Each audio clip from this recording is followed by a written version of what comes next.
floor is lava. The energy's getting higher. You're saving my arms. 'Cause I know just what I got. I got you like na-na-na. And you know I hold the power. This feeling of love. Oh yeah. Making my grind good to great. So don't stand in my way. Standing tall and I won't fall over. We are better than great. Good. We are better than great. We stand tall, won't run away. We are fun, nothing gon' change. Great. We are better than great. Can't get it great, I'm better than great. I play my own role, I become the greatest. Transcend myself into this game, yeah. I build the power to dominate fate. Championship mind, no time for the weak. We're start to the game, shine, reveal. Better than great, that's how we feel. I feel like the floor is lava. The energy's getting higher. You're saving my arms. 'Cause I know just what I got.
#1 seed, the champion of the arena.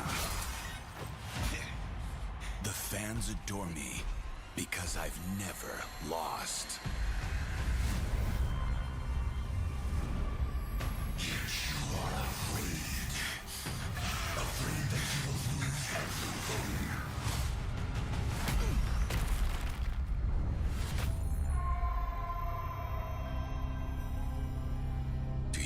Get scared of losing, Kimmy? Well, big bro, I think we should cherish the joy and excitement of each game. Not who won or lost. That's right. I'll strive for victory, but I won't lose myself in its pursuit.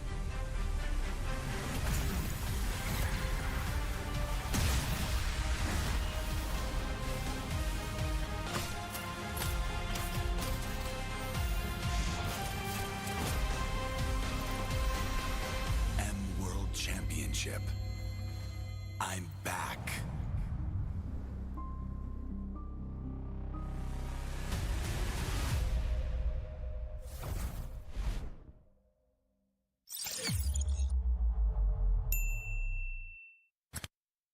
It is that time of the year again when the best teams in the world will gather to compete and strive for greatness. This year, the Mobile Legends Bang Bang M5 World Championship will introduce a wildcard stage for the first time in history. Held in Kuala Lumpur, Malaysia, 8 additional teams will be given the chance to fight for only 2 tickets to M5. Let's look at how the wildcard phase will unfold. The qualified teams will be divided into 2 groups of 4 via random draw. Teams will compete among each other in each group in a single round-robin best-of-3 matches. The 2 lowest ranking teams of each group will be eliminated, while the 2 teams of each group will play a crossover best-of-5 matches with the other group. For example, A1 versus B2, B1 versus A2, and the 2 winning teams of crossover matches will advance to the M5 group stage in Manila. Now that we have assembled all the participants, let's look at the tournament structure of the M5 World Championship. In M5, a total of 16 teams will compete in 2 stages to be better than great: the group stage and the knockout. Firstly, let's look at the group draw. The champions and runner-ups of MPL Indonesia Season 12 and MPL Philippines Season 12 are slotted in Pool 1. The champions from the following 8 regions will be in Pool 2, while the runner-up of LLM 2023, champion from MCC, and the 2 wildcard winners are in Pool 3. To start the draw, 1 team each from Pool 1 will be distributed to 4 groups, A, B, C, and D. Next, each group will randomly draw 2 teams from Pool 2 and 1 team from Pool 3. Do note that teams from the same country or region will not be drawn into the same group. If that happens, the latter team will be adjusted until all teams are slotted and comply to the rules. In the group stage, teams will play a best-of-3 single round robin. The 2 teams with the lowest rankings in each group of the group stage will be eliminated. Now, let's take a look at the knockout format. Note that there will be a knockout draw after the group stage. The 4 first-place teams will be in Pool 1, while the second-place teams will be in Pool 2. 2 teams from the same group will not be drawn together, and that will form our knockout bracket. It will feature a double elimination bracket featuring the final 8 teams. All the series will be best of 5 except for the grand finals, where it will be best of 7. The M5 knockout will be spread out across 6 days, where the surviving teams are 1 step closer to becoming the M5 World Champions. And that's all you need to know about M5's tournament format. Remember to tune in or see you in Manila. Achieving greatness, 1 step beyond. Be better than great.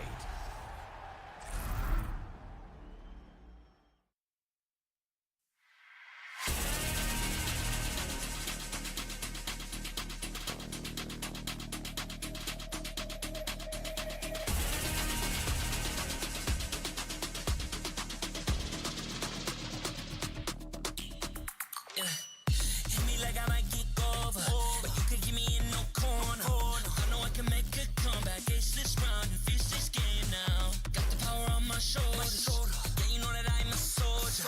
You could keep me off my guard, but you can't keep me from my honor. Nah, nah, nah, I feel like the floor is lava. The energy's getting higher. You're saving my arms. 'Cause I know just what I got. I got you like na-na-na. And you know I hold the power. This feeling I love. Oh, yeah. Making my grind good to great. So don't stand in my way. Standing tall and I won't fall over. We are better than great, good. We are better than great. We stand tall, won't run away. We are fun, nothing gon' change. Great, we are better than great. Can't get it great, I'm better than great. I play my own role, I become the greatest. Transcend myself into this game, yeah. I build a power to dominate fate. Championship mind, no time for the weak. We start to the game, shout, reveal. Better than great, that's how we feel. I feel like the floor is lava. The energy's getting higher. You're saving my arms. 'Cause I know just what I got. I got you like na-na-na. And you know I hold the power. This feeling I love. Oh, yeah. Making my grind good to great. So don't stand in my way. Standing tall and I won't fall over. We are better than great, good. We are better than great. We stand tall, won't run away. We are fun, nothing gon' change. Great, we are better than great. If we stand tall and believe we can make it, you and me, with a sense of urgency, you'll see I'm better than great. I'm better than great. Oh yeah. Oh, I'm better than. Making my grind good to great. So don't stand in my way. Standing tall and I won't fall over. We are better than great, good. We are better than great. We stand tall, won't run away. We are fun, nothing gon' change. Great, we are better than great.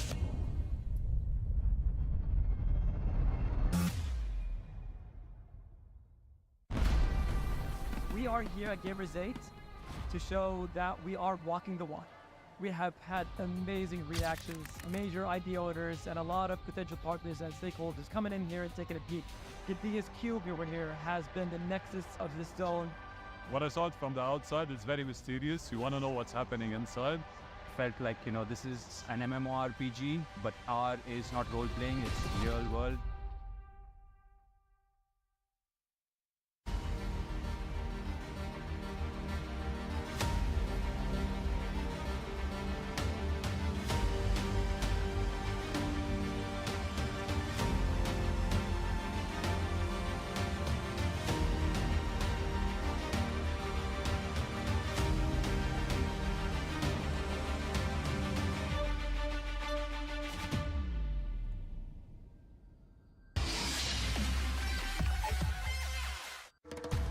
Grab only.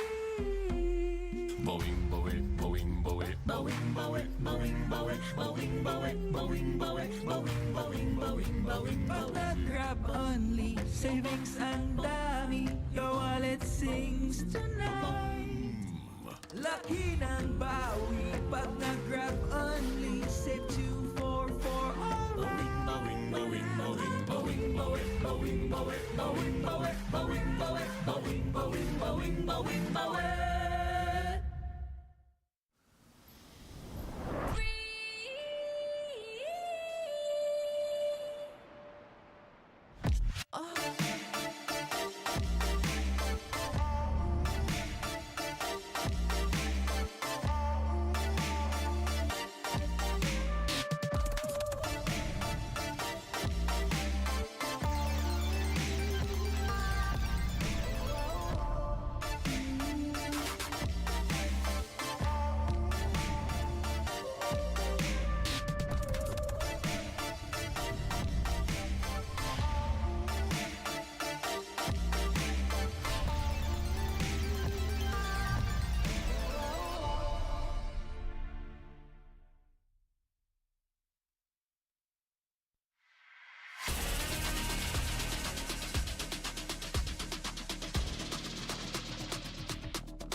#1 seed, the champion of the arena. The fans adore me because I've never lost. Yet you are afraid. Afraid that you will lose everything.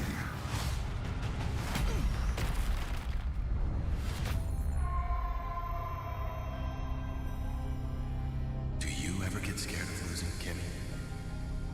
Well, big girl, I think we should cherish the joy and excitement of each game. Not who won or lost. That's right. I'll strive for victory, but I won't lose myself in its pursuit.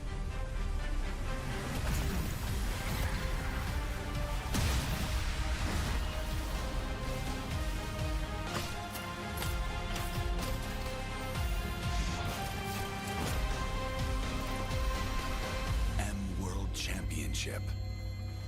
I'm back.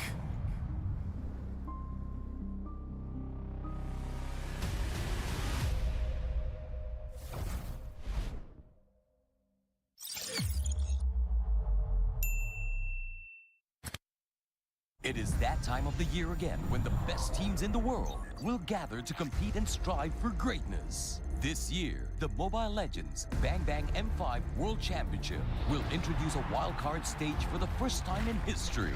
Held in Kuala Lumpur, Malaysia, 8 additional teams will be given the chance to fight for only 2 tickets to M5. Let's look at how the wildcard phase will unfold. The qualified teams will be divided into 2 groups of 4 via random draw.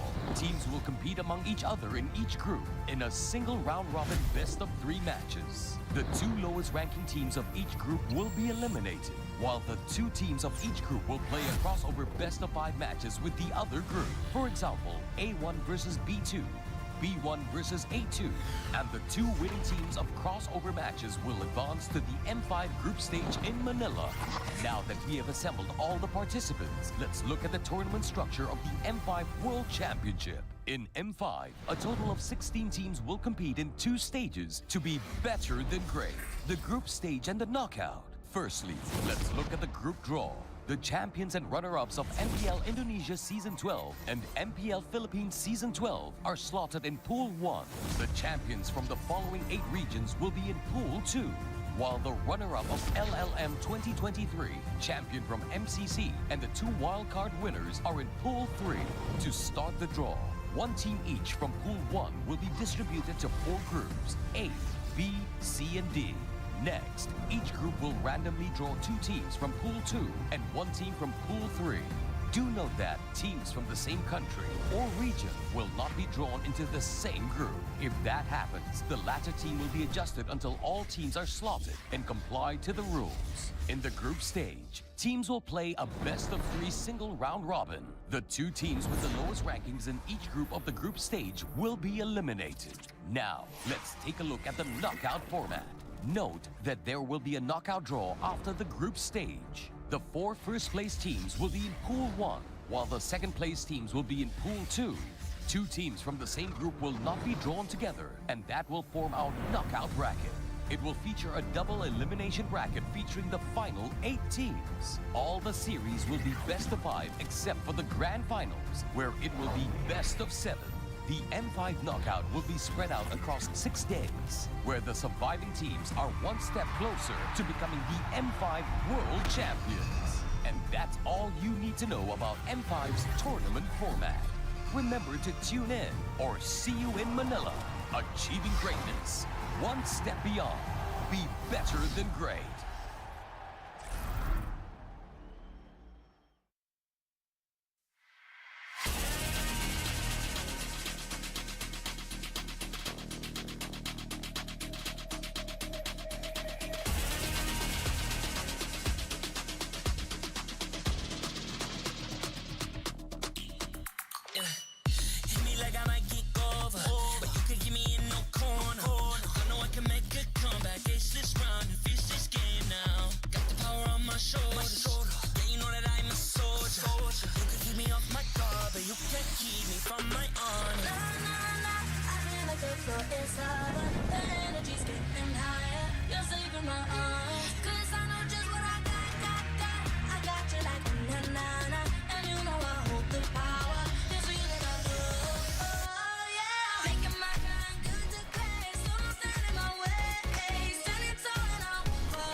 Into this game, yeah.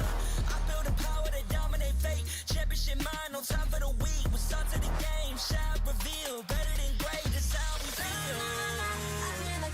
It's lava, the energy's getting higher. You're saving my arms, 'cause I know just what I got. I got you like na-na-na, and you know I hold the power. This feeling I love, oh yeah. Making my grind good to great, so don't stand in my way. Standing tall and I won't fall over. We are better than great, girl. We are better than great. We stand tall, won't run away. Play our part, nothing gon' change. Great, we are better than great. If we stand tall and believe we can make it, you and me, with a sense of urgency, you'll see I'm better than great. I'm better than great. Oh yeah. Oh, I'm better than. Making my grind good to great, so don't stand in my way. Standing tall and I won't fall over. We are better than great, girl. We are better than great. We stand tall, won't run away. Play our part, nothing gon' change. Great, we are better than great.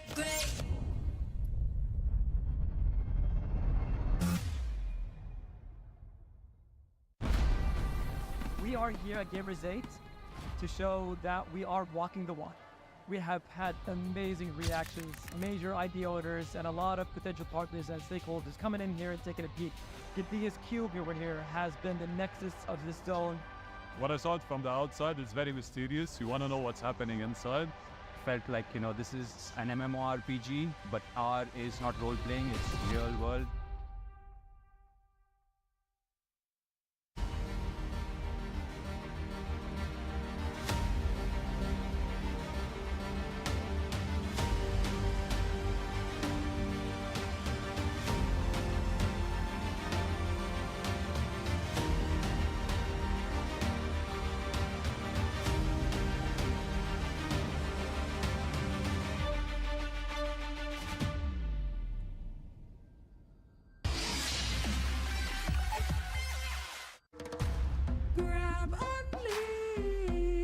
Boing, boing, boing, boing, boing, boing, boing, boing, boing, boing, boing, boing, boing, boing, boing, boing, Pag nag-grab only, savings ang dami, your wallet sings tonight.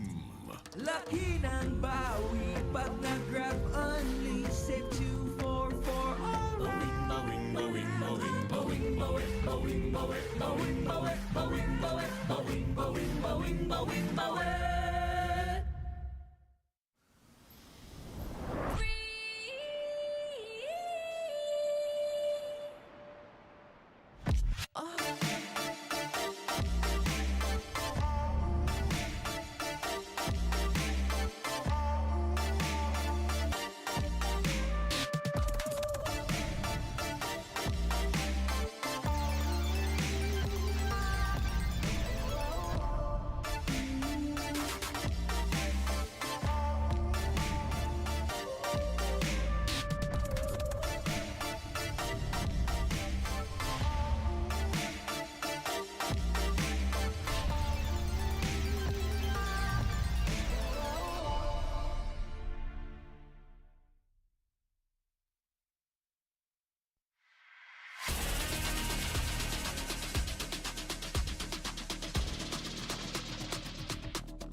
the #1 seed, the champion of the arena. The fans adore me because I've never lost. You are afraid. Afraid that you will lose everything.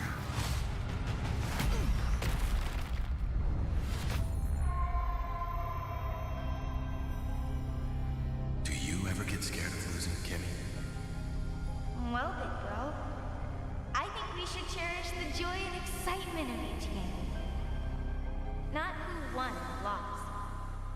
That's right. I'll strive for victory, but I won't lose myself in its pursuit.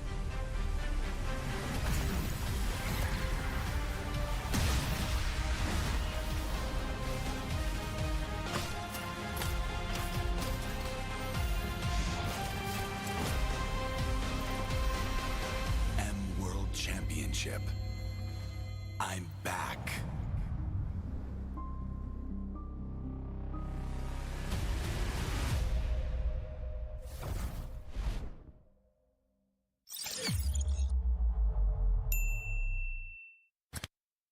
It is that time of the year again when the best teams in the world will gather to compete and strive for greatness. This year, the Mobile Legends Bang Bang M5 World Championship will introduce a wildcard stage for the first time in history.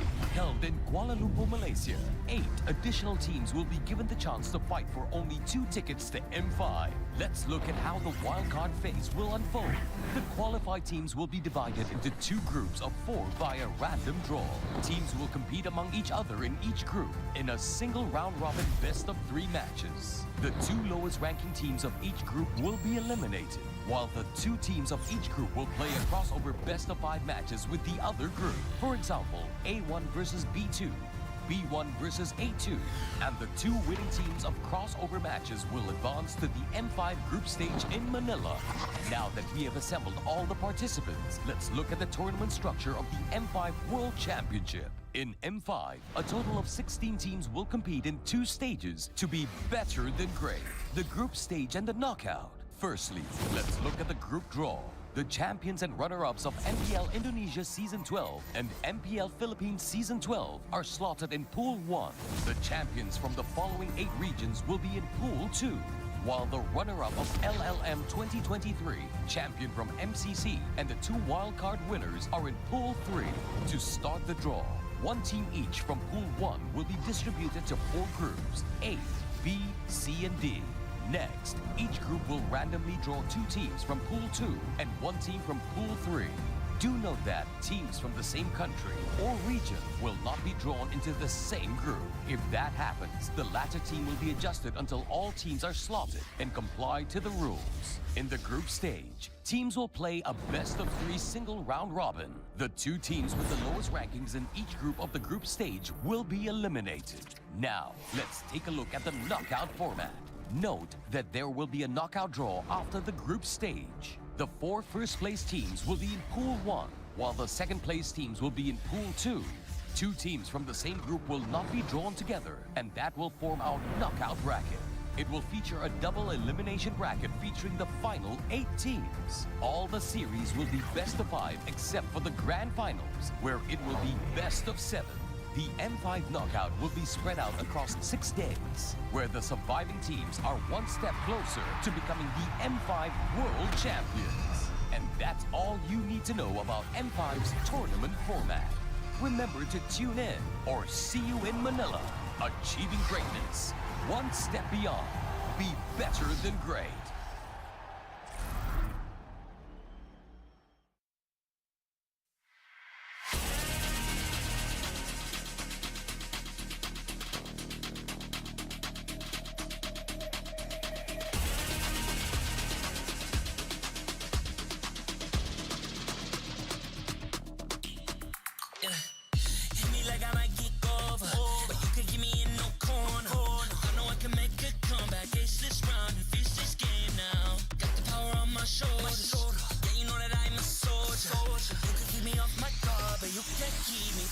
I feel like they flow inside.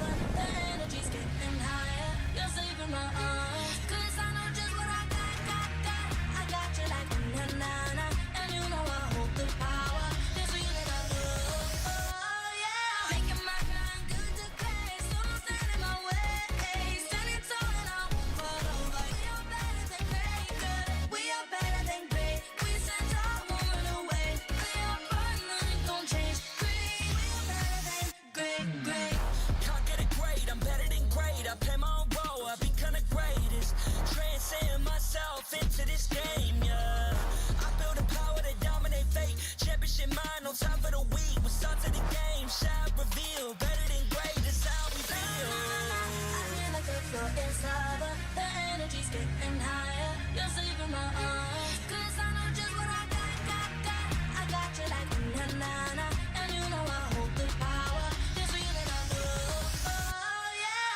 We are here at Gamers 8 to show that we are walking the walk. We have had amazing reactions, major idea owners, and a lot of potential partners and stakeholders coming in here and taking a peek. Gidea's cube over here has been the nexus of this zone. What I saw it from the outside is very mysterious. You want to know what's happening inside. Felt like, this is an MMORPG, but R is not role-playing, it's real world.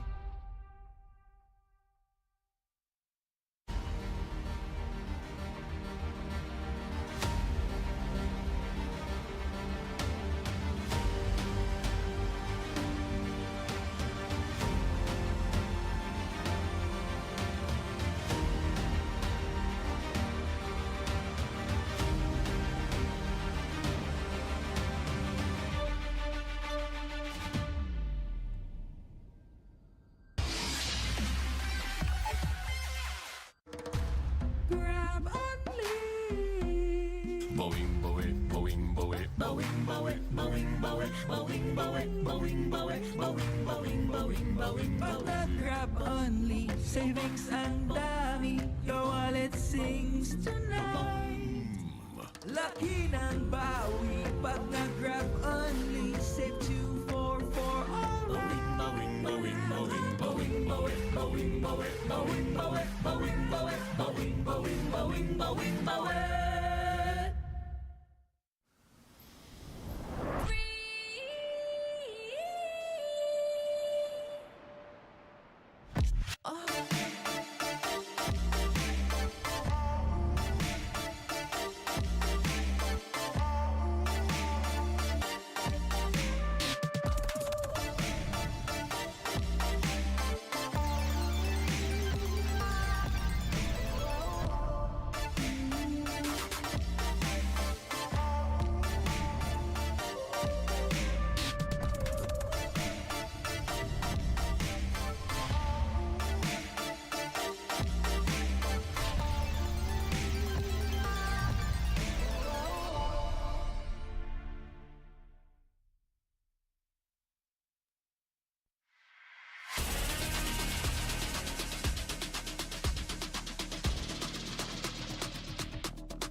the #1 seed, the champion of the arena.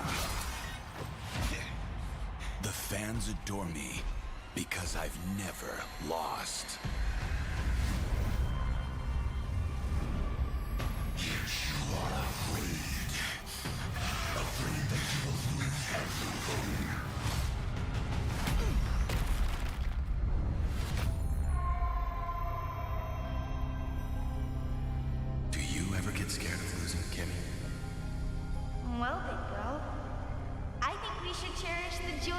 excitement of each game. Not who won or lost. That's right. I'll strive for victory, but I won't lose myself in its pursuit.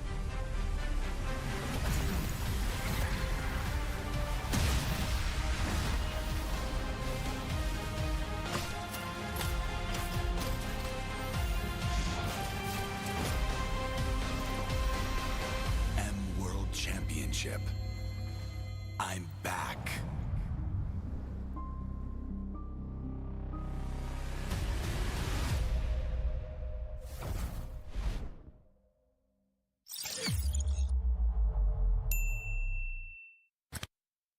It is that time of the year again when the best teams in the world will gather to compete and strive for greatness. This year, the Mobile Legends Bang Bang M5 World Championship will introduce a wildcard stage for the first time in history.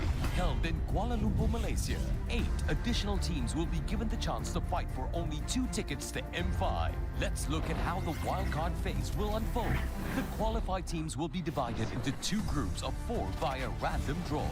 Teams will compete among each other in each group in a single round-robin best-of-3 matches. The 2 lowest ranking teams of each group will be eliminated, while the 2 teams of each group will play a crossover best-of-5 matches with the other group. For example, A1 versus B2, B1 versus A2, and the 2 winning teams of crossover matches will advance to the M5 group stage in Manila.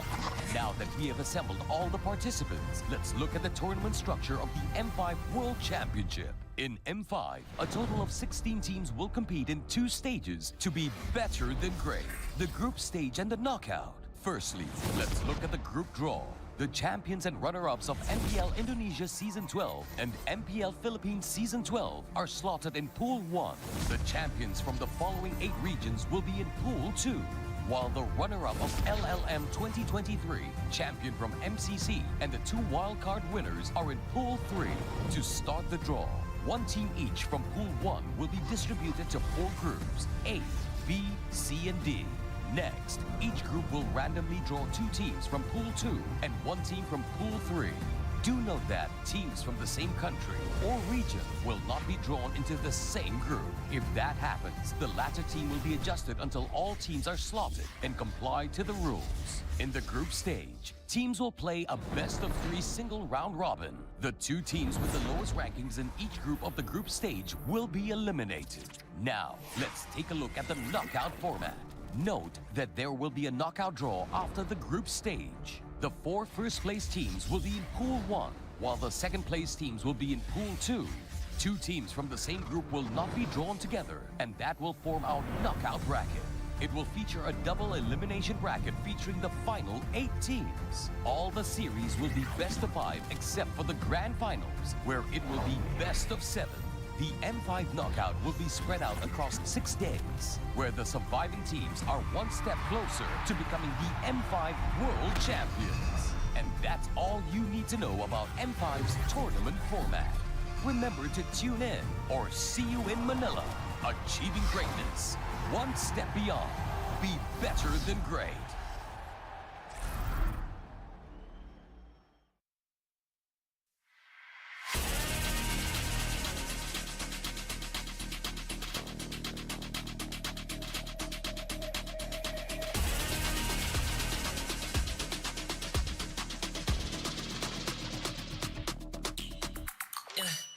Hit me like I might get over, but you could give me in no corner. I know I can make a comeback, ace this round and finish this game.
We are here at Gamers 8 to show that we are walking the walk.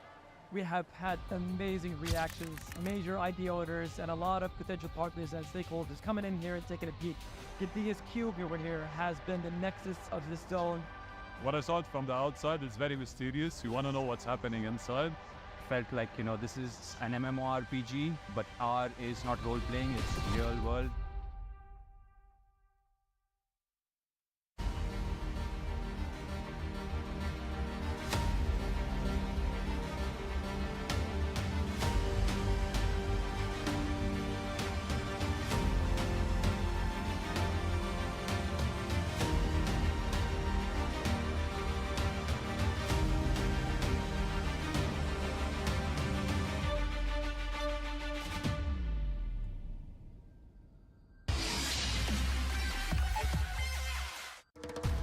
Grab only. Boing, boing, boing, boing, boing, boing, boing, boing, boing, boing, boing, boing, boing, boing, boing, boing, Pag nag-grab only, savings ang dami, your wallet sings tonight. Laki ng bawi, pag nag-grab only, save 2 for alright. boing, boing, boing, boing, boing, boing, boing, boing, boing, boing, boing, boing, boing, boing, boing, boing.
#1 seed, the champion of the arena.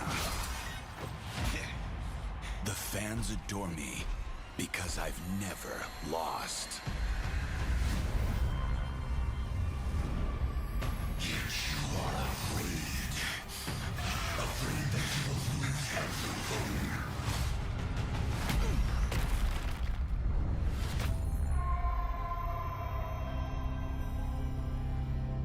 ever get scared of losing, Kimmy?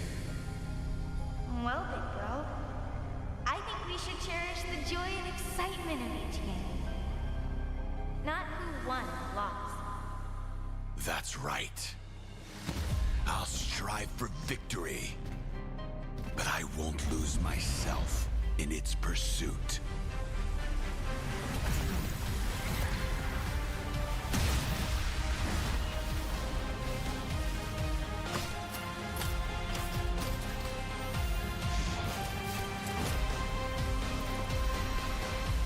World Championship.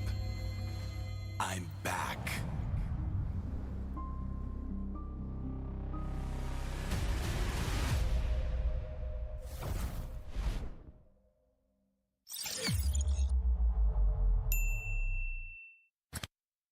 It is that time of the year again when the best teams in the world will gather to compete and strive for greatness. This year, the Mobile Legends Bang Bang M5 World Championship will introduce a wildcard stage for the first time in history. Held in Kuala Lumpur, Malaysia, 8 additional teams will be given the chance to fight for only 2 tickets to M5. Let's look at how the wildcard phase will unfold. The qualified teams will be divided into 2 groups of 4 via random draw.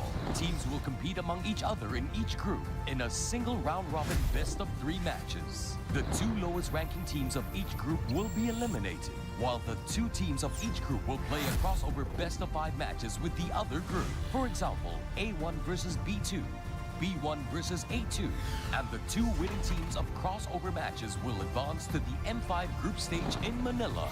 Now that we have assembled all the participants, let's look at the tournament structure of the M5 World Championship. In M5, a total of 16 teams will compete in 2 stages to be better than great: the group stage and the knockout. Firstly, let's look at the group draw.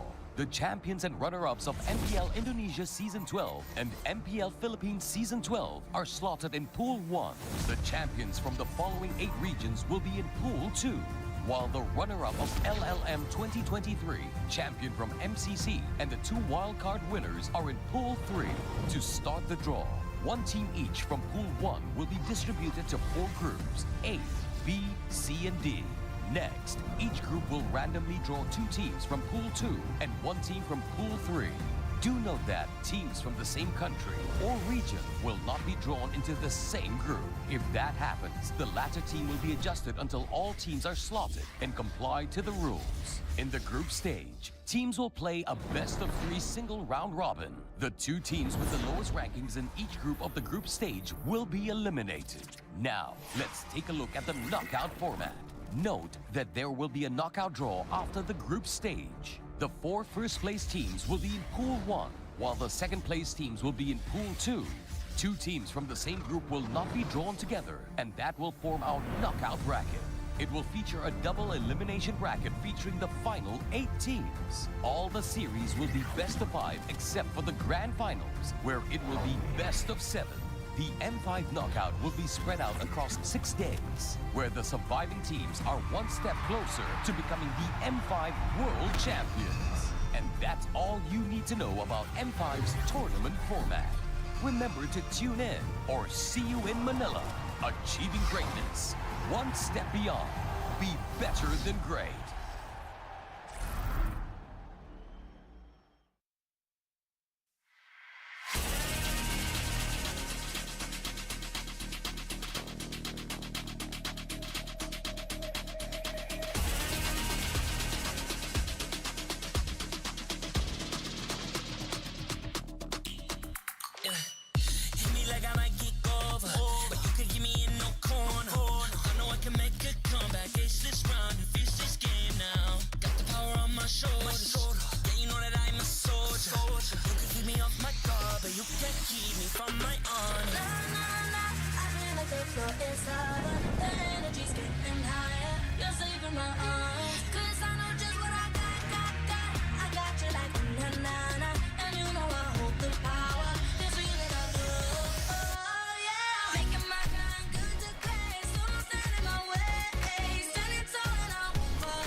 I play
We are here at Gamers 8 to show that we are walking the walk.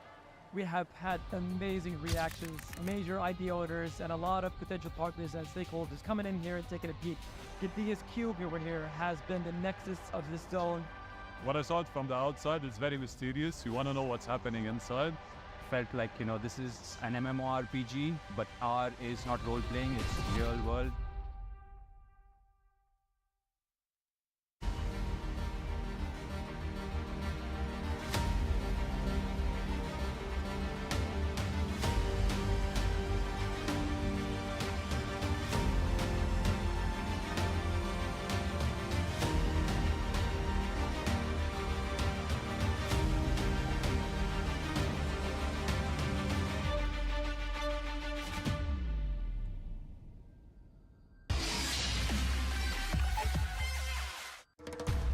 Grab only. Boing, boing, boing, boing, boing, boing, boing, boing, boing, boing, boing, boing, boing, boing, boing, boing, Pag boing. nag-grab only, savings ang dami, your wallet sings tonight. Laki ng bawi, pag nag-grab only, save 244 alright. Boing, boing, boing, boing, boing, boing, boing, boing, boing, boing, boing, boing, boing, boing, boing, boing.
This is Rose, and welcome to the M5 World Championship Wild Card Stage, live from Geospace Petaling Jaya.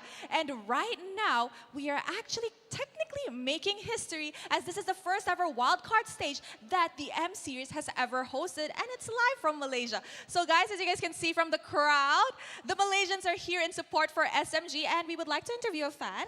Come here. Hi, how are you? Hello, I'm good. All right, so I'm gonna ask you first, where are you from? I'm from the Philippines. Oh, you flew from the Philippines to watch the wild card? I know, I'm based here in Malaysia. Oh, okay, you're based in Malaysia. So we can see from your shirt that you're supporting Team SMG. But let me ask you, why Team SMG?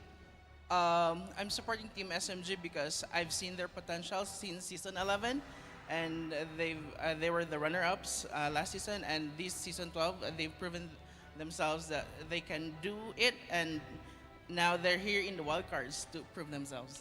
All right, okay, so let me ask you, who is your bias in Team SMG? There's a lot of good players, but which player stands out the most for you? For me, it's Miko, because Miko is one of the best roamers. Miko's there. Hi, Miko. Kababayan. All right, he's also a Filipino, yes. Okay, now, aside from that, we all knew that M1 was hosted in Malaysia, and now the first ever wildcard is also hosted in Malaysia. Do you think, Or do you want to see the M Series coming back to Malaysia? Yes, it'll be great that it'll be held in Malaysia if ever given the chance, because I think a lot of Malaysians will enjoy it. And yeah, I think Malaysia can offer a lot. All right, let's ask the fans. Kurang nata M Series datang balik dekat Malaysia? Oh, okay. The crowd says yes. All right, before we begin the first match of the day, let me ask you, if you could say one thing to Team SMG, what would it be? SMG, vamos! All right, let's do a little bit of a cheer, okay? You say SMG, they say vamos. Come on. SMG! SMG! All right, thank you very much, and thank you very much to all of the SMG fans. Now, guys, don't go anywhere because the M5 World Championship wildcard will be starting shortly. See you guys there.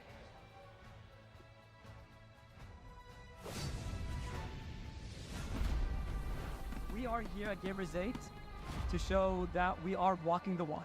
We have had amazing reactions, major idea owners, and a lot of potential partners and stakeholders coming in here and taking a peek. Gidea's cube over here has been the nexus of this zone. What I saw it from the outside is very mysterious. You want to know what's happening inside. Felt like, you know, this is an MMORPG, but R is not role-playing, it's real world.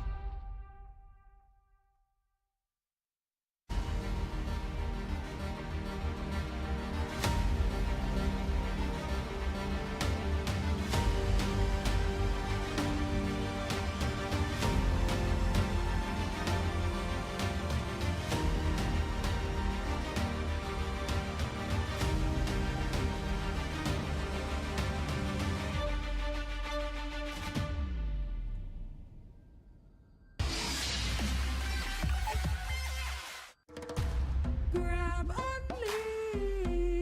Boing, boing, boing, boing, boing, boing, boing, boing, boing, boing, boing, boing, boing, boing, boing, boing, Pag nag-grab only, savings ang dami, your wallet sings tonight. Laki ng bawi, pag nag-grab only, save 2 for all. boing, boing, boing, boing, boing, boing, boing, boing, boing, boing, boing, boing, boing, boing, boing, boing, boing.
number 1 seed, the champion of the arena. The fans adore me because I've never lost. Yet you are afraid. Afraid that you will lose everything.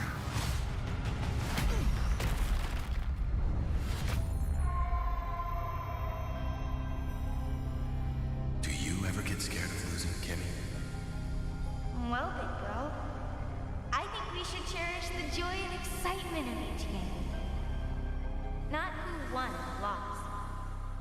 That's right. I'll strive for victory, but I won't lose myself in its pursuit.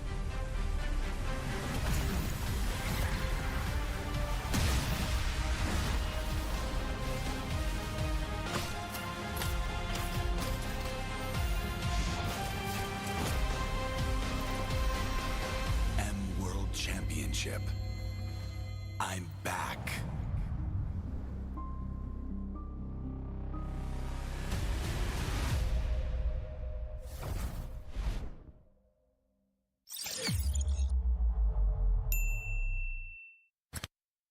It is that time of the year again when the best teams in the world will gather to compete and strive for greatness. This year, the Mobile Legends Bang Bang M5 World Championship will introduce a wildcard stage for the first time in history. Held in Kuala Lumpur, Malaysia, 8 additional teams will be given the chance to fight for only 2 tickets to M5. Let's look at how the wildcard phase will unfold. The qualified teams will be divided into 2 groups of 4 via random draw. Teams will compete among each other in each group in a single round-robin best-of-3 matches. The 2 lowest ranking teams of each group will be eliminated, while the 2 teams of each group will play a crossover best-of-5 matches with the other group. For example, A1 versus B2, B1 versus A2, and the 2 winning teams of crossover matches will advance to the M5 group stage in Manila. Now that we have assembled all the participants, let's look at the tournament structure of the M5 World Championship. In M5, a total of 16 teams will compete in 2 stages to be better than great: the group stage and the knockout. Firstly, let's look at the group draw. The champions and runner-ups of MPL Indonesia Season 12 and MPL Philippines Season 12 are slotted in Pool 1. The champions from the following 8 regions will be in Pool 2, while the runner-up of LLM 2023, champion from MCC, and the 2 wildcard winners are in Pool 3. To start the draw, 1 team each from Pool 1 will be distributed to 4 groups, A, B, C, and D. Next, each group will randomly draw 2 teams from Pool 2 and 1 team from Pool 3. Do note that teams from the same country or region will not be drawn into the same group. If that happens, the latter team will be adjusted until all teams are slotted and comply to the rules. In the group stage, teams will play a best-of-3 single round robin. The 2 teams with the lowest rankings in each group of the group stage will be eliminated. Now, let's take a look at the knockout format. Note that there will be a knockout draw after the group stage. The 4 first-place teams will be in Pool 1, while the second-place teams will be in Pool 2.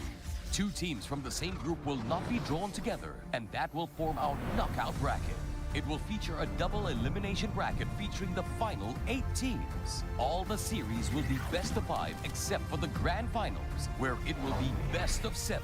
The M5 knockout will be spread out across 6 days, where the surviving teams are 1 step closer to becoming the M5 World Champions. And that's all you need to know about M5's tournament format. Remember to tune in or see you in Manila. Achieving greatness, 1 step beyond. Be better than great.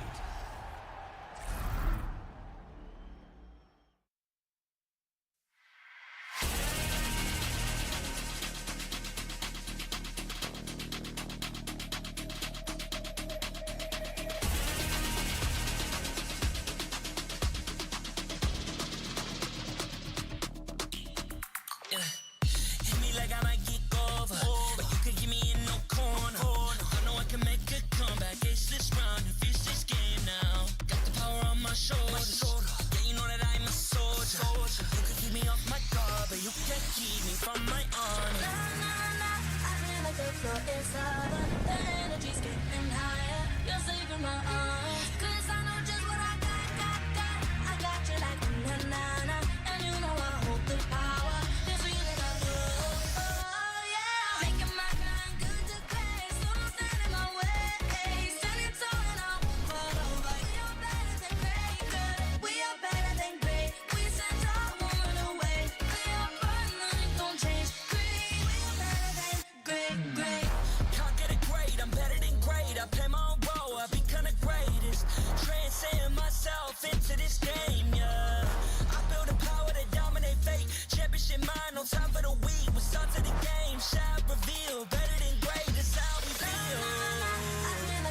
it's over. The energy's getting higher. You're saving my arms. 'Cause I know just what I got.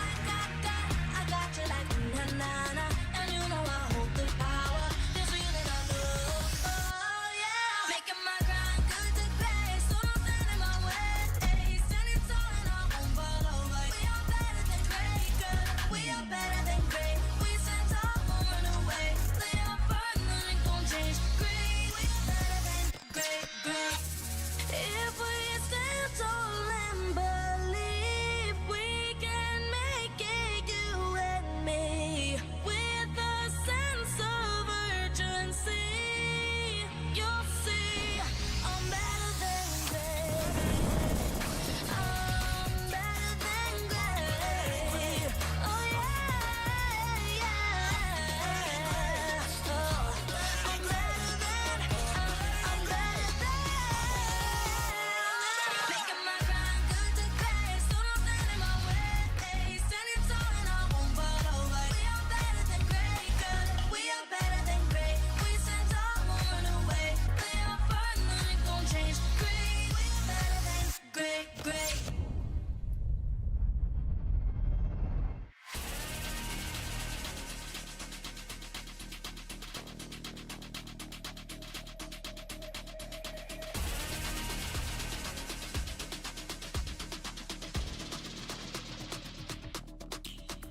Hit me like I might get over, but you can give me in no corner. I know I can make a comeback. Ace this round and finish this game now. Got the power on my shoulders. Yeah, you know that I'm a soldier. You can keep me off my guard, but you can't keep me from my honor. I feel like the floor is over. The energy's getting higher. You're saving my arms. 'Cause I know just what I got. I got you like na-na-na. And you know I hold the power. This feeling I love. Oh yeah. Making my grind good to great. So don't stand in my way. Standing tall and I won't fall over. We are better than great, girl. We are better than great. We stand tall, won't run away. We are burden, nothing gon' change. Great, we are better than great, great. Can't get it great, I'm better than great. I play my own role, I become the greatest. Transcend myself into this game, yeah. I build a power to dominate fate. Championship mind, no time for the weak. We start to the game, shout, reveal. Better than great, that's how we feel. I feel like the floor is over. The energy's getting higher. You're saving my arms. 'Cause I know just what I got. I got you like na-na-na.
The long and winding transformation from zero to hero is finally within the grasp of our aspiring dreamers.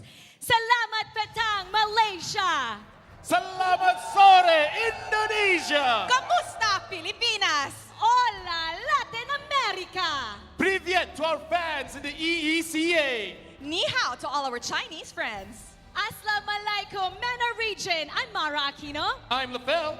And I'm Rose. And welcome to the Mobile Legends Bang Bang M5 World Championship Wildcard Stage.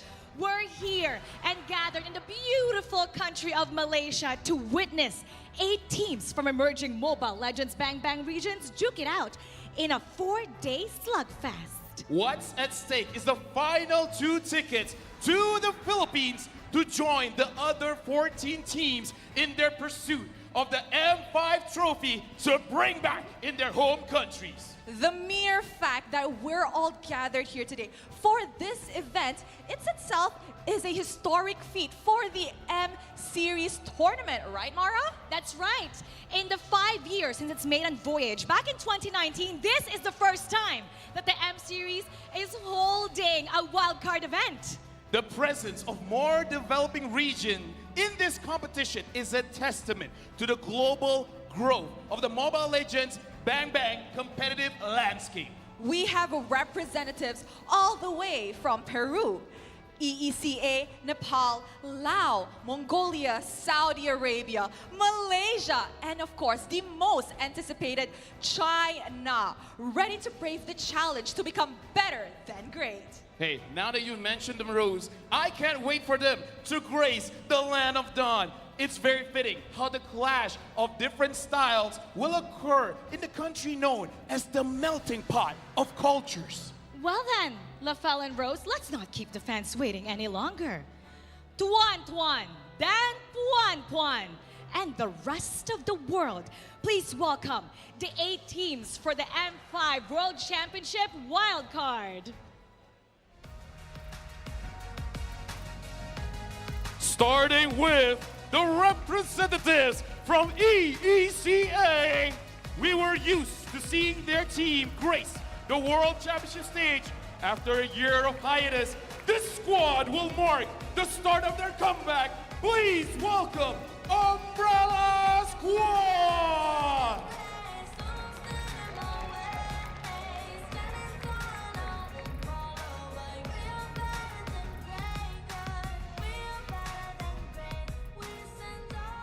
Their meteoric rise this year got them standing a step closer to the World Championship stage of MLBB. Representing Mongolia, it's all guns blazing for Team Lil God!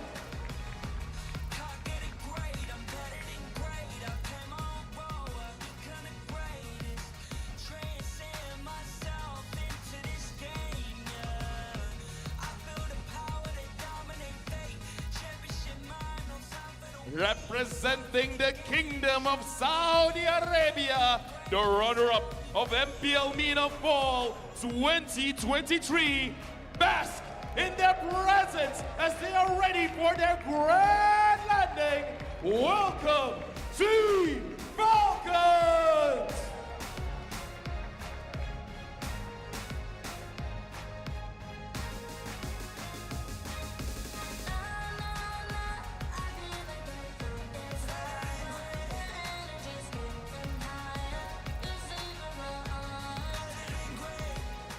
Hailing from Nepal, rising tall and proud like their mighty mountains. The dominating victors of the MCB Fall 2023, cheer for 4 Miracle Esports!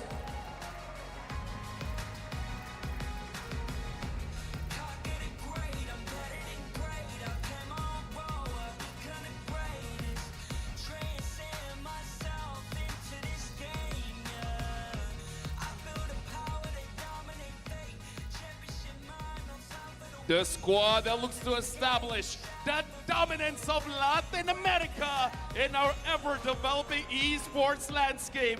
The second runner-up of Liga Latam 2023, the pride of Peru, Imperio Esports.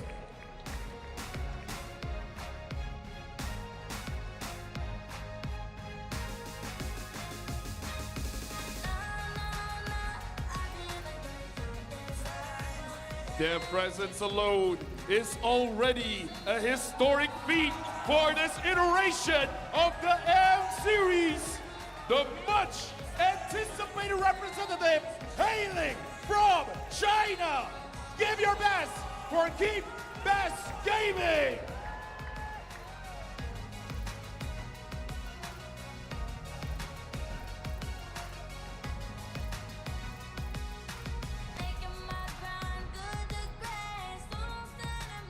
Back to redeem the battle-hardened region of Mekong, the champion of the M Challenge Cup Season 2. Don't sleep on Laos's Niightmare Esports!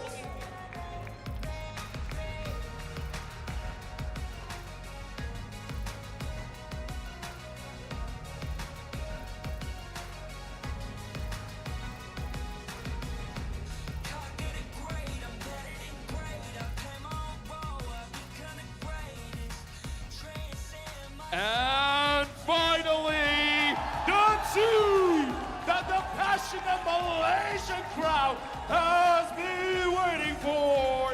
The ammo that will load Malaysia's chances for the World Championship stage. Make some noise for Team SMG!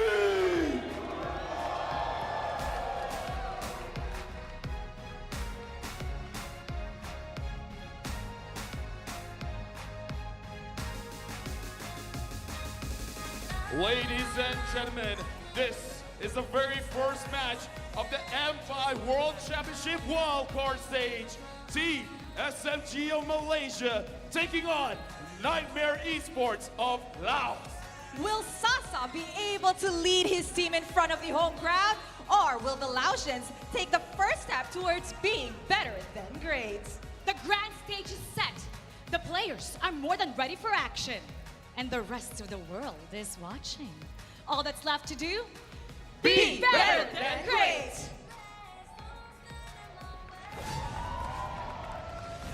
First ever wild card is dawning upon us, ready to witness the emergence of new regions, new cultures, and new faces.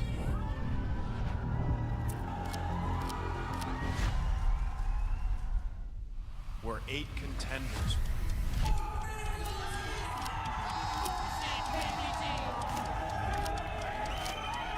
will face the unknown and write their destiny.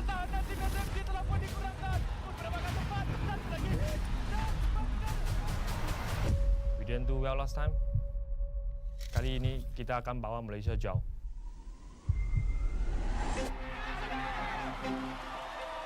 Мы были в шаге от победы, но мы еще свое скажем. Мы не проиграем, даже если ад замерзнет. Nada puede impedir que llevemos un nuevo contendiente LATAM a la fase de grupos.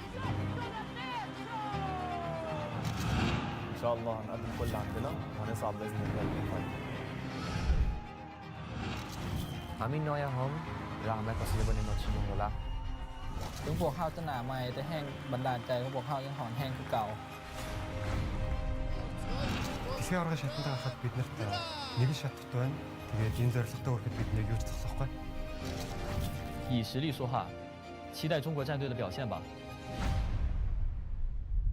In this clash of cultures, our contenders strive for one common goal: to seize their spot at M5, to rise as a new generation of global players.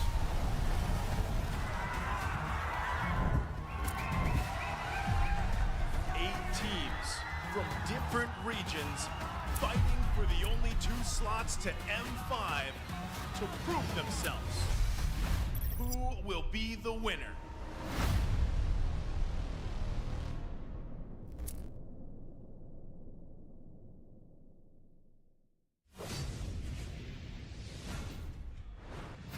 What a beautiful introduction and what an remarkable atmosphere. Now I can say Assalamu alaikum and welcome to the M5 wildcard events that being held here in Malaysia. I'm gonna be with you casting, and also I will be joined by giant casters. I am Yasu and I will be joined on my right. I will have the legend himself, Naisu, and on my left there is the TAA, the tactical analyst Arashi. How are you feeling, Arashi? I'm feeling excited, man. There's a lot of new teams, a lot of hype in the arena right here. So I think we're about to see a very, very exciting match. And I think you guys are just as pumped. I can see it. It is in the air. You can actually sense how much intense everything is going on, and you have seen how the teams have just approached the stage. But I want to ask you the same question, Naisha. I want to say, how do you feel? But also, I want you to tell us, what do you expect to see in the M5 wildcard? Oh, well, I just feel like expect the unexpected here, right? That's what the wild card's all about for #1.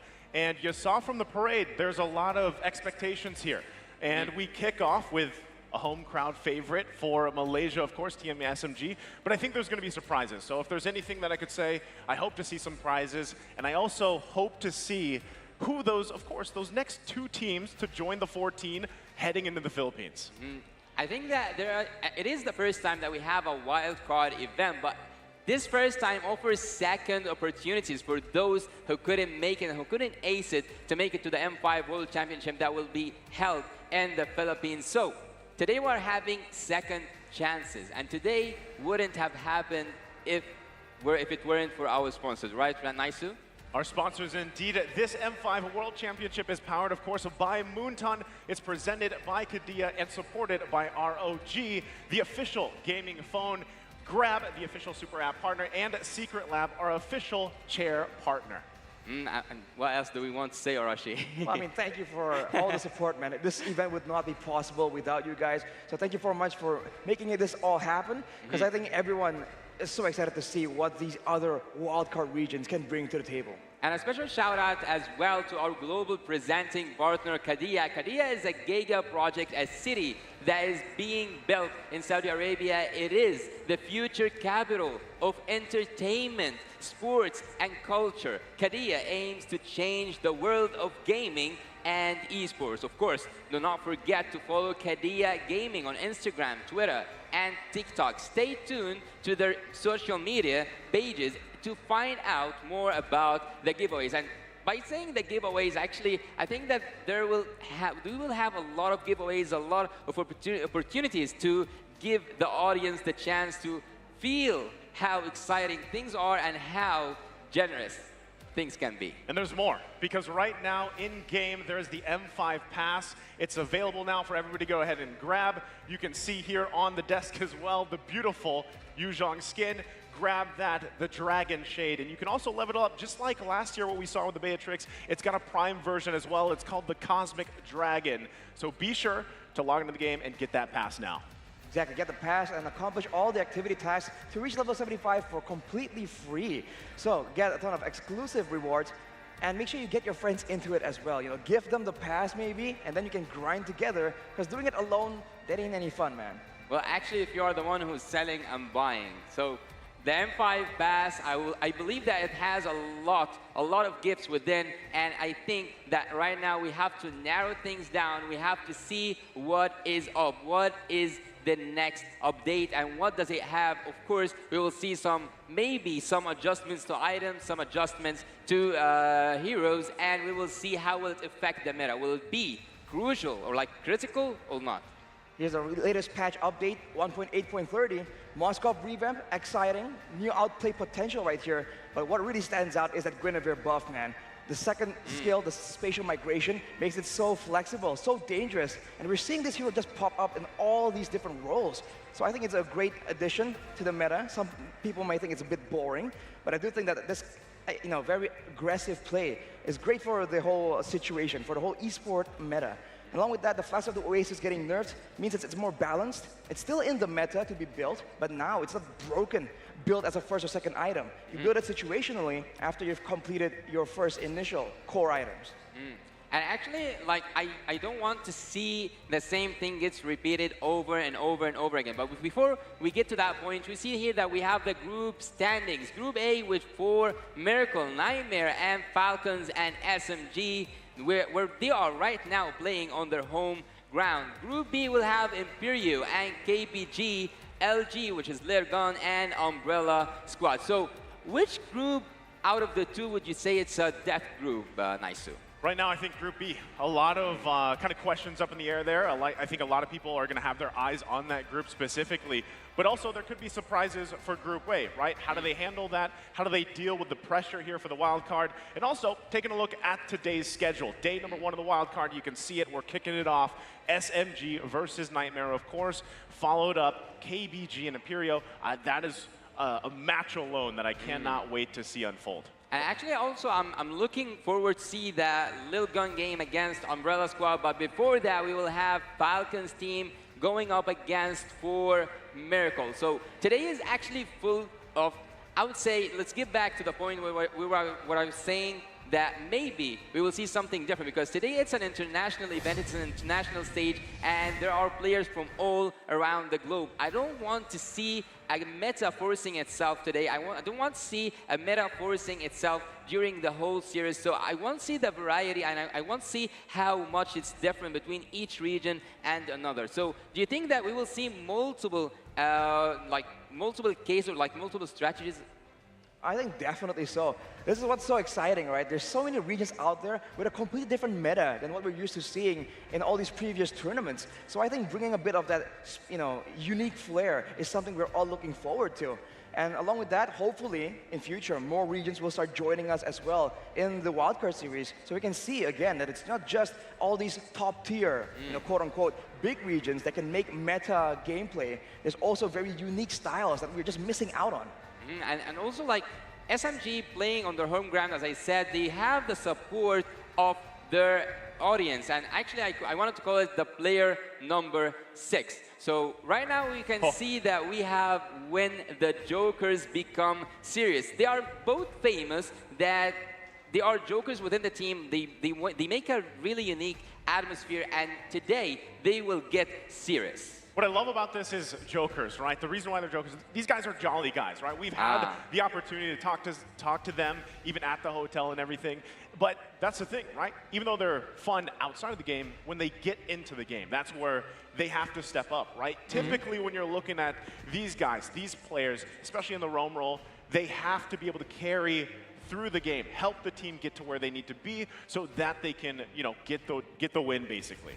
So actually, they are the rumors. So basically, mostly, they are the shout callers as well. But before we head into the game, let's see the rosters. Let's see the lineups. We have Miko and Jasmine, Jokster, and among how can I say? Wait.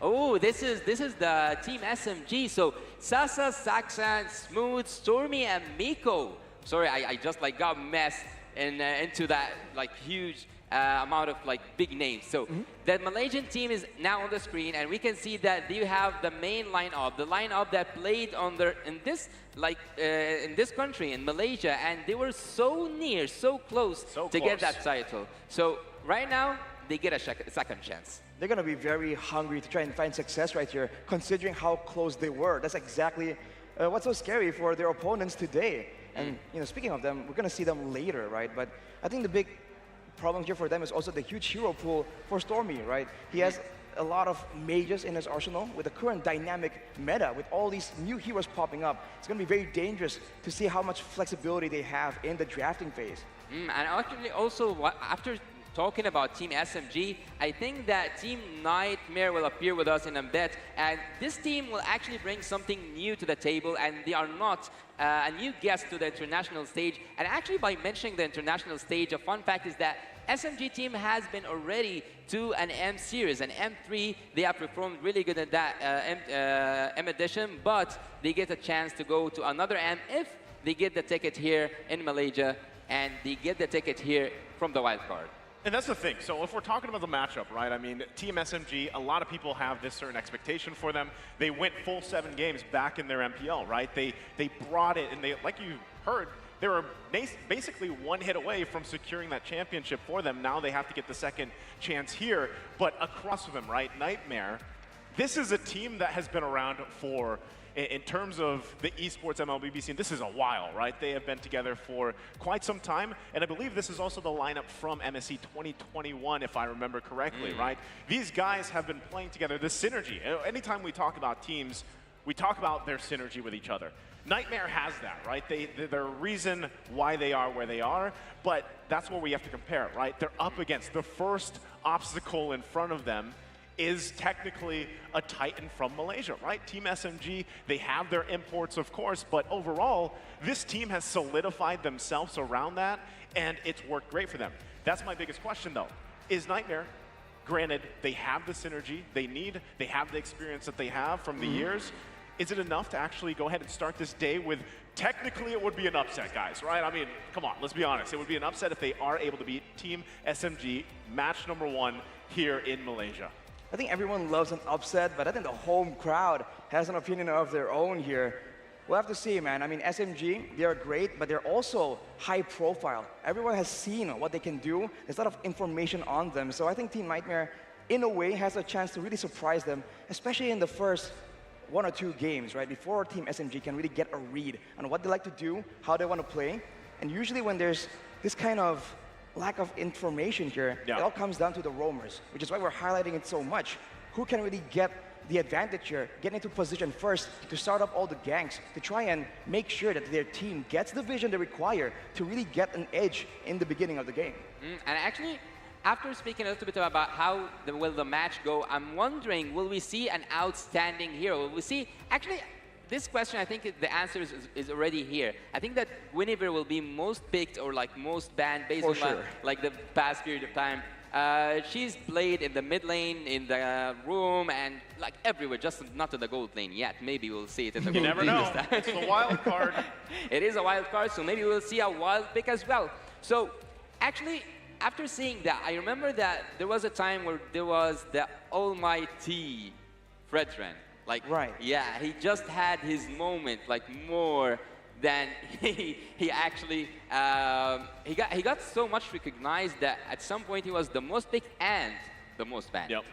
And are you saying you feel like that might happen with the Guinevere, right? Because if anything, since we took a look at the way the patch has changed things, right? The landscape here, even from recent tournaments internationally, right? We saw just how much she was picked up. And that's what I'm wondering. If there's been enough time for them to basically adjust to that, right? The fact that Guinevere is locked in now quite a bit, do teams have an answer for it, right? For the most part, right? Because even with that small change, the way that the spatial migration works, it's deadly for a lot of these teams that like to play certain ways. So I feel like now you've had, honestly, it's not that much time, right? You have to have an adjustment for that and an answer to that. And also, I've seen Team SMG and especially Saxa making a lot of, I want to call it Joker picks. I don't know how it's like Joker picks. Because you can, it's also Flicks picks, but in Mina we call it Joker picks. I see. So it can work in multiple places. So at some point, I think also at the finals of MPL MY, Saxa managed to get that Benedetta transferred from the XP lane, which was like the natural lane that we see Benedetta being played into the jungle. He takes it into the jungle and he makes an outstanding performance out of it. So I just think that Team SMG will bring up something new to the table. And will we see the hospital meta, Arashi? The hospital meta. I mean, we'll have to see, man. We're going to go straight into the drafting phase right here. This is the beginning of all the games here. This will make or break the gameplay in the game. Like you mentioned, man, we have to see if the hospital meta does make an appearance and which heroes will be used to try and make that happen. Because with the fact that the Oasis getting changed right here, it's not going to be as simple. And I think a lot more focus can be put into the jungle as well. Because as you mentioned, flex picks can move into the jungle. And with the change towards the Retribution, towards the Lord that now does more damage, what you pick and what you use in the jungle becomes even more important.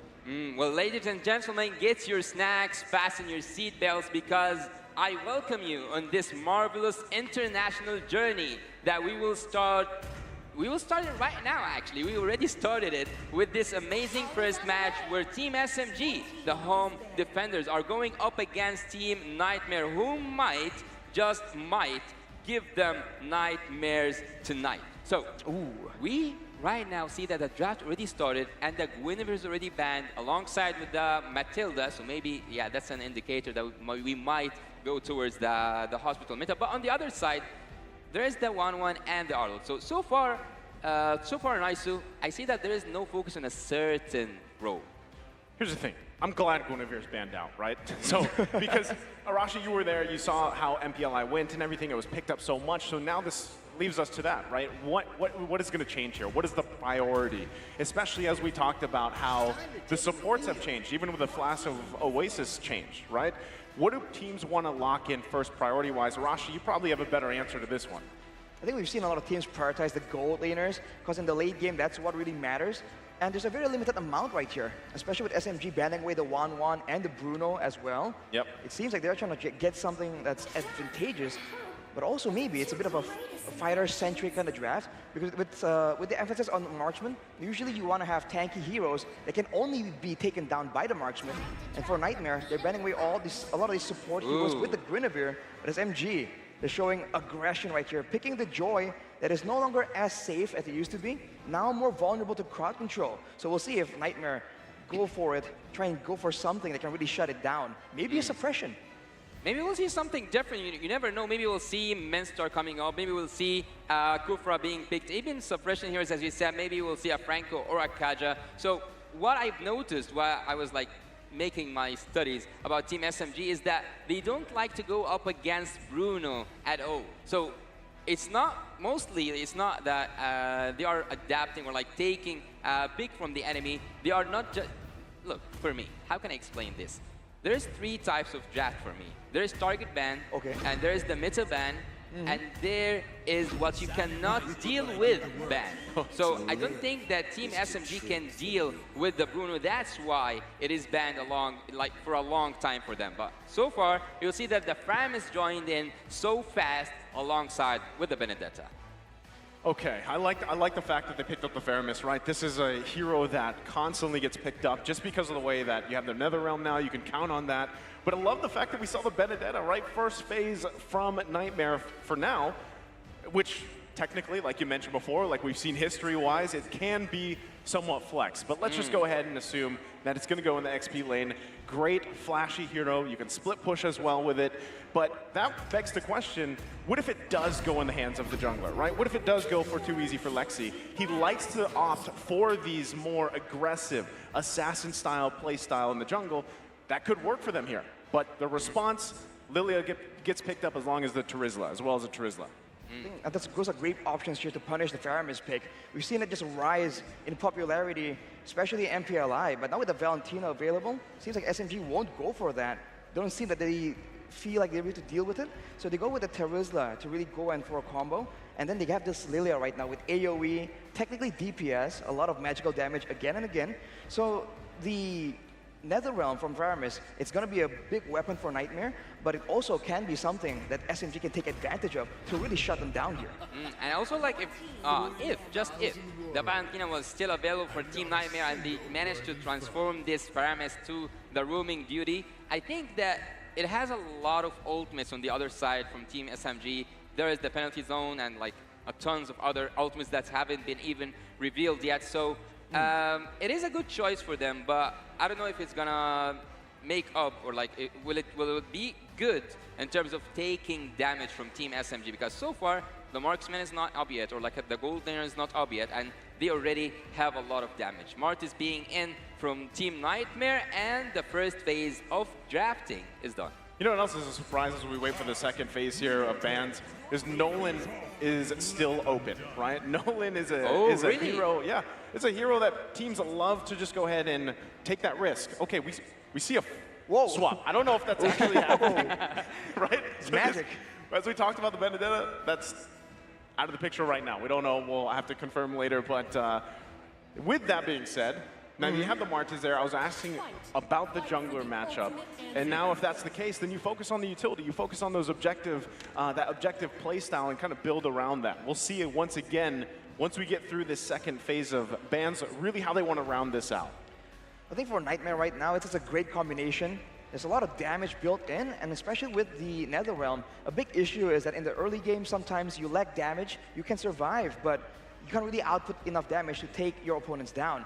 With the Martis in the picture, that's a whole different story, especially with the resets coming in from the decimation. I think that might be enough to really push SMG away, unless they get something big, some big teamfight ultimate that can really deter the whole roster of Niightmare from really fighting and contesting that neutral objective. Well, do you think that after banning Hilda, do they want to give the jungler a little bit of space? A little bit of space. I mean, it's possible, especially for the Joy right now, a lot more vulnerable to the Hilda. That is definitely something they're considering. Along with the mid lane, high wave clear presence here with the Lilia, there's a lot of chance for SMG to go with that 3-mana roam strategy, and then from there focus on to the EXP and gold lane. Yeah, but Naiso, after we see that the drafting phase is totally finished, I can tell that Team Nightmares are mostly afraid of the rumor because they have Matilda in the ban, Angela alongside with the Minotaur and also the Kufra. So from Team Nightmare, I don't know if that's a plan to just like take some options from Team SMG's rumor or not, or will it be just focusing on some picks that will stop them or like will make them stumble during the game? After taking that suppression hero out, I don't know what SMG is planning to do.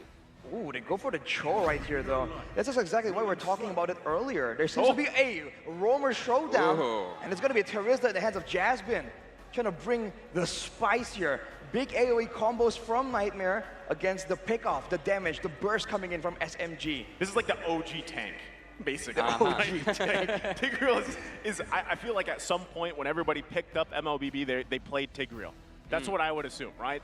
And with that, it'll be interesting to see if it actually works that way, if it actually works out here. Once again, I was also wondering, right, do they actually have that Khalid in place? It was not the Benedetta. We'll find out once we load in. But interesting lineup here, guys, and it looks like it is. Yeah, after seeing that both teams have already made it up and already like put up their final touches, let's say, and having all this perfect draft. I don't know who to lean towards, but now heading into the land of dawn, we will witness the first game and the first match in the M5 wildcard here in Malaysia in SMG's hometown. We will see that Team Nightmare is up to the test, and Team Nightmare are now heading to the jungle.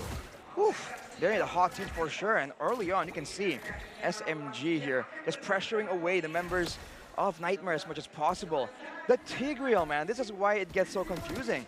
The Joy is now weaker to crowd control, and with the Tigreal changes a few patches ago, that crowd control comes out more suddenly compared to usual. So that is something that Team SMG needs to be very careful about. Yeah, they want to bring up surprises, and even since the beginning, you have just said it, and also Nice said it, he's an OG tank. He has been here for a while, have been here since the beginning. Tigreal being big by Team Nightmare, I think he's gonna add a lot to this match, and there will be a massacre happening between both teams, Team SMG and Team Nightmares. Well, we have to see, man, for SMG right here, the fact that Miko is on the Cho means that he's going to be so slippery, so difficult to catch. He's going with the agility and the wilderness blessing, so he's going to be as tanky as possible, but he wants that mobility to maybe bait out some spells, some engagements from Niightmare Esports. Maybe that will be a window for Sasa on that Joy to just come in and deal a big amount of damage. And right now, I think this is the term that we can use and say it is the calm before the storm. It is the silence before the storm, because so far we are 2 minutes in and there's not even a try to invade, to go inside the enemy's jungle or to do anything aggressive against the opponents generally. So we are 5 seconds away from the next turtle. Who's going to take it? We're going to see. It's going to rely a bit on the EXP matchup as well, but you can see no one is level 4, and this Khalid is just struggling a bit slightly. He has regen, but the damage reduction on the second spell here is just not as strong as it used to be, so he needs to be a bit more careful. Okay, now that the turtle's up, first one of the game. Ooh, looks like it's going to be a full force. Jasmine going to go in. That might be the focus. Penalty zone to jump in, finds two. Too easy for Lexi. Will be able to get the turtle. Still going to be fighting for it, and they back off. No bodies dropping, but objective secured for Niightmare Esports. Everyone's still safe, but the turtle goes for the favor of Team Nightmares, and even with having that turtle, there's no much to add to Team Nightmare. That's crazy. Jasmine able to just push multiple people away from the turtle. That is something that Tigreal can do really well. And I think Team SMG were just caught slightly off guard there. Miko went in for a play as well, but with a Netherrealm, just wasn't a chance. So they're playing it very safely here, knowing that later on, Sasa can be a lot more impactful compared to too easy for Lexi on the Martes in the mid to late stages of the game. Yeah, we want to see some kills, we want to see some action happening in the Land of Dawn, because so far it's just like so peaceful in the Land of Dawn. Oh, this could be it right here, Yasu. First blood from the hands of Stormy. You can hear the crowd go wild for it. First blood in the hands of Team SMG. Team SMG gets their first blood, and now they are sending a hostile message. Look at Miko is going back. Smooth gonna jump in once again with the penalty zone. So Soul should be fine, even with that revenge strike, and they go ahead and disengage for now. Look at how aggressive Jack is on the Khalid, man. Just going in with the Raging Sandstorms. That's a big engage tool, and for now, he can't afford to do so, but later on, he needs to be a bit more conservative. Whoever lands the bigger ultimate between Jack and Smooth in the EXP lane, that can really swing the tides of the battle. For now, even though Niightmare Esports technically has a lead, Team SMG are the ones with a bit more of a gold lead, so their farming patterns, for sure, is a bit better compared to Niightmare Esports. And right now, I can see that there is like a little bit of poking each other. They are trying to get some of that HP from the enemy's team, and also like to break some shields from the enemy's team. So Team SMG so far is a little bit peaceful, as I told you. Even though they are now defenders, I think they have to be the most aggressive players. And so far, they haven't shown their teeth yet. They haven't shown Team Nightmare what happened in the finals and how were they so aggressive. I think this is a big problem for Team SMG. If they mess up here, the resets, the decimations is just such a big risk. For Niightmare Esports, it's not exactly the same kind of deal, but look at Miko. Miko's gonna go ahead and zone them out the best he can. You also have now, still, Turtle's gonna reset. So, interesting that they went with that. Jack is just around the corner. The biggest thing Team SMG has to look out for is implosion with the Raging Sandstorm combination. That's Jasmine flickering in with it. Still going to be going for it now. Turtle for the taking. Jack finds Saksa. Flicker penalty zone comes through. Too easy. Gets the Turtle, and they have to battle it out now. Smooth in trouble. Multiple bodies chasing him, and he will go down. It's Jasmine again. He's down. Everyone is now down. Team Nightmare gets the Turtle, and they also get the fight. Oh, Miko, he's in trouble here. Gonna get dragged, and Jasmine gets another kill on this Tigreal. That is just crowd control advantage at its best. You would think that Jasmine on the Tigreal is going to be a bit too telegraphed, too easy to avoid. But right there, he just gets the play onto Sasa. And of course, Jack with a great follow-up. The fact that they have 2 Purifies also means that they have a lot more ways to really bait out spells from Team SMG and turn it around. The Netherrealm as well, right there, really just messes everything up for Team SMG. If they were able to get the Martis, then that fight could have went in a better direction for them. And maybe if you looked at the statistics, Team SMG, every time they lose the early game, is so hard for them to come back again. So Team Nightmare now have the advantage of the kills, but there's no so much difference in terms of the gold, and everything again goes back and scrolls back to the safe zone. There's nothing happening in the Land of Dawn right now except for people waiting. Miko gonna find his target. It's Jasmine. Has the Netherrealm there, but it's multiple bodies. Here comes Candy with a blazing duet. Gonna force them back a little bit more. No one goes down. Niightmare Esports saves Jasmine.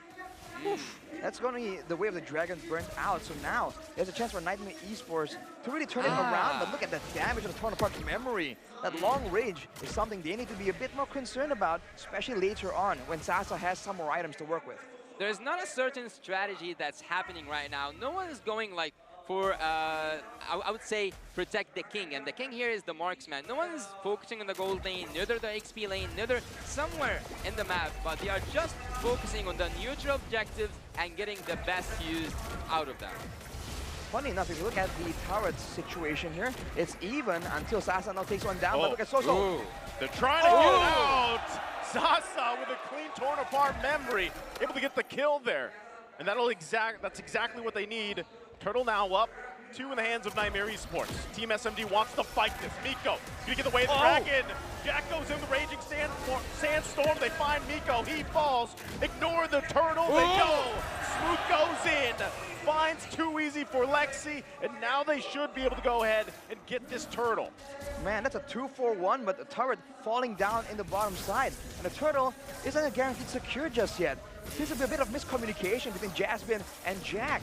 With how much your opponents move with the Sacred Hammer right there, that Raging Sandstorm might just miss. And that could be catastrophic for the side of Niightmare Esports. Whenever you do mistakes, you have to deal with the consequences. And right now, Team Niightmare are dealing with the consequences of like, the miscommunication that's happening within the team. So far, they do have a turret. So far, they are ahead in kills, but they are not taking the best use out of it. So it is not. Oh. Miko once again gonna find Jack. Can't really do much there. And then Flex as well. They grab another kill. Easy kill for Team SMG right here, but Win of Nature, watched by Sasa, knowing how important that physical damage immunity is. Now with the Saxa as well, has the Holy Crystal, so Joy damage is going to be ramping up pretty nicely for them. This is where Niightmare Esports needs to be a bit more careful, because now Team SMG, they can absolutely strike back, and they might get one more turret in the bottom side. It doesn't feel like it's the way of Dragon more than it is the way of Miko. So far, Miko is dealing a lot, or like making a lot of fancy ultimates, but right here, it is so nasty. They just took out, they just stole Faramis' ultimate. They just took it away from him even before the Lord comes, even before any action happens. Team SMG is just using their momentum and getting more and more and deeper into the game. Miko knows, once again, Jasmine going to spot him out. So we'll be able to hold him at bay. But the job here for Team SMG is that tier 1 turret. They get it down. They're 30 seconds away from the first Lord. And they are taking whatever they want. It's like they are walking in a garden, and whatever they see, whatever they want, Team SMG gets. Looking at the items right here, we've already mentioned it a lot in the previous times we've been on duty here, but the Clock of Destiny just isn't as good as an item anymore. With Enchanted Talisman though. Whoa, Jack! Oh, Jack's gonna heal back up the best he can. The Saxa has the damage, takes him out in the 1v1. Now will also take the purple from the hands of Niightmare. Right now, Team SMG is in full snowball mode. Saxa, Sassy, you can call them like sassy players, because right now they are just showing off. Right now they are just melting enemies down. They are melting Team Niightmare down. Gonna be another one. Implosion gonna be used with the Blazing Duet. That's the combo they're looking for. They take out Miko, but can they survive the fight? Stormy gets a kill, and they're on the run. Body after body's gonna fall from Niightmare. Team SMG answers back. It's a big combo, but it isn't as clean as it needed it to be. And Sasa will just basic attacking again and again, outputting an insane amount of damage, just like that with the Lord. A 5k gold lead, and you can really see the disparity in experience here. Niightmare Esports look lost, and they don't really see a way, at least an easy way, to really come back in this game. Let's take a look at the instant replay by Kadia, where Jasmine lands a 3-man implosion. The Blazing Duet comes in as well as the Mortar Coil. But afterwards, when they went with the Netherrealm, Sasa is just all the way in the back. And look at that damage, dude. 4 hits, and anyone in the back line, anyone that's not a tank, just gets deleted. Yeah, that's when the goal difference speaks. That when the strength actually speaks. And right now, Team Niightmare are buried by the mistakes they have done throughout the early game. Right now, they are in the defensive mode. Right now, they are behind their inhibitor turrets. Right now, they got to deal with this Lord. Is only the first one. Should be able to make quick work of it, as Niightmare does. But are they going to lose anything more? Saxa going to jump in behind enemy lines. Will back off, though. So right now, Niightmare holds on to their turrets for now. They didn't really use the waves as efficiently as they could right there. Fortunately for them, Niightmare were able to just defend. They have the chance to use the Netherrealm there to try and prevent a tower dive situation. So Team SMG do the right thing. Played a bit safely for now, but here's a problem for Niightmare now. They have to deal with so much damage. There's a Joy, a Lilia, and a Brody. So unless they get all these core members, core damage dealers from the side of SMG, it's going to be very difficult for them to come out on top in a fight. Still going for it. Another clean kill. Stormy does it again. There's the kick with the way of the dragon, the way of the Miko. Jasmine the target. He falls in the jungle. And Team SMG is relentless right now. Right now, Team SMG cannot do anything, or like Team Niightmare cannot do anything against the force of nature. Right now, Team SMG have a huge ton amount of damage that Team Nightmare cannot take in. They are just getting hit it one time after another.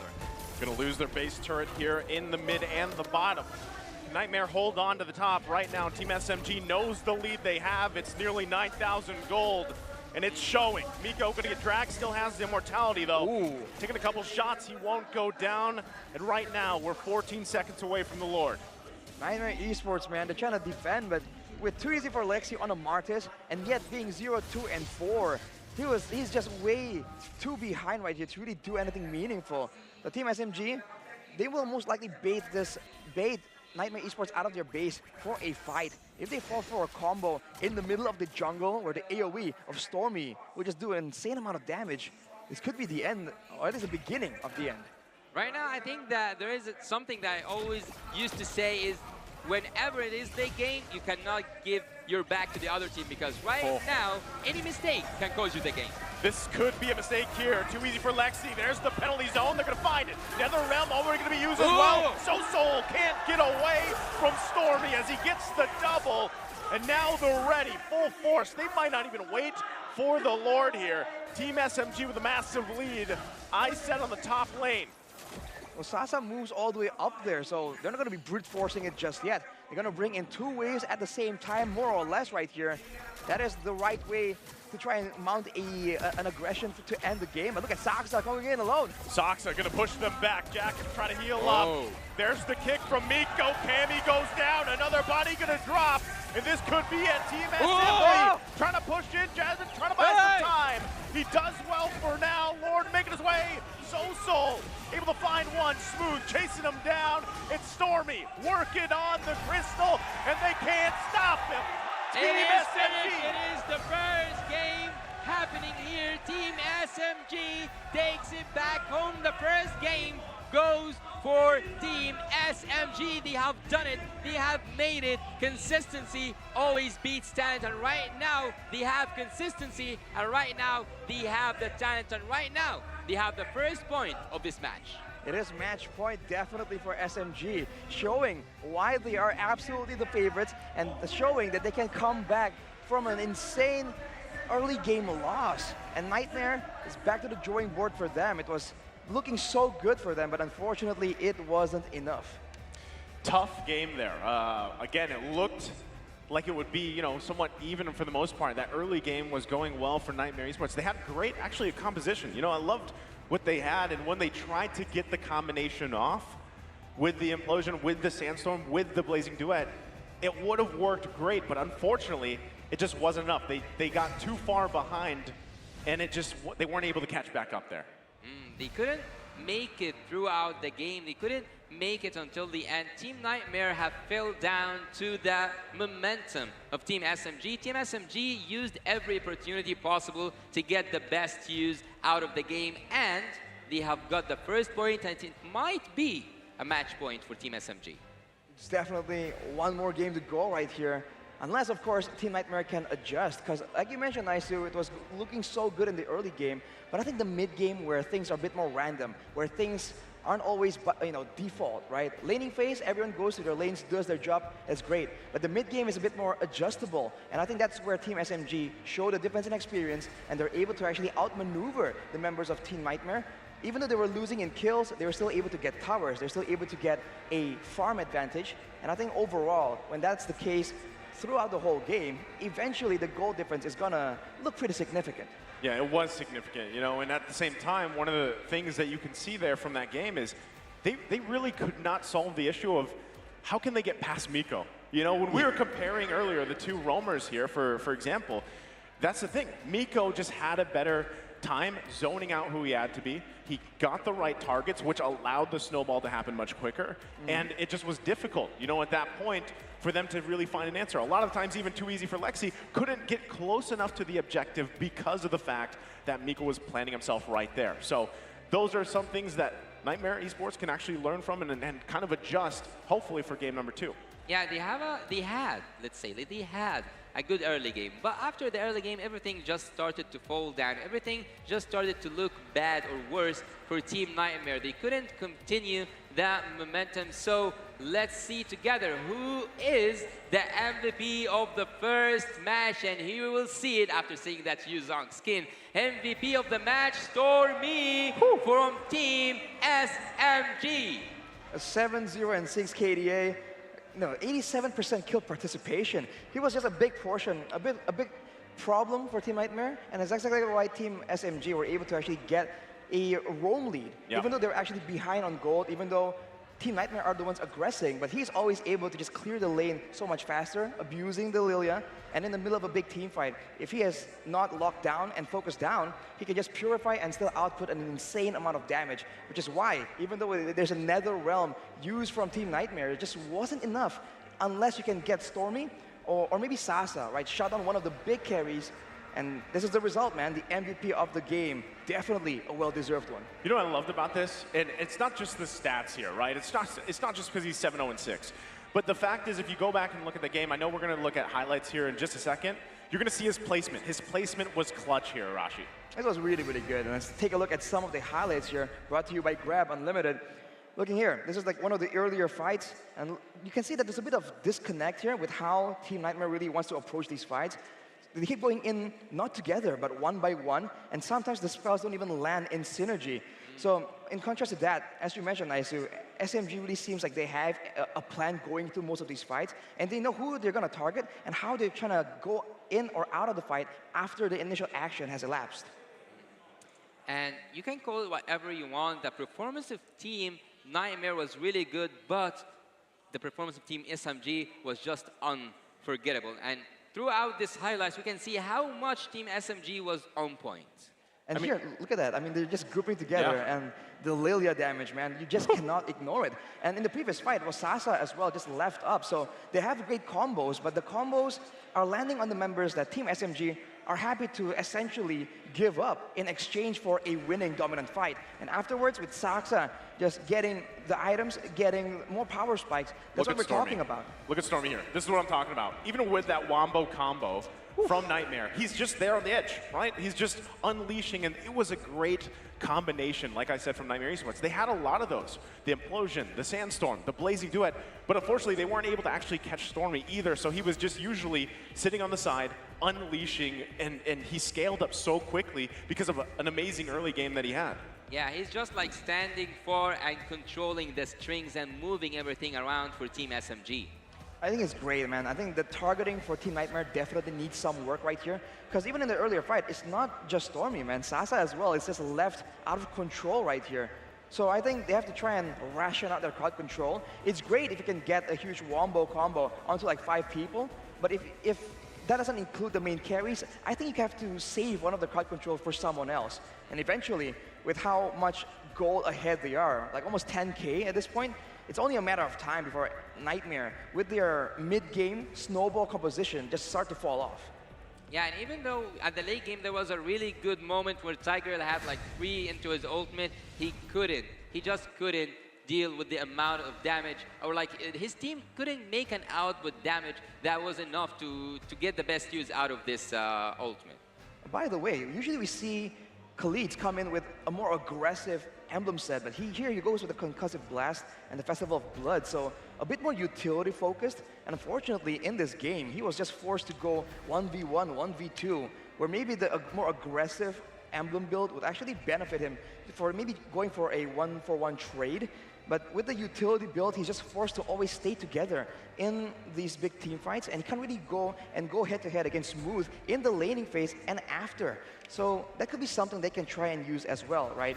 If they want to get a strong EXP laner, also play around him a bit more and use him to snowball. Because if he was ahead, then maybe there's a chance for Team SMG to have Smooth taken away from the fight due to the superior 1v1 potential.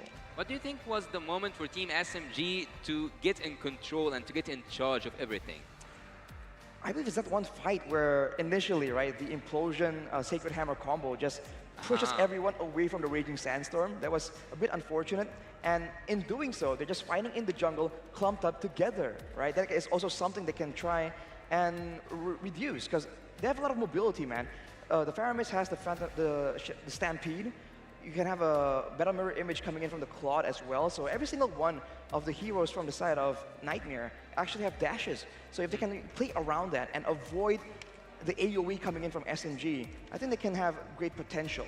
Looking at the item builds, I mean, look at Sasa, man. He is quiet in the early to mid stage of the game, but he has the most gold right here. He was just farming a storm. Whenever it's a objective take, sometimes SMG back away, but when they're doing so, they're contesting it and just trying and do something with 4 members, and they're allowing Sasa to just farm up a storm on the other side of the map. But what's interesting for me, if the game went a little bit further for Team Nightmare, I think that by that wombo combo between the Tiger and the Claude, something might have changed for Team Nightmare. Well, looking at the cards right here, the rich guy is Sasa, as we've already mentioned. The carry, of course, is Stormy. This is why right now, with the Clock of Destiny also not really a core item, a lot of mages are just transitioning into that secondary carry instead of just being more of a utility, because for the longest time, it's all about clearing the wave and then helping out your jungler or helping out your side laners. Now, it's also about being able to actually output that damage, and sometimes you can even do more damage than your gold laner in the late game, depending on what pick you go for. Interesting thing here too is, like I said, Miko, right? I know it's called the Forgotten One, but this man was, you can't forget him. He was everywhere where he needed to be, right? Even at one point, like Dasu said, it wasn't the way of the dragon anymore, it was the way of the Miko, because every target he found is exactly who they needed at that given moment, right? To lead them into an objective, to lead them into a tower take, to lead them into a better team fight situation. And that kind of happened, that fell in place, right? And if you look back at the draft, aside, well, you can kind of say Guinevere could be a roam, right? So it could have gone in the hands of Miko too. It was literally hack of Miko, right? All the bans were all towards Miko. But because he picked up, you know, it's almost like, yeah, you can ban all these heroes, but I still got the Cho there, right? Almost every roamer has this Cho pick that allows them to dictate the pace of the game. I think it's great that you can't really just expect to just target ban one person and get away with it, right? It has to be a bit more strategic, a bit more planned, because now the hero pools of all these players, it's not that simple, you know? It's not like they only play 3 heroes, and without those 3, they're done. They have a lot more options available, and if you look at the teamfight participation here, I think what's noteworthy is, of course, the 100% teamfight participation here from Cammy, but it's also showing that, for the most part, for Nightmare, they're just willing to go for a full-on team fight, whereas for SMG, they're very happy to go for a 1v1, a 2v1. And the fact that Miko was able to find all those pickoffs is part of why Team Nightmare, towards the end there, they were just so concerned on where they were going to go, where they should be positioning, because if they're not careful, Miko will find a pickoff yet again. So when they're stuck together like that, you're going to lose out in the macro department. Yeah, it wouldn't look so good when things just like fall down. And Team Nightmare at a certain point fell down, or like they lost track of their ideas. And at that exact moment, that's where SMG controlled and dominated the whole game. So after this game and after knowing that Team SMG will be on match point, Hello everybody, this is Rose and welcome back to the M5 Wild Card Stage. Now we're at courtside with none other than Jerry, Chief Guy, and of course the best translator in the world,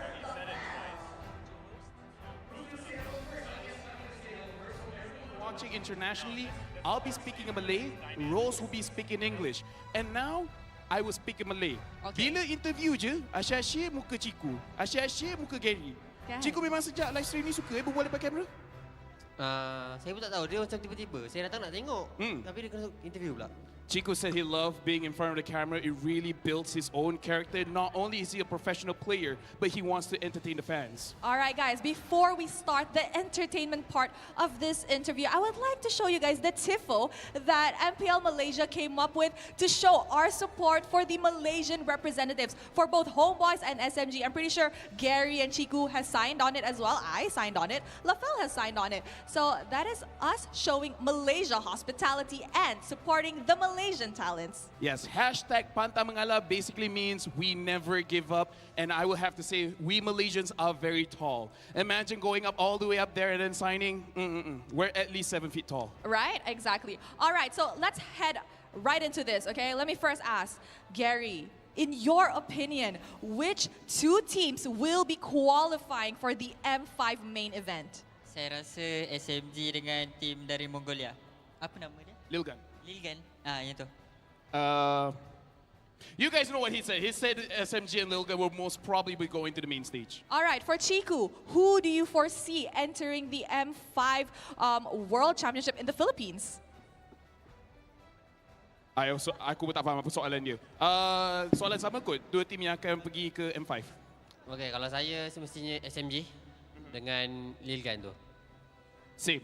Wow, same. Copy paste. It's the same answer. Copy paste. No need for translation. No need. All right, so Actually, let me translate. Okay. They say that SMG will be going to the wild card because they believe in their friends. They have trained very, very hard and they will go represent Malaysia. And Lilgan has been surprising everyone on the world stage, so they're looking forward to see Lilgan going to the Philippines and give every team there a big challenge. Gosh, that was an amazing translation. Amazing. All right, Chiku, you want Lilgan and SMG to enter, but in your opinion, which team is the dark horse? Which team will give them a fight for their money? I think Falcon. Why? Sebab ada lottery. He thinks that Falcon will be the dark horse, will be the one challenging all the other teams because Lotric was before this a part of Dota, and he knows Lotric is an amazing player. He will bring the fire. He will bring the heat. All the teams will be sweating. Wow. All right, Gary, in your opinion, which team is the dark horse this wild card? Saya rasa Falcon juga sebab hari tu time MPLI diorang bantai gig kan. Gary is not really creative. He just takes Chiku's answer, but I'm going to change it. Falcon is dominating because for some reason, they have found a way. They found the secret sauce, the hidden key to attack all of the teams Gary has faced against them 10,000 times in scrims, and every single time, it's a very hard game. Even Gary was sweating. He could not get his own purple buff. It was a difficult game. Oh, wow. Okay, so I feel like the longer this interview is, the longer LaFell's translation becomes. All right, so Gary, I heard that there are rumors surrounding your team in ML. So, Gary, do you mind spilling or maybe addressing the rumors regarding your future in MPL Malaysia? Future saya rasa tak ada apa-apa lagi sebab saya pun sekarang tidur kat rumah gaming house Team Hak je. Gary said he cannot predict the future. He's asked God a lot of times, and he's like, I don't know, we'll see what happens. So Gary has the same attitude. He's like, I'm still sleeping at the Team House gaming house, so my future, I'm not going to tell Rose, I'm not going to tell LaFell. He already knows, but he doesn't want to tell. He's a boy that keeps secrets. I see. So it's probably like, you know, let time do the talking. Probably entering Toda. Okay, moving on. Oh, wow. All right. Okay, guys, for all of you guys who are around Malaysia, around Klang Valley, don't forget to come on over to Geospace, Selangor, to witness the M5 World Championship wildcard that is happening here. Come on over, support your favorite teams, and, you know, maybe SMG might be able to take that second slot for Malaysia in the M5. And with that, I think we shall begin our second game in this first match. Konnichiwa. Bye-bye. Good luck, SMG. Good luck, SMG. Thank you so much, Rose, and also LaFell. We have seen this great interview, and we have seen some dark horses being shouted out on stage. So, in terms of dark horses, we haven't discussed that. We haven't got the chance to discuss this. What is your dark horse in this tournament, Laisu? That's a tough question because I kind of have two. It's KBG. Two. Yeah, I would say KBG just because I'm so interested to see what this team brings to the table, and also Lil Gun. You know, I had the opportunity to cast for Lil Gun in another tournament earlier this year, and I was really impressed with them. I was really impressed with how they handled themselves, how they went up against some of the strongest teams in the world back in ISF, and I can't wait to see how they've adjusted from that time period, you know, and how they've improved over that time. Well, while having two spots, or like two teams that will qualify to the M5 World Championship from here, and after saying, like you said, Naisu, that you have Lil Gun in mind, and you actually like mentioned two teams, so you have two dark horses. But for me, I think that in this tournament, KBG, I would agree that KBG is a really interesting team, and maybe they will be the dark horse or they will take a spot out of the two. But what about you, Arashi? I was gonna try to impress you and say Team Falcons, but no, I think it's KBG as well. They're a very interesting team, and the fact that we have almost little to no info about them means that anything can happen. They might be just really, really good, but we just haven't seen them perform just yet. But enough for that for now, because now we are gonna go straight into game number 2, and straight away we're going straight into that banning phase. We can see that they already started, but right now, Team Nightmares have learned from their mistakes. Right now, there is no joy anymore for Team SMG, and Guinevere is still it is almost forbidden so far. So I think that we will get used to having Guinevere in the ban list, and even though we haven't witnessed Nolan in the last match, again, Nolan right now is in the ban list while he was the most banned hero in the MPLI. We're seeing a bit of a contrast right here, man. For Nightmare, they banned a lot of the support heroes in the first game. But now they're banning away the Joy and the Terizla. They're just doing more respect bans, but also still, they're going with the 1-1 ban as well. It's almost like the second pick always wants to ban away the support heroes. But for Team SMG, that's just not the case, man. They're going for the Nolan as well. They are going for the Nolan, and I think that at some point, what are you laughing at? The audience there, the work there to teach their daughter, I'm assuming that's their daughter, the thumbs up, man. You know, that's probably her favorite, what's that, the sticker in game? You know, the thumbs up sticker? Okay, just big thumbs sorry to derail you guys. I was just impressed with the thumbs up sign out there. The effort. The simple things in life. For me, I think that right now, the only thing that's changed for me is that I got used to see the Bruno in the ban list for Team SMG. So maybe, just a maybe, Team Nightmare will pull off that pick and they will make Team SMG, I don't know, will they deal with it or will they fall down to it? I don't know, to be honest. Well, here's the thing. They're going to go ahead and pick up Bruno right away. Really? Yeah, when you were asking that question here, Yasu, I was like, well, one, we know that Bruno, especially from the most recent thing, the MPLI, right? It was a hot commodity. And it is here. It's left open because of the fact that we see a little bit of change. This is the change I wanted to see from Nightmare, right? This time around, they don't go and focus completely on the hero pool of Miko. They actually just go with some of these bans. They don't want to deal with the Joy anymore. We saw that pop up. And they lock in a great first pick, the Bruno. Now as an exchange, they let go of the Angela Baxia combo. This is a disgusting combo, man. It's always such a pain to deal with. A tanky Baxia with insane clear, insane speed, augmented by the Angela as well.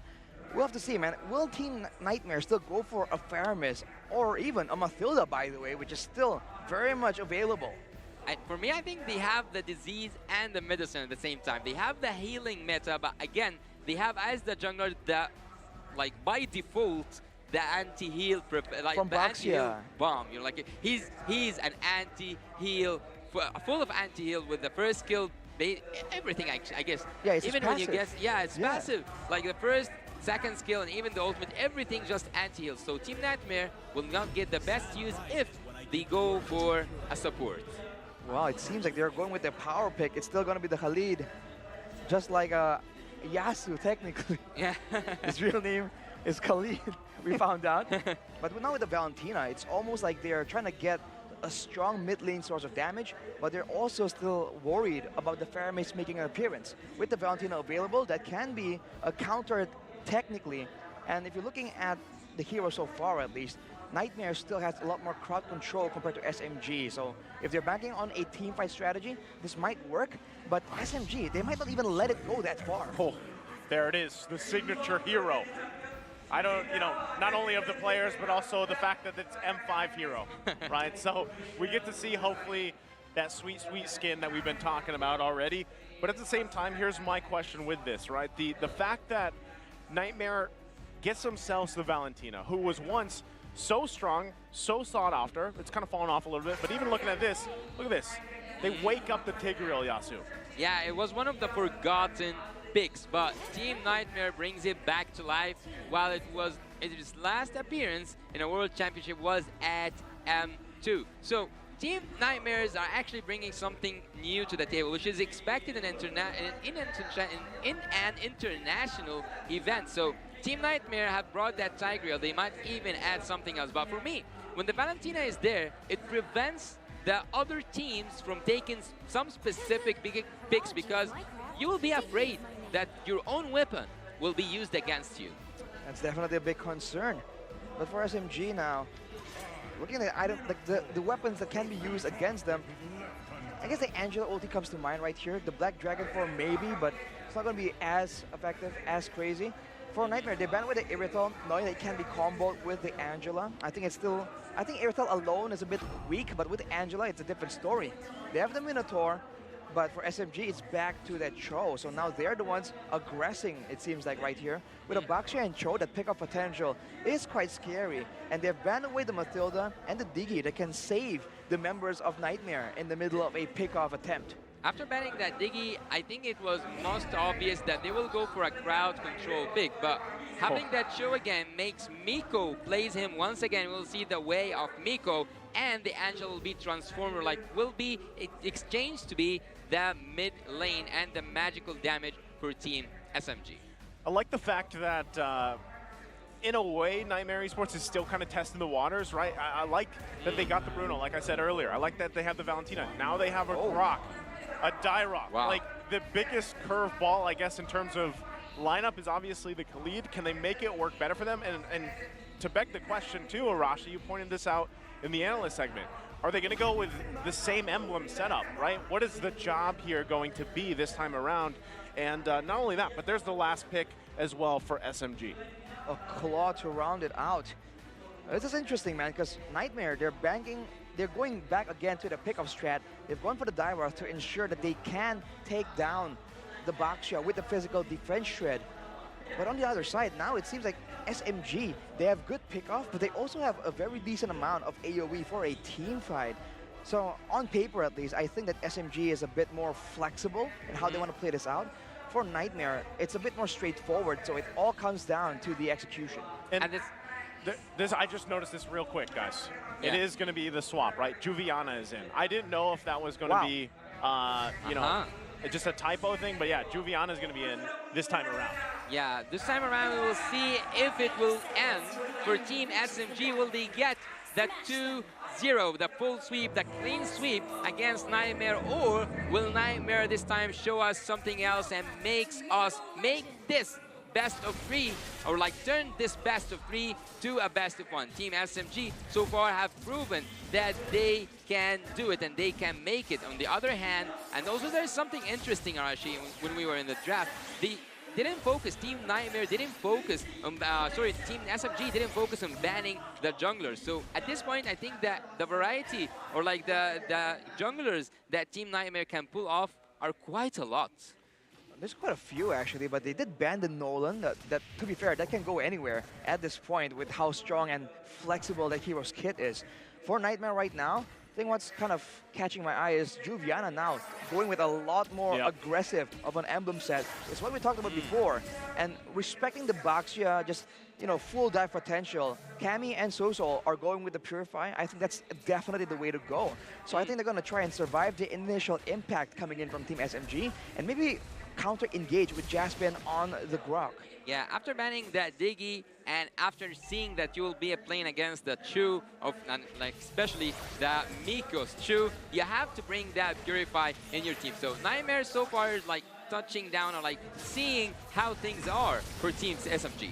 Saksa gonna find too easy for Lexi. Makes quick work of him with the first blood going in the hands of Smooth.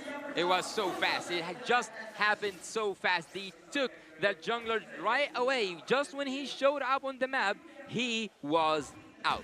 And that's definitely not how Niightmare Esports want this game to go, man. If you look at their emblems, it was a Wilderness Blessing and the Agility for 2 members, and Wilderness Blessing still on 1 more member. So everyone's trying to be aggressive and roam. They have the Rupture and the Assassin emblem as well, but Team SMG are the ones getting ahead right here. And look at Saksa, man. Against 3 members, he's just rolling. He is rolling, and maybe the odds this time will roll for them as well. So right now we'll see what will happen. They're gonna find Miko already. Hard guard gonna come out, finds a target, too easy. Will fall. Turtle gonna be ignored for now. just trying to drive them back. Smooth, working it. 1 versus 2. Saksa gets the turtle. Jasmine in trouble. Smooth as well. Cross for cross they go. Soso picks up the kill. Now he's on the run. Gonna get stunned there. Couple hits away. Juviana trying to help him out. Goes to the brush and is fine, but the turtle goes to Team SMG. Smooth now tastes some of his own medicine. That Valentina play was incredible, Arashi. I mean, it was pretty good, and this is what they need to do, but Team SMG now, they just got the turtle, and technically they still came out on top right there, and they were able to chase down the members of Niightmare Esports. This is the problem with that Angela. The Boxer was looking so low, but with Stormy and the Angela coming in out of nowhere, that just turns the whole fight around for Niightmare Esports, and they're forced to pick. Are they going to try and secure the kill regardless, or ignore him? And that kind of choice in a split second is a lot more difficult than it seems. Wow. I'm actually, every time you tell me what happened after a fight, I'm mesmerized by the amount of information that I might have missed. So you just said some stuff that I haven't caught by my eyes, and this is really amazing. You are really a technical and a tactical analyst. Going for this, again, their own tactical way. SMG gets a lot out of Nightmare. I mean, this is the thing. You can already see the level disparity happening here on some of the roles, some of the lanes. But right now, Niightmare Esports holding on 4 minutes in. Yeah, I think that they are a little bit equal, even though like right now it's 4 minutes in, or like we are 4 minutes in the game. It is actually so equal between Team SMG and Niightmare. Unlike the last game, Team SMG, after a minute from now, were in control. Look at that play, the 1v1 Smooth, just holding his own. But Juviana, just doing a lot better, I think, in that EXPN matchup, but for how long? Saksa comes in. Oh, here comes Saksa. Juviana does not have the Sandstorm. He is going to flick her out, though. So, right with that, he also had that hard guard being used with Soul. Now, still working on it in this bottom lane. SMG, Miko, looking for a target, not going to be able to find it, but the turtle is now up. Miko had his own flicker, but actually didn't even want to use it. Team SMG safely, without any problem happening, without any, let's say, there's no fight back, or like they don't want to go for the neutral objectives, Team Nightmare. Uh-oh, Saksa once again into the jungle of Nightmare. Has Miko there with him, but he's just going to back off for now. But with that, again, the second turtle taken for Team SMG. Oof, for Nightmare, though, they have the negative Durance right here, but is that enough? The hard guard Boxer combo is still so difficult for them to really find a solution for. But for Team SMG, I think all things considered, I would expect the gold lane to be a bit bigger. I mean, this is a Boxer, a clear smash, but Smooth is just relentless on this huge song, man. He is smooth. He lives up to his name, and now Joviana is in that place. Once again, where he needs to be. Kill goes over to Saksa. And this is what happens, just like we saw from the previous game. This is where that snowball effect, that momentum starts to build for Team SMG. SMG, every time they managed to control that early game, it was so hard for any team to stand up against them. And right now, and after I said it earlier, it was 1 minute away from now when Team SMG got in control. And right now, they are in charge, they are in control, they are in command. All right, it's Saksa. It's Miko here. Into the jungle they go. Saksa gonna go ahead and take it, not letting too easy for Lexi have anything. At this point, it's a little bit hard for Lexi. He's having trouble. Gonna be forced out here. Soul holding on to the heart guard himself. Now Saksa making his way to the purple. Man, it's just such a tough situation, man. The box, just in your jungle constantly is just a big problem. And I think with 2 levels down, there's no chance, man. Saksa takes it away, and too easy for Lexi. It's not looking like he's having such an easy game after all. Yeah, he is trespassing. He is getting inside the jungle without permission. Team SMG makes the whole land of Dawn seems like it is their land, not just the land of Dawn, it is the land of SMG right now. So SMG are taking every neutral objective. They don't even need to use that retribution. Team Nightmare are just listening. They are just listening carefully to what SMG have to say. Saksa and the rest of the squad here, even with a hard guard, not gonna be enough. Nice wild charge though, but still not enough. Cammy does go down. Miko's still gonna be up here as well. It's Saksa holding the front line, and they will get that tier 1 on the top side. But there, Smooth gets taken out though. A good trade back by Niightmare Esports. A bit of a swing in gold, but being 2K gold lead ahead, still securing all the objectives. Still going south for Niightmare Esports. They have to try and make something happen right here. Maybe use Jasmine in a more creative manner. Get a pick off. Make sure that you go for the prior targets. If they can find Stormy on the Angela before the hard guard gets used, that could be the golden moment they look for. But now, too easy for Lexi. Is he gonna get the orange buff? Yeah, I think that they want to take it to a 2v5 because right now the goal difference is not so high. No. Wow, that's annoying. That's tough. Right now, it's very difficult for Too Easy for Lexi even to compete against his own buffs. So what more of this first Lord coming up? It's Team SMG is not letting up at all, and even right now, Saksa just staying here into enemy territory. Meanwhile, Sasa's going to work on the bottom side. So can they force a situation here? Right now, Niightmare Esports just trying to hold on. Yeah, he's just acting like he owns this place, right, Arashi?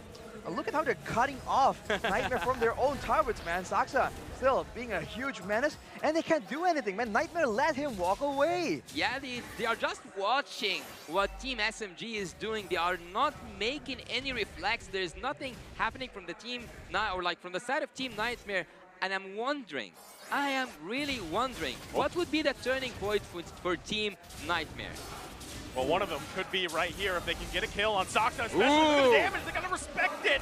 They do get Saksa down, but here comes Sasa with a blazing duet. Can he get back? One hit away. Soul gets that. So to answer your question, Yasu, that's it right there for Niightmare Esports. What a massive blunder. They even lost a turret on the bottom side. You gotta respect your opponents, man. That was not it. They lost 2 members. Sasa to the fadeaway, by the way. Unfortunately for them, Nightmare won't be able to secure the Lord just yet. So SMG, they've got a second chance at this. But bro, what was that? That was the damage. And look at Too Easy for Lexi. His damage right now is actually able. And you just said, Naisu, that he cannot even compete against his own jungle, or like his own buffs. But his damage right now is actually quite good. So Team Nightmare might build up on this, and Team Nightmare are actually equal, almost equal in terms of gold. Looking at the item builds right here, it seems like it's going to be a full tank build for Too Easy for Lexi. He's a bit more utility-based. He's just trying to make sure that Juviana and Cammy can just do as much damage as possible. On that note, though, only 2 items completed for Cammy, 500 gold down from Sasa, who has his core items on the Claude and the Wind of Nature. So all these physical damage sources can be dealt with, and he has a Purify, which he was using in the previous fight. And with the Flex of the Oasis completed for Stormy, this is where they have a huge power spike if they can use it efficiently. Oh, Juviana, not even a part of this fight here. Not sure if they can even compete again in Saksa. Just going to secure that Lord. You saw that, right? I mean, I guess it was better off. Maybe Niightmare Esports just like, let's give it up. Let's continue to work from that deficit that we had in the early game. Yeah, and also that Lord was brought to you by Kadia, and also this Lord will be for the favorite team, SMG. If you look at any number, you will see that it's in the favor of Team SMG, but at any moment, with just one mistake, with just one little mistake, Team Nightmare can take the wheel. Team Nightmare can actually turn the odds towards them. See if they can do it here. Once again, the bottom side, they go. The heart guard's there. It's 3 versus 2. Miko trying to make his way on the backside. Saksa does fall. Juviana quite low. Lord there as well. There's the blazing duet. And they're going to get whittled down. It's a double. Right there, but they trade it. It's the 2 for 2. The hard guard versus hard guard situation, man. There's just a lot more damage available for Niightmare Esports in the middle of that fight. But trading 2 for 2, especially when you have the Lord, is bad in a way. But now with 2 members down, can Niightmare Esports stop the Lord push? Actually, I've just like looked right at the audience. We have a full stage, so everyone is waiting for this moment, whether they are here with us at the venue or they are back home. And right now, Team SMG have the opportunity to bring the first victory at the opening of the wild card back home. But again, and after you said that in the first game, I actually took note of it, Team SMG don't get the best out of the first Lord once again. Just not ideal, man.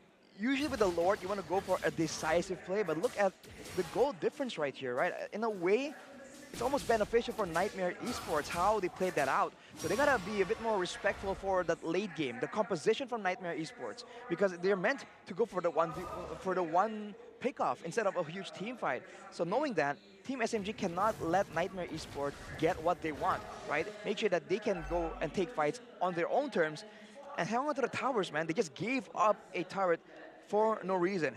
If you look at the in-game equipment right here, even for Smooth, he's going full defensive after the Hunter Strike, so he's still attempting to be a frontline tank. So for Team SMG later, if Niightmare Esports can zone away or shut down Sasa in a fight, that's just the bulk of their damage already negated completely. Yeah, Team Nightmare have that snowball ability, and they might take someone before they even start that Lord, by Miko manages to go back, and now he will be back home. He will get some HP. He will get ready for the next. He will be ready for the upcoming Lord. Team SMG, and as I said it before, they don't get the best use out of the neutral objectives. And as you just mentioned, Arashi, they didn't have an ideal Lord, let's say, initiation or a fight. There wasn't a conceal, a play. But again, I want to ask you actually, Naisu. Team SMG at this moment, do you think that they will make a huge mistake? Oh, right now, it's going to be Juviana making the mistake. He is going to be quite under territory. Goes in with a flicker, gets the hit here, tries a regen. Going to go down by Stormy. Can they win the battle? The objective, though. Team SMG, Saksa going to go down. Niightmare Esports could make a massive comeback here. Kami going to be in trouble. Blazing Duet comes through. Still going to be pushed off the Lord. Niightmare Esports running for the hills. Smooth and Sasa will be able to get this kill. Jasmine tries to wild charge away, and he does it. Survives for now, but gives up the Lord here to Team SMG, unless Too Easy for Lexi can pull something amazing off. Maybe he can go in and maybe he can get that retribution, but it will be just the time for Saksa to come back. A massive play, just 2 last survivors from Team Nightmare. Was looking kind of okay for Nightmare there. They were able to use that split kind of and make Juviana just take 2 members away from the Lord. But unfortunately, they did not have the damage to really shred it down. And so they get absolutely punished, man. Cammy was in the Lord pit, and he was just cornered by Smooth. That is not how you want the fight to play out. And now with the Lord in hand, Team SMG, can they find the end? Because they don't have long range, they don't have good siege potential. They have to go for a pickoff or an all-out fight if they really want to go and end the game with this push. Well, the only thing that I can tell you for sure is that Miko doesn't have that flicker, so we might not see the outplay happening from Team SMG, but everything that's being built up until this moment is saying that Team SMG might have this victory with this coming Lord. Lord going down to the bottom side. Rest of Team SMG focusing on the top here. Looking to fully expose the base of Niightmare Esports if they can. And as you mentioned, a lot of that lies here. Yasuo, Flicker now available for Miko. Does he force a play here? Has the immortality as well. And Soso holding on to his own Way of the Dragon. Lord finally taken care of. Smooth. Smooth gonna go in. Dragon form. There's Miko. Finds Jasmine cleanly. And now they're gonna go ahead and find this last turret of the base of Niightmare Esports. Do they push it in? Smooth gonna jump in, find Juviana. Immortality gonna be popped. They're still trying to hold on. Heart Guard gonna come through. Sasa with the blazing duet. Juviana trying to buy some time, keep him at bay, but can't do it. Finally, Saksa falls. Miko's immortality gonna be popped. Can they do it more? They can't. They have to back off.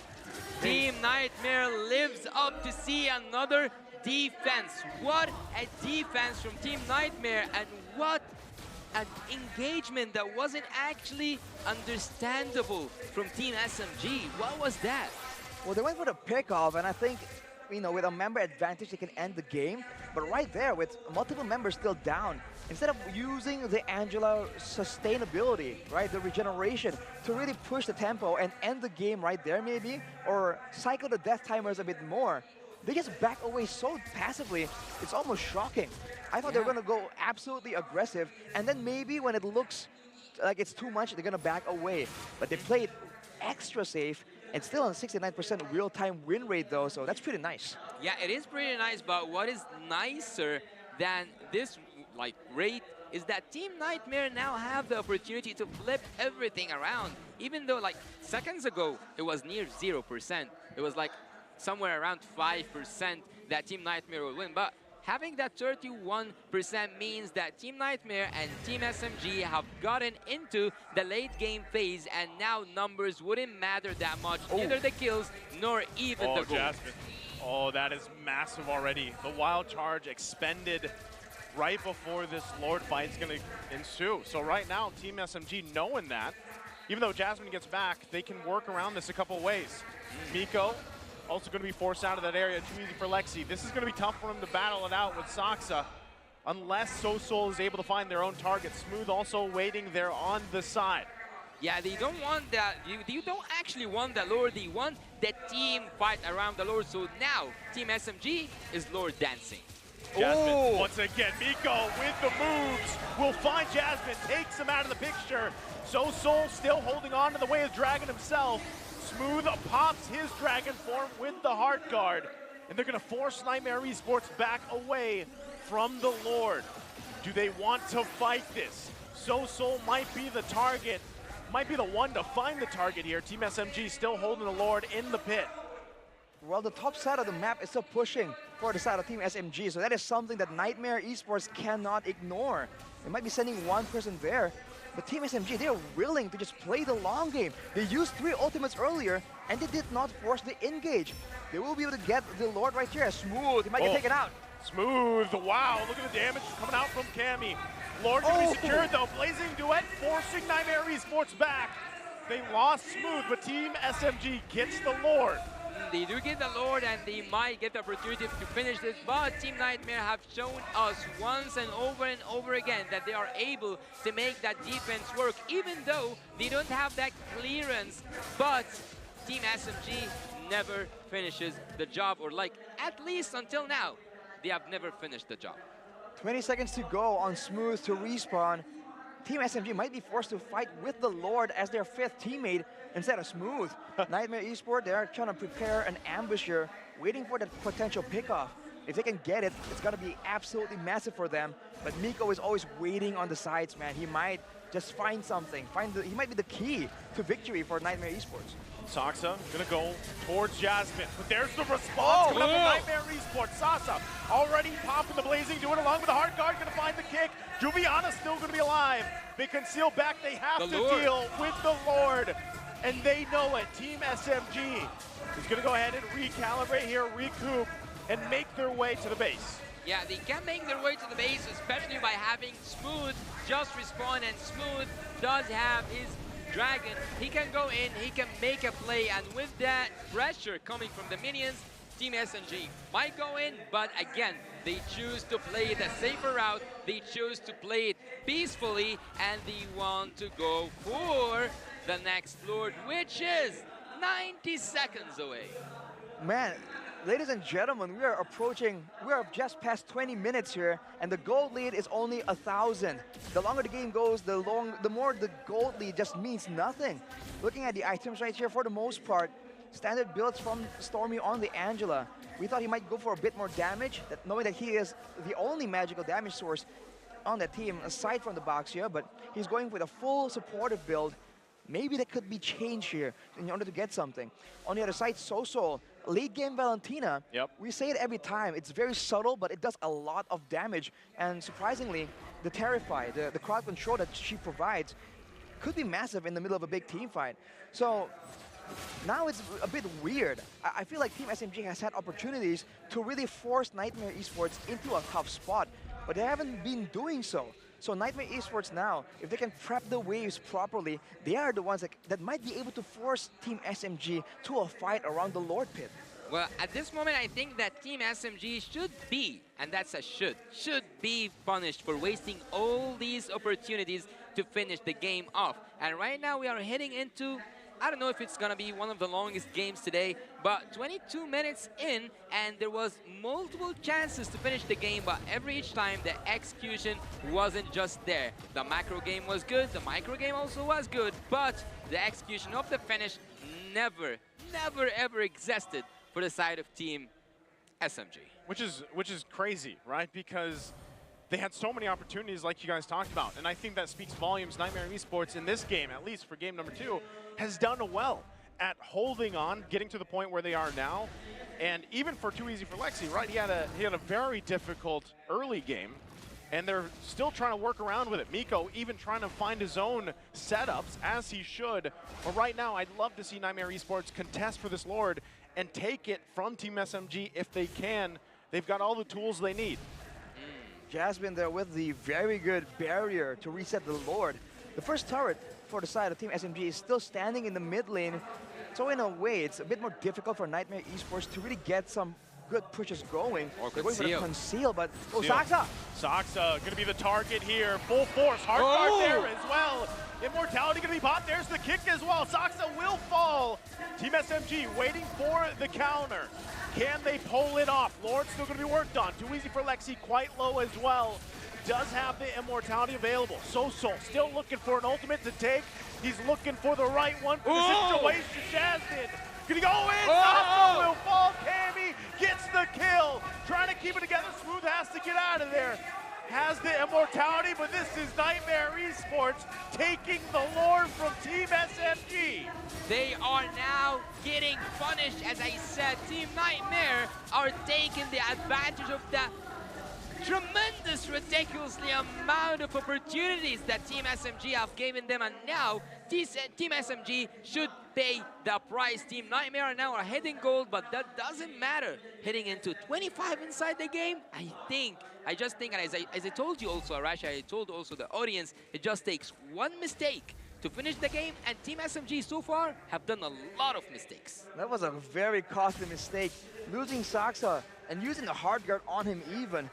What was the idea there? It's like they're trying to capture and trap Niightmare Esports on the side, but Niightmare Esports, throughout the whole game, have been going for a very straightforward approach at ending this game. And Team SMG are falling short. They might lose the base turrets. Can't Niightmare go for more? They can go for more, and they can actually finish that game because the Lord haven't even been touched. It wasn't like even harmed. Look, even the minions are not now focusing on the Lord, rather Team SMG as well. So the minions are synchronized, everything is aligned. Team Niightmare might have the happy ending they were aiming for. Right now, conceal gonna be used. Lord making his way, bottom side, gonna charge in. Turret's gonna go down. Team SMG backs against the wall here. They're looking possibly at a game number 3.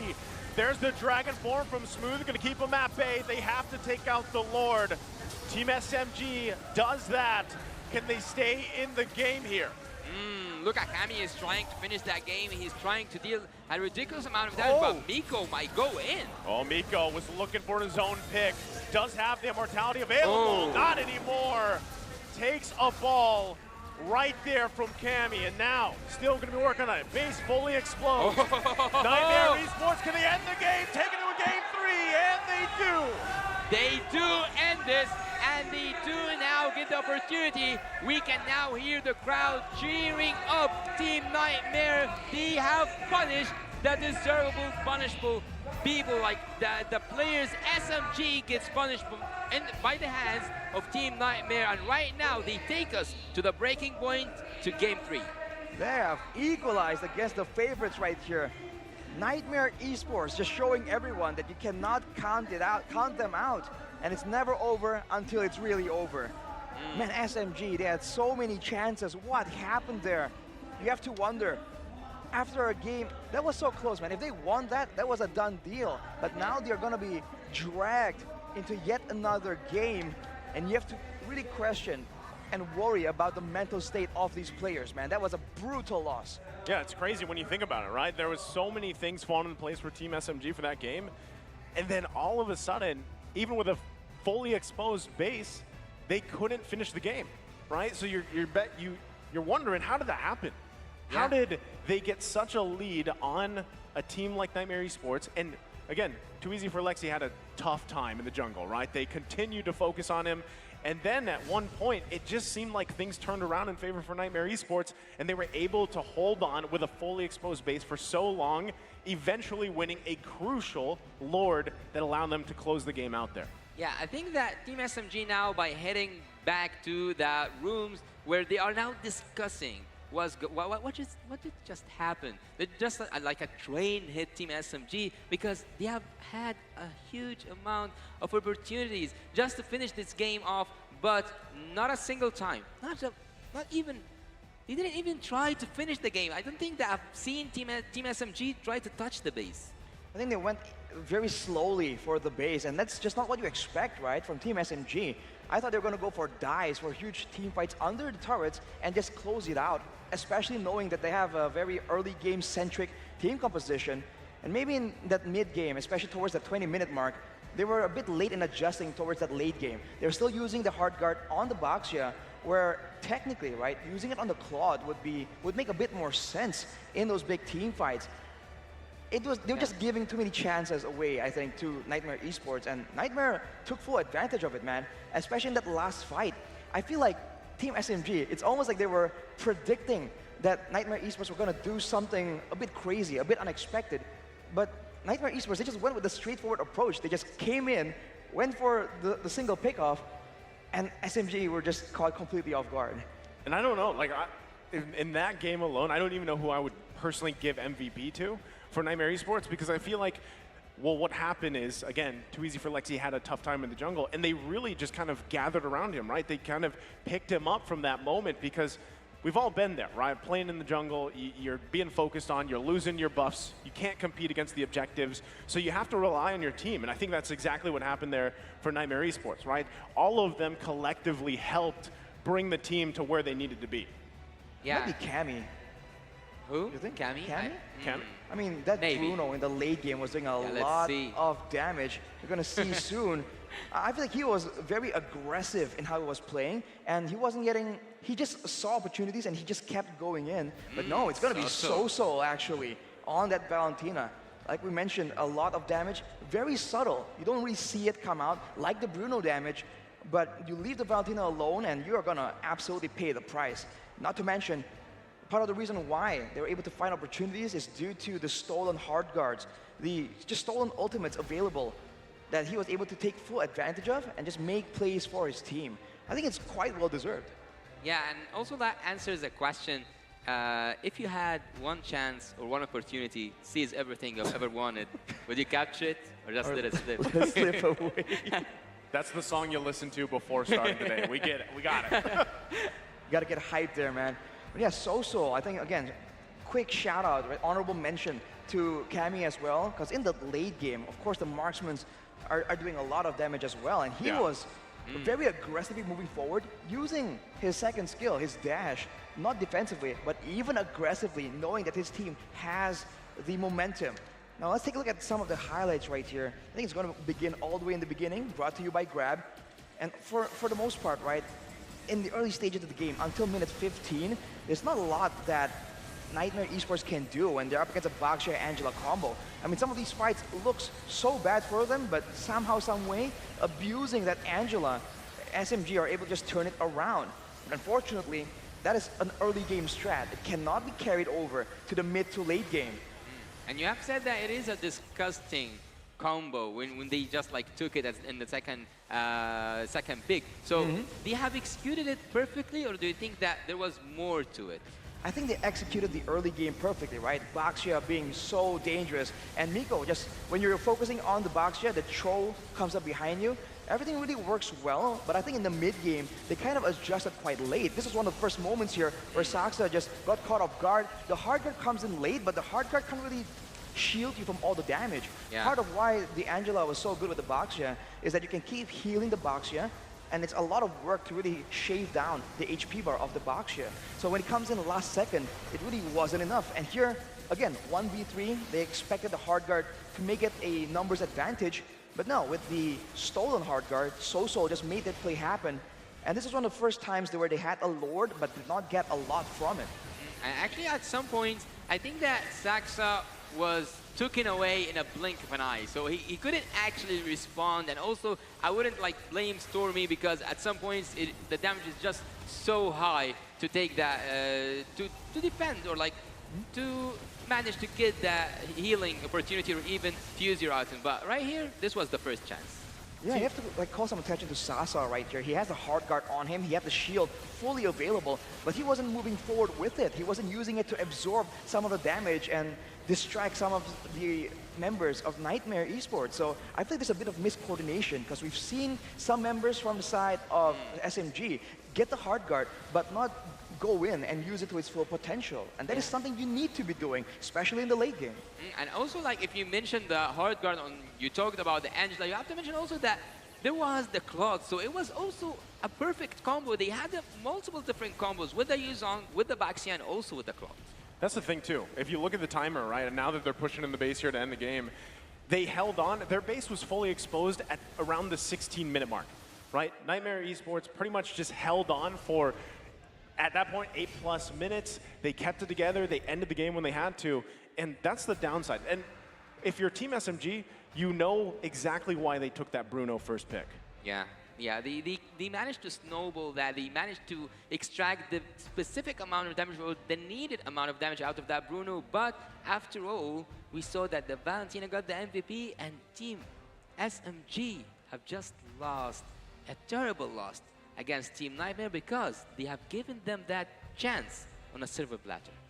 Yeah, if you look at the stats here even, the Turtles and the Lords very heavily favor SMG, but they're just unable to close it out as dominantly as they would like to.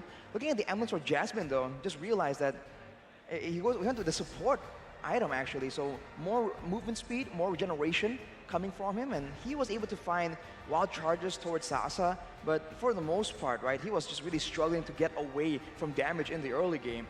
You take a look at some of the items, as we were comparing earlier, the Claude not needing the boots is an advantage, but when the teams aren't really chasing each other down, then it doesn't really matter. Cammy is still with no boots, and even though he doesn't have the BMI, that mobility, he is still doing great. And with the Windtalker as well, he just has a lot more attack speed, so a lot more damage output, especially after the Blazing Duet has been used, right? With the Blazing Duet, you have a lot of damage output, but after that, you have shred damage. Whereas for Cammy on the late game, especially when an Angela or Claude is just stuck in the front for a second too long, those crits are hitting for 1,600 damage, man. You cannot stand there.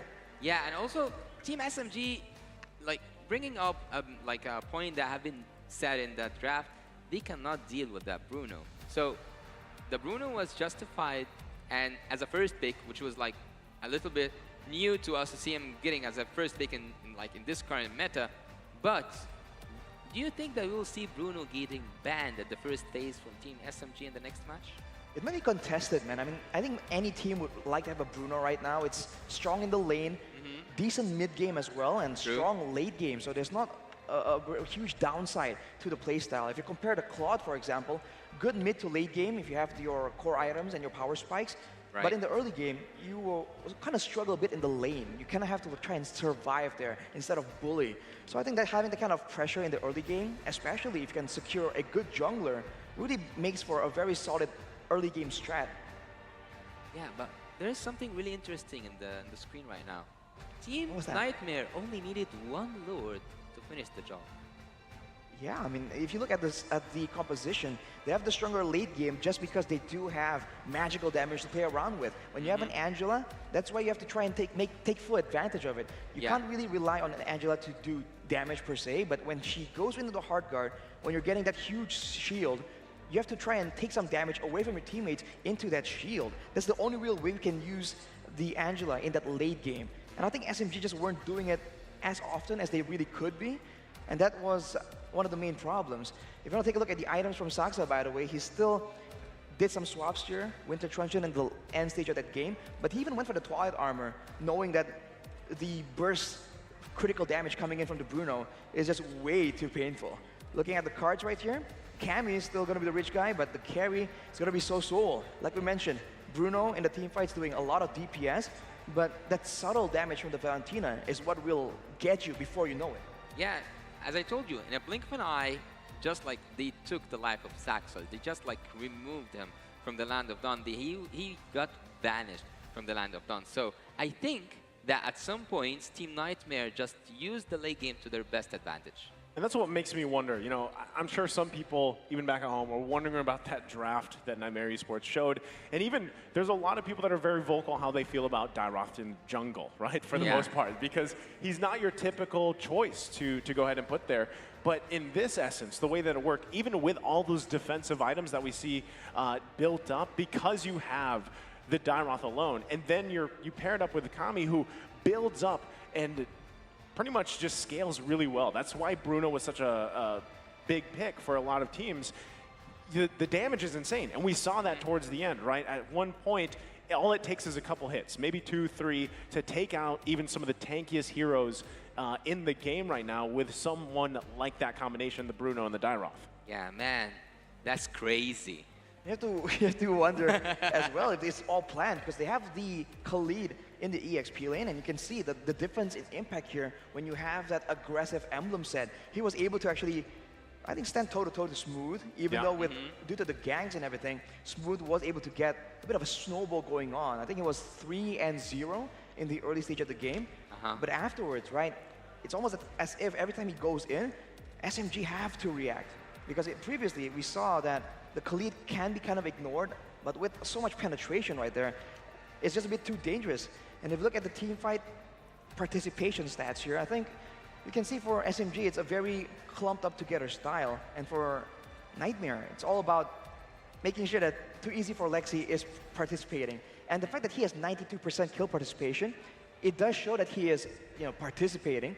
But it also shows that there's a lot of fights near the Lord, right? Because that's where he would be, and that's where he can actually get a lot of his physical damage shred, his physical defense reduction to try and take down the members of SMG. Yeah, but actually I feel kind of sad for Saksa, because look, he got 200k damage dealt upon him. So this guy have handled a lot of damage. He soaked in a lot of damage. But there is a question. Do you think that the draft itself as a whole played a huge role in the game, or was it the opportunities that made it possible for Team Nightmare to come back? I think it's both, right? The fact that SMG were able to get so ahead in the early game is because of the draft, right? It's a good draft with a lot of mobility, a lot of outplay potential. The hard guard can be used with the Baksha and the Yuzong, so I mean, they have a lot of combos available. But that's also why in the late game, they don't have a Brody or a Bruno or a Beatrix, something that can take down towers very reliably. They have a Claude, and on top of that, they have no magical damage because they have an Angela that was building the Flags of the Oasis as well as the fleeting time. So he wasn't going with like a Divine Glaive or something. So the reason why they were doing so well and then not so much is because of that draft. And that shows again the importance of the drafts, but also how you execute and how you plan out the game, right? Because you need to end the game fast with SMG's draft. And that's why I'm wondering too, MVP Soul, he did a great job at actually juggling the ultimates that worked best for the situation, right? As we saw that game kind of unfold, there was times where he had the hard guard, like you pointed out, breaking down some of the highlights there, Arashi, but also there was times he had the Way of the Dragon, right? And he played those situations the best he could, given the fact that they were down for quite a bit of the game, right? That is a huge responsibility in its own right for Soul, and he pulled that off really well. And so, will they be able to replicate that for the next game? We'll have to see, man. I think there's going to be adjustments for sure, but we might get, some extra knowledge from backstage right here. Yeah, we might go backstage to see what's going on with Mara. Here with me is Pui, the team manager of Niightmare Esports. Pui, congratulations. That was such a great comeback. Now give me an inside scoop. When the players came back just from that win after game 2, what was the reaction? What did you tell them? It's very excited, and it's very, I'm so excited for that game because it's very, the fighting is so blood, Give me an inside scoop in terms of who was the loudest and what was the reaction of the players when they got in? The loud, right? Yeah, who was the loudest? Who was the most energetic? Yeah! Who out of all of them? A coach. The coach? Yeah. Coach! Coach, you know what? Coach, come on over here. Let me just see you for a little bit. How proud are you with what happened earlier? What did you tell the team? I feel good, feel good. Feeling good? Yeah, feeling good. what with that win, what did that do for the entire team? Do you think it boosts their confidence? Do you think you're gonna take this one? For sure, 100%. 100%. Yeah, What about yeah. you? We're so confident from that last game because, yeah, we are. Yeah. Yeah, we feel good now. So you think you can take this? Now, before coming to today's game, tell us about the pressure that Team Niightmare Esports was feeling. This is my first time to come to Malaysia and enjoy wildcard. Yeah, it's really, we have a lot of pressure because we do keep practicing, do wake up early to practice, to do a lot of things to here. You're doing hard work. Yeah, hard work. You're doing hard work. And the hard work definitely is paying off right now with that win. Now, what do you want to say to everybody back home watching? Because we want them to support Niightmare. Okay. Let her say it, but I will say loud. Sure. Okay, for our people, for Niightmare fans, so please supporting us. We will do our best and yeah, we will do our best. We will get the champ in wildcard. And coach? Yeah. Can I say in Laos? Absolutely. Would love to hear you speak in your language. สบายดีทุกคนพวกเราทีม Niightmare Esports ฝากให้ทุกคนให้กำลังใจพวกเราเนี่ยพวกเราจะเฮ็ดสุดความสามารถพวกเราแล้วก็สิไป M5 ให้ได้เจอกันอยู่ฟิลิปปินส์ทุกคน Yeah, see ya Philippines. Oh, let's see if we'll see you in the Philippines. Once again, let's wish your team good luck. And now we're going to take it back to the casters. Be better than great. Turning that best of 3 to a best of 1 is such a marvelous thing to witness at the first game, at the opening of the M5 wildcard. And there was actually a really, really spicy, let's say, because like ever since I've came to Malaysia, everyone's talking to me, how like spicy tolerant are you, Yasu? But there was a spicy statement here from the coach. He said that we will 100% win this match, and they are running with the flow. And not just this, they didn't even just talk about this current match. They also said, see you, the Philippines. They did. So on the spicy meter for Yasu, that's pretty spicy, right? Yeah. I mean, at the same time, it would be a great start here. Day one, if this is an upset against Team SMG for Niightmare Esports. If they want to get to that point where they need to be, that's exactly what they have to accomplish here. And it starts down to the draft, obviously, right? I mean, they have pulled out some surprising picks that worked really well for them. Can they replicate it for Game 3? I think that's something a lot of people are wondering. And even for Team SMG on the other side, right?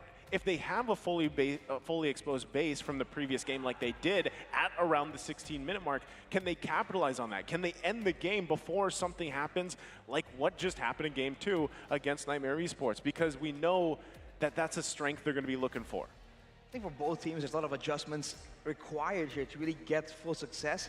And for sure, I think Niightmare Esports are the ones with the momentum here. They just won a game in a comeback fashion.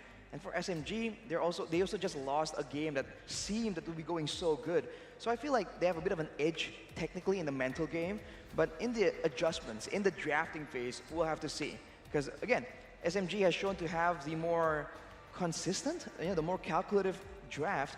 But Niightmare, maybe so far, they haven't really shown us all their weapons, right? They can bring out something really crazy right now and catch us all, including SMG, completely off guard. Yeah, they can catch us off guard because right now they got into their comfort zone. Now they are catching up to the momentum. Now they are knowing what's going on. And adding to that, noting that the previous games didn't have a huge issue, like an issue that it is notable inside the draft itself. So it was mostly for me, maybe I'll disagree with you a bit.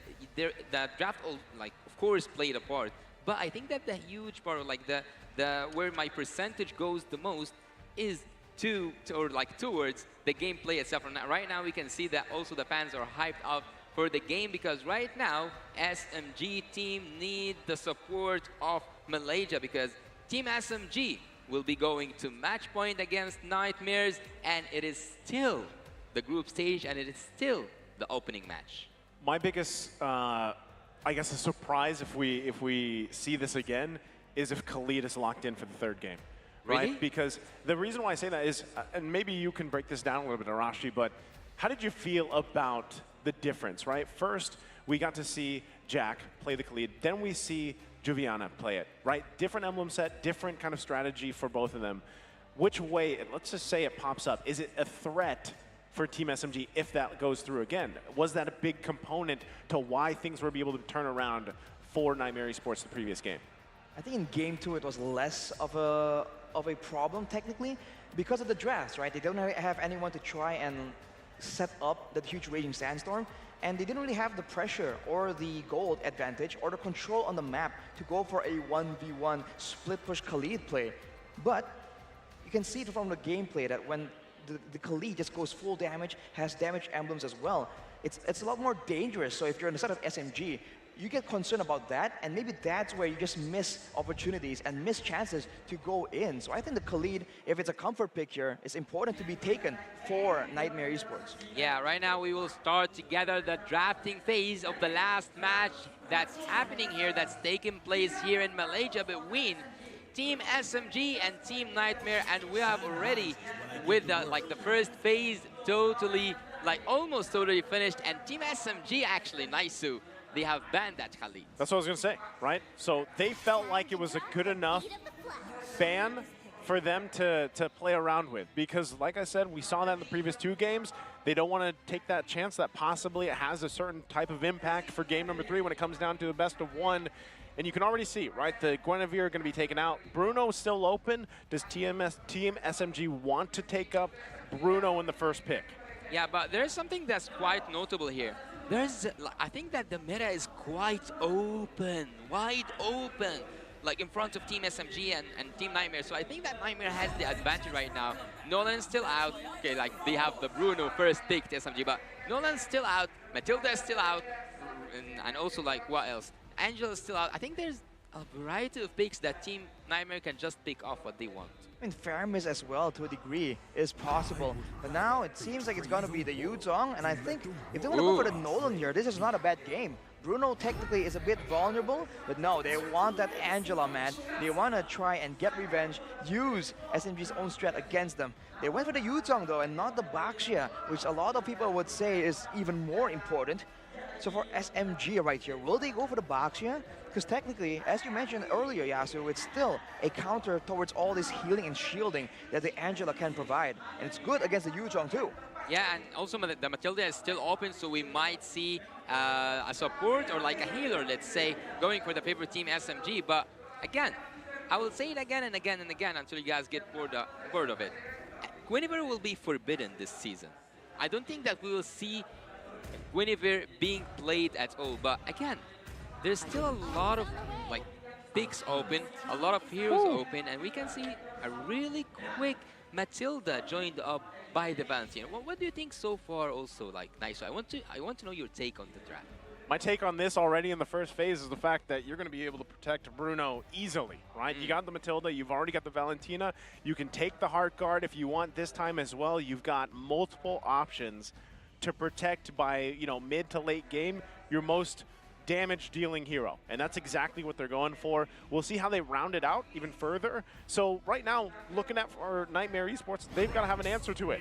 Now, next pick's going to be the Baxia. That helps them out with this situation that I just mentioned. Tactical Analyst Arashi. There you have it, Baxia.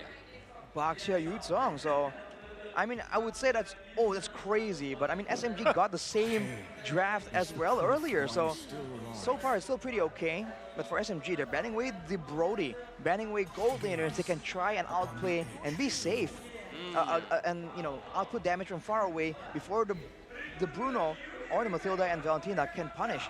But just like that, the Nolan and the Daiwa banned away. So for SMG, they need to find a way to deal with these tanky heroes. Some shred damage would be very, very nice here. Yeah, after securing that marksman, after securing the gold lane, they will focus on the gold lane by nature. And also at the same time for Team Niightmare, after securing that jungle, they will focus on the second draft on banning junglers. But these are like kind of the basics. We haven't seen something quite special in the ban list, or like we haven't seen something quite spicy as the Khalid, as also Naisu said earlier on. But Team Niightmare, I think that right now they are pulling one of their wild cards. One of their cards that I like it. Yeah, wild card. See how I heard it slide in. I got you. Yeah, wait until you hear better than great. Okay. Just wait for it. So Team Niightmare right now, after having that, actually, I just wanted to predict it even before it shows up. Sorry, I stopped you from that. Yeah, it was just around the corner. So I was going to say that after having an Angela,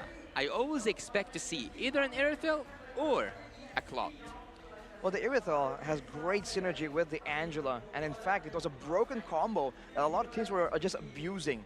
Having a Irithel with a lot of damage, with a lot of movement speed on top of, maybe a sprint and her own ultimate, it's dangerous, but I can't help but feel that right now against a Mathilda, it's kind of manageable, to a degree at least. For SMG though, that means that they need something tanky, someone to absorb that damage, but they go for the X work, they can survive the initial pickoff, and they have a heavy spin in the Akai. They can't pin down the Irithel, but I think that's a lot easier said than done. They might lack that damage.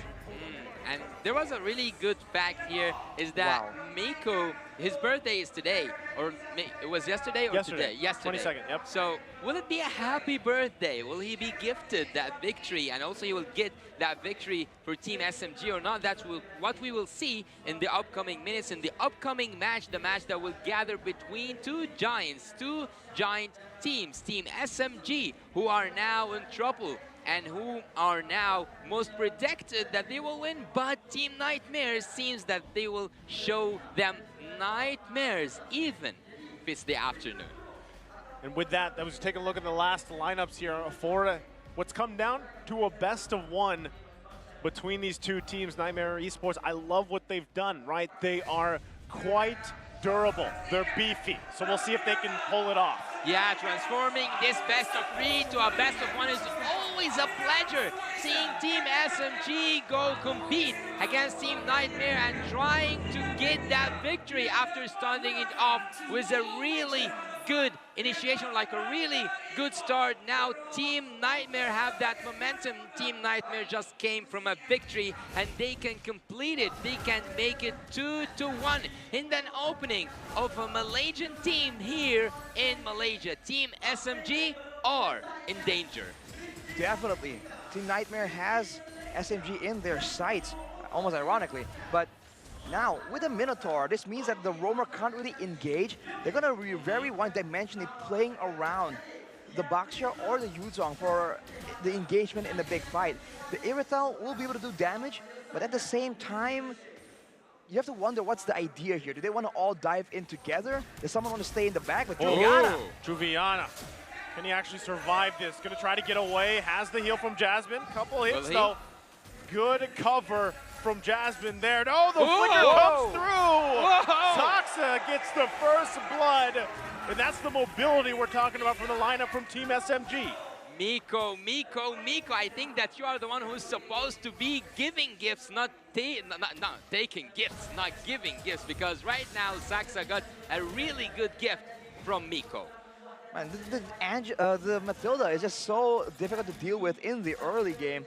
And before level 4, the Angela is great, but in the mid lane, you don't really win out in the wave clear either. So that is a change that was made onto Angela to reduce her flexibility. The wave clear department will be favoring SMG. What can they do with it? Can they try and use Saxa as a very aggressive, dominant jungler to push Too Easy for Lexi away and once again put him into a losing jungle matchup and make him have a difficult game? Well, one of the things I really admire about Team SMG's draft is that they have all kinds of damage. Magical damage, physical damage, and even true damage. But again, it seems like they will leave that Lord. No, they will not. He's going to go for it again. Hard guard going to be used. Saxa gets the turtle. Going to be fighting it off. There's the heavy spin. The lockdown comes through. Juliana will fall, though, even despite Sosol using the hard guard. So with that, Team SMG gets the turtle and gets another kill. I do feel like the main issue right here is the target selection for Niightmare Esports. They've been able to go in the right time with the right tools, but who are they going for really, right? Were they aiming for Sasa there? He wasn't in the fight, I believe. Was he aiming for Saxa to try and deny the jungle take? It seems like they just weren't sure what to be doing there. So Saxa, with the heavy spin, just very casually takes away that neutral objective. In the next fight, they gotta put some pressure onto the Panda and make sure that he feels the heat. Yeah, he does feel that heat. He does feel that heat. And trust me right now, maybe Sosol will feel the heat. Sosol gonna be in trouble. Flickers out. Will be able to survive. Do they want more? Niightmare Esports is gonna put the pressure here Jasmine there with too easy for Lexi, but they just back off for now. Too easy for Lexi. And actually, Lexi is living up to that. I heard the song even just before we enter the game, the main theme song for our like M5. So it says the land is lava. So right now, maybe Niightmare will make the land lava for SMG, because right now they have the opportunity to take this back home, or they might be just not up to the test. But so far, they have been up to the test. They have been doing so great, and even better than great. Better than great. See how did I use it? That's very good. Well, for Team SMG, look at the wave clear potential. So once again. Not getting away from that one, as we were saying, Rashi. Getting absolutely destroyed. This is what the issue right here. Niightmare Esports, they're winning in the jungle clear department because Baxia, very simply. But the mid lane is always favoring Team SMG. Even when they make it a 3v3 and Miko takes damage. Oh, Miko gonna have to flicker out. Will survive though. But again, Kami is gonna be the one that they have to watch out for scaling into this game. Right now, everything that Niightmare Esports have is just a lot of durability, right? A lot of sustainability. But you even saw just previously, Stormy picked up the Necklace of Durance. That's going to help them deal with some of that healing coming from Soul. Right now, battle for the second turtle. Hard guard going to be used on Juliana, still trying to keep them at bay. Both junglers still going to be going for the turtle, and Saksa secures it. Jasmine going to fall, and now they're still going, looking for their own kill. Stormy's going to be next. Too easy will fall as well. Smooth. It's a bloodbath in the turtle pit. Smooth has to flicker out. Will not fall though. He Juliana. had to go back. He really had to go back. And now they managed to not just get the turtle, but also win the team fight.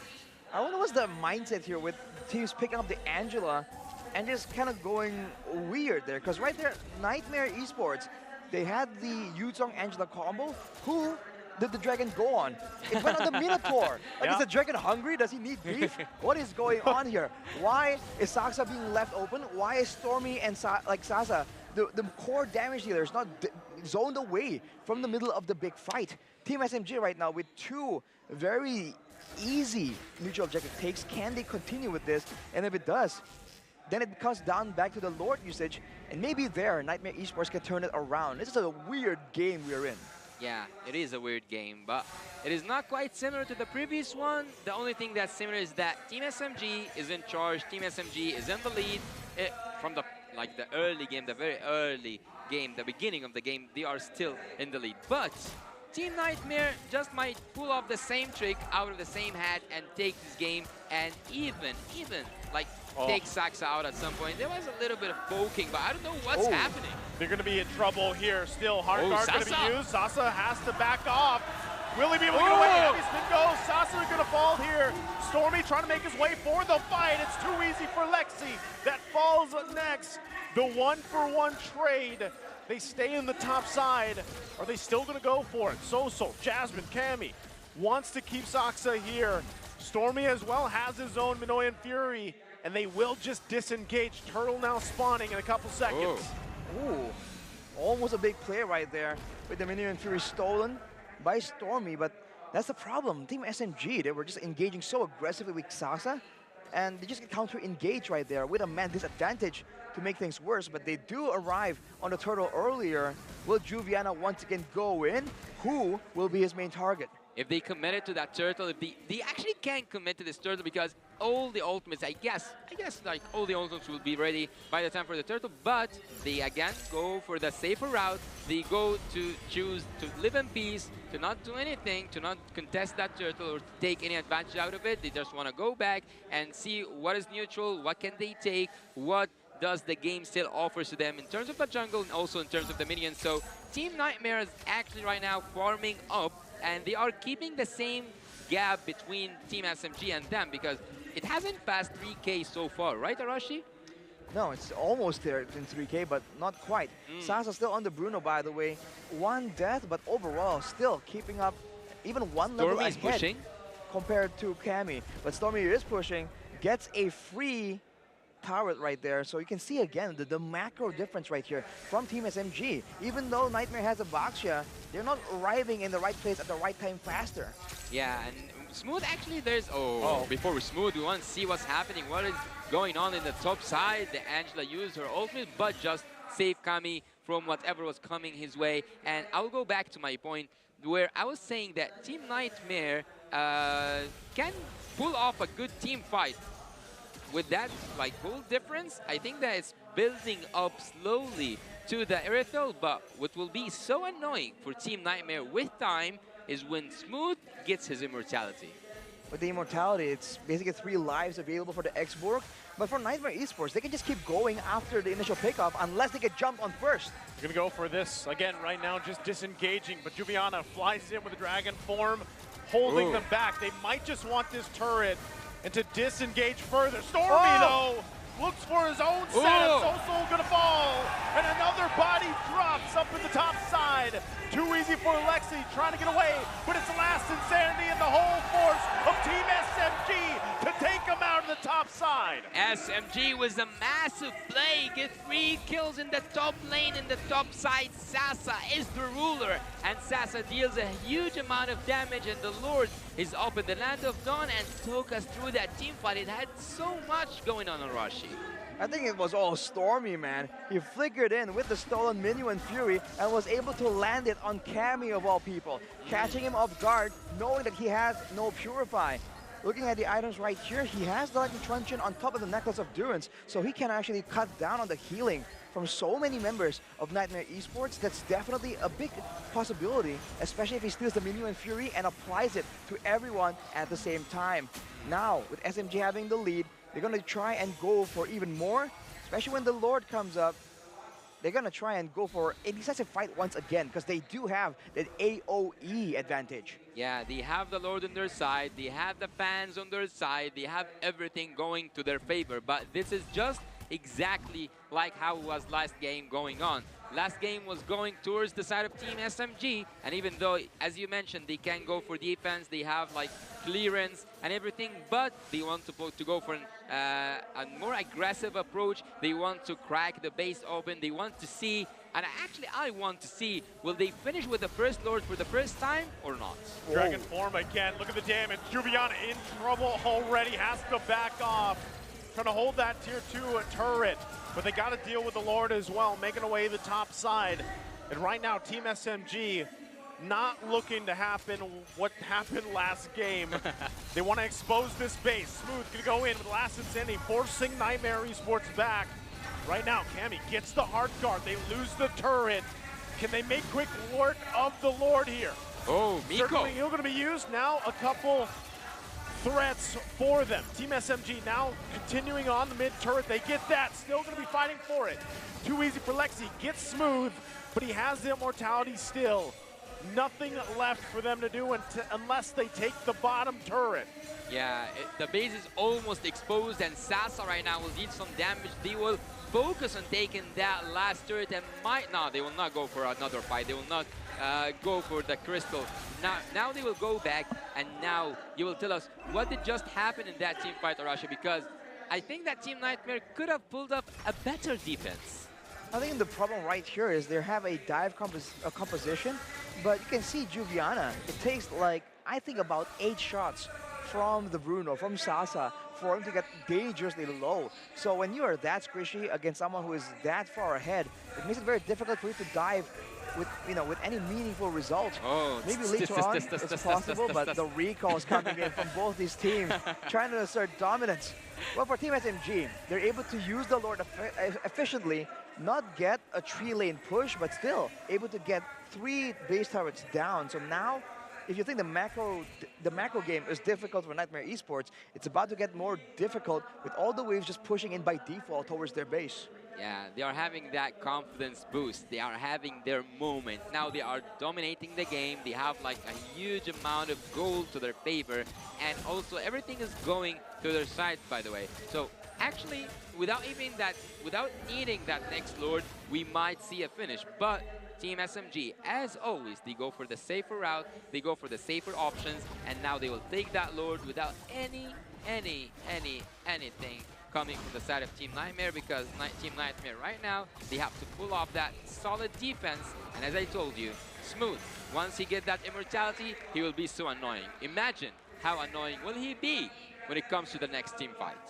Well, if you look at these items, he also has the War Axe, so for a bit more damage and movement speed, and the Ice Queen's Wand, which was nerfed from when Xborg was super meta. So the slow, it kind of builds up. It doesn't go instantly like high. It's a slower slow, but it's still gonna be a big problem in the middle of a fight. Now with the Lord coming in, the beginning of the end for Team SMG. This could be it. Nightmare Esports trying to hold on. Juliana flying into the fray of things, has the hard guard. They gotta make quick work of the Lord as well. Heavy spin comes down, but Smooth gets a kill. Team SMG will keep their nightmares at bay in day number 1 of the wild card as they take the series 2-1. Wait a moment. Team SMG are now shining. They have their moment, and they have earned their moment. The first match winner, the first match and the opener of the M5 Wild Card Championship will take it back home. Team SMG, and now we can say happy birthday, Nico. The birthday boy making the plays happen, man. That was such a great performance, a full utilization of that Matilda. It was just too difficult for Nightmare to deal with, man. And they were just unable to find anything of real value in the early game. In that last fight, it was so close. They did the combo, right? The dragon with the hard guard towards the Bruno, but it's a too little too late. And for now, it's Team SMG just, you know, going through with the predictions, is coming out on top against Nightmare Esports. I think, again, a part of that was, you know, they learned from game 2. They're like, all right, if we have a base fully exposed at like 14, 15 minutes, we don't want to let the opposing team buy another 10 minutes to have a chance of back into the game, right? This time it was clean. They got the base fully exposed, they waited a bit, they got the second Lord, and then by that time, they already played around that huge advantage they had. So, again, a great learning lesson, Team SMG, and a great start for them, the home team here. Yeah. Now we will see some catching words backstage. Hello everyone, my name is Lafel and I'm here on the players room for Team SMG. And as you guys are walking, hold on, Saksa, I actually want to talk to you. Come here, come here, come here, come here. First of all, here's your mic. Hey, translator, Miko, be here. All right. First of all, congratulations for the win against Niightmare Esports. But I have to ask, in game number 2, you guys were doing well, but why was it difficult to end the game? So we're to the hero of enemy. So what? So many damage. Go ahead and translate, or do you want me to translate? It's okay, English. He said he can talk in English. The enemy. Yeah, the enemy. Hero. So many damage, so hard to attack. So apparently the enemy had so much damage that it became very difficult for them to end the game. Now, Saksa, I also have to ask, starting off this game against Nightmare Esports, it was very difficult. What is going to be the mindset for Team SMG against all the other teams you guys are fighting after this? What? That did not translate. Translate, yeah. Miko. Ano sabi? What is the mindset for Team SMG after this, after seeing Nightmare Esports is so strong? Ano daw mindset natin pagpunta sa next game kasi malakas daw yung Nightmare Esports? Reset lang.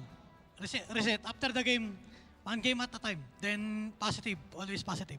All right, so they're going to keep positive. They're going to reset. They're going to make sure that they are ready for the next games moving forward. Thank you very much, Miko. Thank you very much, Saksa. Again, congratulations on the win and good luck for the next one. We'll be going back to the casters.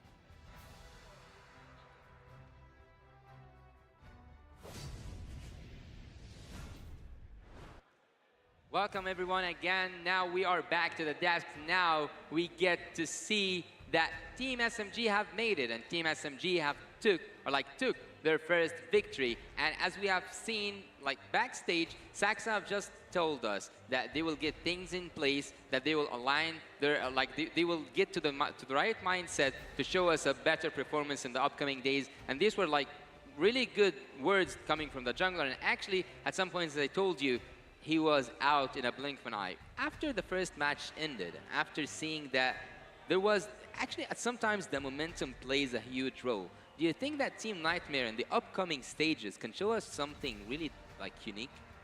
I think he has to like clean up the early game execution. I feel like when it comes to the late game, where it's a proper team fight, right, where it's a default team fight clash, no real weird maneuvers, I feel like Niightmare Esports does pretty okay. But on the flip side, right, SMG, what they did really well is that early game rotation. When the laning phase just ended, they really come out strong and they're able to get so much for their team.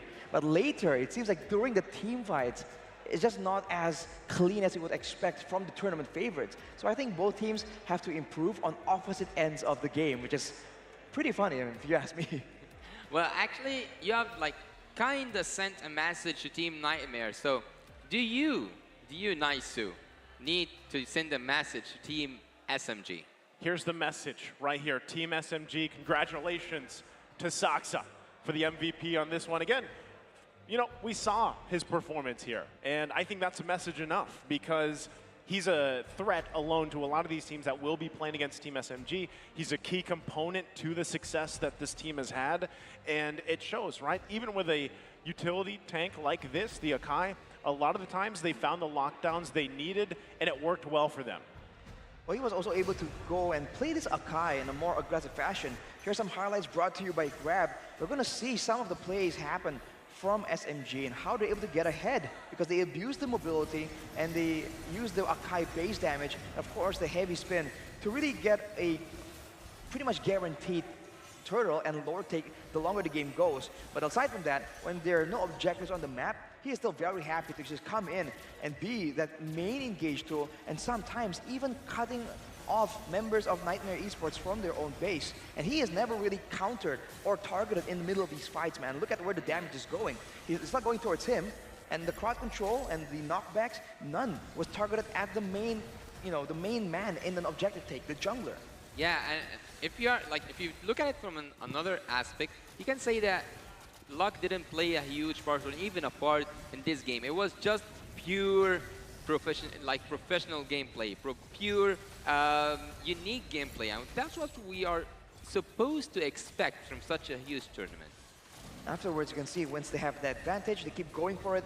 The wave wasn't really set up for a triple lane push, but with how ahead they were, with how much more dominant they are able to actually position over Niightmare Esports, they just keep going. And now with a marksman, they can really take down those turrets from a good distance. You can see that they're having a lot more success, and afterwards they just lock the members of Niightmare Esports in their base. And here is that last final play. You can see Sasa was struggling, was in a bit of danger, but look at the coverage, man. The heavy spin just pushes everyone away. Whoa. And there's still the guiding wind to play around with, so he is just right there. Look at a healing coming in from the flash of the Oasis as well. So healing has been nerfed a bit with the support item change. It doesn't heal you as much anymore, but you can see that with the right composition, it's definitely still a very meta tactic. Like I said, man, if you remember early on, Stormy picked up, I think it was the first item. We'll take a glimpse at the items here in a bit, but the main thing is he took up that Necklace of Durance really quickly, and that's what really dealt with a lot of the healing, the sustainability from Niightmare Esports. That's what they wanted that Angela for, right? So if you're having such a massive lead in all the other lanes and then you lose a ton of that sustainability on the other side, it's tough to deal with, right? It's tough to get back in that situation where you can go toe-to-toe with Team SMG here. Yeah, but I really have a question here to you, Arashi. Why, Miko, with his build, you think that he was squishy enough to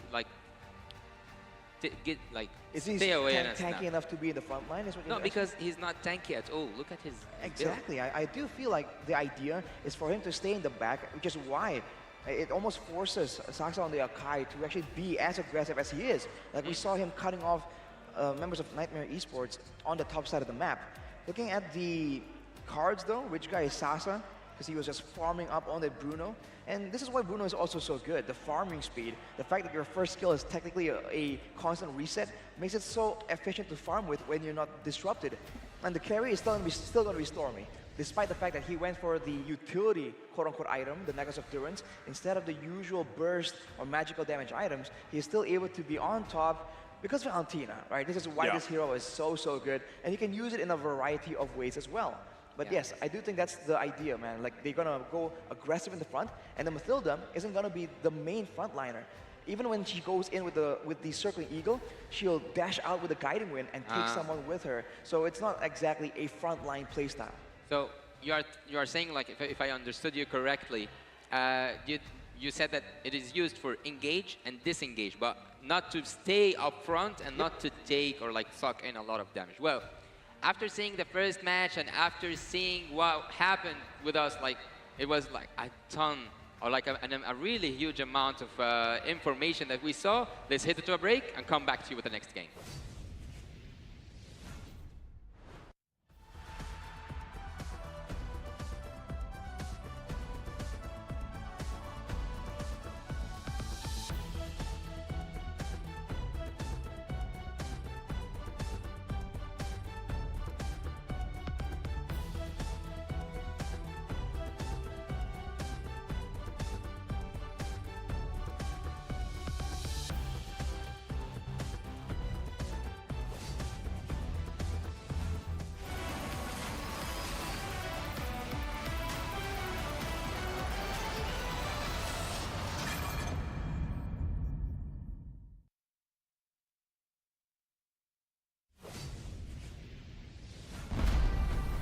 We are here at Gamers 8 to show that we are walking the walk. We have had amazing reactions, major idea owners, and a lot of potential partners and stakeholders coming in here and taking a peek. The DS Cube over here has been the nexus of this zone. What I saw it from the outside is very mysterious. You want to know what's happening inside. Felt like, you know, this is an MMORPG, but R is not role-playing, it's real world.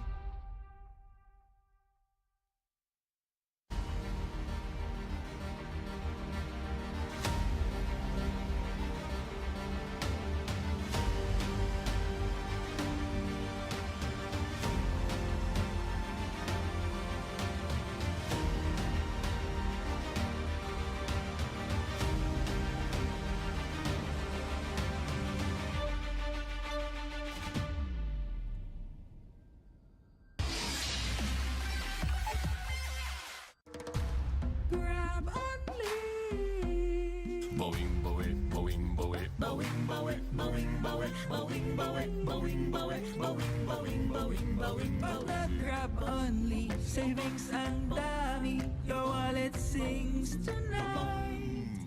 Laki ng bawi, pag nag-grab only, save 2 4 for all. Bowing, bowing, bowing, bowing, bowing, bowing, bowing, bowing, bowing, bowing, bowing, bowing, bowing, bowing, bowing, bowing.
1 seed, the champion of the arena.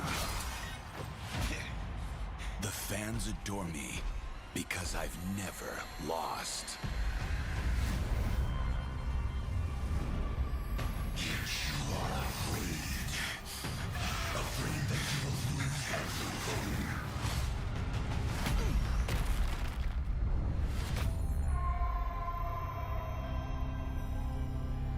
Do you ever get scared of losing, Kenny? Well, big bro, I think we should cherish the joy and excitement of each game. Not who won or lost. That's right. I'll strive for victory, but I won't lose myself in its pursuit.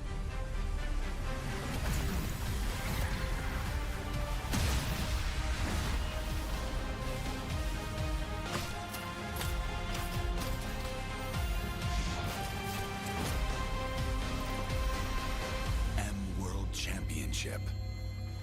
I'm back.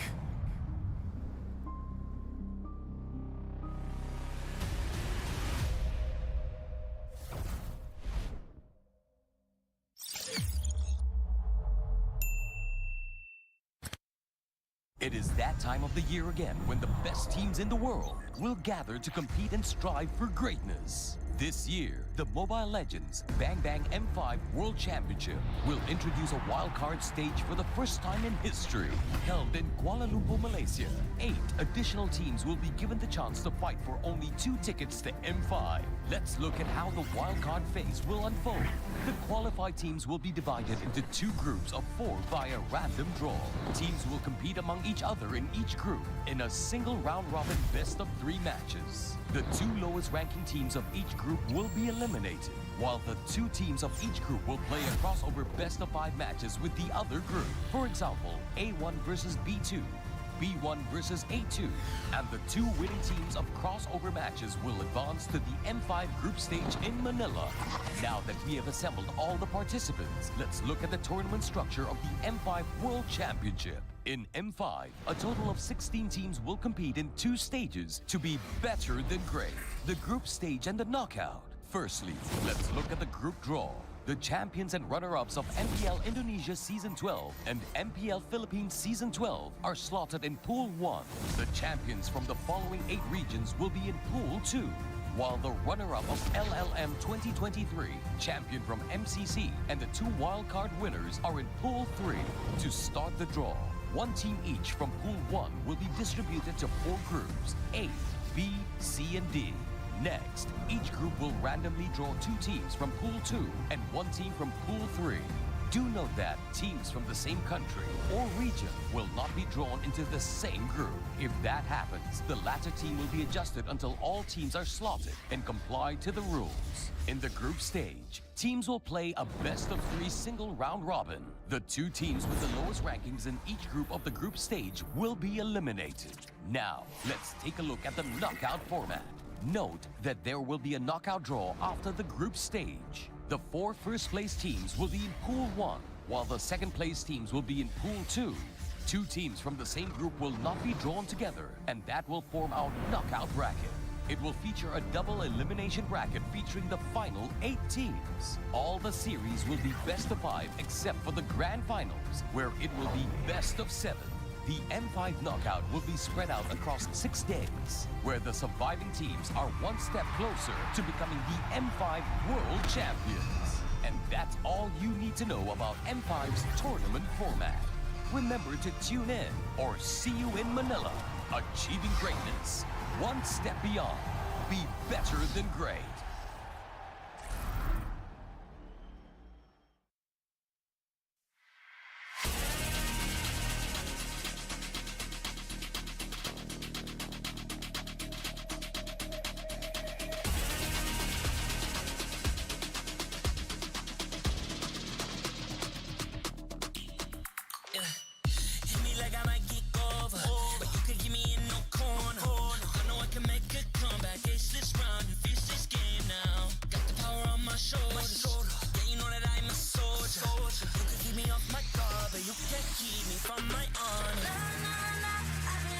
The energy's getting high. saving my arms. 'Cause I know just what I got. I got you like na-na-na. And you know I hold the power. This feeling I love. Oh yeah. Making my grind good to great. So don't stand in my way. Standing tall and I won't fall over. We are better than great, girl. We are better than great. We stand tall, won't run away. We are fun, nothing gon' change. Great. We are better than great. Can't get it great, I'm better than great. I play my own role, I've been kinda greatest. Transcend myself into this game, yeah. I build a power to dominate fate. Championship mind, no time for the weak. We're start to the game, shout, reveal. Better than great, that's how we feel. I'm in the good floor, it's lava. The energy's getting higher. You're saving my arms. 'Cause I know just what I got.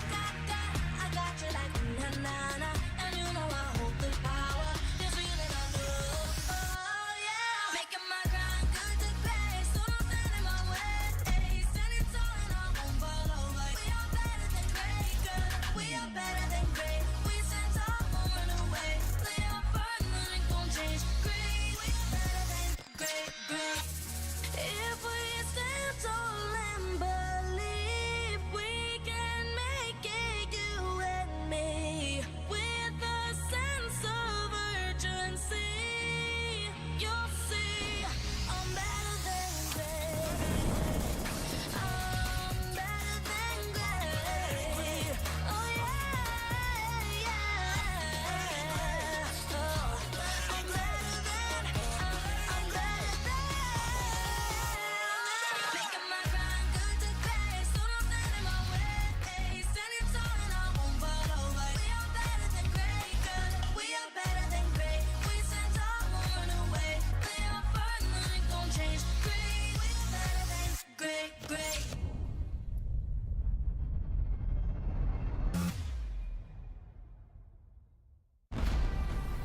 We are here at Gamers 8 to show that we are walking the walk. We have had amazing reactions, major idea owners, and a lot of potential partners and stakeholders coming in here and taking a peek. Gadia's Cube over here has been the nexus of this zone. What I saw it from the outside is very mysterious. You want to know what's happening inside. Felt like, this is an MMORPG, but R is not role-playing, it's real world.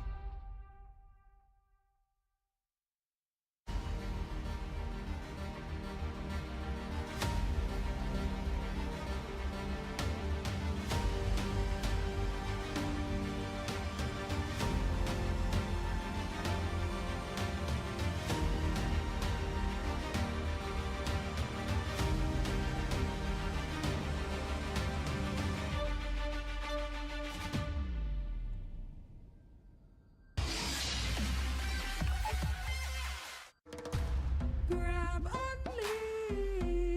Boing, boing, boing, boing, boing, boing, boing, boing, boing, boing, boing, boing, boing, boing, boing, boing. Pag nag-grab only, savings ang dami.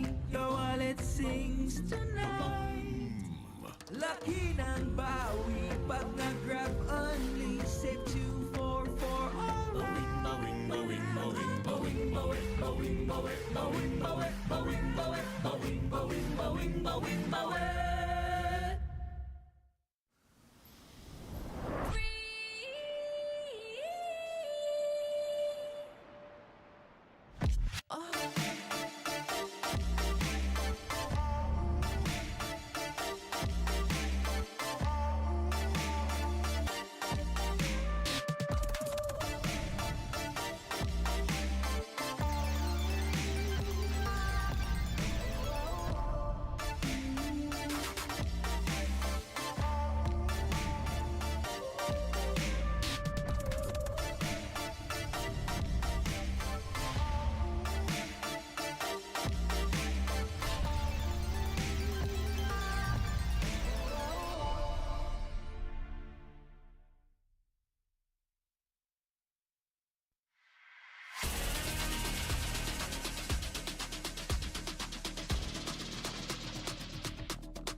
the #1 seed, the champion of the arena.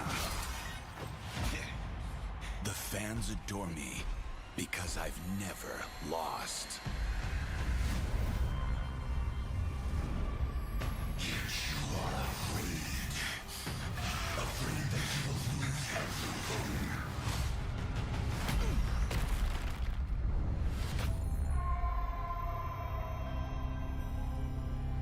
Do you ever get scared of losing, Kimmy? Well, big bro, I think we should cherish the joy and excitement of each game. Not who won or lost. That's right. I'll strive for victory, but I won't lose myself in its pursuit.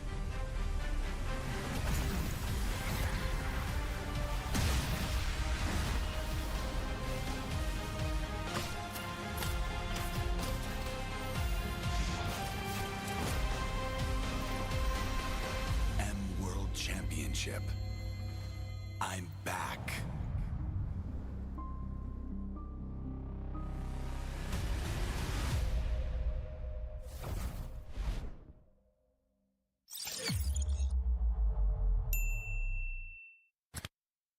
It is that time of the year again when the best teams in the world will gather to compete and strive for greatness. This year, the Mobile Legends Bang Bang M5 World Championship will introduce a wildcard stage for the first time in history. Held in Kuala Lumpur, Malaysia, 8 additional teams will be given the chance to fight for only 2 tickets to M5. Let's look at how the wildcard phase will unfold. The qualified teams will be divided into 2 groups of 4 via random draw. Teams will compete among each other in each group in a single round-robin best-of-3 matches. The 2 lowest ranking teams of each group will be eliminated, while the 2 teams of each group will play a crossover best-of-5 matches with the other group. For example, A1 versus B2, B1 versus A2, and the 2 winning teams of crossover matches will advance to the M5 group stage in Manila. Now that we have assembled all the participants, let's look at the tournament structure of the M5 World Championship. In M5, a total of 16 teams will compete in 2 stages to be better than great: the group stage and the knockout. Firstly, let's look at the group draw. The champions and runner-ups of MPL Indonesia Season 12 and MPL Philippines Season 12 are slotted in Pool 1. The champions from the following 8 regions will be in Pool 2, while the runner-up of LLM 2023, champion from MCC, and the 2 wildcard winners are in Pool 3. To start the draw, 1 team each from Pool 1 will be distributed to 4 groups, A, B, C, and D. Next, each group will randomly draw 2 teams from Pool 2 and 1 team from Pool 3. Do note that teams from the same country or region will not be drawn into the same group. If that happens, the latter team will be adjusted until all teams are slotted and comply to the rules. In the group stage, teams will play a best-of-3 single round robin. The 2 teams with the lowest rankings in each group of the group stage will be eliminated. Now, let's take a look at the knockout format. Note that there will be a knockout draw after the group stage. The 4 first-place teams will be in Pool 1, while the second-place teams will be in Pool 2. 2 teams from the same group will not be drawn together, and that will form our knockout bracket. It will feature a double elimination bracket featuring the final 8 teams. All the series will be best of 5 except for the grand finals, where it will be best of 7. The M5 knockout will be spread out across 6 days, where the surviving teams are 1 step closer to becoming the M5 World Champions. And that's all you need to know about M5's tournament format. Remember to tune in or see you in Manila. Achieving greatness, 1 step beyond. Be better than great.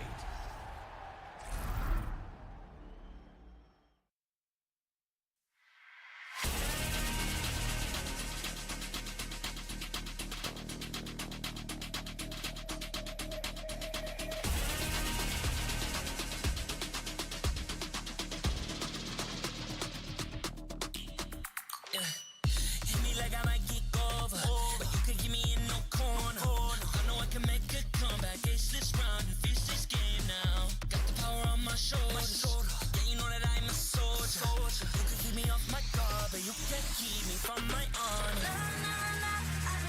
floor is lava. The energy's getting higher. You're saving my arms. 'Cause I know just what I got. I got you like na-na-na.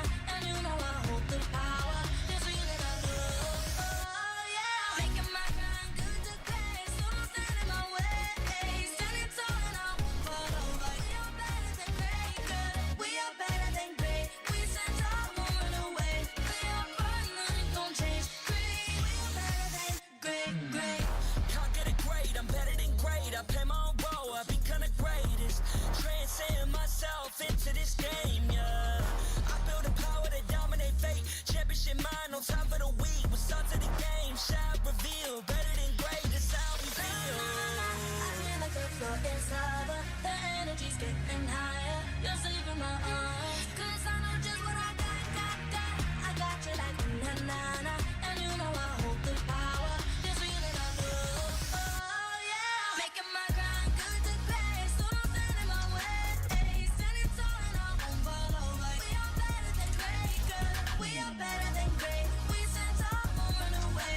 Lay our burden, nothing gon' change. Great, we are better than great. If we stand tall and believe we can make it, you and me, with a sense of urgency, you'll see I'm better than great. I'm better than great. Oh yeah, yeah. Oh, I'm better than. Making my grind good to great. So don't stand in my way. Standing tall and I won't fall over. We are better than great, good. We are better than great. We stand tall, won't run away. Lay our burden, nothing gon' change. Great, we are better than great.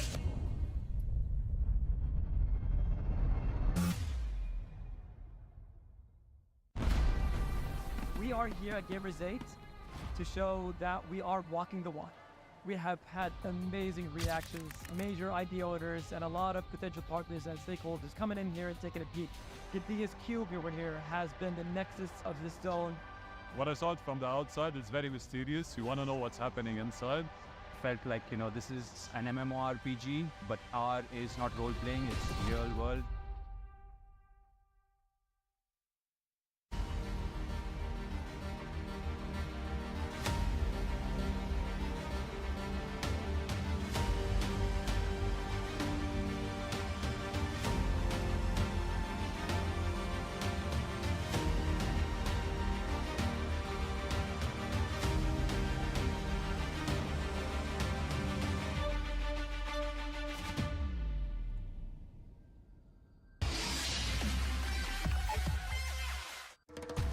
Grab only. Boing, boing, boing, boing, boing, boing, boing, boing, boing, boing, boing, boing, boing, boing, boing, boing, Pag nag-grab only, savings ang dami. Your wallet sings tonight. Laki ng bawi. Pag nag-grab only, save 2 for alright. boing, boing, boing, boing, boing, boing, boing, boing, boing, boing, boing, boing, boing, boing, boing, boing.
number 1 seed, the champion of the arena.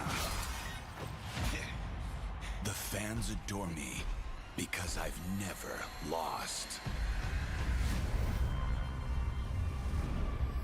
You are afraid that you will lose everything.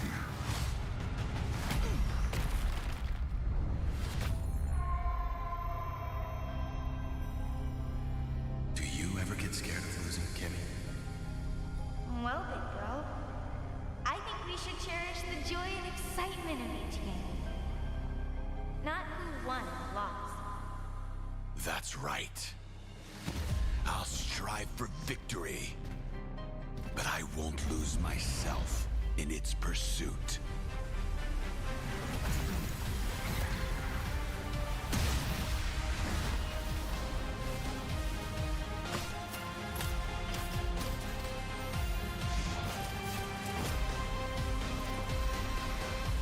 World Championship.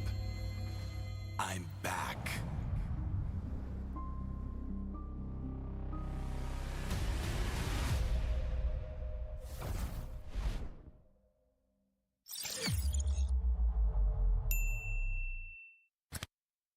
It is that time of the year again when the best teams in the world will gather to compete and strive for greatness. This year, the Mobile Legends Bang Bang M5 World Championship will introduce a wildcard stage for the first time in history. Held in Kuala Lumpur, Malaysia, 8 additional teams will be given the chance to fight for only 2 tickets to M5. Let's look at how the wildcard phase will unfold. The qualified teams will be divided into 2 groups of 4 via random draw. Teams will compete among each other in each group in a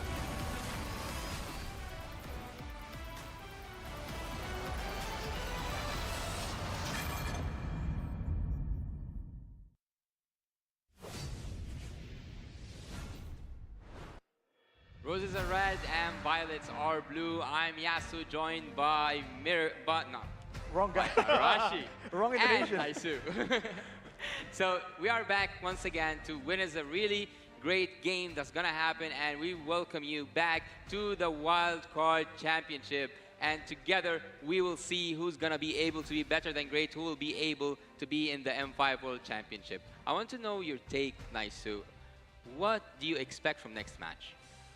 Oh, hopefully, again, you know, after seeing the last one, the best of 3 going 3 games, I think some people were already surprised by that, so maybe we see some surprises here.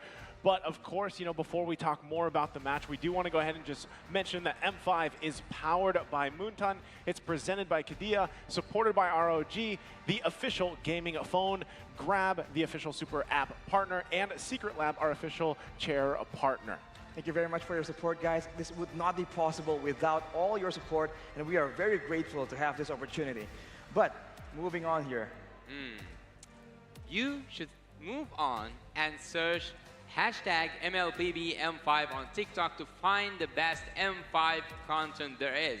Remember to use the hashtag MLPBM5 to share your content and to stand a chance to win rewards. So at the beginning, we just said that there will be a lot of giveaways, a lot of rewards, and we have seen Team SMG gets rewarded for their hard effort. So KPG team, one of the most awaited teams to see what will they do in an international stage. So I took your take a little bit. I got some of your insight. I want to get that TAA insight on that. I feel like they're both very new in the international domain of Mobile Legends. So what I expect and what I really hope we're going to see is crazy picks. I mean, we saw a Tigreal. Who would have thought? I mean, a lot of people were memeing it, right? Like, oh, Tigreal now, the ultimate is like a lot more instantaneous, you know, it's faster. So it can be meta. It depends on how you use it. We've heard a lot of statements like this about multiple different heroes. So seeing it come out in the flesh is what we're expecting. And with both teams relatively inexperienced, I really hope that we see even more of those. I actually got to talk with Team Embryo backstage, and they are so confident. They know what they can do, and they have studied their opponents. So Team, actually, like Embryo, they know what exactly they want to do, and I think they came today prepared.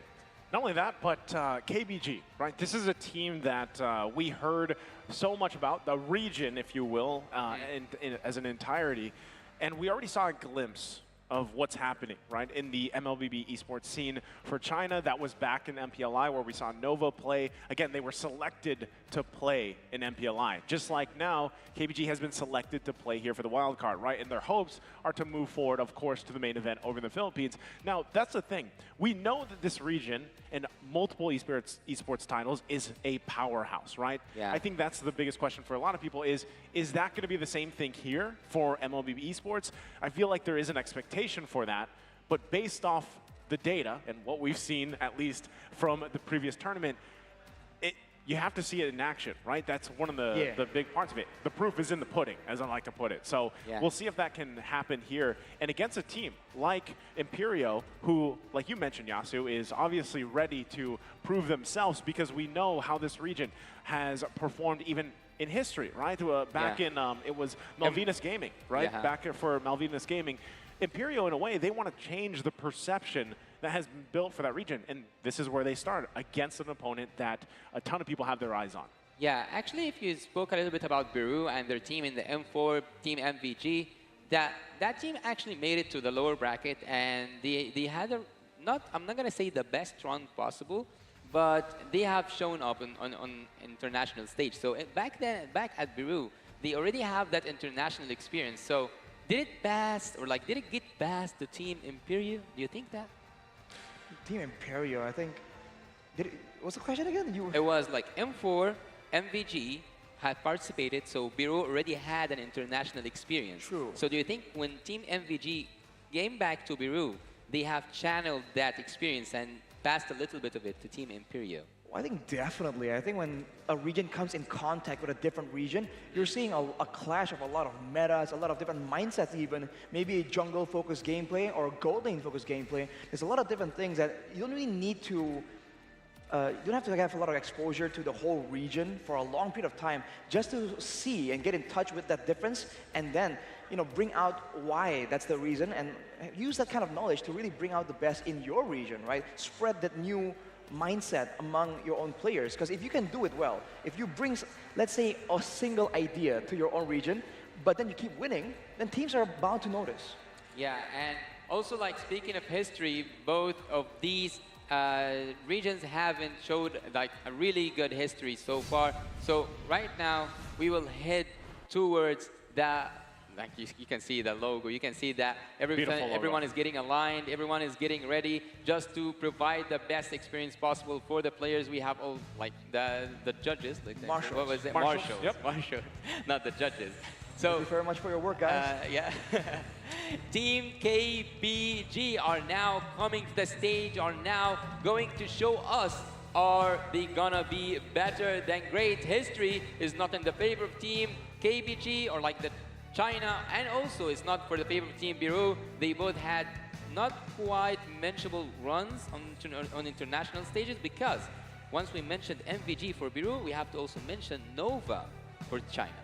Yeah, not only that, but again, as Imperial Esport walks out here on the stage as well, ready to face off against KBG, the thing is, from Peru, these players, they are ready to prove a point, right? Now the region itself has been quite impressive, if you will. There's a ton of talent there.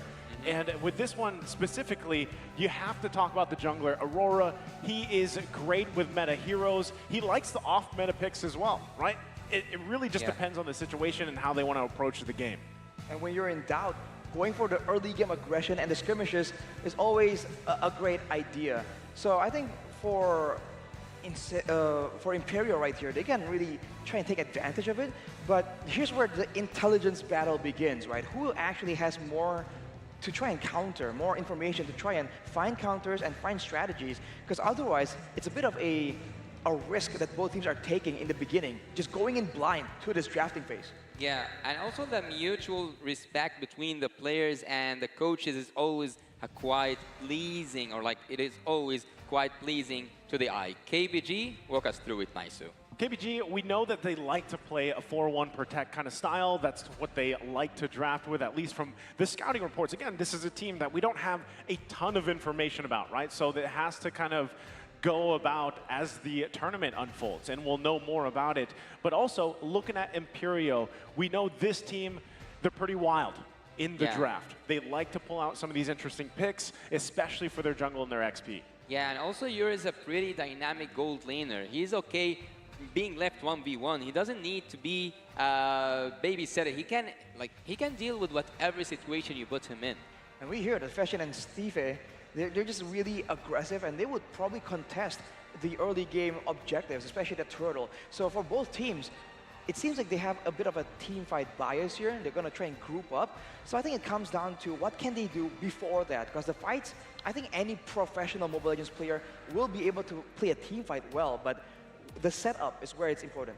Yeah, but speaking of professional players in Mobile Legends, how long do you think will it take for the Chinese?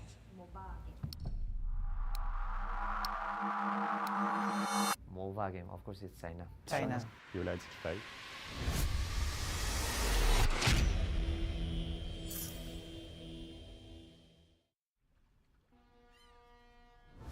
I think it will grow more because they do everything to win, like that kind of mentality. 觉得我们队伍是一个比较敢打敢拼的队伍吧，就是无论在国外还是国内，我们都是一个很敢于去打架的。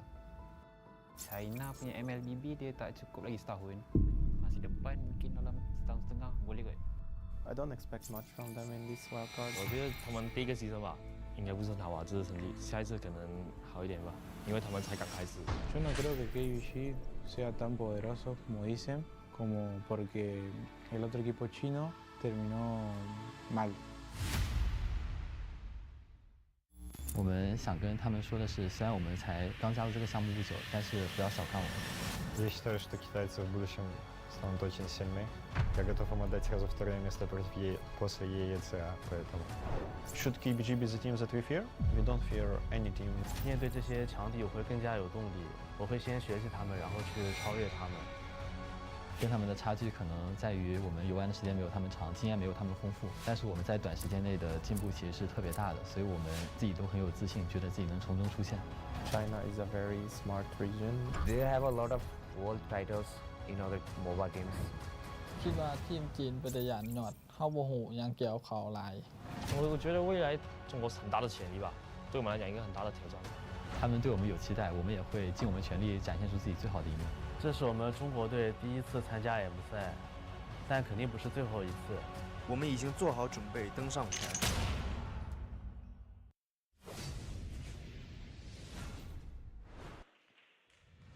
After seeing a lot of players being asked about Team KBG and what to expect from them, some of them said that we don't know actually what to expect from Team KBG, and some of them said maybe a year, maybe a two, and Team KBG might be better, or China. With suitcases like that, if you got a glimpse of those, it might be faster than you think, you know, for the most part. But you can see, even in that insider video, there's so much respect out there for this team. Even, even taking a look at this, I'm pretty sure that's mixed up, by the way.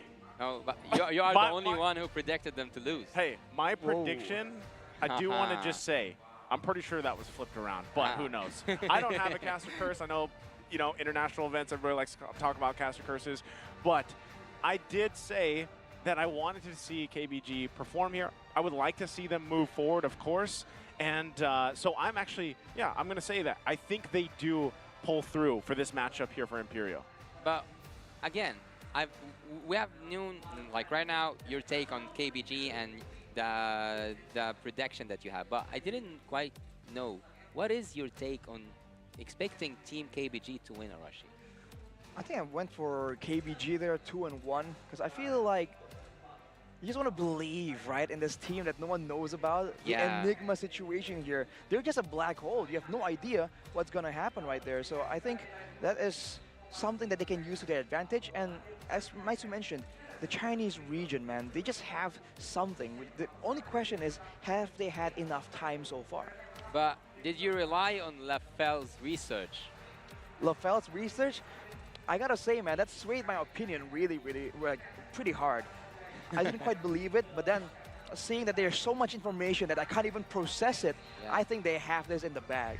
Yeah, they might have this in the bag. Team the drafting phase will start in a matter of seconds. Team KBG is up to the test, and Team Imperio is also up there to prove that they can be better than great. The drafting phase already started, and whoa.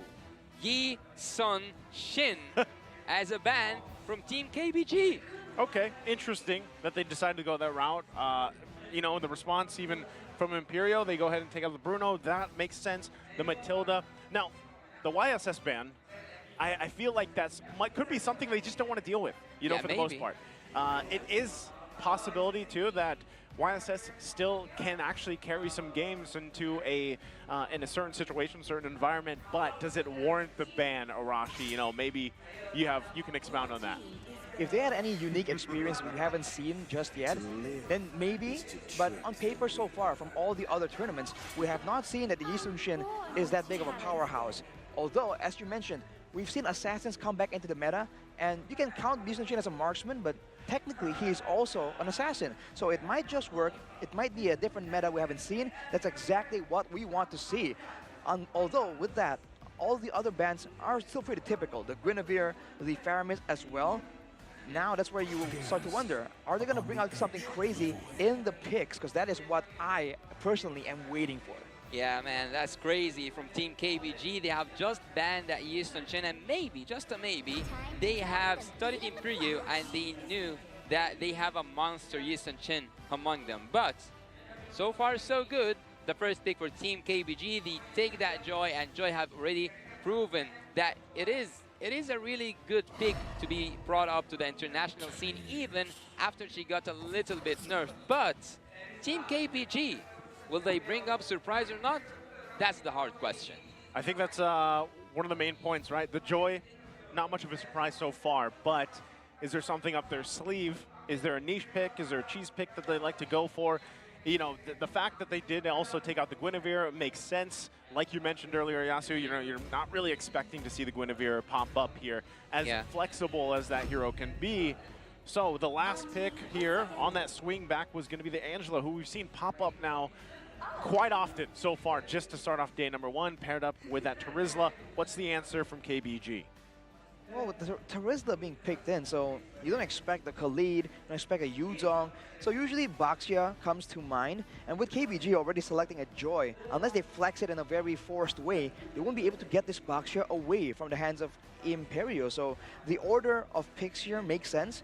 But here, can they just pick something? Are they going to go for a counter pick? Are they going to go for flex picks? They can just confuse Imperio. Turns out it's going to be the Lilia, and it's going to be the Arlott that it was banned a lot in match number 1. Actually, I quite like KBG's draft because they have slowdown effect and they have a really good team fight. Crowd control is already there, even before like having the rumor, if like Arlott didn't decide somehow to be the rumor. And also they have a really good amount of damage, which is mostly magical damage. But KBG team haven't brought up the marksman yet, or the gold laner, and I think that they might. It might be a plan for them to go to the second phase without a marksman. But will Imperio team take a marksman and focus on banning it? I don't know.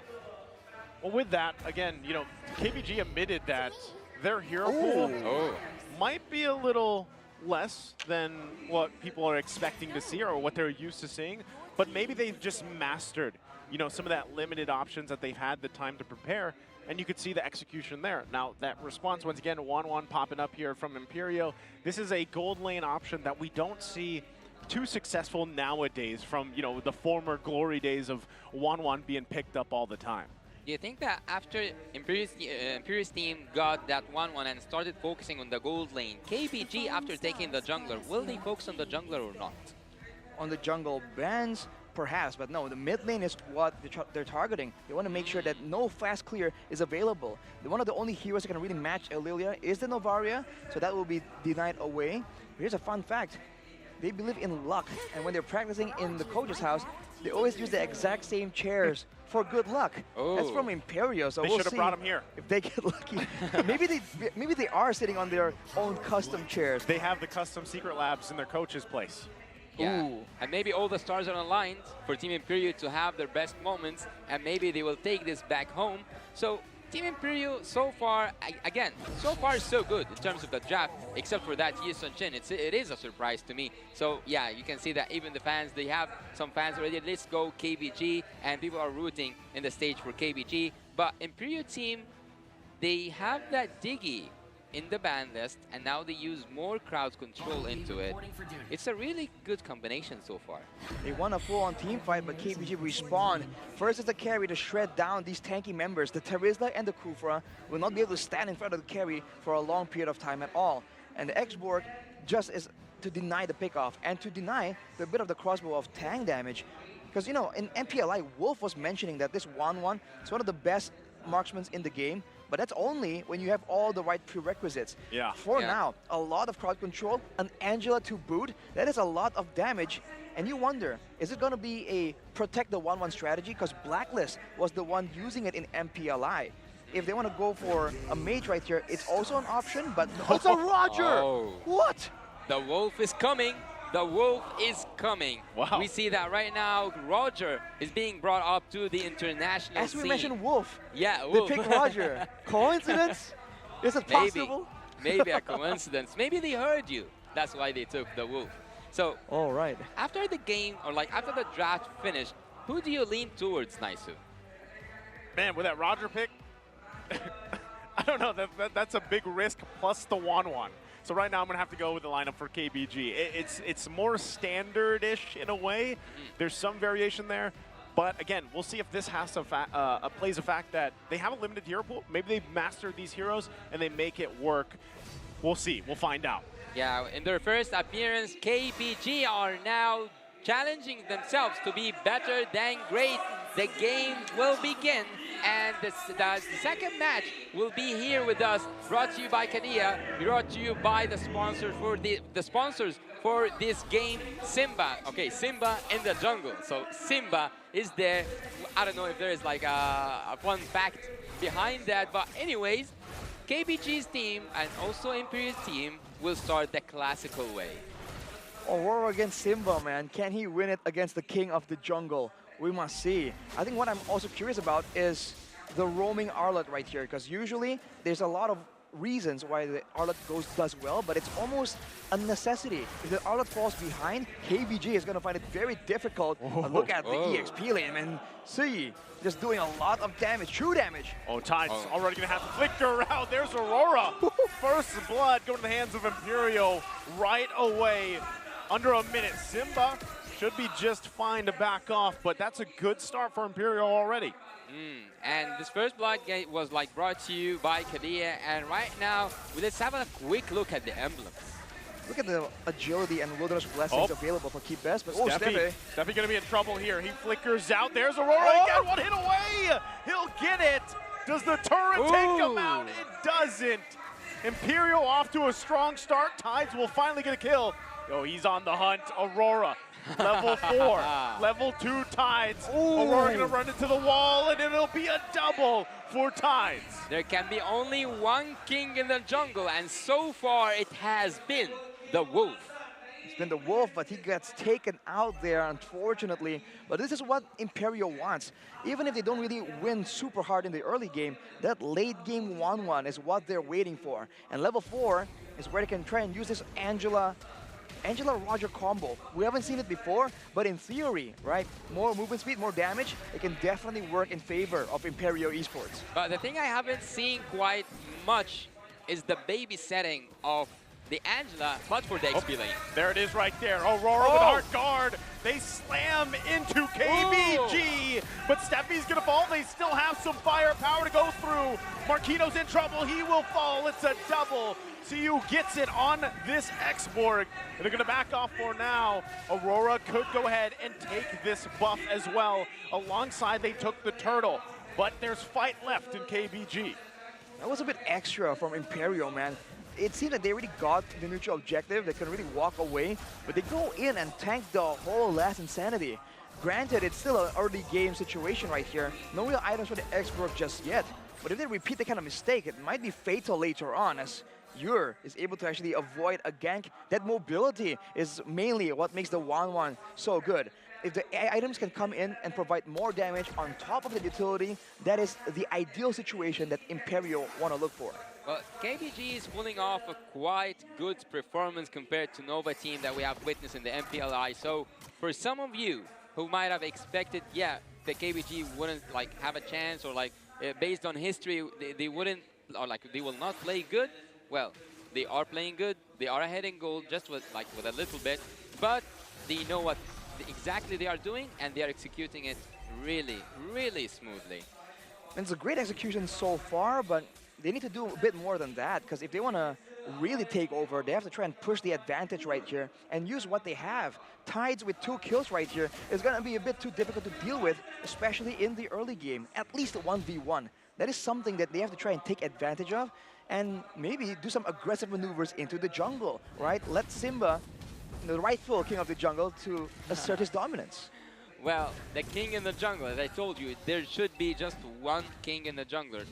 A ship with 2 captains always sinks. So this ship should have only one captain and only one ruler in the jungle. Will it be Simba, or will it be Aurora? You're in the mid lane is trying to just like freeze the lane a little bit against Godiang, and so far so good. Team Imperio and Team KBG are just around the corner to be equal to each other. Once again, it's going to be a 4 versus 4 for the Turtles. They're going to jump in. Penalty zone finding 2. LMU going to be in trouble. Hard guard comes through. Simba will get the turtle. Can they get the fight? Simba's still going to back off. They're trying to get Marquino. They can't find him. Tides flickers out. Stays alive, or tried to, as he gets 1 shot left by Aurora as he finds the kill. What a fadeaway by Aurora right there. That was a messy fight, but Imperio still coming on top technically. I think Keep-S Gaming were just a bit too overzealous right there, almost baited. And when they're kiting backwards from Imperio, that's where it's kind of dangerous, because they do have that Lilia that outputs that damage. And the Purify makes it so difficult for Imperio to get a decisive kind of team fight, because there's always going to be a back and forth kiting situation.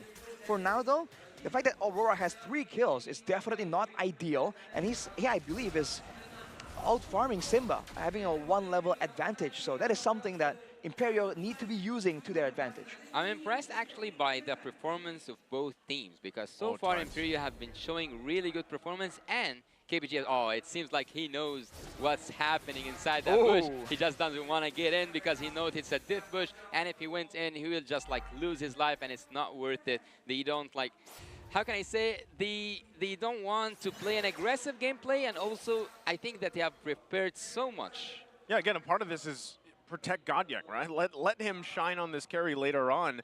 And the fact that Tides kind of stalled this initiation from Imperio for now is great. And you can see some of the backup from LMU is coming as well. We'll see if they can keep it together. Godyan going to be the focus here. Under the turret they go. That's a lot of damage. Plus the hard guard comes through. They get the lockdown. Godyan going to fall. Simba joining the party. Can he get a kill? Gets the minion to clear it out. Keeps the turret alive.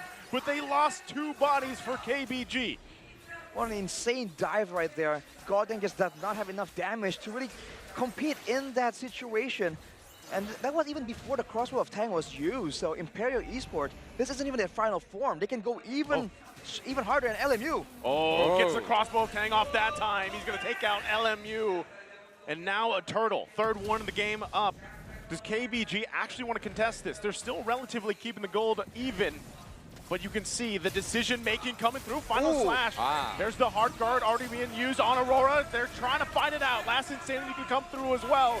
They force Imperio back for now. So you're going to have to flicker out. He stays alive. No one falls. But Turtle still for the taking here for Imperio. I think that Xborg pick is the one that Team KBG focuses on to carry on the early game, but the late game damage will be most focused on that carry and the true damage. Simba goes in, takes the turtle, just like that. KBG didn't even need to contest it. They believed in Simba and he did it. Smooth criminal right there, just stealing it from under their noses. Now engaged though from Steffi, it's gonna work. Yep, they get the last Insanity out. That is a resource out for now. But again, great thing from KBG. They are keeping up with Imperial right now. Yeah, they are keeping up, and actually I'm surprised by how much they are showing in their first appearance. KBG is doing really great, but Team Imperial on the other hand is also doing a decent and like showing a decent amount of experience. Team Imperial might actually be a dark horse. Dark horse, Imperial? I mean, KBG is also doing really, really good because if you notice, right, there have been a lot of traps set up by Imperial, but Tides just hasn't been falling for it. He keeps predicting where they're where they're setting up the trap and avoiding it, showing great instincts so far. And they're only letting Siyu just stand in the front and take the damage, knowing that he can just escape with the Firaga armor. And as time passes, Simba and Godyang are going to do even more and more damage, Nuru as well. Afterwards, Imperial, the one who's going to fall off, because if they build a Wind of Nature or a Winter Truncheon, that could be the end of it. Yeah, very decisive again. Steffi going to find the mark. Tides could be in trouble. Final slash, trying to buy some time. CU joins. LMU is there as well. Can they turn the tide? Crossbow of Tang gonna be expended, and they back off after that. Imperial knows exactly what they want to do. KPG knows that Imperial wants to force that team fight, and they know that they have to go back. I really admire how many times Team KPG and their map awareness was there to avoid inevitable fights, but to get the best, I'm gonna say the best outcome from such an inevitable ending fight for Team Imperial. So far, they are depending so much on that X-Borg. Do you think that, when will we see the carry shine? I think at about 13 minutes, that's the general assumption. It's late game kind of, even though it's not super, super late game. Once the core items are done, there's gonna be danger coming in from Keep Best Gaming.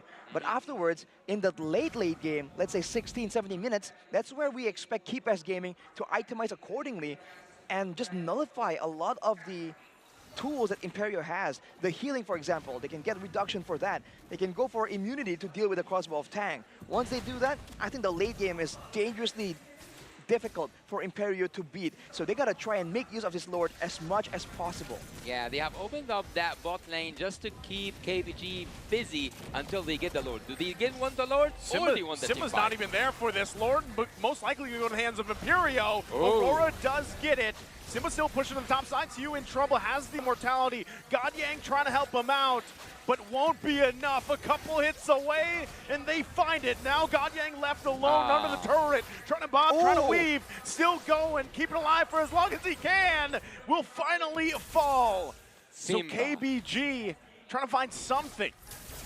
They are trying to fight something, but they just got one turret in exchange for a Lord.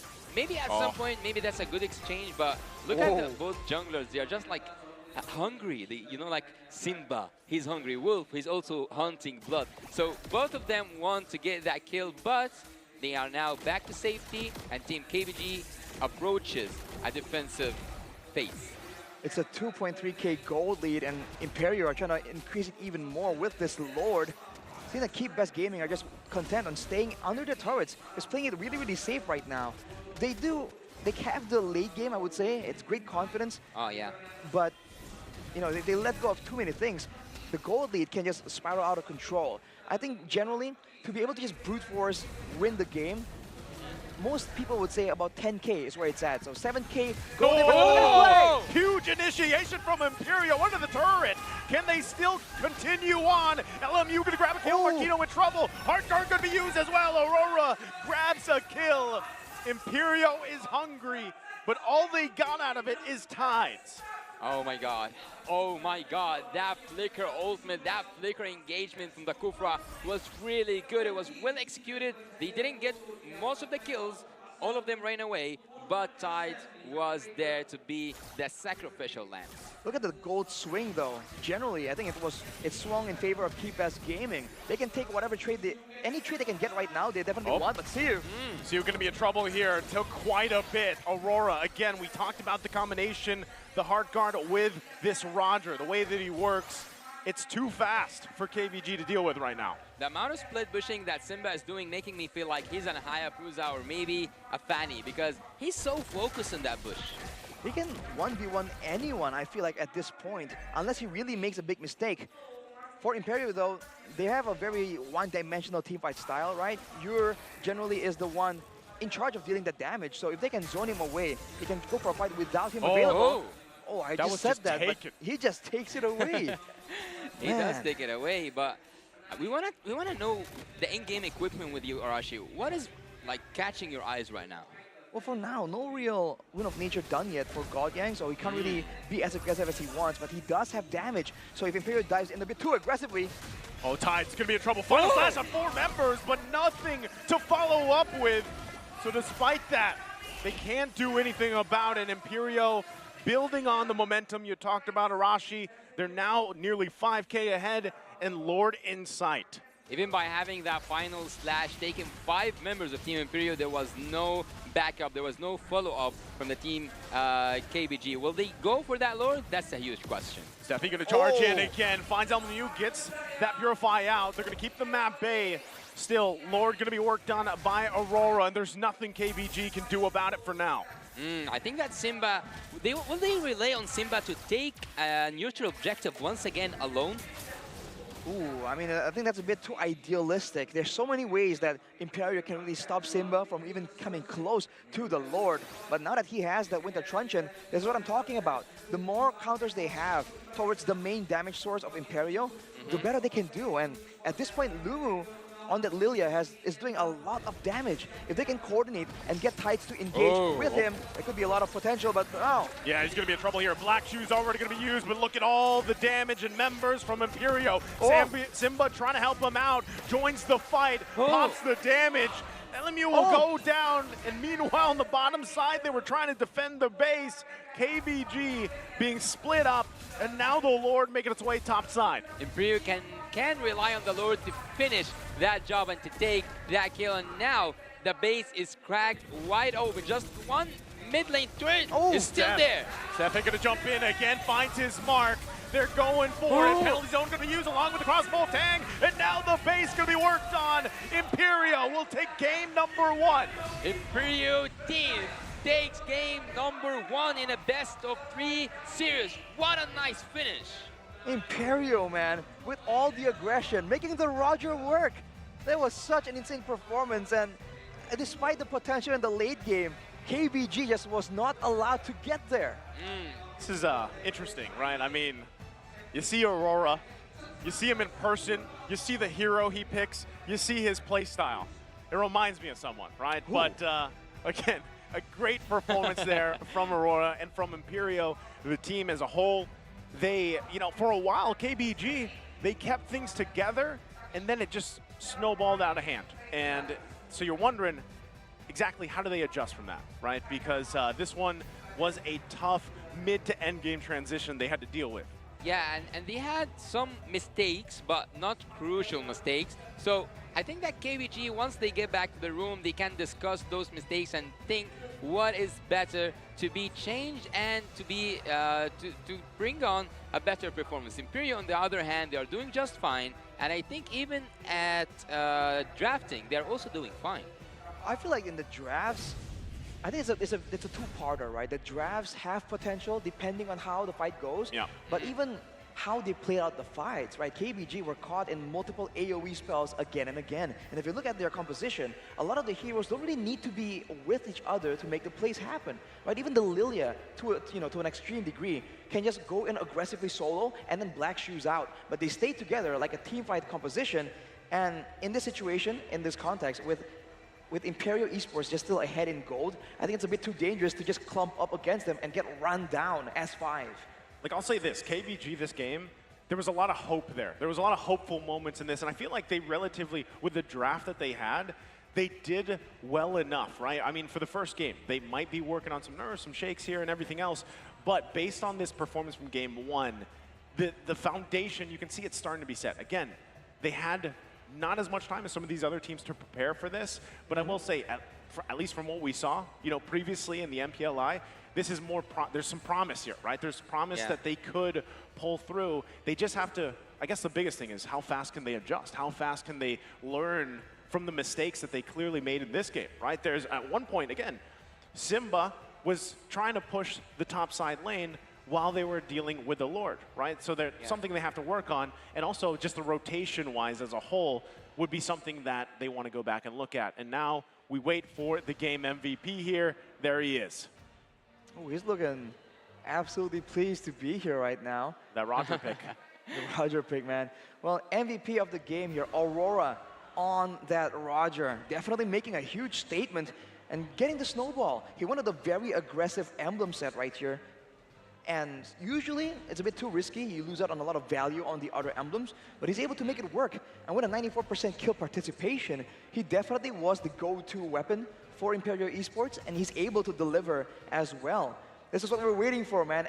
Since the beginning, since match 1, where are all these off-meta picks that we haven't seen in a long, long time? Finally, we see one, and it comes out strong. Yeah, and also like you have to put in like into your consideration that there's a lot of pressure on both teams because there's a lot of expectation on both teams, and on Team KBG, they are, let's say, majority of people are expecting them to be a dark horse. So there's a lot of pressure. They are against a huge challenge, but who wins that challenge so far is Team Imperial. Yeah, I think Imperial had the right idea. They had the more executable game plan. And for KBG, I can't help but feel that initially they were doing just fine. They were stalling for time. But the mid-game, when they felt like, okay, you know what? We have some power spikes, some items. Let's go and risk it and start going for fights. That's where they really start falling short. So maybe it's only a matter of waiting a little bit longer, because you can see that when they were spread out, when they were avoiding fights as much as possible, Imperial were struggling to really find those big team fights, those big pickoffs. So I think that is something that they can definitely try and do. Not only that, you know, but in just a second, we're going to look at the highlights here and kind of how this all unfolded. But one of the main things, too, is, yeah, you know, Aurora was able to shine as MVP, but a lot of that, too, had to deal with the fact that you have Feshin here on that Angela, able to provide the heart guard. You see a lot of these early skirmishes also go in their favor because of that. I mean, even this, right? The snowball kind of already started, and that's why I say KBG did a good job. Despite this, they found their own counterattack, right? They found their own punishes against Imperio, but unfortunately, it wasn't consistent throughout the entire game. And I think when they just relied too early to try and go for a proper 5v5, because like we mentioned, the damage is definitely there, but not when they fight, you know, sporadically like this. They need to try and make sure that they have the right idea. They can corral Imperial Esports into the right zones to just, you know, output the damage they really are trying to get.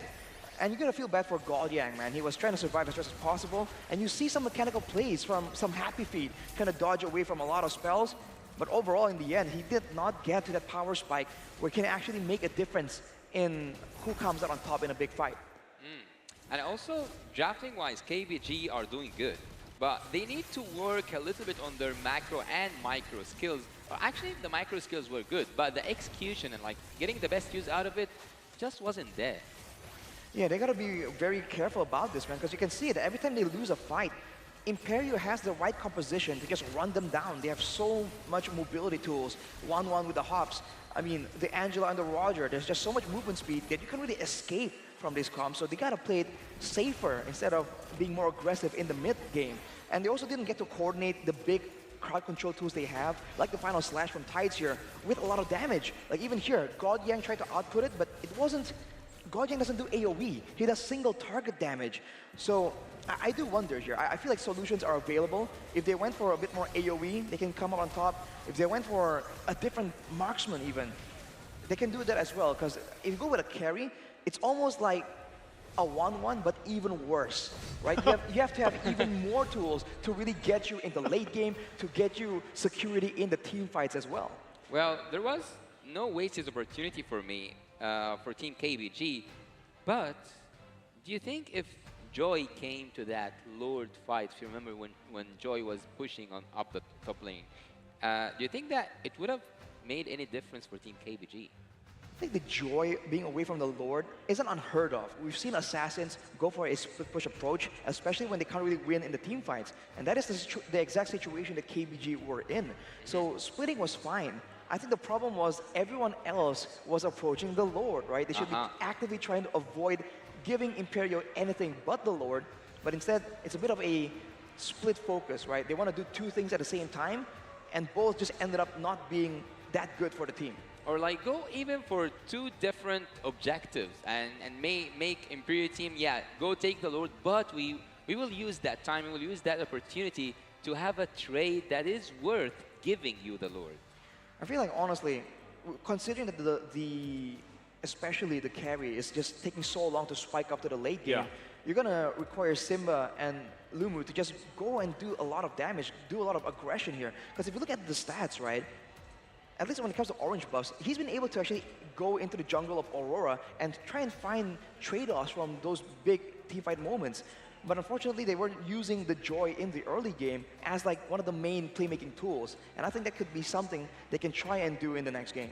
Yeah, Joy definitely, one of the reasons why we see teams prioritize that is because it has such impact from, early to mid game especially, and then the impact is still there in the late game. But like you mentioned, Rashi, I agree with that. I think the carry just takes a little bit too much time. It's one of those picks that, yes, it's also just very singular focused. The damage potential is great against some of the more durable heroes, the tanks, but you need to buy so much time. So if you don't have control on that early game, again, you're against a Roger and an Angela combination alone, you're going to struggle in terms of the way things are going time-wise for the team, and that's kind of what we saw unfold here. We have been used to see Angela getting like in combo or like in sync with some, let's say, specific picks, utility heroes mostly.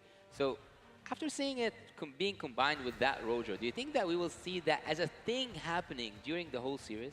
I think it's always been a thing, man, with the Roger, and technically sometimes with the 1-1 as well. But at the past, like really far away before these updates.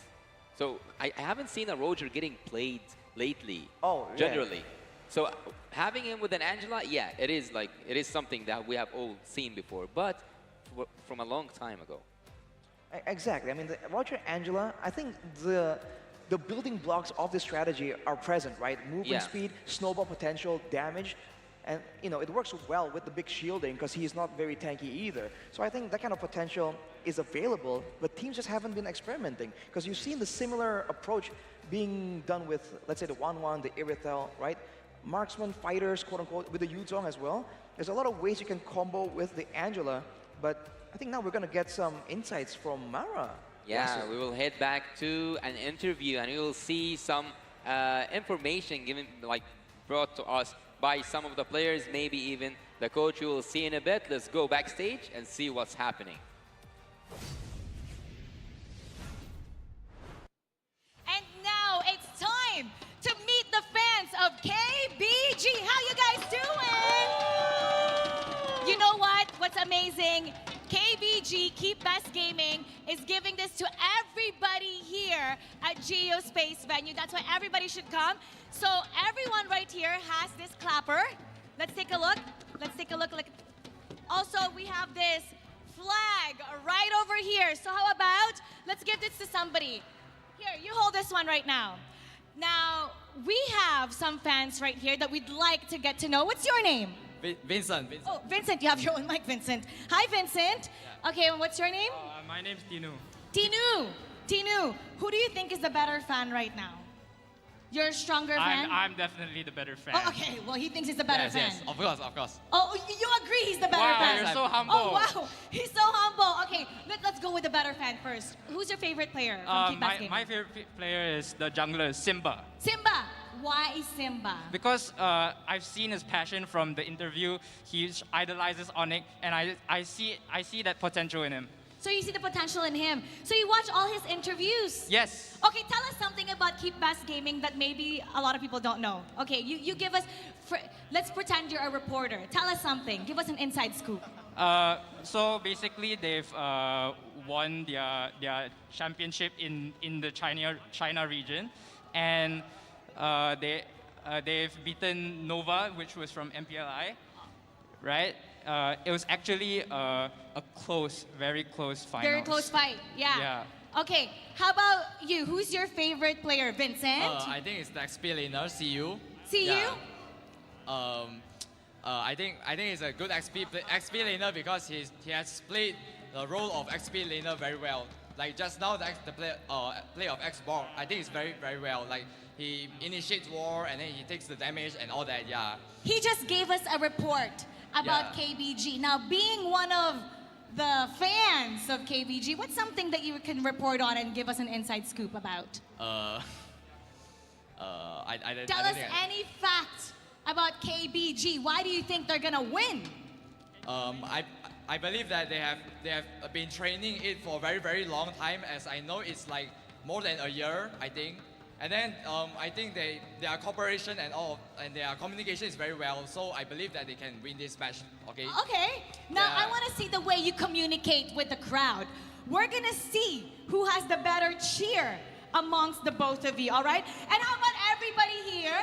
Everybody behind me? Yeah. We're gonna back them up. We'll start first with you. All right. Do you have a cheer? You know what? I'm gonna hold this. Because you could use anything. You could use your clapper. And whatever he's doing, you guys have to repeat. Let's All go. right, here we go.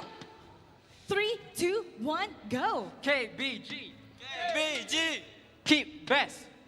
Keep best. Keep the best. Keep the best. Keep best gaming. Keep best gaming. KBG. KBG. All right. Okay, I like it. Okay, now it's your turn, Vincent. We want to feel some energy. I can hold this up for you if you'd like. Okay. In 3, 2, 1, go. Keep best gaming. Keep best gaming. Let's go, keep best gaming. Let's go. Let's go, keep best gaming. Let's go. Let's go, keep best gaming. Let's go. Let's go, keep best gaming. Let's go. Let's go, KBG. Let's go. Let's go, KBG. Let's go. All right. You know, they thought about that on the spot. Now, KBG is right there sitting down. What do you want to say to keep best gaming? Let's go, KBG. Epic comeback. Epic comeback. What's your message to them right now before we start? No pressure. No pressure.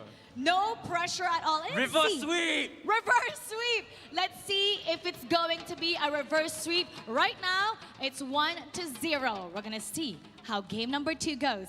Casters, be better than great. Ladies and gentlemen, we have just heard a really good statement from the audience. We might see a reverse sweep for Team KBG. Might? I mean, they were pretty confident, man. They're saying, do it. It's going to happen. So it's not even a maybe at this point. So Said definitely. now Imperial Esports, they are the ones who are under fire, man. Y'all got to keep it up and make sure that it gets to a clean sweep, because otherwise, I think KBG's got a lot of support right here in the arena.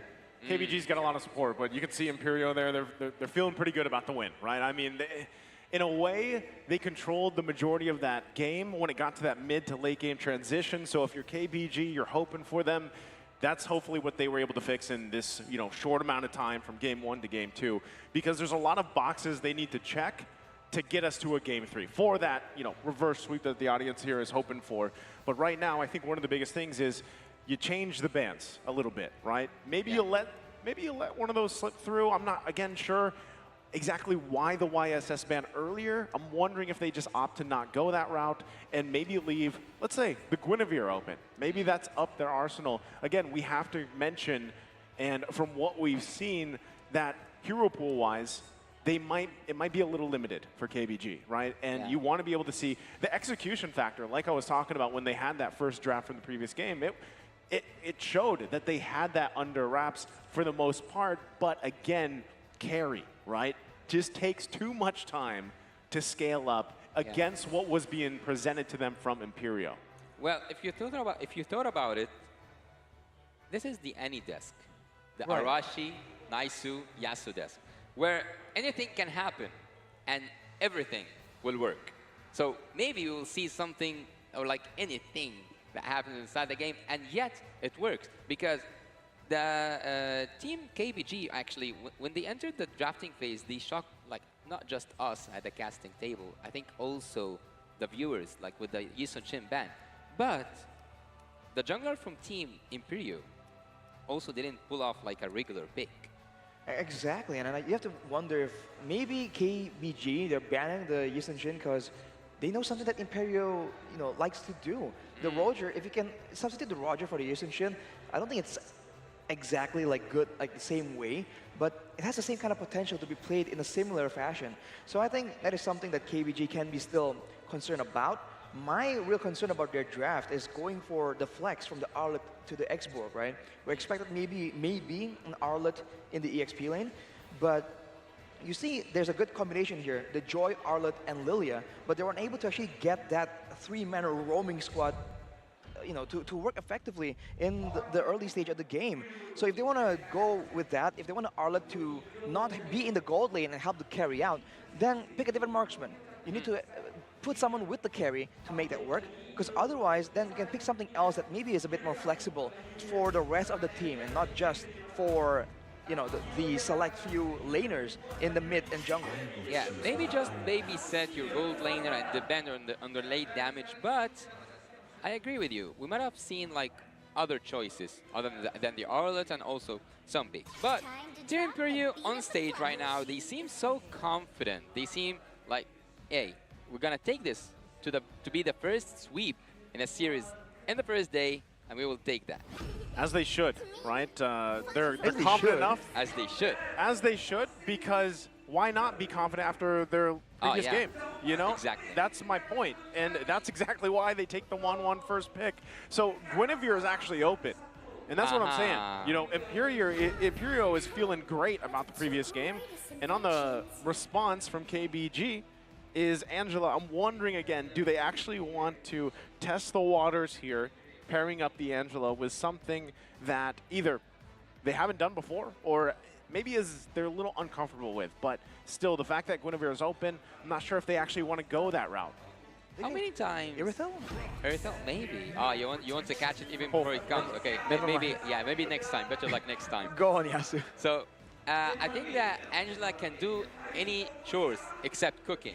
That's what she says, like over the game. She keeps telling you, I can do anything, but I cannot do cooking. So far, I think that Poppy Poppy Boom, which is the sound she does when she does her ultimate, I see, have been there since the beginning, I guess. It haven't like left us along the series so far, and then we are at match 2 now. Wow. Imperial team, they get that Guinevere. Why are you laughing, Naisu? You didn't see the message? What? Your debut?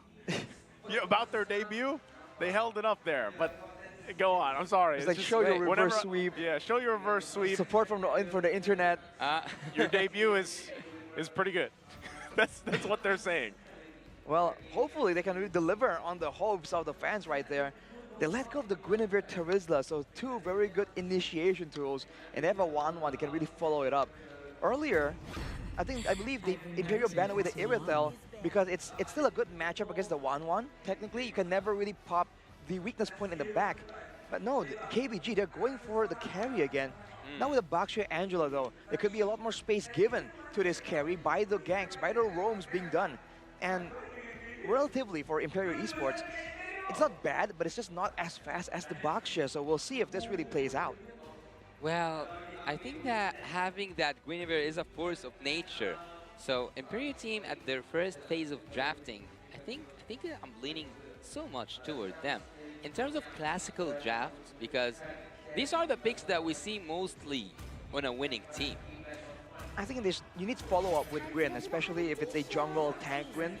Because if you see how it's played, it's always engagements, and sometimes it's about the lockdown. It's about the Violent Requiem. It's holding someone in the spot for, let's say, a Beatrix double ulti combo, a Bennett's Rage or a Nibiru's Passion, or maybe even a Lilia. A lot of burst damage usually is paired up with the Guinevere, so they're going to require something a bit more, but without the Lilia available right now, I do wonder what's gonna yeah, it's banned away, so I think KBG will have to find a different solution right here if they want to try and match the damage potential. Well, they still won with the carry, right? But this time, yeah, they have these the Angela and the Boxer combination to work with. And interesting, right? The way that the coach from Imperial, El Viejo Max, by the way, sounds very familiar. But how do they want to round out the first 3 picks they have? 1-1 Terizla Guinevere is a great start. This is something we've seen many times now. 1-1's kind of interchangeable, but the fact that you have to deal with a lot of the CC potential just between the Terizla and Guinevere alone is something that KBG has to answer, right here. How do they round this draft out? For me, KBG team so far, let's go for Imperial. Imperial can take that Valentina. They can get the best use out of this Angela's ultimate, which is, I think, the only point of strength so far for Team KBG, at least for me. Maybe you can disagree with me, Arashi, but I think that Angela is what KBG is building the draft around. Well, before that though, here's a fun fact and an explanation. The Latam Mountain Shocker. During the MLBB Latam Super League South Season 3, Aurora recorded a 100% 7-game win rate with Yi Sun-shin. That's why they got that respect in. It's not something we see a lot, but if you can make it work, it works. And for now, for KBG, what can they make work? Because there's no solution for the 1-1. I thought actually that they're going to play it like a kite back style. But with the Yuzong, they're just committing for a full-on dive. But Imperio doesn't care. They go for the Novaria, giving them another target to really jump on. Actually, KBG at this moment, what is missing now? Maybe a mage. Maybe they can make Angela play as the mage. But I would actually recommend a mage because so far, Team KBG is doing really good in terms of drafting. So and also Imperio on the other side, they have a variety of good selections. If you are talking about the magical damage, the physical damage, the crowd control, and even like 1-1, she's already also a force of nature. So far, Minotaur, who else? A suppression hero maybe? Well, it's an Edith, so it's a great choice technically against the Terizla. There's a lot of damage built in there with the passive, with the true damage. And there's a second life here. If you're going to focus down on Edith, you got to make sure you seal the deal, because otherwise the Primal Wrath will allow her to actually do a lot more damage back towards you. I thought that Minotaur would be in the consideration because of how divey, right? How close 1-1 needs to be. I thought crowd control can protect the carry as well, but turns out it's going to be that Edith used as their main, their main tool right here for defensive purposes. And as I told you, they might change the Angela and they might change her duties because she can do anything except cooking. She is now in the mid lane except for being at the roamer duty, or like on duty to do some rooming skills stuff. So right now, holding the strings for this game, the wild card at his second match is witnessing Team KBG going up against Imperio team, and so far this might go to a reverse sweep according to some of the fans, and according to the confidence, Team Imperio have this in the bag. All right, we'll have to see how both teams can really execute their game plan as much as possible. You're seeing Tides being aggressive right here, but a level 1 Edith isn't that strong against the Choice particularly. Earthshatter does not land, forcing the flicker away. Imperial Esports already delivering on the early game aggression. Based on the draft, I would actually, this is one of the points I've missed before we enter the game. Based on the draft, I think that KBG will, was that a steal? No, not a steal. So unfortunately, I wanted it to be a steal, to be honest, because I always love that shot. Okay, Simba's gonna jump in, but again, it is a Guinevere. Aurora will get out just fine. But with that, Simba might actually want to go ahead and contest some of the jungle, and that looks like what KBG wants to do. Meanwhile, hopefully they're not overstepping this. There's the toss-up with the onward. Flicker from Marquino. They're still looking for the kill. First blood, though, from Veshin. LMU can't get the kill on Marquino, and now Steffi's still there. Simba's gonna fall. Can he get away? He's got some fancy footwork, and that was tough to see for KBG.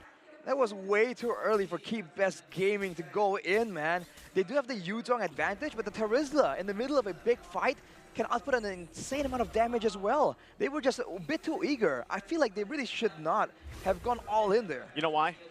There's something called, and I learned this from a good friend of mine, it's called the BOS. The BOS. The Body of Smith. Body of Smith. Shout out to Leo. All right, back to the game. You're going to explain what that means? Yeah, you're gonna the Body just of Smith, it's his passive. Sorry, it's Terizla's passive. I thought you guys were hanging with me. Got you. Well, yes, the damage reduction on the Terizla, the lower your HP gets, that is what that can be abused by Imperial Esports. And now with them being behind the turtle, might be taken by Imperial. You're gonna have to go for it. Tides trying to set something up here. Turtle still gonna be worked on. There it is. Simba gets the kill, but it's Aurora to get the turtle. Tide's gonna fall, and now the attention on Steffe. Can't get away. Double kill for Simba as 3 fall for Imperio. They tie everything, and now KBG are 3 to 3 in terms of kills, and they are back in terms of the gold. But there's something that you actually said, Arashi, earlier. I think that based on KBG's draft, they should play an aggressive early game. an aggressive early game, but not before level 4. They Maybe, need yeah. this hard guard backshot combo to really abuse, but now look at this, engage. Okay, still gonna be going for it. Tides Oh. gonna have to get out of there if he can. Oh. Primal Wrath gonna come through, still gonna be able to survive. And now Oh. What a timing from CEO, able to get the kill. Imperio down a member. Man, out of nowhere, the Dragon arrives. 2-1 in the early game. That is what you want on the Youth song. Along with that, Simba, 2-1-2, doing a lot better than earlier. And this is what they need to do. They have to try and keep engaging, be aggressive, and maybe even use an Edith to bait again. But look at this counter. Okay, can they actually get this? Penalty zone gonna be used, but the hard guard is there. So you're gonna be just fine. And now, do they still want to go for it? Godyank, the focus in the top side, should be just fine. And that's the focus right now. Imperial looking for anything. We haven't seen Guinevere doing her magics just yet. We haven't seen that. She's a force of nature, as I told you in the draft. So where is Guinevere so far? Yeah, they did take a turtle and they won some fights where Guinevere participated in 3 out of 3. I know that maybe this will be your answer, Rashi, but Aurora so far haven't showed me why. What is the reason why Guinevere is gonna be the most banned hero? I think the main idea for Guinevere in the jungle is good ganks, a healthy clear, and a good way to secure the turtle. Because on the hang on, Aurora. Oh, Aurora gonna be in trouble once again. Oh, does get out for now, but will not be able to come and contest this turtle. You're gonna be forced back as well. KBG gonna assert dominance for this turtle. Marquino won't be able to do anything, and Simba secures it. The focus of KBG wants some bodies. Hard guard going to be used. Marquino going to be the focus. Will he be able to get away? Under the turret he goes. A defensive penalty zone. Will survive for now. Still going to be Owen. There's the clapback. Simba falls. Wow, I mean, they were trying a little aggressive, but at different times, man. I feel like right there, if City is going to come in with the Angela, go all in. The fact that he took a bit of a detour there kind of messed up the tempo a bit for his team. And that is something they have to avoid, man. But back to the point on the Guinevere, when you're using the Violet Requiem, you're actually immune to crowd control, I believe. So that means that you can secure the Retribution battle very, very reliably, unless Simba can do something about that. Seeing that conceal being used by Team KBG, I thought they're actually going to use it to go into a team fight. But you actually raised a really good point when you said it took a little bit more time than it should just to follow up on that team fight around the top lane side. But we might see it continue here. They're going to go for Steppy. Your hard guard going to be used as well. He falls. So right now, KBG focusing on the top side. They still want to push for the turret here. They already got the kill. They're trying to cut them off. Fashion trying to keep them at bay here. Trying to keep Yer protected. He should be able to get away. Going to go ahead and try to rely on keeping them at bay, but the turtle will fall here. Keep Best Gaming gets the first turret they needed of the game. They have asked to take the first turret in top lane, and that's what they got. If Yer was staying there for a bit longer, I think it's gonna be. I don't know if I'm using that word in Arabic, a sandwich. Do you guys? A sandwich? Yeah, he was like in the middle of 4 people. Spatial migration gonna find the target. Godyank in trouble. Will be able to survive though. Good that he does, because that could have been deadly. Turtle now spawning here. Both teams want to contest for it.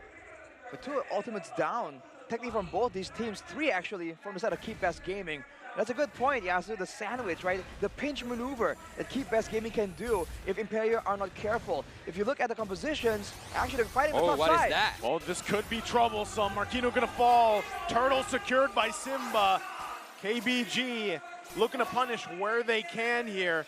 And right now, just trying to hold down the top lane. They are going to hold down to that top lane, but I think they are just buying some time until the Lord is up. But until the Lord is up, KBG are now a little bit, let's say, in control. They are ahead in gold and they are ahead in terms of, like, they are so much different than last game. Okay, KBG trying to get here to help Simba out. They're going to find the kick from Steffe. Can they get the kill right now? Trying to find the shot. Tides goes in with the conceal. Looks for the onward. Gets the flip, and Yer will go down. KBG fighting for it.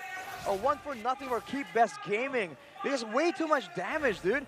whoever doesn't get jumped on, they have to deal with getting hit by the other guy. If they go on God Yang, Tides can do a lot of damage to the Primal Wrath, and vice versa. On top of that, Simba and CU as well. The issue right here is that there's a lot of utility that's on short cooldown for Key Best Gaming. So Imperio Esports, their damage, their burst, their crowd control, everything are very long cooldowns, right? The penalty zone, the Astral Sphere as well. So they can't really go for a prolonged team fight. They're the ones that have to go for a decisive all-in that just pays off a bit too late in these big fights. Yeah, but how much did KBG change when they went to that break? I think that this KBG is not the same KBG at the first game. They know now what they are doing, and they are executing it really beautifully. Oh, what was Steffi that? gonna have a misstep. Wasn't able to find the connection he was looking for, and now KBG looking to possibly punish. They're gonna force Aurora back. Tides not gonna find it either. Penalty zone, but he flickers out. Good response there. Steffi in trouble. God Yang is on the board again. Gets the kill here, all before the Lord comes up. See with the Petrify there, making the plays happen. Won't have it for the next team fight, but hey, it doesn't even matter. KBG just keep going in. Marquino gonna keep them at bay. They still hold on to the turret for now, but now that the Lord's up, you can already see it as well. Aurora staying there. Tide's gonna go ahead and use the Primal Wrath. They get the turret, that's what they wanted. Can they get the Lord here? I think that's a really hard question because everyone is alive from the side of Team Imperio. They can contest for that Lord, and the 3K gold difference isn't that scary for Team Imperio, especially because we are not like in early stages, we're not around the mid-game. So Imperio team, they do have the opportunity, but they just need to have that perfect execution. That's the big problem right here for both teams, right? Key Best Gaming can really stay on the Lord, and there's no real way of them to actually catch someone reliably. Maybe an onward from Tides. For Imperio, they have the bigger team fight utility, but if they miss it, it's going to be a lot more punishing for them. Yeah, I think that Sho needs to take someone out of Team KBG before anything started. We need, or like Team Imperio needs an outplay to start that team fight. Would you agree, Naisu? Yeah, one of the only things that, I mean, could turn this fight around for Imperio's favor is if Ur is able to get the airtime he needs with the crossbow of Tang, right? For the most part, he hasn't been able to shine just yet, and it's been God Yang's turn this time, this game, to shine here. But as the game goes longer, it might get a little bit harder for Imperio to find those setups they're looking for unless KBG, we've seen both teams actually have some missteps. Conceal. So it's going to come down to that. Again, Conceal. Steffi going to be the target. They're going to be forcing him back. Look at that Festian now forced back as well. Heart Guard already used on God Yang, and that's the call they wanted. They want to go for the Lord now. A response with Conceal. There's the penalty zone. He's going to find multiple members. There's the knockup as well. Still going for it. You're trying to get the crossbow Tang off. Can he get it? He's stuck on the wall. Can't go. Aurora going to be in trouble now. Tides gets the kill he was looking for, and that's the Lord as well for Simba. And forcing Yor back. God Yang gets another kill. Imperio is in shambles. KBG have just said, we are here, and they have just put their first footstep, and they might just take it right now. 3 members down, 5 seconds till Marquinhos is even on the board. They're going for more. They can try and pick up Yor and Fashion if they're not too careful here. Oh, wait, what is that? Oh, Yor, he does get the crossbow Tang off, but it's all on Tides. Tides gonna be just fine. And they back off, they call it off. Lord still making its way on the top side. Wow, they went for aggressive play right there, even though the Lord was coming. I feel like they could have really played that a bit better, managed the waves maybe back a bit. But with the Lord taken out, it won't be relevant to the base take. But the empowered waves in the bottom side in particular is something that Keep Best Gaming can still use. We've seen again now that you can give the carry, if you can give the carry the space, if you can give God Yang the space to maneuver and do damage, he goes in, man. He is aggressive in this game, knowing that everyone else is buying him space, is healing him, peeling all the opponents away from him. Now it's Imperio's... the question is Imperio, what can they do to really shut down the carry? 3-0 and 2 with a Purify as well. Well, as you said, they fully commit to it. So KBG so far have been showing off. I don't know if this game went to a game 3, how better can KBG get? in terms of like one break made them look like monsters. So Imperial team right now, they need to catch up that momentum. They need to catch up with Team KBG, but I think it's really hard. Oh, Stefe. Oh, not sure if you want to commit to that, but he gets the Dragon Form out. So that is there. Still has the Immortality though. And before the next big objective, he should be fine. But he showed up that skin. He did. He did. Looks good. But he also used the Petrify, by the way, so the backline of Imperio are not going to be as vulnerable, but now look at Stefe trying to make something happen here, threatening with the Jeet Kune Dos. Oh. And one of these times, man, that Jeet Kune Do is going to be followed up with a flicker, and you won't be ready for it. For Keep Best Gaming, though, the fact that their frontliners have Athena shields means that Fashien's damage on this Navaria is so limited. Oh, they're actually just going to fight it out here. A good spatial migration with the Requiem. Penalties on to follow. Who's going to go down first? Time's going to be in trouble. Hard guard there. Primal Wrath comes through, but it's not enough. Now LMU all left alone. The rest of the team cut off, and they have to retreat. But Imperial wants to continue to punish. They're going to chase down CU. He has a Dragon Form available, and that's the disengage from KBG. He did get out of there. He did execute it perfectly. Team Imperial just needed 1 foot step into like behind the red line that they have June so far. Team Imperial have used the best out of it. No Black Dragon Form, no Petrify. They took that moment to get in aggressively, and now without Lumu available, he can join with the hard guard, but he might not get the chance to penalty zone. Still gonna go on Marquino, gonna take the brother damage. Aurora gets the Lord, but can they get out of the fight here? Aurora gonna jump in with the spatial migration. Hard guard there as well, Yours in trouble. Godyang gets a kill. Now they're chasing Aurora, he tries with the Violent Requiem, but it's not enough as it's a double for Godyang. It's a constant back and forth right now, and Godyang, I feel like it's a bit dangerous, man. The game is really on his shoulders, and if he's able to just go in and be aggressive, have the space, then he can carry the game. But otherwise, you saw that in the previous fight, he was going a bit slower there. So I think everything needs to be available for Keep Best Gaming if they want to try and win this out. But can they take an inhibitor turret even though they lost the... Oh, they already answered me. They did take an inhibitor turret even after losing the Lord. That's why I'm sometimes saying, because this will be my first time saying it in English, sometimes the team fight around the Lord is much more important than the Lord itself. Definitely, man. It's not only about the Lord, it's about the Death Timers too. At 15 minutes, we're getting to the late game where any mistake can be quite fatal. So for both teams, there's a risk involved, but considering that you have a carry on the side of Keep Best Gaming, I feel like their late game prowess is pretty good if they can avoid letting Godyang get hit by a lot of damage. Fashion there is flickering out, knowing that he is one of the most vulnerable members or players in the game right here. If you take a look at the item though, the Angela does go for full utility with the Flask of the Oasis and the Necklace of Durance with the fleeting time as well, going for that snowball style. For Godyang, already with the Wind of Nature, he can even go for a duel against the 1-1-1v1, and he would most likely come out on top right here. So it's gonna take a full team effort for them to come out on top, but at this point, most of the items of Keep Best Gaming is completed, so... Aurora gonna jump in, spatial migration. It's Simba though, he's quite tanky. Rest of the team gonna respond right there. Marquino gonna be in trouble, he's knocked up. Carry. It's too much damage from Godyang as Marquino falls. And they find one, KBG. What else can they find here on the map?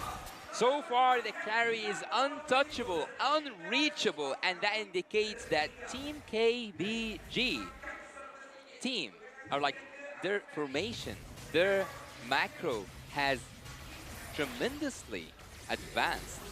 I feel for Imperio, they just have to go for non-team fights, right? Pickoffs maybe, but it got cancelled. Aurora gonna jump in again. Will be fine, also has the Immortality available. Trying to keep it together. Requiem gonna come out. Still gonna want to fight. Hard guard Simba. Yor gets the crossbow tang off. Looking for more. He finds Tides. And they get a member down from KBG all again before the Lord comes up. They have depended so much on that carry, and I just might think that he is up to that responsibility.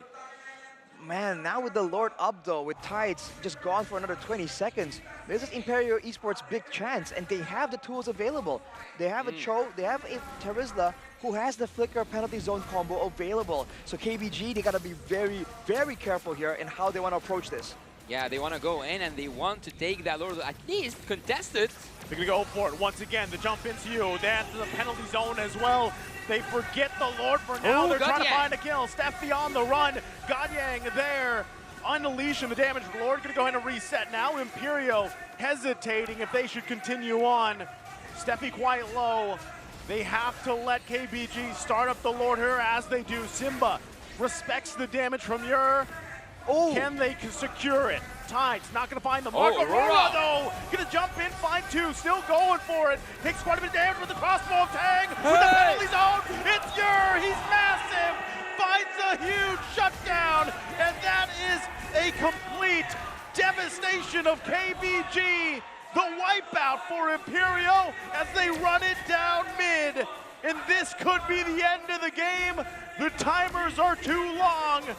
Imperio clears the base, clears the minions, and their eyes are set on a sweep against KBG in our second match of the day. They clear the way, they clear the minions, and they sweep this off. The first sweep of the M5 Wildcard Series. Imperial Esports with a very, very impressive comeback. We thought the late game was a done deal for KBG, but Imperio says no. Yeah, they have said it like right loud, and they have shown so much confidence before even the game starts, and we have seen their faces even before anything starts. It is ours. We're gonna make the first sweep, and we are gonna take it back home. So KBG, better luck next time. Hey, like you said, Yasu, the improvement they made from game one to what we saw here in game two speaks for itself. Yeah, it's tremendous. It's their first match of the wild card. Hopefully they're able to learn from this, recalibrate, and then when we see them play again in the days ahead of us, there's even that much more improvement. Who knows what can happen here, but this game, for the majority of it, was KBG's. It's just Imperial, man. The way that they punish mistakes that speaks for itself as well. So again, this was a match that was very back and forth. It was a lot of action, and I love to see it for the wild card for day one. It's what we've been expecting, man. We saw the crazy picks, the crazy playstyles as well, man. Game number two, that was a back and forth endeavor, dude. Like, both teams were having momentum, and somehow, some way, the other team was just able to find that specific moment. And towards the late game, maybe that's why that shows again the experience difference, because KBG, it seems like they have a lot of basics mastered already. The laning, the roaming, the vision, and map control. They show that they have it all. But at the end of the day, the experience in that late game, that doesn't lie. And you can see that Imperio, they use it to its full advantage, but that's only for now. With more games under the belt of KBG, that's gonna be even harder and harder to do as time goes on. Imperial should embrace that feeling right now. They should embrace that win, that first sweep of the, let's say, the M5 Wildcard Championship. It's the first day and it's the first sweep, and they should take pride out of it. Look at the team, look how happy they are, and they do, and they should be so happy because they deserved it. Again, MVP for this game could have gone to anyone, but it's going to go to Ur. As you saw, that end, that crossbow of Tang, he was looking for that, the perfect one for the entirety of the game, and that last one that he had was what everything he put into that game, that's what it was about, right? He was able to get the airtime he needed, he found all the right marks that he needed, and it was just, again, amazing MVP performance here from the team, but also from Ur. Even before that, when they were defending the initial push with the Lord, from KBG, he was able to find a crossbow of Tang there as well, securing a kill. So he's showing that he has good laning, he has good awareness in how he's supposed to play, because even in game number one, you can see that he knows exactly when there is a window of opportunity to do damage, when he needs to back away. But soon we'll take a look at some of the highlights of this game. We can break down a bit more about maybe what were Imperio able to do, because the highlights are going to be predominantly KBG going in with the the second chances that they have on their team, man. The Primal Wrath, the Hard Guard, there's a lot of ways they can really get ahead. But that's pre-level 4. initially it was Imperio who were able to try and get some value, but afterwards they really fall to this combo, man. The Boxer Angela is just so strong, and along with the Edith, that means there's a lot of damage output that KBG can really do to try and punish them in a longer engagement. And with the winning lanes, it seems like KBG were able to really get full control, but afterwards, they really were unable to punish, especially in the mid game, right? We're seeing a lot of the problems really spread from the mid game towards that late game right here, when they just don't really know how far they can push the advantage. Yeah, and it just took one tiny mistake to end it all. So all the teams should be so careful when they come against, or like when they play up against Team Imperio. For sure, they were behind, but they just kept looking for opportunities, man. And even when they were gold deficient, when they were EXP deficient, at some point you still feel like, hey, Steffi can still make a play happen. You're still relevant in the game. And this is that big moment right here. You can quite a misplay from the side of KBG as well, but Crossbow of Tang out of nowhere. Yep. So you can really see the mastery of this hero. And here we can see the power of the Guinevere, right? The spammable spatial migration. We were looking for it. Yasu, you were talking about how, where was it? You know, it should be a bit more relevant, a bit more strong. Did he answer here. your question, Yasu? Well, when you asked about Aurora? my questions have been answered. All the answers available from Imperio right there, but looking again. This is the moment. Is it? This is the moment where everything flipped, right? Not yet. It flipped for KBG right here because the fight was drawn out for so long and they had no ultimates.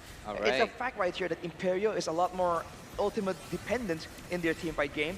But right here, you can see that when they're spread apart, when they can't really go in together, that's where it gets difficult. And that's a massive pickup attempt there from the Guinevere, but it just wasn't enough. They have to wait for the Lord fight where KBG is flustered. They'll land the knock-up, and the Crossbow of Tang was so perfect right here. I want to see the items as well, though, because I feel like this could have been avoided.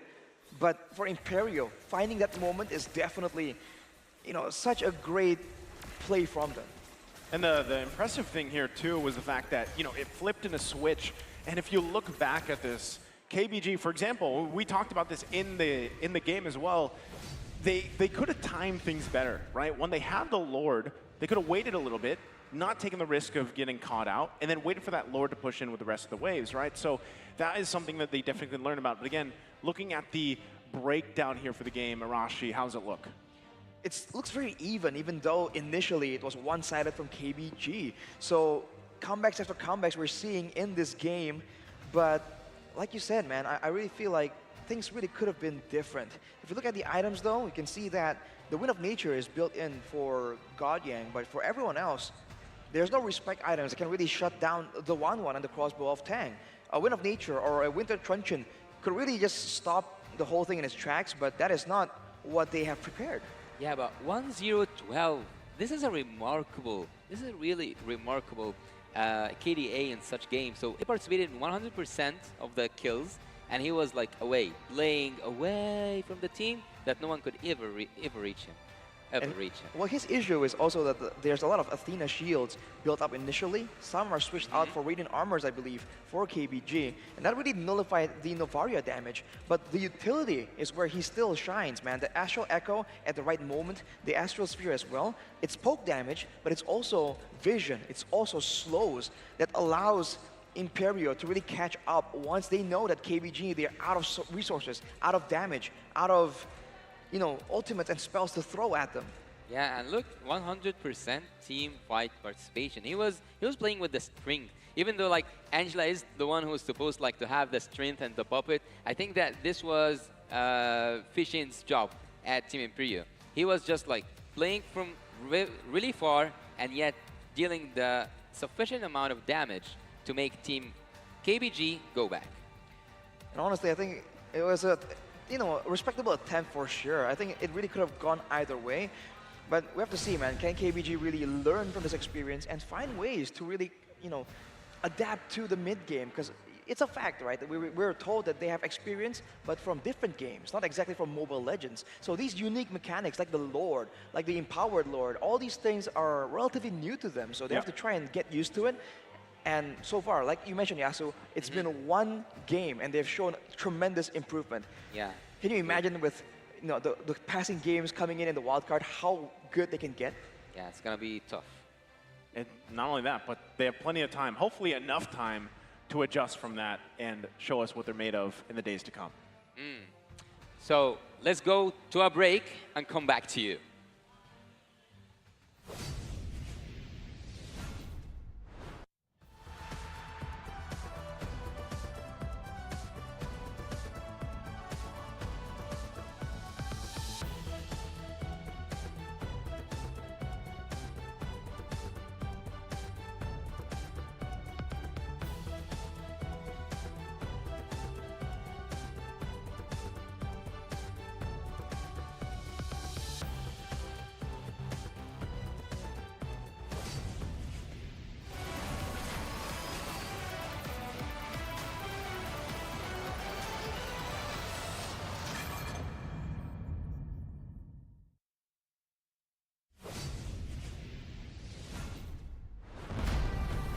We are here at Gamers 8 to show that we are walking the walk.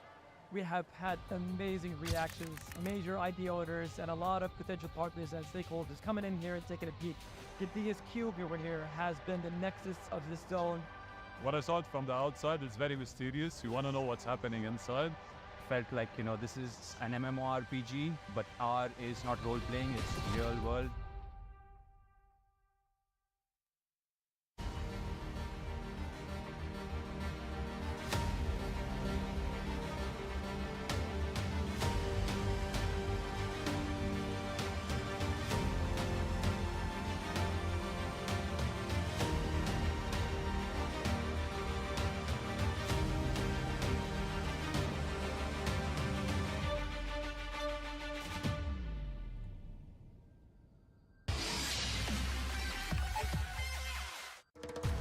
Grab only. Boing, boing, boing, boing, boing, boing, boing, boing, boing, boing, boing, boing, boing, boing, boing, boing. Pag nag-grab only, savings ang dami, your wallet sings tonight. Laki ng bawi, pag nag-grab only, save 2 for alright. Bowing, bowing, bowing, bowing, bowing, bowing, bowing, bowing, bowing, bowing, bowing, bowing, bowing, bowing, bowing, bowing.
the #1 seed, the champion of the arena.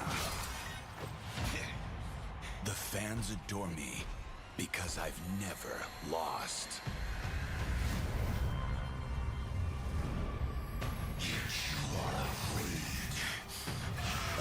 that you will lose everything.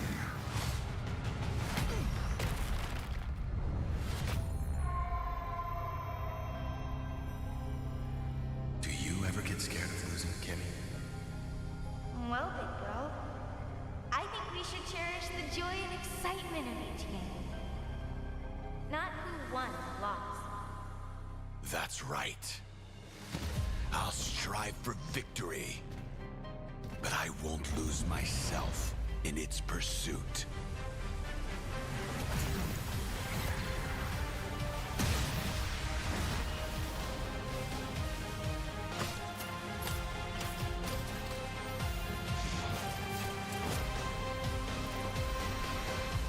World Championship. I'm back.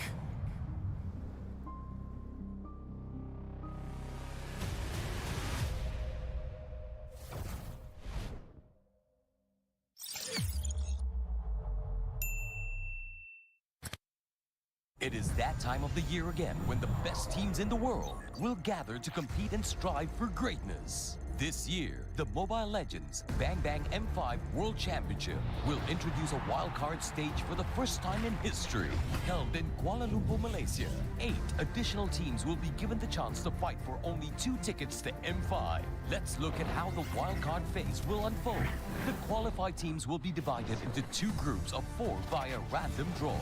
Teams will compete among each other in each group in a single round-robin best-of-3 matches. The 2 lowest ranking teams of each group will be eliminated, while the 2 teams of each group will play a crossover best-of-5 matches with the other group. For example, A1 versus B2, B1 versus A2, and the 2 winning teams of crossover matches will advance to the M5 group stage in Manila.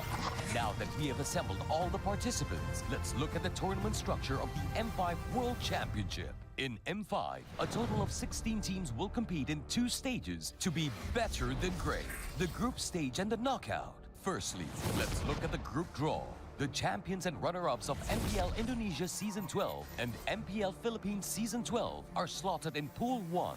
The champions from the following 8 regions will be in Pool 2, while the runner-up of LLM 2023, champion from MCC, and the 2 wildcard winners are in Pool 3.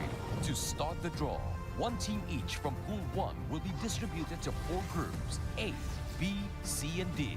Next, each group will randomly draw 2 teams from Pool 2 and 1 team from Pool 3. Do note that teams from the same country or region will not be drawn into the same group. If that happens, the latter team will be adjusted until all teams are slotted and comply to the rules. In the group stage, teams will play a best-of-3 single round robin. The 2 teams with the lowest rankings in each group of the group stage will be eliminated. Now, let's take a look at the knockout format. Note that there will be a knockout draw after the group stage. The 4 first-place teams will be in Pool 1, while the second-place teams will be in Pool 2. 2 teams from the same group will not be drawn together, and that will form our knockout bracket. It will feature a double elimination bracket featuring the final 8 teams. All the series will be best of 5 except for the grand finals, where it will be best of 7. The M5 knockout will be spread out across 6 days, where the surviving teams are 1 step closer to becoming the M5 World Champions. And that's all you need to know about M5's tournament format. Remember to tune in or see you in Manila. Achieving greatness, 1 step beyond. Be better than great.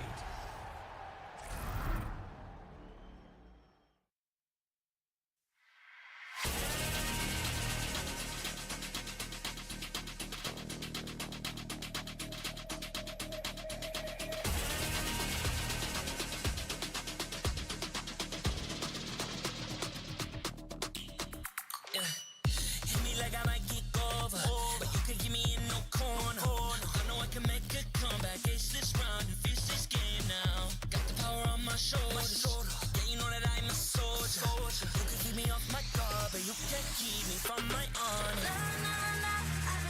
so it's over. The energy's getting higher. You're saving my arms. 'Cause I know just what I got. I got you like na-na-na. And you know I hold the power. This feeling I love. Oh yeah. Making my grind good to great. So don't stand in my way. Standing tall and I won't fall over. We are better than great, good. We are better than great. We stand tall, won't run away. We are fun, nothing gon' change. Great. We are better than great. Can't get it great, I'm better than great. I play my own role, I've been kinda greatest. Transcend myself into this game, yeah. I build a power to dominate fate. Championship mind, no time for the weak. We're start to the game, shout, reveal. Better than great, that's how we feel. I'm in the club, so it's over. The energy's getting higher. You're saving my arms. 'Cause I know just what I got. I got you like na-na-na. And you know I hold the power. This feeling I love. Oh yeah. Making my grind good to great. So don't stand in my way. Standing tall and I won't fall over. We are better than great, good. We are better than great. We stand tall, won't run away. We are fun, nothing gon' change. Great. We are better than great. If we stand tall and believe we can make it, you and me, with a sense of urgency, you'll see I'm better than great. I'm better than great. Oh yeah. Oh, I'm better than. Making my grind good to great. So don't stand in my way. Standing tall and I won't fall over. We are better than great, good. We are better than great. We stand tall, won't run away. We are fun, nothing gon' change. Great. We are better than great.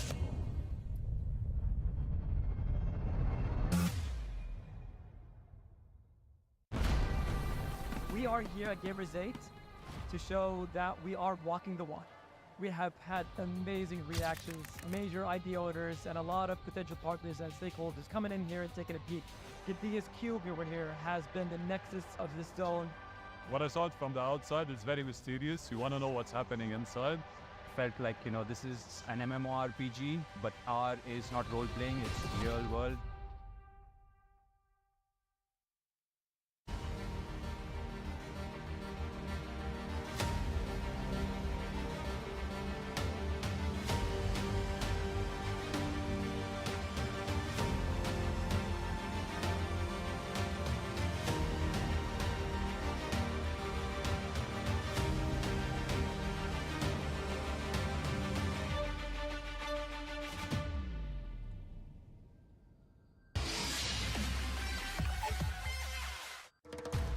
Grab only.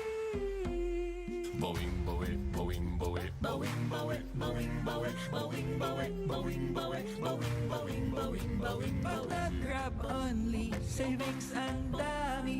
Your wallet sings tonight. Laki ng bawi. Pag nag-grab only, save 244 alright. Boing, boing, boing, boing, boing, boing, boing, boing, boing, boing, boing, boing, boing, boing, boing, boing.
1 seed, the champion of the arena.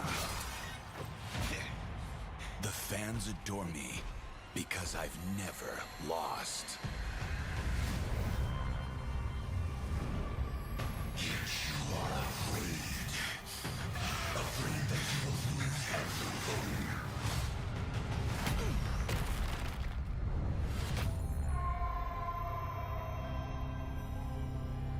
Do you ever get scared of losing, Kimmy?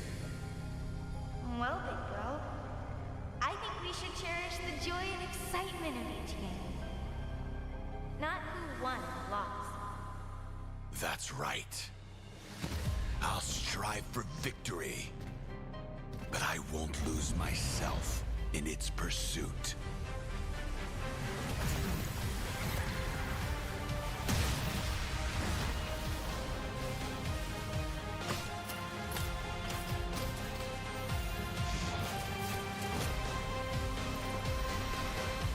World Championship. I'm back.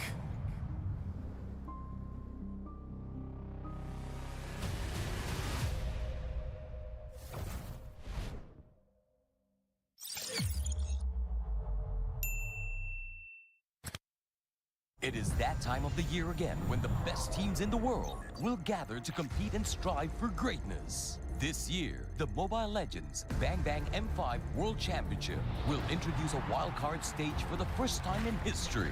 Held in Kuala Lumpur, Malaysia, 8 additional teams will be given the chance to fight for only 2 tickets to M5. Let's look at how the wildcard phase will unfold. The qualified teams will be divided into 2 groups of 4 via random draw.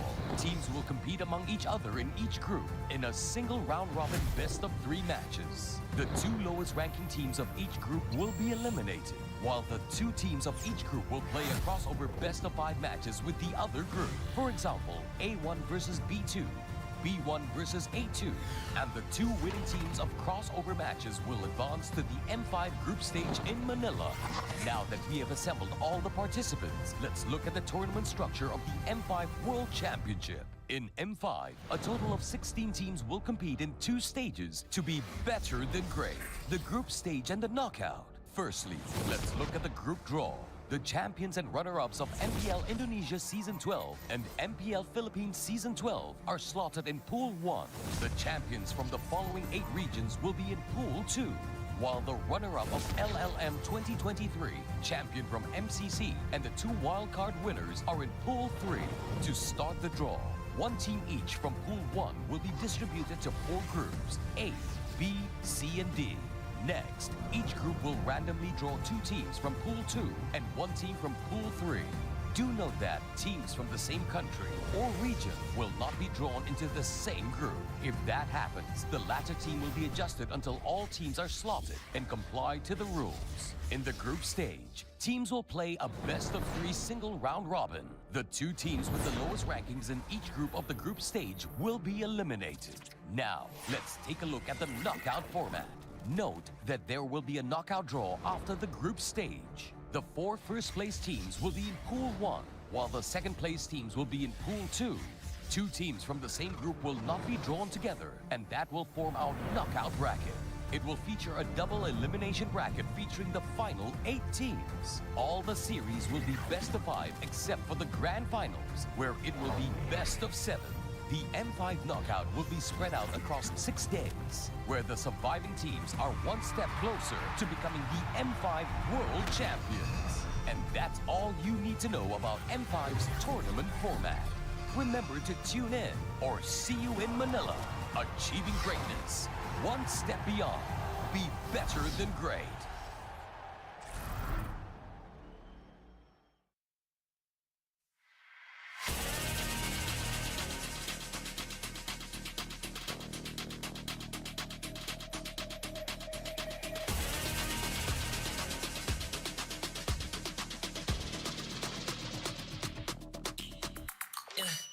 Hit me like I might get over, but you can give me in no corner. I know I can make a comeback. Ace this round and finish this game now. Got the power on my shoulders. Yeah, you know that I'm a soldier. You can keep me off my guard, but you can't keep me from my honor. I feel like the floor is lava. The energy's getting higher. You're saving my arms. 'Cause I know just what I got.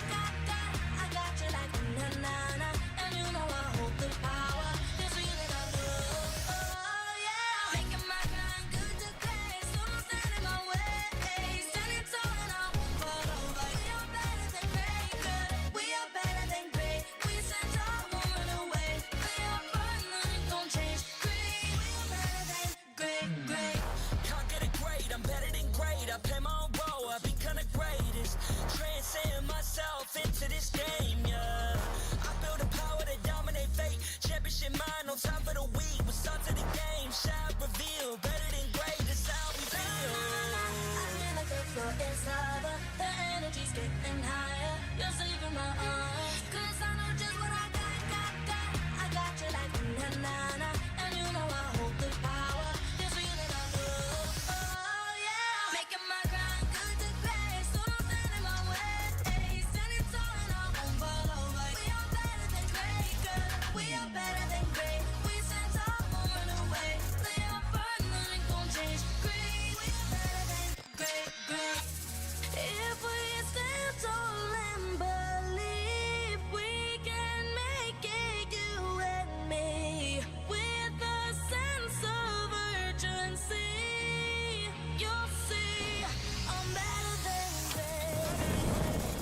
I'm better than great. Oh yeah. Oh, I'm better than.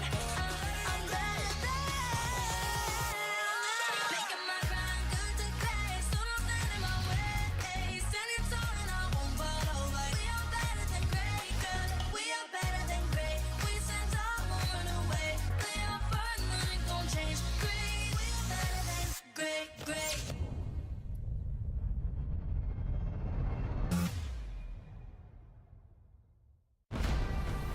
We are here at Gamers 8 to show that we are walking the walk. We have had amazing reactions, major idea owners, and a lot of potential partners and stakeholders coming in here and taking a peek. The DS Cube over here has been the nexus of this zone. What I saw it from the outside is very mysterious. You want to know what's happening inside. Felt like, this is an MMORPG, but R is not role-playing, it's real world.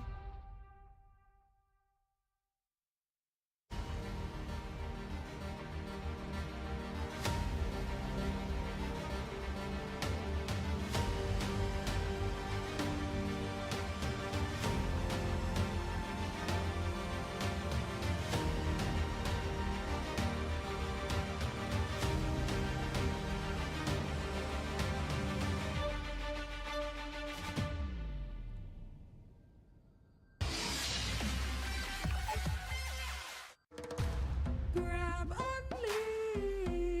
Boing, boing, boing, boing, boing, boing, boing, boing, boing, boing, boing, boing, boing, boing, boing, boing. Pag nag-grab only, savings ang dami.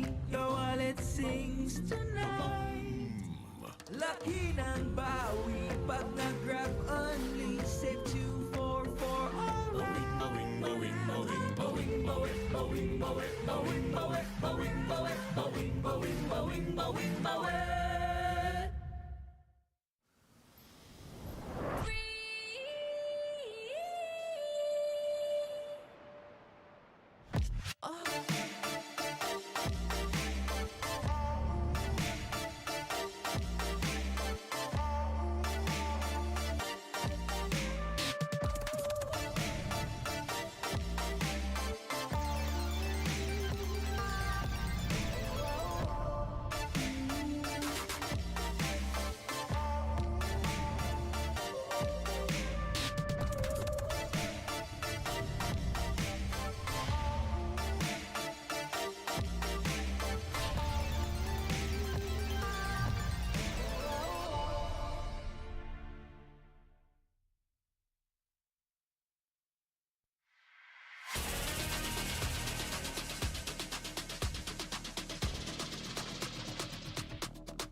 na-na-na, and you know I hold the power. This feeling I feel, oh yeah. Making my grind good to great, so don't stand in my way.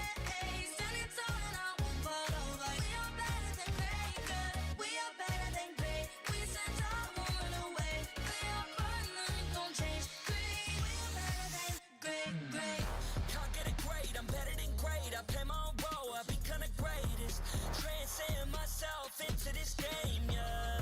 I build a power to dominate fate. Championship mind, no time for the weak. We start to the game, shine, reveal. Better than great, that's how we feel. I feel like the floor is lava. The energy's getting higher. You're saving my arms, 'cause I know just what I got. I got you like na-na-na, and you know I hold the power. This feeling I feel, oh yeah. Making my grind good to great, so don't stand in my way. Standing tall and I won't fall over. We are better than great, good. We are better than great. We stand tall, won't run away. They are fun, nothing gon' change. Great, we are better than great, great. If we stand tall and believe, we can make it, you and me. With a sense of urgency, you'll see I'm better than great. I'm better than great. Oh yeah, yeah. Oh, I'm better than, I'm better than. Making my grind good to great, so don't stand in my way. Standing tall and I won't fall over. We are better than great, good. We are better than great. We stand tall, won't run away. They are fun, nothing gon' change. Great, we are better than great, great.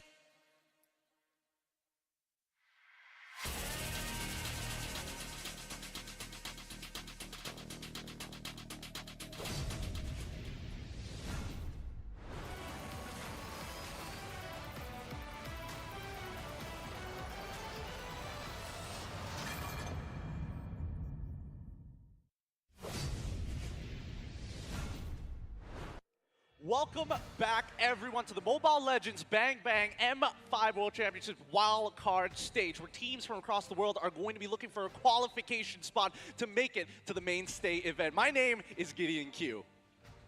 And my name is Staffa. Joining us on the far end of the table is going to be Yasu, bringing you here all the way from Malaysia, the M5 Wild Card stage. Now, of course, we have to tell you guys that the M5 World Championship Wild Card is powered by Moonton, presented by Kadia, and supported by ROG, the official gaming phone, Grab, our official super app partner, and Secret Lab, our official chair partner. Of course, thank you to our lovely sponsors. The M5 wouldn't be possible without your support.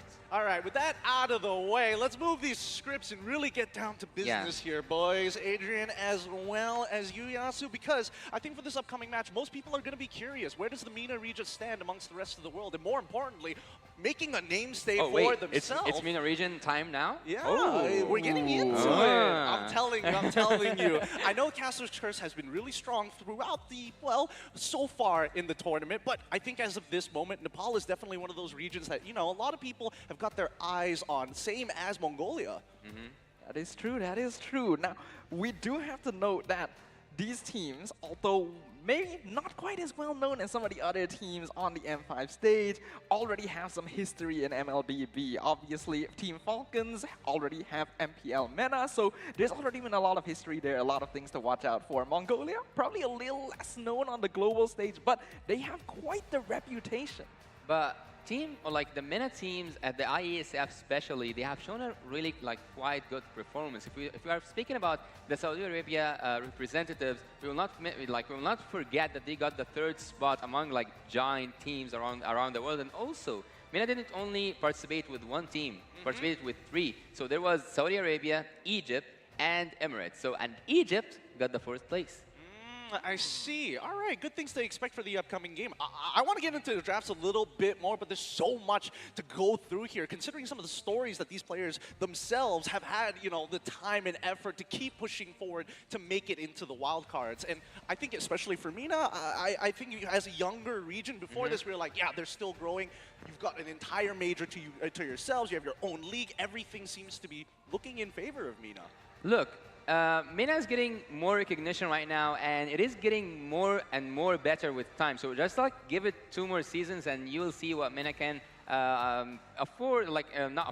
bring to the global stages. And right now, we will see Team Falcons, and at the M5, actually, Mina already have a team, so we have 2 spots potentially at the M5. Hey, I mean, you're only in Malaysia. We're in the same boat as you guys. Now, I am curious, though. As most people have been talking about Nepal, the one player that we're looking at is going to be Super Clock, the big piece himself, because roaming as a roamer, it's a difficult role. But worse yet, it's in a region that doesn't even have a, well, technically a major league.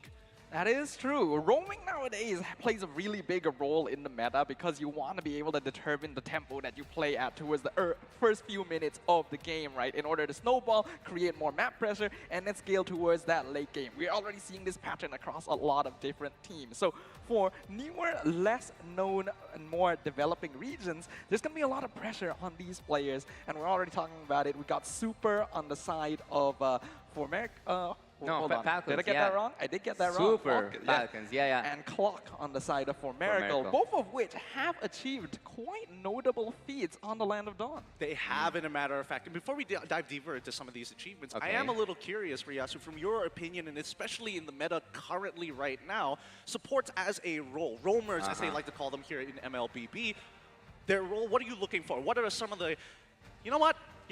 Instead of talking about it, let's see some of the stories behind these players and what makes them so great to keep on pushing forward with their passion. That's going to be very exciting to watch out for, right? It is. Like, we already know that the focus is going to be on Clock, on Super, so I'm curious to see what they have to say. With that being said, let's have a look at some of the stories of some of the members from Nepal. Even though every esports organization, every people are much more interested in other games, but about me, I am into the Mobile Legends because I have been playing this game from long ago, and it's kind of a life for me right now. ML is kind of like solution to me. Like even if I have any problem, I will play Mobile Legends. If I have any tension, like if I don't have anything to do, I'll just play Mobile Legends, have fun.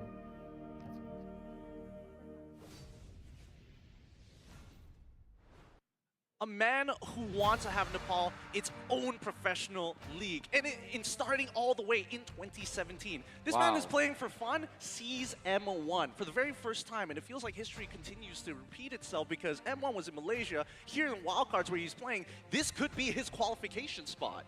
Yeah, it's so exciting to see, right? Because for these players, especially noting Clock, right? He's already mentioning his history, how much he loves the game, how much he admires the pro players back then in the M1 days, thinking that he wouldn't ever get a chance to compete on the stage. And that's why this competition is so important. But there is a really good statement that Clock says there. ML is life for me. Like, I think it's a really huge statement. ML is life for me. So, as I've heard, it got him in throughout a lot of problems in his life, and that's why ML, like Mobile Legends, Bang Bang means a lot to him. And he also says, "I want an MPL for Nepal."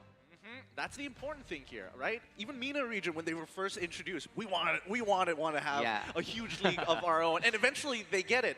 But let's see whether or not that's going to be the case here. With the major achievements, we're going to mention these achievements in a little bit, but it seems to me that it's time to get this battle on the road. The teams are setting up, and more importantly, we can't wait to introduce you to one of our newest regions joining us here today, and as well as the MENA regions. Let's go right up on stage.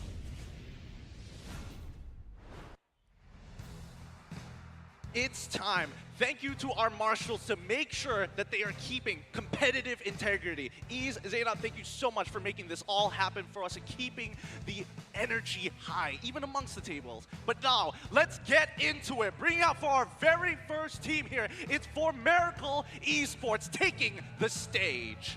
The pride of the Nepalese MLBB scene, Homecrowd Esports takes the stage for the wild card, qualifying to the stage after dominating the MCB Fall 2023. They are on a 9-game winning streak coming into this. Now Yasu, I know it's your boys, the favorite team, Falcons from Mina. Team Falcons from Mina, the runner-up. Now we will see if they will be with the champions at M5. We have a great set of players, and also we forgot to mention that Leo in the roster of Team Falcons is actually a 2-times Mina champion. He's a veteran. He is an absolute monster, but it's time to talk about the brains instead of the brawn. It's Genji and Amox for the side of Homecrowd. Mr. Worldwide himself, he's coached a whole bunch of teams, and now even for Nepal. But that's not it. We gotta give our fist bumps to go on through. Yes, Yasu. There's something that I forgot to mention. Do you know that Mina has a player from Malaysia? So Lotrick used to play for Toda. I'm telling you, history comes full circle. That is true. Lotrick going to be able to return to the Malaysia stage to play. But we have to remember, his background is from the Philippines as well. So he'll be bringing a lot to the table. Let's talk about it. Starting things off, we got Homecrowd Esports from Nepal. Now, I've been waiting for so very long to get a good look at these players. We have Yahiko, Lunatic Panda, Masarap, Exorx, and as well as Kalok. Sorry, Xerox as well as Kalok. Absolute monsters in their own right. The question is, how are they going to fare up against the Mina region, especially since Mina is still young? Homecrowd Esports even younger. Well, actually, Homecrowd is a terrifying enemy because I got the chance to study them, and this guy called Clock is a big trouble. And also, the Lunatic Banda, his banda is actually Lunatic, and he plays utility heroes. So you will see really good drafting coming from Team Homecrowd, and heads up, expect Sia Leslie. Sia Leslie so soon already into the tournament? I was hoping that was a day 2, day 3 kind of thing. But what about you, Adrian? I'm curious to know, what's your opinion of Homecrowd Esports? I am in agreement with Yasu here. Homecrowd Esports is a team that is absolutely terrifying in the land of Dawn. Before this, we have to note, Amox is a fairly new addition into their coaching staff. So the players were known for being particularly aggressive. Once the game gets started, they get going. They look for team fights. They look for kills. Objectives aren't even the main thing on their mind, and they were able to pull off some insane feats. Now that they have an experienced coach in their roster, I'm really interested to see how this will change their gameplay. I am coming in with a blank slate here. I've seen a couple of their games, but the meta has shifted to a certain degree, and more importantly, teams have continued to improve, and they continue to improve, which is kind of crazy. Well, look, Mina has witnessed, let's say, an evolution. So ever since Mina started off, so we had so far 4 seasons, right? So at the first season, we didn't show up a great performance at the M3, let's be honest. So I'm not gonna be like, yeah, we did so great because I'm from Mina. But at the first run, we didn't do quite good. At the second run for Mina, they managed to take out Team MVG from Biru, from the World Championship there in M4. Yep. And they had another run in MSC, and it wasn't a bad run. So that being said, I expect to see Mina's team today live up to the expectations of all the fans back there in Mina. I don't know. I'm feeling like caster prediction seems a little bit clear-cut from this side of the table. What about you, Adrian? Now, obviously, we know that Yasu from MPL Mana is going to have a lot of bias towards Team Falcons here. He wants to see his team succeed. I obviously want to see these developing players get their chance to shine on the stage as well. But I am actually going into this with a little bit more of a bias for the side of Homecrowd. I think based on the way they play the game, they actually match very well into Team Falcons, and especially with Coach Amox joining the fray, I'm very curious to see whether this will refine their gameplay a little bit more. After all, we know that these are very passionate players with a lot to prove. Interesting. So you're telling me that this is more of a rock, paper, scissors matchup than it is just, oh, I'm just better in these situations. Okay, that's fair. And I think a lot of that is going to be told in the draft itself once we get into there. I do want to see whether, Amlux has still got that competitive edge, as people would like to call it. But what about the MENA region? What are we expecting to see from this side in terms of like, highlight picks, maybe even secret picks? Come on. You want me to spoil all the fun, right? Okay, maybe not all the fun, but like a quarter of it. Look, while you're telling, you're directly asking me for an inside scope because I'm from MENA. What? That's crazy. Maybe that's crazy. So, I suppose MENA will root for Team Falcons, but I'm not gonna escape from your question.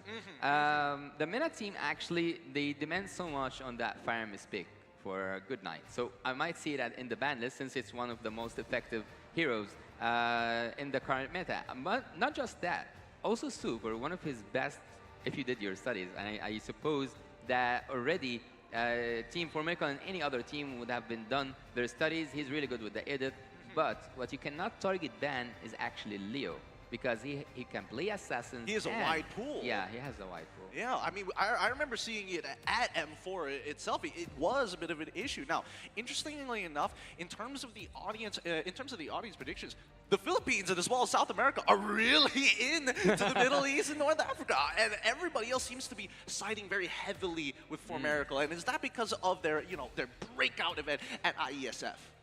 It's an interesting observation here, because I personally am not that sure about why there's so much support for Formerica. I myself do like their gameplay, but you would think that just in terms of background, in terms of experience, Team Falcons would have a little bit more support because they've already proven their track record on the stage of their own MPL. It's very interesting to see how the different regions have rooted for different sides. Maybe for Miracle, it's just a little bit more fun to watch because of how insane they start the game off, but who knows? I hope I haven't done any harm to Team Falcons by exposing some of their picks. Hey man, it's not like our voices are being played on the main stage anyways. Yeah. And they have soundproof headphones. Yeah. Don't worry. We've got that under check, and I've talked to the marshals. They can't hear anything but themselves, which is a good thing, because these crowds, have been pretty enormous, and more so, the sounds that they make literally shake the stage. So for some of these players, and I'm especially worried for the Nepal players, because this is technically their first time playing in front of a crowd, and for an M series technically. Yeah, there's a big difference between playing for a local audience as compared to playing on an international stage in a region you're unfamiliar with an audience that may not really know you. So the pressure is going to be pretty big, but I expect some pretty good performance from them because these are players who love MLBB, who have been with the game for a very long time. So imagine once we jump into the Land of Dawn, it's just going to feel like a second home for them regardless. That's what we're hoping for, but we've seen teams really struggle, especially in game number 1, to get the gears going, to get the motor flowing at the same time. It feels like most teams coming in game 1 usually pretty nervous. Look, I've just witnessed that while casting last game with Team KBG. Well, Team KBG went in their first game. They were doing, okay, decent, doing great. But once they have done that break, once they have went to their room and talked a little bit, maybe the coach said something different, it was a totally different team coming back to the stage. The second game was mostly going for the favor of Team KBG. It just took one mistake to take it away. So I do agree with you. Maybe the first game will not work just fine without so much experience. I see.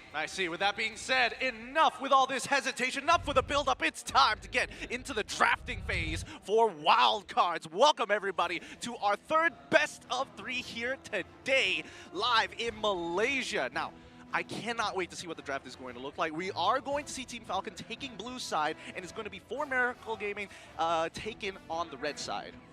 All right, starting things off, we're already seeing the Bruno ban on the side of Falcons and the Faramis ban on the side of Formerical. This is something, Yasu, you already pointed out earlier. Good Night plays a mean Kinda pointed out. Kinda pointed out. We have to make sure that no responsibility is taken. Might be a bit soon, but let's see how many of these shots are going to be on target, with Baxia being the follow-up coming in from Falcon's side. What I'm seeing here is a lot of early game momentum seekers from this that Falcon just don't want to deal with. Let's keep a nice pace game. So, for Team Falcons so far, I think that they are doing something traditional. There is no like target bans so far. Because as I told you, I've got the chance to study Team for Miracle, and they are not so much like, they don't use the Bruno so much. So, if they don't play that Leslie, which is like, for me, their #1 pick, they will basically use the Claude. But this is based on my studies. Maybe, just a maybe, Team Falcon had something else prepared, and they do not want to play against that Bruno. To be fair, the track history for them looks good on these heroes, but that could have changed. Like, internal scrims amongst these teams could have changed things up a little. What also matters very heavily is going to be the dynamics between these two teams. Now, what I pointed out earlier was I thought that For Miracle had the better chance going into this matchup specifically because of the rock, paper, scissors situation happening between the teams. Let me elaborate a little bit more on that. I've already mentioned For Miracle, very aggressive. This is a team that almost doesn't care about objectives and just goes for fights. Obviously, with Amox, that could be different, but that's the information we have right now. Okay. In comparison, Falcons is a more calculated team. They play a little bit slower, they focus on objectives, and oftentimes will not very aggressively push into the map. And I think that these bans on like Bruno, Baxia are making sure that For Miracle doesn't have that early roam pressure. I see. So you're telling me that For Miracle is more like scissors to Falcon's potential paper? Yes. Okay, that kind of gives us a rough idea of what to expect, right? Now, in terms of first pick, we're immediately seeing, hey, Leo, you want to play one of these heroes that have been recently nerfed but still can be very, very dangerous in the jungle? He went, sure, take it, give it to me. So they gave him one of these weapons that actually we haven't seen Nolan today, right? Nope. We haven't seen Nolan. At sometimes actually he wasn't even banned, and it wasn't picked because the like the teams before Falcon's team and For Miracle, they didn't prioritize that Nolan. And actually, I've asked you that question backstage before we even start, and I cannot recall the exact answer. What was your answer? Why Nolan wasn't picked or banned during the last games? Well, I think a lot of it comes down to the fact that you use nerf. It's harder to one-shot people, forcing you to be a little bit more precise. And honestly, to escape from a Nolan can be a little bit easier if you have mobility options. If you have completely no mobility, then it could be dangerous. But I'm seeing Yuzong, I'm seeing the Beatrix as well, like some combo setups being put into place. And a slightly different approach to the draft than we've seen of For Miracle during their finals that qualified them to the wildcard stage.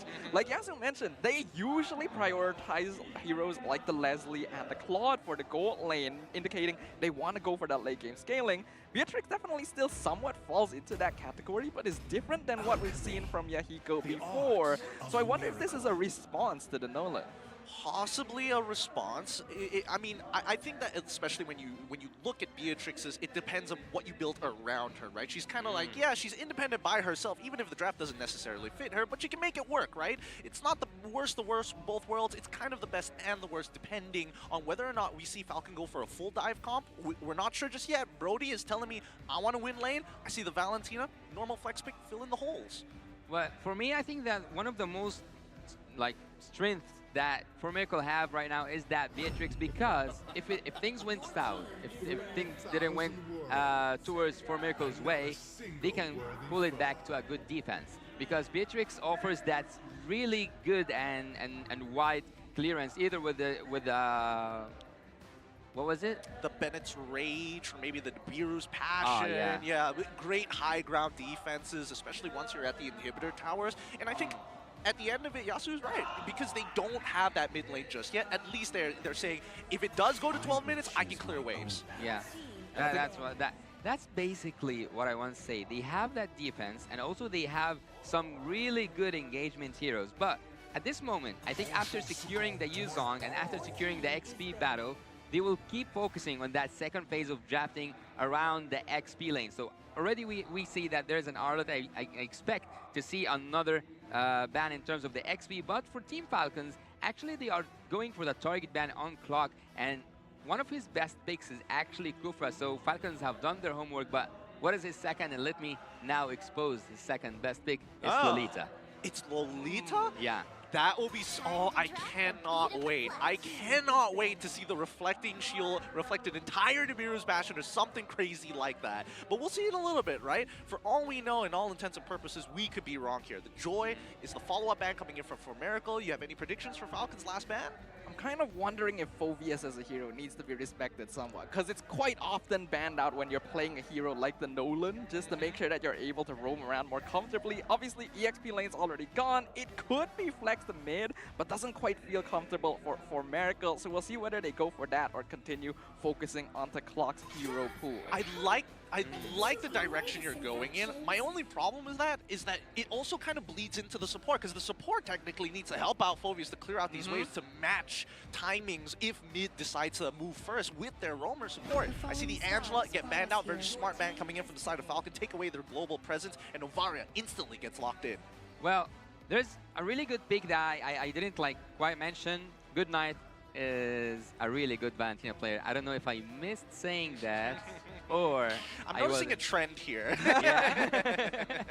So Valentina is being picked by Team Falcons, and this is one of not just the best picks for Good Night, but it also prevents the enemy teams from picking some specific heroes that they do not want to deal with their ultimates and their between the players themselves. So actually, adding one more thing, Super surprised us in Mina by that Franco performance. So seeing him play Franco again, I think he's so confident. I mean, this is why this match has been titled Super Clock for a reason. And now, the final pick, the Fanny. This will be super interesting because both of these assassin junglers are very snowball heavy. If you deny a single purple buff, that could really swing the favor into one team's side. But is it Fanny jungle though? They already have Martis, they already have Yuzong. I'm having difficulty figuring out where this hero is actually going to go. So we're already seeing something very unique come out of Homecrowd Esports in response to, honestly, an incredibly solid draft from Team Falcons. Looking at it, let's sum it up here, Yasu. What do both teams want to do?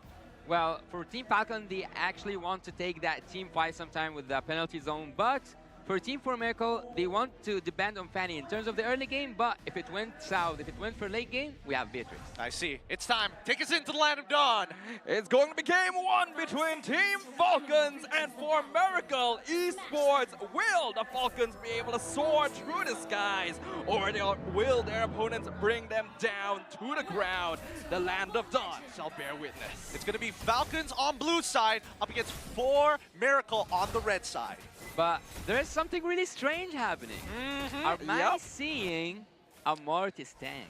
Martis tank? I mean, it looks like he goes into the mid lane because Clock himself is showing up as a support down by gold side. What happened? Look, it's a weird time to be alive, but let's see whether this works, because I think the distribution of gold and impact in this game is going to be a little bit more interesting for Miracle. Let's see whether Amox has refined it to make it a working machine.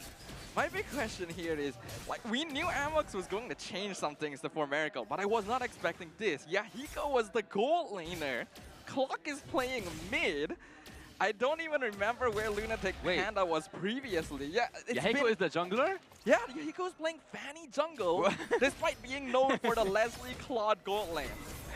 It could be a hero pool sort of thing, but let's see. This hybrid is now taking so much damage. That Yuzong is dead. Gets the final Petrify in. The setup for Yahiko. Hawk drops low. He will trade 1-for-1 in the EXP lane. Nicely done, and that's what we're expecting to see from these teams. Never let a kill get away for free. Well, after seeing that Petrify being perfectly executed by Hybrid, we know why this trade have been tied to the favor of Team Miracle after losing Yahiko. What's happening? What? Yahiko going in, dropping Lotric, low diving the tower and getting a second kill for Miracle in quick fashion. If I remember correctly, Staffa did mention that Miracle really likes to be aggressive. Yahiko, he was like, no purple buff, no problem, I'll make it happen. Did you not mention it, or did you not intend to mention it? Look, conspiracy theories shall be kept for later on. For now, the turtle comes up, and Martis, he's nearby. They're already on top of it. Leo getting started here. Xerox in the area, the only one for Miracle. He's actually diving very deep here. Could be dangerous, but Super does not have Bloody Hunt. Turtle dropping 30%. Miracle not gonna contest it. Yahiko not even in the area. I'm more surprised that Xerox gets to just sit around there for free. Like, he's not punished whatsoever. I mean, at the end of the day, they got the turtle, but I'm just waiting to see when does this Martis pick become relevant other than kill resets. Well, a wise man once told me that Fanny is not a neutral objective hero, so just a wise man. So he said that its most, like its peak performance is that very early games. So so far he's been annoying Lotric so hard, and he's been like getting on his nerves. Just like, I don't know if he got under his skin yet or not, but Team 4Miracle are actually doing great. It's gonna start being difficult for Yahiko to do the same old things now that we've reached this point of the game, though, because with level 4 achieved, Super will have access to that Bloody Hunt, and he's just gonna be waiting for Yahiko. Yeah, we can see that Leo is waiting in by Tribush right now, and this is where it gets even more dangerous, right? Having that level lead. Oh, Yahiko jumps in, he's aiming for Lotric, but gets stunned down. Super actually gets picked off under the tower. Lunatic Panda as well traded. That's gonna be a roamer for the gold lane in favor of Falcons. Holy cow, that's 3 battle spells already for 1. Yeah, actually, I think it was worth it at some point because Team Falcons got only 1 person out of it, but Yahiko at this moment, he has so much XP. He's already like living his like best life in the early game, and again, I'm telling you, this is the time where he shines. But so far, we haven't seen any iron hooks, right? No, none of which being the ultra impactful. Oh, that was almost about to be it. Close, but the hitbox just not there. Looks like Yahiko was still able to secure his own purple buff with that retribution. With the turtle coming up in 10 seconds, though, that means the battle spell won't be available. This could be go time for Team Falcons. Wait, check out bot side. It's a 3-man dive, but then the counter engage. Super not gonna find a Bloody Hunt. In fact, it's Lotric who gets picked off by a super dive, but Yahiko picks one off. He should be picked off because he was like way off like position. He deserves, like, whenever you do anything wrong, you have to be punished for it. Turtle dropping low, Leo as well, but he will secure it for Team Falcons at the cost of his life. Killing spree for Yahiko, and here comes Hybrid going in, getting the knock-up, but 4Miracle Esports will settle for the kill on the enemy jungle. Man, I do feel that Leo was kind of sticking around there for just a wee bit longer than he should. I mean, even though you didn't get access to the enemy's purple buff, at the very least you have your own, so you should be playing around the pit rather than deep in the middle of it. Well, let me tell you something about Mina. When we talk about Leo and the other junglers in Mina, we either say Leo, look, it's divided a little bit in Mina. So some might say that, oh, some people are good in taking objectives, and the others are, yeah, this guy is really good at taking objectives or focusing on the rotation. So it's like it doesn't combine. So there's it's either this or that. But Leo, Flickers in, Bloody Hunt on the Xerox. Even the penalty zone seems excessive, but they get the kill. Here comes Yahiko doing some damage, clearing up the waves, making sure no tower damage will be taken. Yeah, this is, again, I agree with you, Stapa. That was excessive. A little bit much, but this is important. Yahiko jumps in, not sure who got the purple buff. I think it was Leo, because he gets the shutdown onto Yahiko somehow, even though Good Night got the decimate. Unfortunate. I mean, Leo was able to get the purple buff at the end of the day, and now mid lane's going to get shoved out. Good night, Yahiko, to be honest. Good night, Yahiko. Brady misses the knockup, and that means Team Falcons gets to just walk away for free. Oh, no. After Yahiko dying, Hybrid misses an almost point blank. He overthought the situation. Hulk penalty zone actually under the tower. He wants to take it, but he's setting up for Leo. Hybrid popped the Black Dragon form, forced to use it to escape. Has to trade his tier 1. Well, he said, like, I'm not doing that good into the Land of Dawn. Maybe I can like take a detour, go outside the Land of Dawn, and then come back again. Maybe it will like reset something. So you said that he missed some of these second skills and he missed some of these petrifies, and this is something that shouldn't be like let to slide by Team Falcon. So far it's almost an equal match, but there is something really important for everyone who uses Fanny, which is the blue buff, and the blue buff is now under the control of Team Falcons. I wonder, will they go again for another steal, or will they leave Fanny be? No, they're definitely going to at least try and contest it, even if you're not taking the purple buff at that point in time. But if you get 2 kills out of it, it's still a very big win for Team Falcons. They've got that 3K lead now, 2.9, but still they might want to double it sometime soon. And it looks like they're doing so. Contesting purple, stealing it away. Leo secures it once again. Looks like Yahiko gonna try and trade some structures instead, since he knows he probably cannot contest objectives right now. Very good idea indeed. And this mid-tier 1, oh, hold on. Super finds hybrid. Bloody Hunt into the Iron Hook, but Xerox pushes away the members of Team Falcon. The Petrified knockup gonna land onto Super as he flickers out of the Bennett's rage. No casualties on either team. It is actually so messy. What is going on? Team 4 Miracle. At some point, I thought they will start a team fight after seeing that Black Dragon fly in the Land of Dawn, but they didn't engage. They didn't, like, it wasn't even a disengage. There was a potential fight, but then a super fast withdrawal. So at the bot lane, it was almost a kill. And so far, I think that Team Falcons are having the upper hand. Astral Echo comes out, Lotric dropping low, torn apart memory, not going to be able to finish off Xerox. Clock staying a long time despite his low health, but will finally recall. As of right now, Falcons doing a great job of holding on to their lead. Well, getting back to the point I was saying that Mina doesn't combine between like objectives and rotation at the same time in terms of jungler. So, what's happening? Here he go! Messes up, doesn't get the cable he needs, gets picked up by Leo, 1v1. Lunatic Panda forced to flicker as well. The pressure from the Mena team continues. And that's what I'm talking about. Leo, again, I want to really finish this topic. Leo, when he's performing good, he combines the both. Bloody Hunt once again into the 2-man penalty zone. Xerox gonna get picked off by Lotric, finally getting that vengeance right here. And Homecrowd Esports forced to back off. Man, they are not letting go of any of these baits. Someone dangles a piece of meat in front of them, they're taking it no matter what. Even if they gotta force your hand to do so. But just great control over the purple buff from the side of Team Falcons. It's forcing Yahiko to really consider his options in terms of pathing. Yeah, he's now having a rough time. And actually, I want to say congratulations to myself, because I cannot believe that I finished my point. It was like taking forever until I said it. Yeah, understandable. I mean, they're not giving up just yet. This is a very clean and easy take for the side of Team Falcons for this Lord with a 6.4k lead. 9 minutes into the game, we are seeing some devastation start to happen. 2-level lead for Leo so far.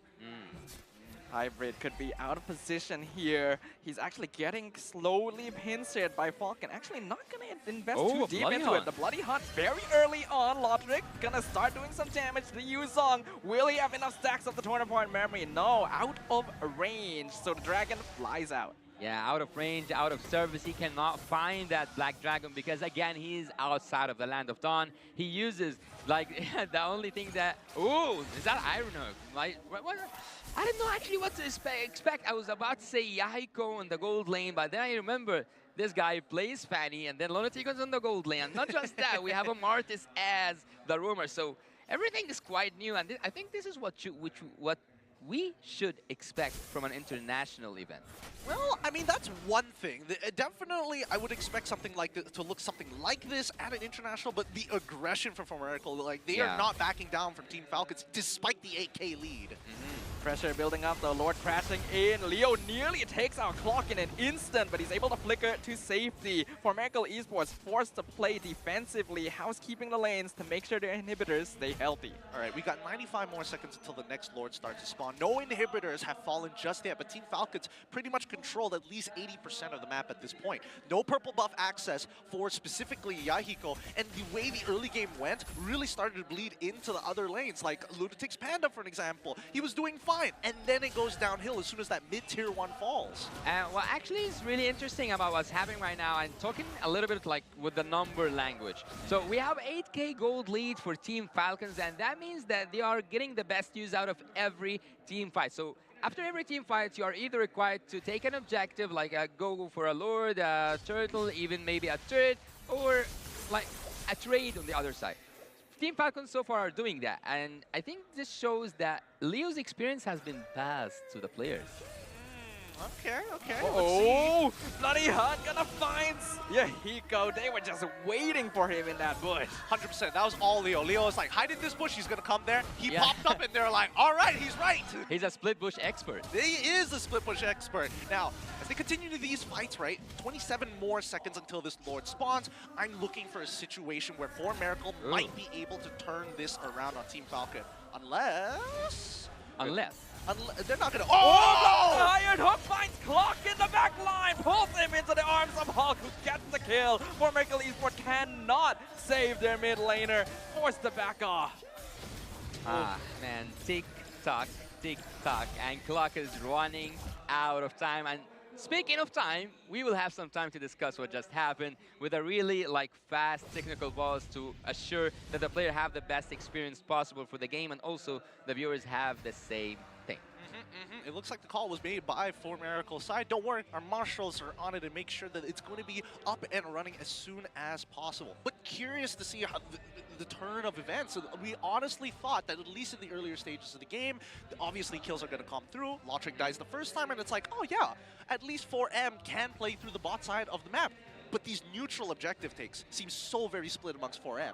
Yeah, I'm a little worried that this switch of roles may be affecting them somewhat in terms of the rotations, because the aggression is still there somewhat, but it's a different playstyle than what I've researched from this team based on their performance previously. We do have some information though that apparently Yahiko is a very high-ranked Fanny player in the Nepal server, so this is apparently a pocket strat. Man, that's the thing about these younger regions, right? These players come in, they come from a very heavy solo queue background, so they could be like, yeah, you know, I could be just a traditional mid laner, traditional EXP laner, but have a 100% win rate on Fanny with 6,000 games on it. I ain't questioning you. You take it, brother. Well, you have to expand your horizon to be how can I say that? If you're playing solo queue, if you're playing as we said in Nepal server itself, Yahiko is known to play that Fanny, and he's a really high ranked player with it. So whenever maybe his team is not playing, he goes in and he carries the game with that Fanny, and that's why he's really good, using that Fanny really good. But coming back to the game itself, I would actually expect Team For Miracle to fix what's happening in their backline, because it is so reachable. I think that whenever Super wants something, or whenever Team Falcons wants something, they just have to ask. They just have to ask? I don't know if asking is going to cut it out this time. I feel like they, again, with the gold lead currently that we're seeing from Falcon, it's kind of like a half-ask. Like you're waiting for the no. You're waiting for the no, but if it so happens to be yes, I'll take it. The consent is not the most necessary thing when you have such a large net worth lead, right? It's like, I'm gonna ask nicely, but if it's no, you know, I'm just gonna take it regardless. I'm gonna demand. Capitalism in a nutshell. But let's talk about some facts that, again, it still boggles me. Yeah. Martis mid, yay or nay? Nay. Yeah, nay. The fastest nay ever coming out from Yasu. What about you, Stafa? Yeah, I'm not a big fan. On paper, you could see it working somewhat, but we're already seeing the actual proof in the gameplay right now. And For Miracle Esports already forced to just stay defensively in their base. All right. Once we're getting back into it, the game state hasn't changed too much here, but right now Team Falcons, their carries are at full build. The 42k mark has been passed. For Miracle, they're going to have to go through at least 2 Lords before they're on even footing with Team Falcons in the later stages of the game. With having such ridiculous amount of gold advantage right now, I think that Team Falcon's damage can just take the victory by itself. They don't need to execute a perfect gameplay and take someone out, but actually if they just deal with the damage they have right now with the gold difference and the XP difference, they can simply take the game. For Miracle Esports have a lot of pressure here. One inhibitor already broken down by the Lord. Gonna be dragging into the mid lane. Team Falcons will take down the second tower. The base is getting broken wide open. Black Dragon form gonna be exposed here by Hybrid as Yahiko continues clearing up the waves. He will not be able to save his base from getting taken naked. And the Iron Hook gonna find Yuzong. Hybrid taken up. Killing spree going over to Valentina. Backline gonna get jumped on, but it's gonna be an absolute mess here in the base of For Miracle Esports. Team Falcons realize realizing they've stayed a little bit too long. Hulk, the only one left in the base, going to be sacrificed in order for Leo and Lotric to get out with their lives intact. Oh man, they underestimated Lunatic Panda. They're like, we got 10k. There's no way. The only person who has been farming hard has been for Miracle, to be fair. He has been doing great in the laning stages. Yeah. Once he got out of the laning stage, maybe not so well, but until that point, he's been power farming to get to this level, and it netted them 3 kills. Ooh, Lotric, he's exposed here. Gets a nice corrosive strike though to make sure that Yahoo cannot follow up. Team Falcons needs to regroup. Whenever I see a Fanny regenerating her, let's say, energy and defending the base, one player in particular comes to mind. I think that player name starts with the word Kyrie. It's a word. It's not a letter anymore. It's a whole word in the Oxford Dictionary at this point. Let's see whether M5 is going to make that result happen, and I'll be curious to check out the next edition. But in the meantime, right, at least from the way that I see it, Yahiko, I feel like he's starting to become a little nervous in these later stages. There was a very good opportunity for him in that Lord push to actually go out into one of the empty lanes and actually block the wave and save maybe one inhibitor. I think he was just wary about the threat of the Bloody Hunt, right? If you fly a little bit too far, you get caught out instantly. For Miracle are missing out on a huge source of damage. And to be honest, Team Falcons right now, they are in trouble because whenever you are given the opportunity, I think that this is the moment for Miracle to do something and to engage for that Lord. And I think that Yahiko can actually do that some split bushing because they need to loosen a little bit of the stress on the side lane. So far, everything is so quiet. And I think that Team Falcon doesn't want the Lord. They want the team fight around the Lord. I'm suspecting that too as it begins. No, backs off. Really great discipline. Ooh, the penalty zone flicker gonna find Xerox low on HP. Leo will secure the Lord in the meantime, and Miracle Esports will walk out. Really good game sense overall, a good understanding and awareness of where the map is. They can see that the top wave is not being dealt with at the same time. They know that a good majority of the members have not shown up into lane, so it's safe to assume that they're by that Lord pit. Really well played coming in from Team Falcon once they push them out of the jungle. Yeah, look here. You can see that the fan is already like playing. I'm not going to see semi-tanky, but yeah, I think the last item will be Immortality by any chance. But look at the goal difference between everyone. Look at the Nolan especially, 13.7k, and he's already full build. Oh, he's fast, but here comes the Lord. This might be the final push. Oh, Leo instantly executed in the back line, loses Immortality, loses his life. The Lord is crashing into the crystal, but a nice catch by Hybrid. Lunatic Panda with a double kill. Bonafide Memory not going to be able to finish off for Miracle as they successfully defend against the Lord. In exchange for Xerox, like Iron Hook on the Lunatic Panda secures the double. Team Falcons, they could be pushing in toward this. Yahiko, I'm not sure if that's the ultimate he was looking for. He wanted Lotric, but Team Falcons will walk out with 3 players alive. Well, speaking of disrespect, Leo is diving so deep in there when the wave wasn't even close. And more importantly, it's not even just about the wave. It's just get the Lord at the crystal first before you start considering these options. I think that there was a call inside that, like, there was a miscommunication between Team Falcons because he wanted to buy some time for Lotric to find that opening for Lotric to touch the base because the base was one touch away from Lotric or like from any physical attack, like any player actually from Team Falcons could have took that base. But again, For Miracle are pulling a really good defense. As I told you, if early game didn't work, we have Beatrix to cover it up. And if Beatrix didn't cover it up, we can go for the split pushing. But the instant replay coming to you by Kadia. We can see right here that Yahiko got that kill and Team Falcons didn't get the best use out of that Lord. Doing really good actually by dealing so much damage by Lotric, but Lotric got punished by the Novari. We didn't we didn't get to see the Novari's snipe, but Novari actually got the immortality of Brody. And that's why you don't question Novarias, right? You just hope they hit their targets.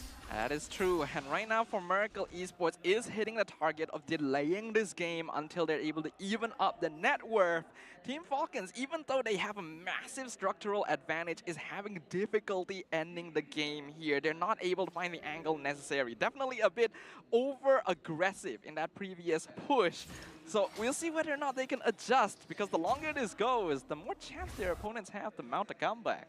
Well, I brought the topic up earlier about, Martis in the mid lane, yay or nay. I think in this particular case, now that the game is dragged out to a point where, well, at least for Xerox, he's maxing out his items on pure tank. He is disengaged, more importantly, making sure that, at least for Team Falcons, no matter how hard they dive, they cannot get 2 or even 3 people in that backline. 2 of them get peeled off almost straight away because of Xerox. Well, actually, I wonder, was that like a card they wanted to play in later stages, not like in the first match? I think that maybe this could have been saved for a while, like used when it's not expected the most. And right now it's just a fast Lord for Leo and for Team Falcons. And I think that this is one of Leo's best plays. Xerox in trouble. He gets bloody hunted. Black Dragon form gonna be committed. Gets a 2-man petrify here. And here comes Yahiko. He's looking for Logic. Forces the flicker from the Brody. Clock gets the snipe in the back line. Lunatic Panda though will fall in return. Killing spree over the good night. Iron Hook pulls Yahiko back. But he's still able to fly out. Hybrid is there to provide the peel necessary for his jungle to escape from the clutches of Team Falcons. But Leo, he's in the back line. Not gonna be able to get the execute he's looking for. But this may be enough. The Luminous Lord pushing in mid lane for Falcons. Hulk not gonna get taken out. Winter Trunkian from Leo. Make sure he stays alive for this push. Yahiko jumps in. Nearly takes out Hulk. He still has immortality though. And Hybrid going to lose his own. Yahiko doing a lot of damage. Flying in and out. He gets caught out. Bloody Hunt, but he's actually pretty tanky. And there's not enough damage on Team Falcons to finish. Iron Hook finds Xerox once again. But the Lord taken out means that for Miracle Esports are still alive. That's 2 times already. 2 times Team Falcon attempted to go for the end game. But for Miracle, as well as their minions, doing a phenomenal job coming out at the perfect timing, despite the almost backdoor from Team Falcon. Well, actually, I'm not being pessimistic, but Team Falcons might not get a 3rd chance because 1 chance is good, 2 is like, okay, it's great, but 3 chances, like, I think they have used their luck, or like they are pushing their luck a little bit more than they should, because Team Falcons, if at that moment they had the Brody, they might have finished because they just needed someone from high range to finish that base. So, Team 4 Miracle is actually doing really good, and we have seen if the game didn't finish, it was the SMG game, right? They had so much opportunities, yet they didn't take it. Look, we don't talk about that too often. We're on home soil. Watch your mouth. Yeah. Not here, not here. No, I agree with you. There are times where players or teams misread situations, and I think that right now that Team Falcon is really, it's not disrespectful, but also they're not realizing that for Miracle Esports is actually scaling up pretty quickly. Yeah, and look at the goal difference. It went from 12K difference to 1K difference, so actually it doesn't matter. Now we are 22 minutes in, and I don't think that numbers will matter anymore, but what matters right now, who's building something spicy, since we are like, everything here is spicy. I think that, Novari already have the roaming, so that's an interesting thing to see. But otherwise, I think that everyone is like playing basics and doing like really famous builds by having that Blade of Hypnosis for Fanny and also like the Malefic Roars being semi-tanky. So there's nothing that much to talk about in the builds, but Franco is the only one who didn't finish his itemization. So with that being said, and with that being seen right now, the Lord is 3 seconds away. Yep. This is going to be a really important one if Miracle really wants to turn the tables in terms of just structural damage overall to get closer to the crystal. But more concerningly so, Xerox went for full tank build. Hybrid as well decided to go for full tank build. So they are the main engagers and disengagers for the team, and everybody else has to play around these two. But I think having a good amount of peel is going to be pretty important for Miracle here. If either one of them decided to go for damage, I'm pretty sure they wouldn't have survived this long. Oh yeah, for sure. But now, the Lord Dance has begun, and clearly for Miracle is at a big disadvantage with 3 missing inhibitors. Let's see how Team Falcon really approaches the situation. They looking for that fight, they look at the back door again.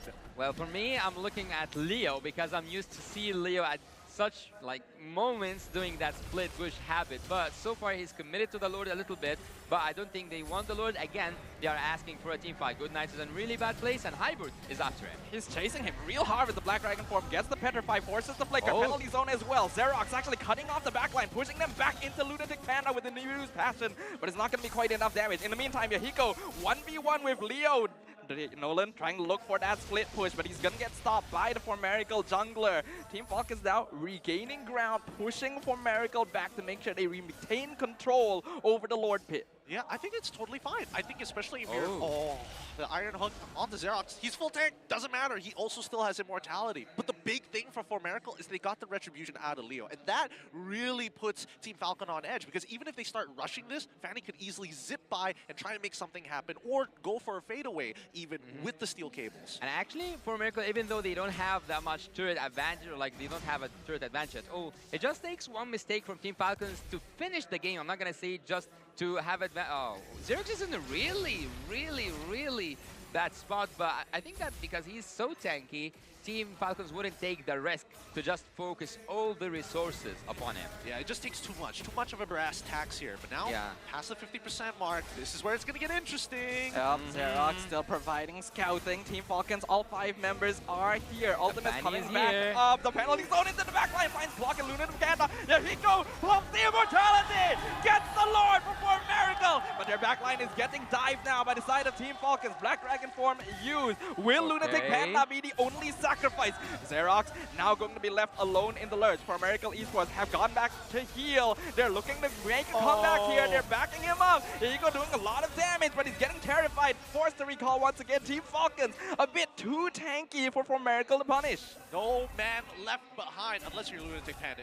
He already died before they made the motto, but they make sure that their front line stays alive, because they're the only people who can buy that extra bit of time for Formerical to reset and get back into the fight. One of the best things that Yahiko have done at that Lord dance is that he took Leo away, or like he took Leo out of the way, let's say, before that Lord Retribution battle that we always have between the junglers. So Leo was out, and his immortality was out, let's say, at the time where Yahiko just had his safe and easy Retribution. So that Lord, I think, is gonna be like be defended from the front, or like from a really far place, but Hybrid is coming from the back line. Yep, Hybrid, Black Dragon form. He's looking for Leo or Lotric specifically, but he is alone, so he's not going to dive too deep here. Probably the smart choice. Right now, Lord still pushing up top lane, 50% HP. Formerical doing a great job of zoning. They could get some towers here finally, but Leo, he finds Glock, gets the shutdown. Now Formerical may be forced on a retreat. Yeah, he go with that final cut, going drop Goodnight a bit lower, but this Lord isn't going to do too much more for them. So far, the blocks of the Iron Hooks have been looking kind of good, but when an Iron Hook lands on a great target, there's nothing much you can do. You just have to be at the right place at the right time. And actually, most of the Iron Hooks are on the Mortis, and every time Xerox knows how to use his second skin in a really perfect time. So really, like, a huge shout out for Xerox for knowing that exact precise time to every time be at, or like as expected, to immune that Iron Hook. So far, Falcons, again, we have the same equipment. I don't think that there's so much changes. Nolan might have, like, yeah, he sold the immortality to continue with the damage, and because, of course, it is now in cooldown. So, Team Falcons can finish. I don't know. Are they doing? Oh, are they doing it? Ooh, they're going for a conceal play, flicker forward, fire. Oh, they're gonna get cancelled here, but Hybrid gonna get his immortality popped out. Here you go, gonna be quite safe to do some damage here, since we will no longer have the bloody hunt. Formerical Esports still holding on even without Clock's presence, and with the Novaria respawning, Falcons knows it's time to go. Here he go, he got it. He still gets his purple buff. Okay. So far, I mean, considering how the early game went, it's 28 minutes into this game for Formerical. They're coming back.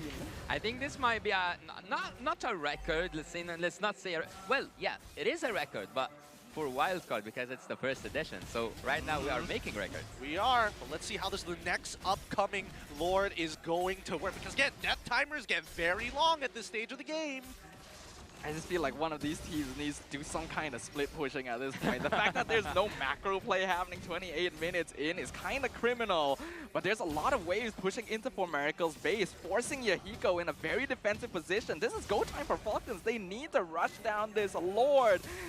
Right now, Formerical going in. It's Xerox hard. still scouting out. Astral Echo gonna be revealing their positions. Black Dragon form used as well. Falcons positioning very smartly. Finally gets the Iron Book onto Xerox. He pushes in. Yahiko going in from the back line, but they are delaying this Lord. Falcons is doing this surgically. Yahiko, he wants it. He wants it so badly, but he knows he cannot get it. Falcons finally secures the objective after a tense dance. Good spacing coming in from Super to make sure that Yahiko cannot get in on that pit. If he gets in, it's going to be an even bigger problem. Great communication from Team Falcon to make sure that they don't try to rush it down. He's nearby. Let's, you know, maybe look for a pick. And actually, Formerical are always pressured by the amount of minions and how heavy they are, because they have every time to go back to defense. Hulk with the penalty zone onto Xerox only. Super looking for that bloody hunt here, but the Lord is crashing in. A beautiful mortal coil! Is it a dream match? The Focus is getting juggled, but they get the bloody hunt onto Yahiko. Pops the immortality onto the Fanny. He needs to get out of there. Winter Trunky and Swap is not going to save him. The Lord is dropping the crystal low, but they're able to clear it just in time. Super flickers in. He's trying to break the crystal down, but he gets the immortality pop. Formerical are still holding. Good night and Hulk trying to stop it. Flicker in. 2-man penalty zone, but he gets picked up. The crystal finally falls to the hands of Team Falcons. Woo! That was game one. That was a game one. Falcons take it away, but it has been quite the struggle to break that last bit for their opponents all the way from Nepal. What a match that was. Yeah, it was quite a challenge for the Saudi Arabia team, for the MENA team. Falcons have actually soared beyond their limits. Right now we can see that they need to blow off some steam. Also, the Nepal, the Formerical team needs to also think what was missing. Was it the Mortis? Was it the engage at the end? Was it that? Was it this? This is the these are the questions that they have to answer backstage, and they have to discuss with their coach to come up with a better performance, and actually a better performance than this will actually secure the game. I think so. I think there's a lot of refinement that needs to be done here before anything moves forward, and especially for game number 2, adaptations are going to be key. So if that is going to be the case, I think, again, exploiting macro holes in the overall gameplay. Because again, we saw 3 inhibitors down. That was not abused enough. And in a lot of these calls, the way that information is delivered to the rest of the teammates doesn't give a very clear call as to, should I go in now? Should I pull back later? It needs to be a constant flow. Yeah, in the end, Team Falcons was able to emerge victorious, but that game lasted way longer than it needed to. Formerical put up amazing defenses, don't get me wrong, but there were so many options Falcons could have taken to make sure that they weren't in a position to go for those defenses. There was no threatening of the purple buff in the later half. There was no split pushing despite having map pressure. But what an insane game it was in the end, though. A really insane game. Adaptations is going to be the key, as I mentioned before. What do you think the adaptation specifically for Formerical is going to be? Well, they have to do something about that Mortis room thing, because for me it's still a nay. And they did a really good job at defending, and we have mentioned that already from the drafting phase. We know that how much Beatrix can be annoying in the defense phase, and also they have put the responsibility on the Fanny to carry on the early game, which is basically what happens to Fanny users. They have to take care of this early game until, if you have a snowball, if you want to do something special at the late game, it buys you time, it gives you space, and it annoys your enemy, and it loosens some of the pressure that's dealt upon you.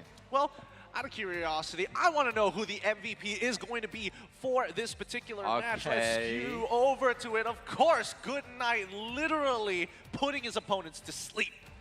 Good Night was playing a very important role there for the side of Team Falcons, and that is why he's going to be awarded MVP of the game. 82% kill participation in a game that lasted nearly half an hour is no small feat.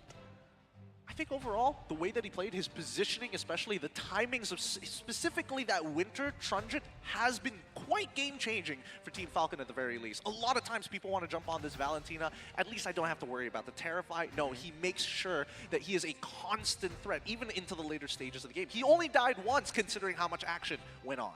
Well, Goodnight is one of those players who study their own build within the game itself. So as you can see here, before we go to the highlights, there's no boots. So he knows what he's exactly doing. He knows the amount of speed he needs, and he knows that Winter Truncheon was the needed or the necessary item to replace with the boots. But here we can see once again and again and again, Yahiko was so annoying to Lotric. Every time he caught him off guard, and here Super tried to give some space to Leo, and he was able to do so. Goodnight was playing behind the scenes, doing the most effective role, having the most kills, I guess.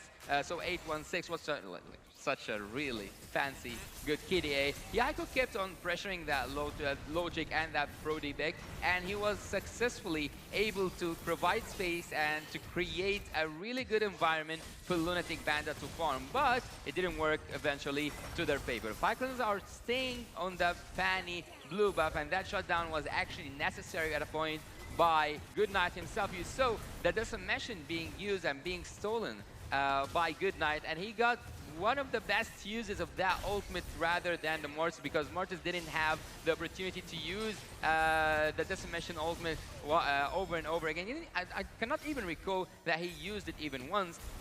Here we can see that they kept on focusing the turrets, and they kept on focusing the neutral objectives, which was what I actually said.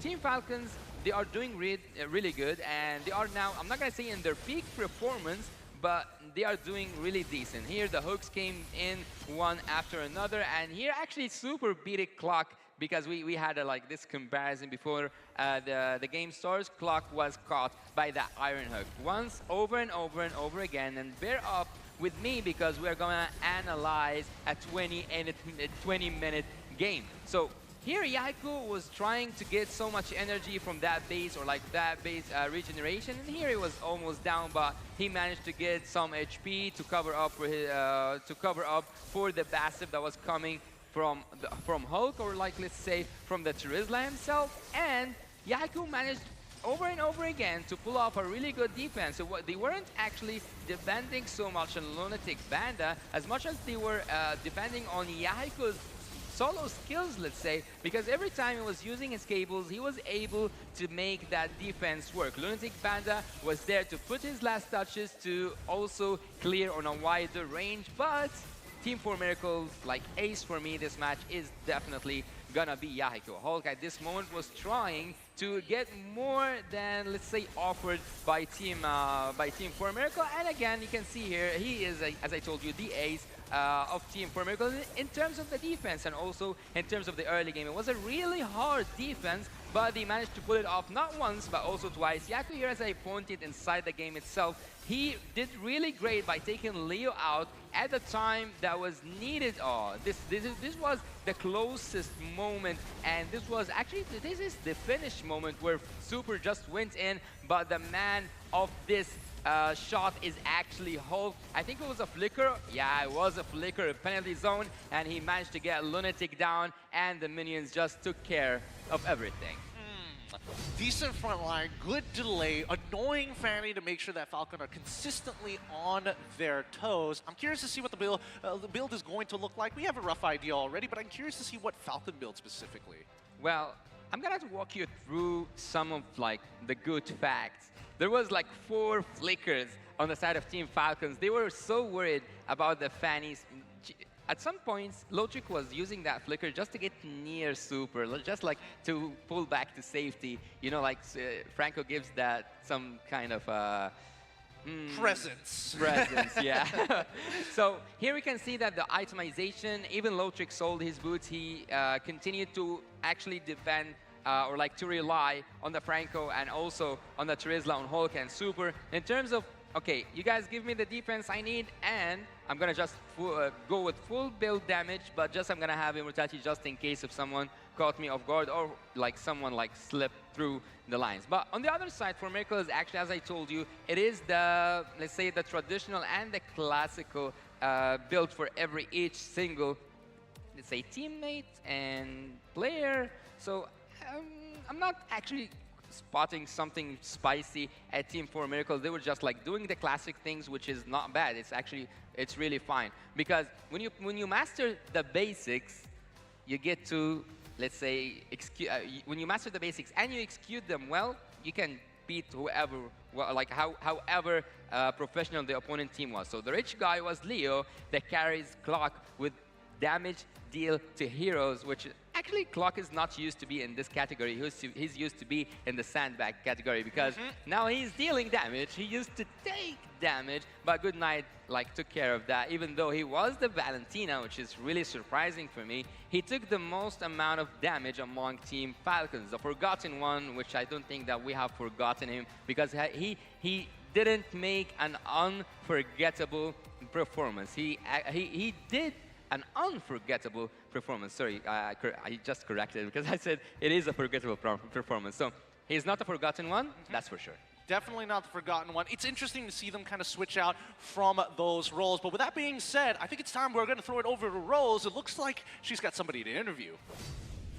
Welcome back to the court side with Rose.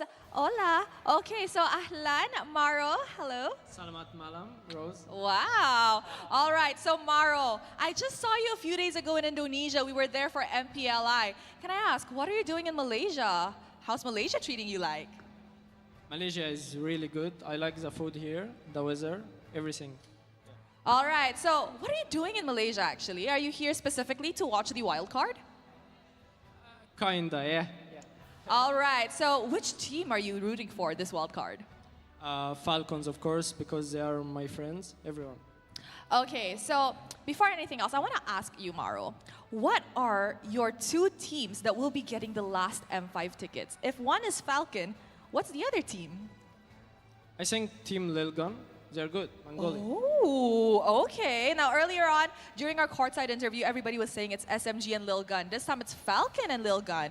Okay. So, Maro, just now, we witnessed the first longest game in this wildcard, which broke, I think, around 30 minutes. Now, earlier on in the game, if I'm not mistaken, there was a 10K gold lead from the side of Falcon.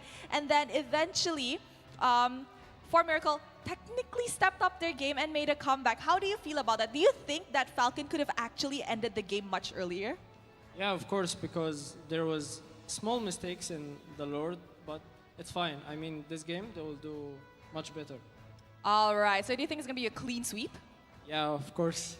All right, what do you have to say about Super's performance with the Franco? A lot of people have been saying that his Franco is one of the best, actually. So do you think so, and do you agree with that statement?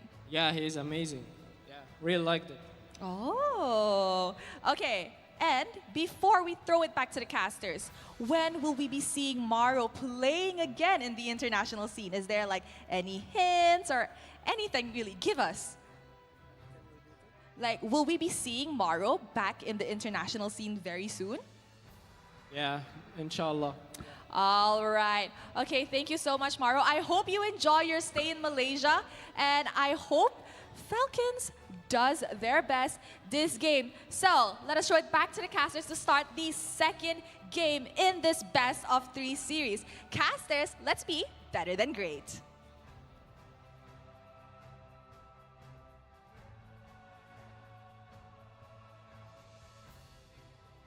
Well, as Maro, kind of interesting there. I'm realizing a sort of trend amongst the MENA regions. They talk in absolutes. It's very difficult to tell whether he was being sarcastic or not because it's kind of awkward being like, oh, you know, Super's pretty good at Franco.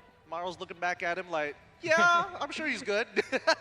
Well, look, it seems like Franco is attached to Falcons. Maybe it's one of the requirements to join Falcons as a rumor? I mean, possibly, because considering everything that has been happening here, the representatives are going to be, you know, looking out for the following years, right? As we've heard, 2 seasons, Yasu said, 2 seasons, and I quote, that's when they're going to start popping off. So that means M6, we're holding you to it. Okay, hold me to it. All right, we'll see whether or not they're able to clean out this game number 2. Adaptations is going to be clean. Obviously, there's going to be a need for refinement, but what about drafts?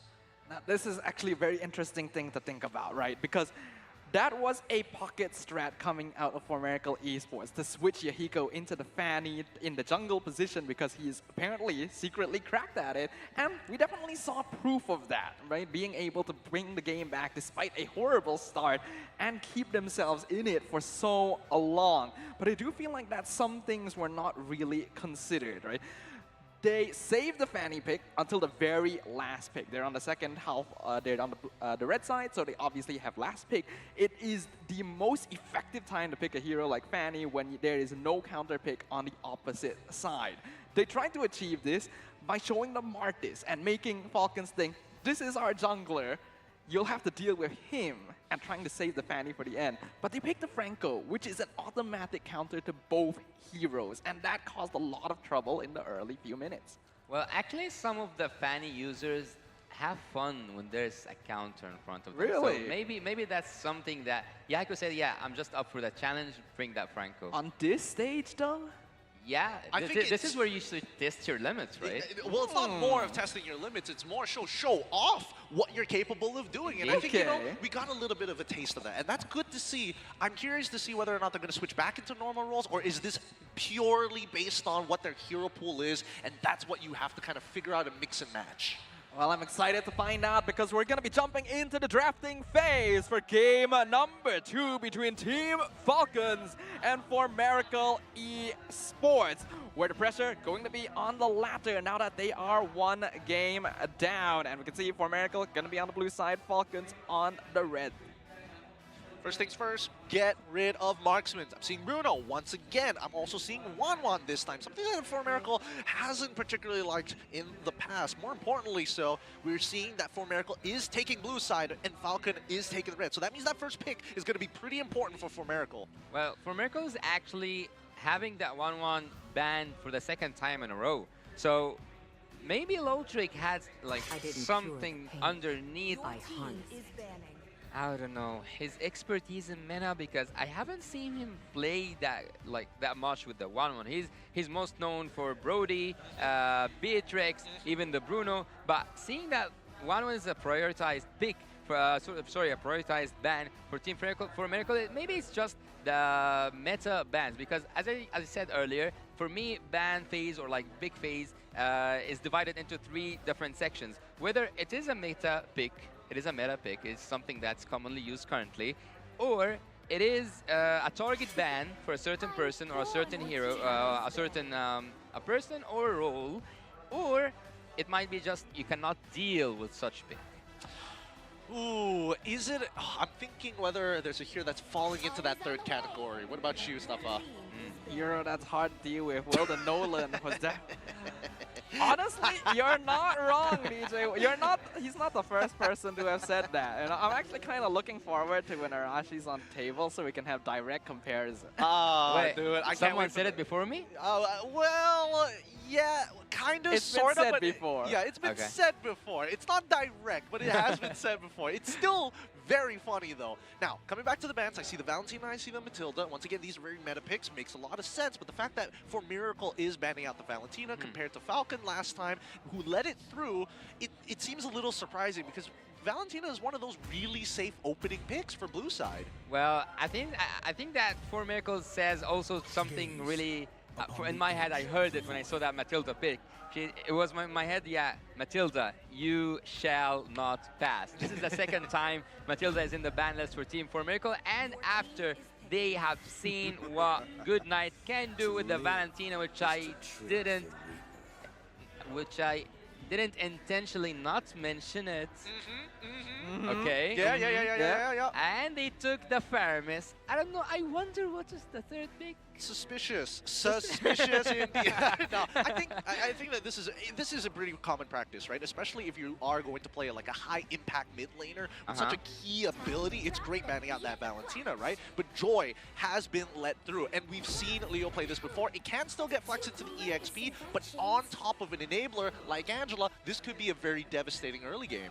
Already, Falcons have a pretty obvious start to the game. I actually thought they might go like Angela Baxia here, but the Joy definitely slipped my mind overall. We'll see whether or not For Miracle will grab the tank roamers here to really knock that down. The things like Franco can be obvious, but the Kaja going to be their choice instead, alongside the Baxia.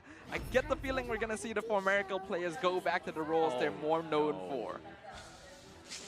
Ooh, Ooh, this one's a tough one. This one is going to be a tough one because if we're talking comparatively of these first 3 picks, clearly Formerical have the upper hand, right? They've got the suppression, they've got kill denial, and most importantly, they have a tank that can chase down the Joy if it goes into the jungle. Big ifs all across the board, but it's looking very good.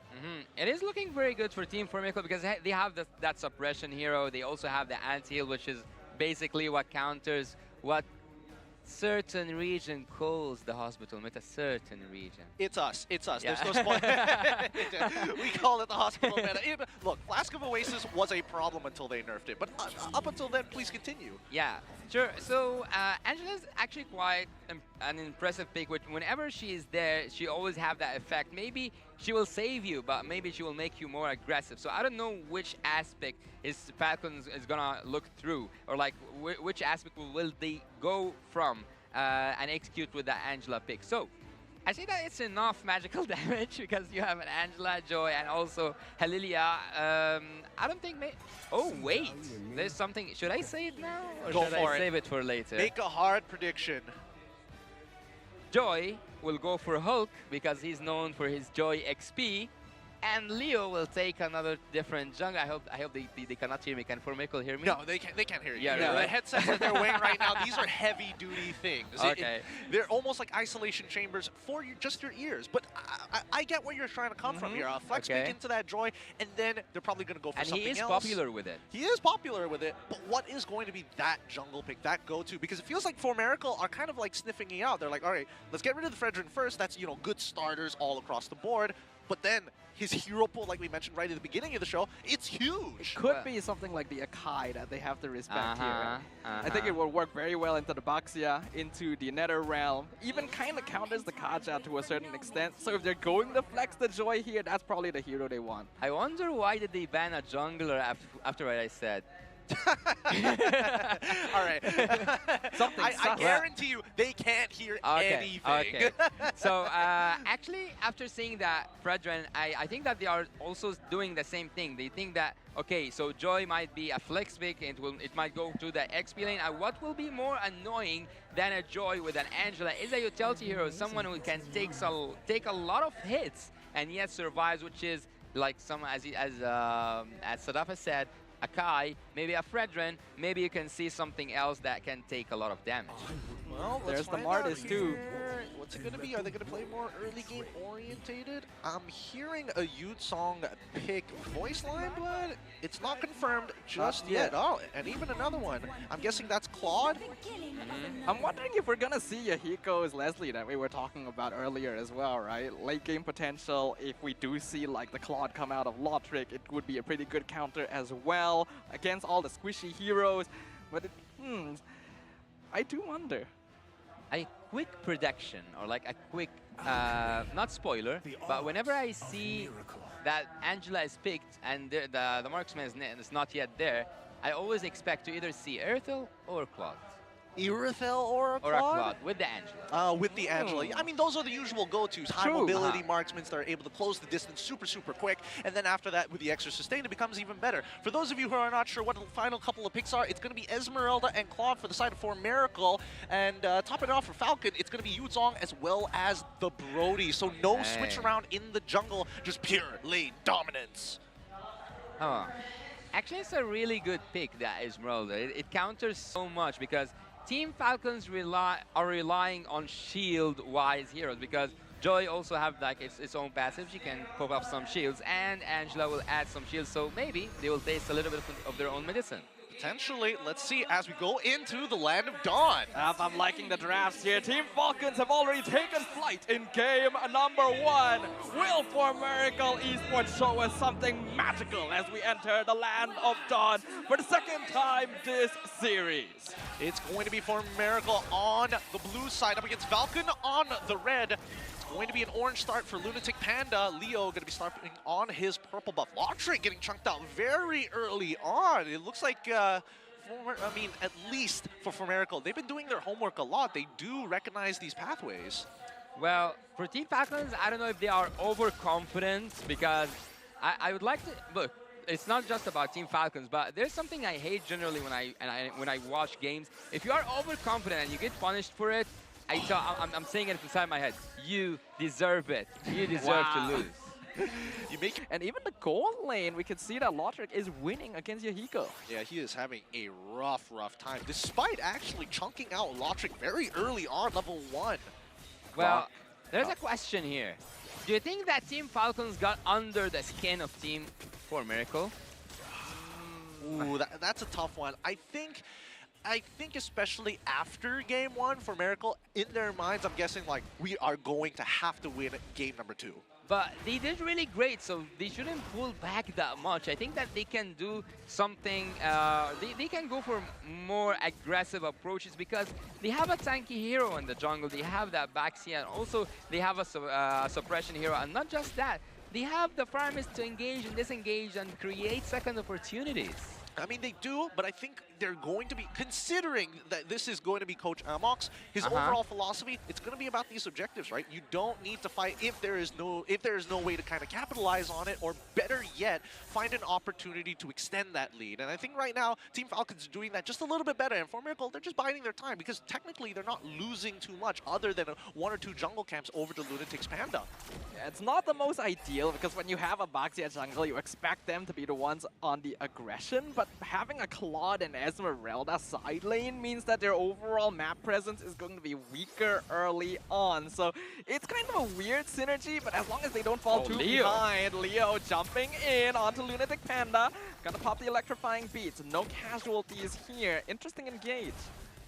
They back away, and again, just stealing camps, because right now Team Falcons are not creating any leads in the side lanes. They're just going to let the bullies do their work and continue to kind of put Lunatic Panda in a more and more devastating situation. Because if Leo has a level lead on his opponent jungler, that means those retributions don't become a 50-50 anymore. It should be a guaranteed secure.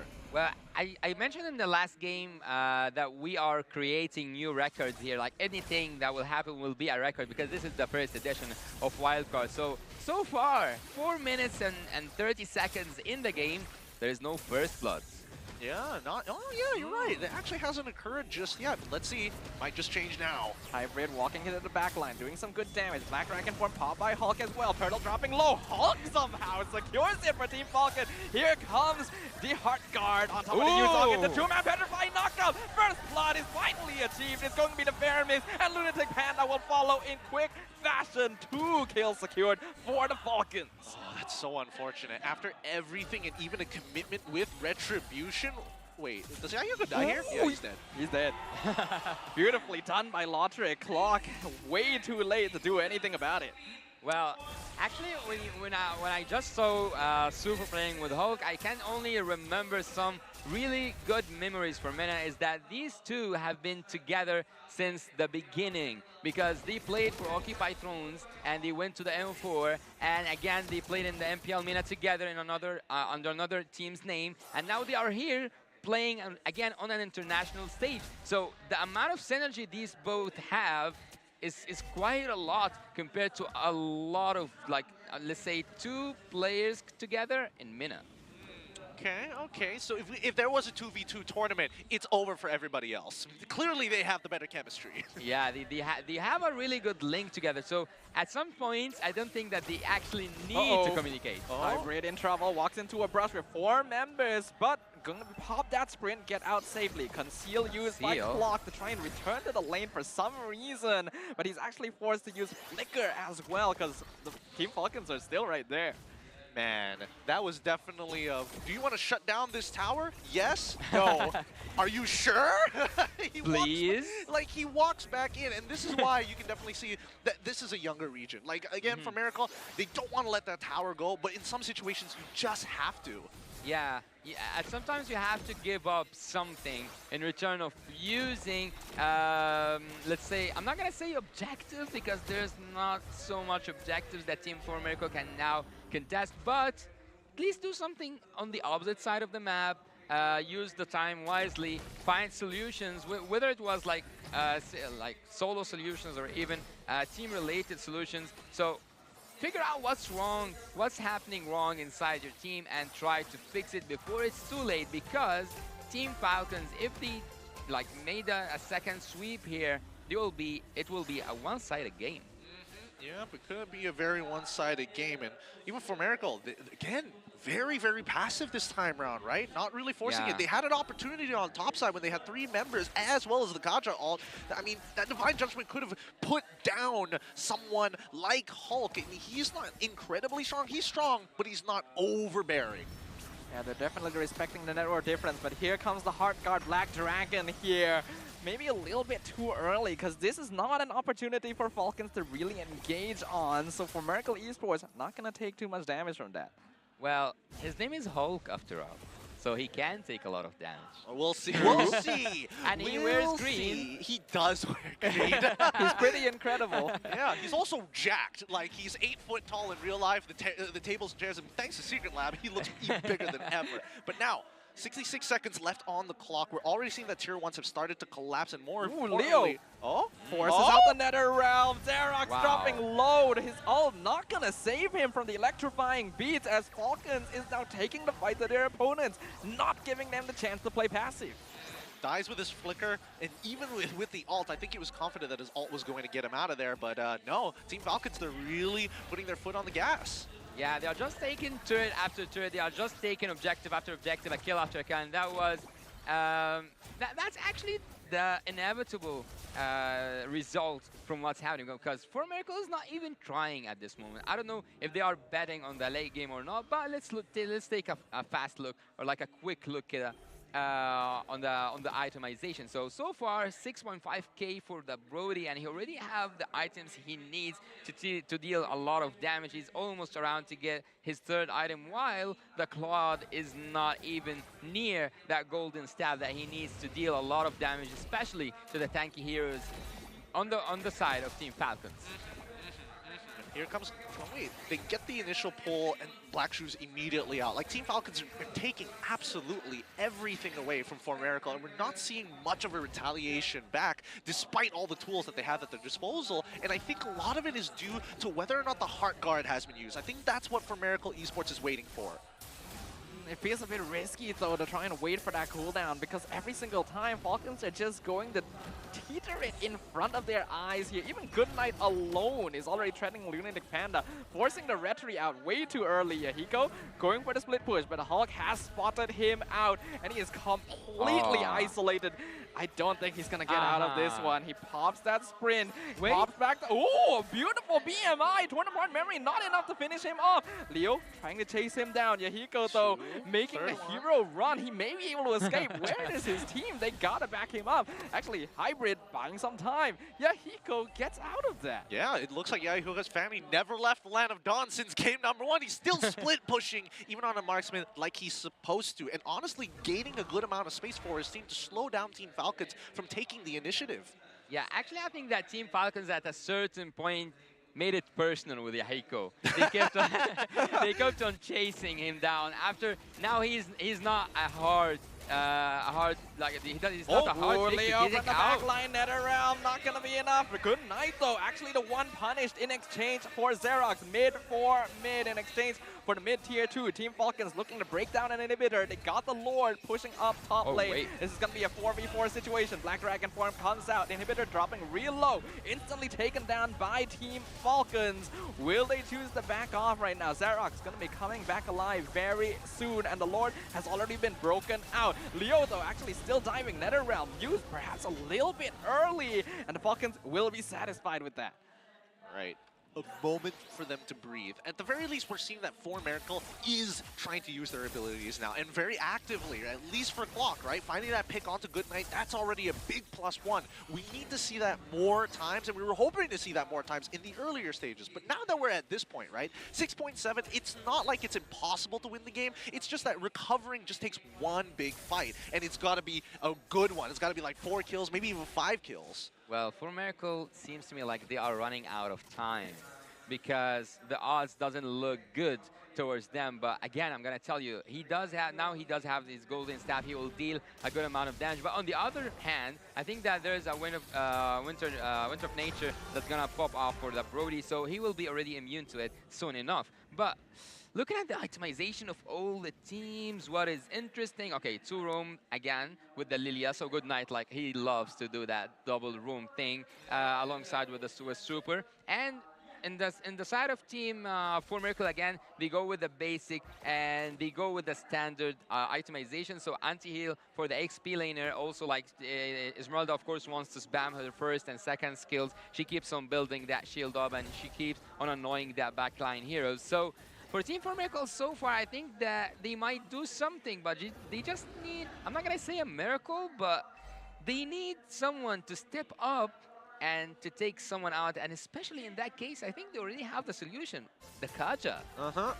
They need to catch Leo off like they did before, but it looks like for Miracle are not going to contest this upcoming Lord, and now they're just going to go to bounce side. Yeah, but looks like Lunatic Panda's gonna be the one caught out by himself. They'll slowly whittle the Baxia down, and for Miracle, unfortunately, not even going to be able to trade a tower for his life. What did they take in return again, Gideon? Yeah, not much here. They didn't even get the tower, unfortunately. Ended up losing a pick of their own. It's not looking good right now as Team Falcons looking to close out in this game. A very similar position that we saw in game number 1, but hopefully this time it's going to be a quick shutdown. Team Falcons are actually right now playing mind games. That recalls that are happening. Oh, what is that? It's a divine judgment, but the black shoes at the last minute. Good night, denies for Miracle's potentially final attempt. Black Dragon form catches out Clock, doing some damage, forces out the Nether Realm, but Leo actually gets caught out, dives too deep, and now the Blazing Duet is doing a lot of damage. Good night has been picked off, and Hybrid is zoning out the rest of Team Falcons. We're seeing a repeat of game 1. The Lord is gone, and for Miracle are back at it. Well, maybe, just maybe, it is bedtime for Team 4 Miracle. If Good Night wins, maybe they just ran out of time and it's Good Night time. They found Yahiko. Divine Judgment is way too late from Clock. He loses his gold laner. Here comes Hybrid from the back line. Instantly punished. Not going to be able to regen enough from that Heart Guard. Team Falcons instantly reversing things.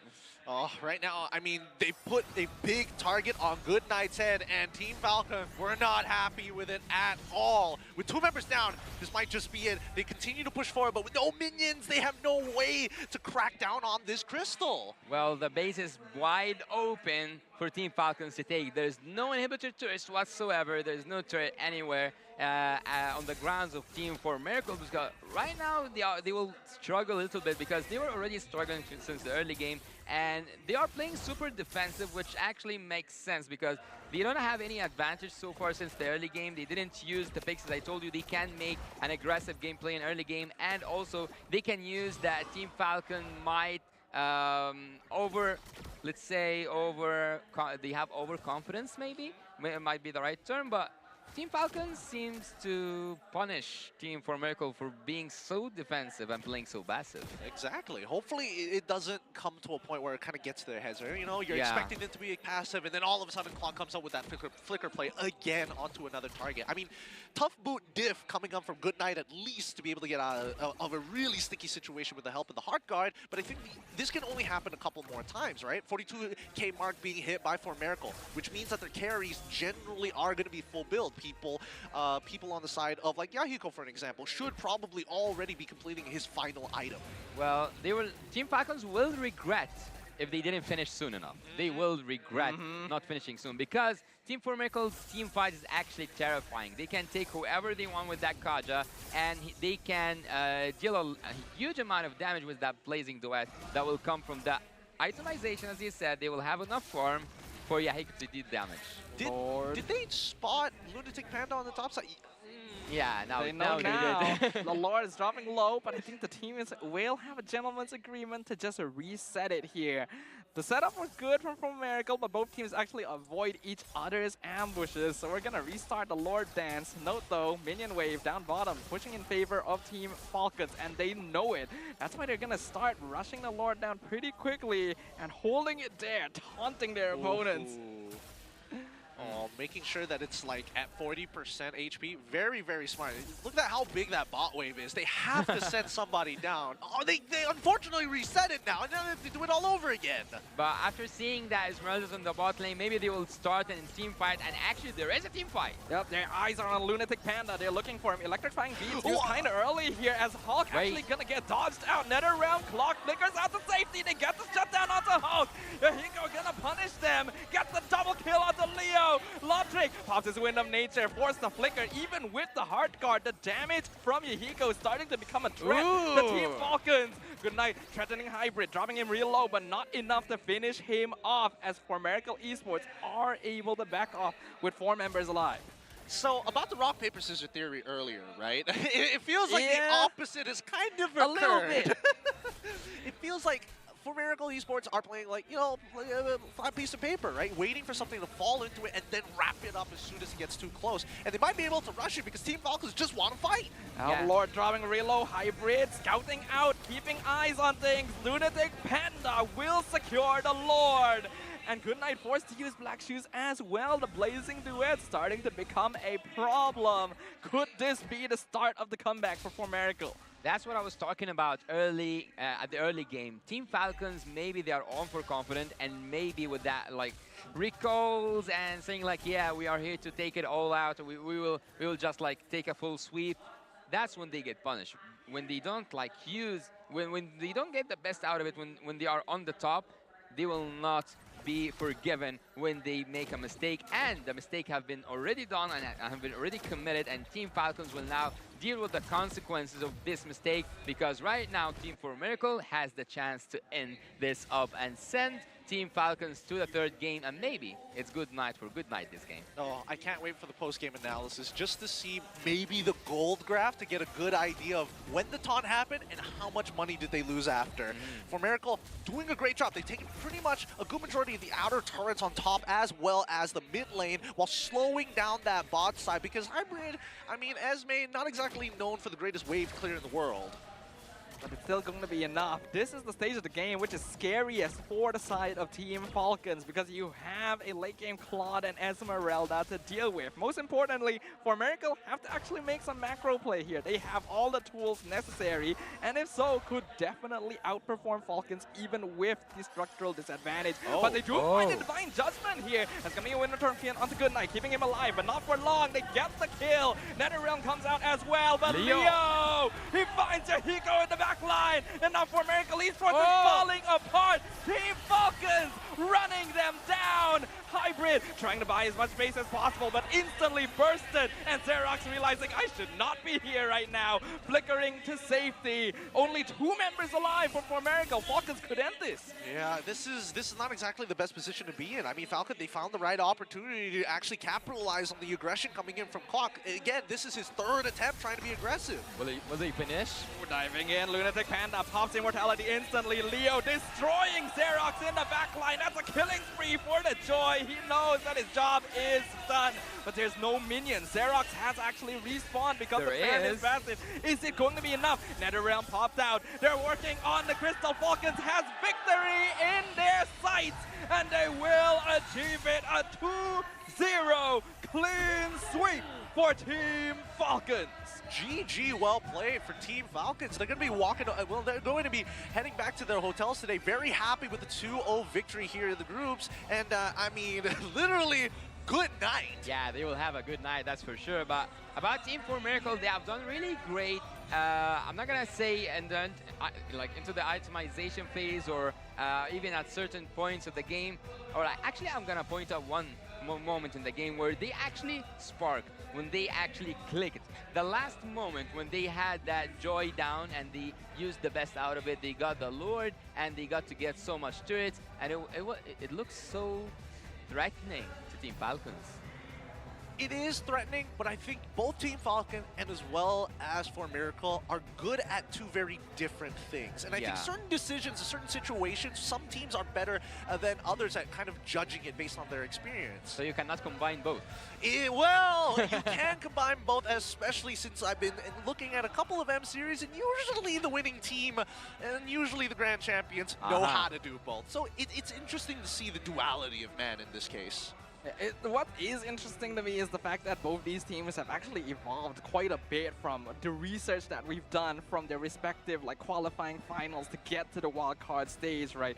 The aggressive team trying to pull it back a little bit, play more disciplined, and then the slower, more calculative team getting the confidence necessary to push in, to threaten their opponents and really pressure out the game.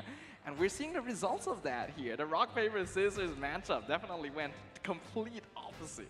And that's why the drafting phase is so important, why a lot of organizations across the world are investing time and effort to find the right guy to turn their team into something more. And some people find it, others don't. Did I miss saying that Goodnight is a one global Lilia? Is a number one global Lilia? Did I miss that? You may have not. I It would have been a good mention earlier. Would have been good to know. Very good to know indeed. But honestly, with the way that the game is happening, I was most concerned that this was going to be another long, drawn-out series, that 4Miracle might have been able to actually clutch out the next 3 Lord fights and might really put Falcon in an awkward spot. But actually, Team 4Miracle at minute 11, because I was really like precise at this minute, I was looking maybe they will take it half, with the half same amount. I think it took like 22 or maybe a little bit more, so it was the halftime they took at the first game. So they were almost finishing that game, and when the replays come, when the highlights come, we will focus on that because there was a really good team fight. So for me, I think that Team Falcons are doing really good, but Team 4Miracle, compared to my studies, they are so much better. Feels like we didn't get enough of 4Miracle just yet. What about you? Are you still like a little undersatisfied with the way the things have kind of turned out, or no, Stafa? I do feel like we could have seen a little bit more, right? The early game pressure that this team is known for, we didn't get to see a lot of that, and a lot of it did just come down to the performance of our MVP on the side of Team Falcons, Leo. Once again, the captain for the team, doing his job very well. Yeah, it feels like Leo sometimes can work independently from the other 4 members of the team to get certain things done that are mandatory to allow the team to actually go through so many quick evolutions, or more so, at least be on tempo for fights. Well, look, in MENA and like in Team Falcons, as I told you, the most experienced player is Leo. So he knows how to deal with certain situations that other players with, I'm gonna say, with not the same amount of experience can do. So he can be that split pusher that annoys you. He can be that utility hero player that will take that retribution battle. But again, as I told you, in his peak performances, he combines both of taking objectives and also playing that macro really good game. So Super, he has these were moments where Super and Hulk shine because they both have that synergy between each other. So right here, like over and over and over again, we can see that Goodnight was getting on their nerves. He was like recalling, using sheesh, and doing everything that was in his hands to play that mental game. But Leo, each time, he just comes out of nowhere, using his second skill, using that electrifying beats, and getting to the back line and getting so much kills. Look at Goodnight. He's just like having fun, and he's like sending a message, playing that mental game. I guess here in MPLMY there was Zorn who is playing that mental game with the recalls and also with the emotes. But Yaku, yeah, look, it's like almost 13 minutes in the game, and there was an opportunity for Team Falcons to sum it up and to take the game at a really early stage. Super and Lotrick again. Super and Lotrick at this moment, they had a double kill and they went back. They didn't die to the damage of the marksman, to Yahiko's damage from the side of Team 4Miracle. And after doing such a bad mistake from Team Falcon, Team 4Miracle started to punish Falcon, and that's what they deserve, because whenever you do something wrong, you have to deal with the consequences. And at this team fight, the Team 4Miracle are the ones who face their own consequences because they chose a really bad position and they really picked up a really, really bad fight, and that's why 4Miracle team fell down. That's interesting, though, because I would say that, to me, the way that the game looked, it just looked very passive from Miracle, right? We didn't get to see them, utilize the Divine Judgment as much as we wanted to. Lunatic Panda could have literally been in the face of Leo, and it really wouldn't have mattered, because at the end of the day, Leo is generally going to be a little more underpowered in the earlier stages of the game. Before the Genius Wand is even built, that Baxia should basically win that 1v1, pre-level 4, and sometimes even after level 4. You would think that there'd be more invades into the jungle, more pressure in the first couple of minutes with something like a Kaja and a Baxia. But I think what we're seeing from Miracle here is a little bit of a recreation. Like it's a phase where they're trying to redefine their gameplay into a more disciplined style that's suited for the international stage, and thus are kind of starting from zero. This is no longer a playstyle they're completely familiar with, and they're trying to grow into it. There is potential, but because they're starting from the beginning again, they need more time. Well, if Team 4 Miracle actually exchanged that Esmeralda, I know that it's a really good pick in this game, but if you add up an area crowd control hero, let's say, I can't recall if Trizla was there up in the bands, but if you add that to this combination, it's going to be a lethal combination. Rich Guy with us is Leo once again. Lutric with the most damage dealt, 10 the most damage taken. Don't ask me how. He is the marksman, but yet the defense he was getting from Super was superior. So Super actually at this moment, he's again the forgotten one. Forgotten one, yes. I don't think that, again, he did a forgettable performance. So actually having 100% team fights for Xerox and Hyber and Clock is a good thing, and also Yahiko. But I think that team, and look now at the draft, okay, I want to get your opinion on that. I want to have your insights on that, Gideon, and also I want to hear from Sadafa. But if you change that Esmeralda with an area crowd control hero, would it work better? Because I think they had that survivability with the Paramis, the suppression with the Kaja, the team fight with the Claude, the utility hero with the Baxia. Just needed an area crowd control. Area crowd control. I think that would be kind of interesting, because then that would kind of really divert and shift to what the team fight composition wants to do, right? I think I would agree with you, but with a pseudo pick of Benedetta rather than going into the Khalid, because at least you can kind of do a little bit of both, right? You can split push, but at the same time, when you have that Petrify available, you have AoE crowd control. Yeah, I agree in this situation as well. Esmeralda sounds really good on paper because she counters the shielding and stuff. She can buy space for the Claude, but in reality, with no crowd control, it's really rough, but at the end of the day, only one team is going to be able to walk away with the win. In this case, it's going to be Falcon. So once again, congratulations, Falcon, on the 2-0 victory over for Miracle in the time being. Up next is the final match of the day between Mongolia's T Lil Gun and EECA's Umbrella Squad. We'll see you then.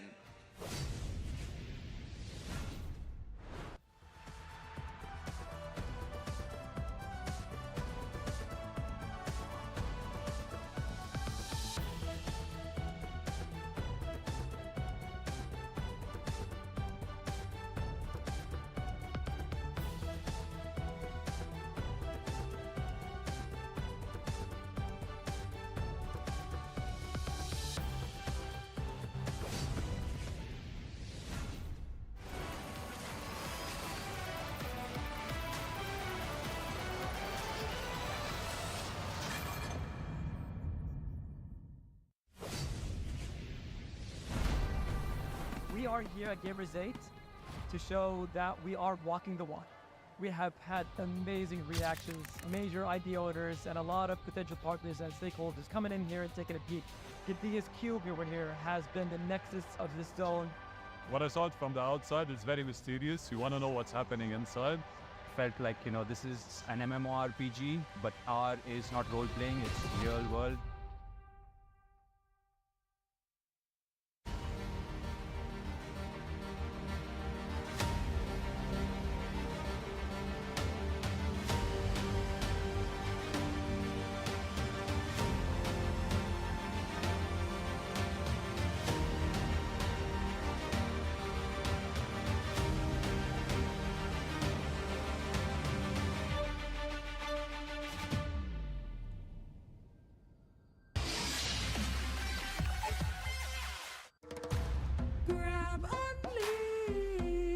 Boing, boing, boing, boing, boing, boing, boing, boing, boing, boing, boing, boing, boing, boing, boing, boing. Pag nag-grab only, savings ang dami, your wallet sings tonight.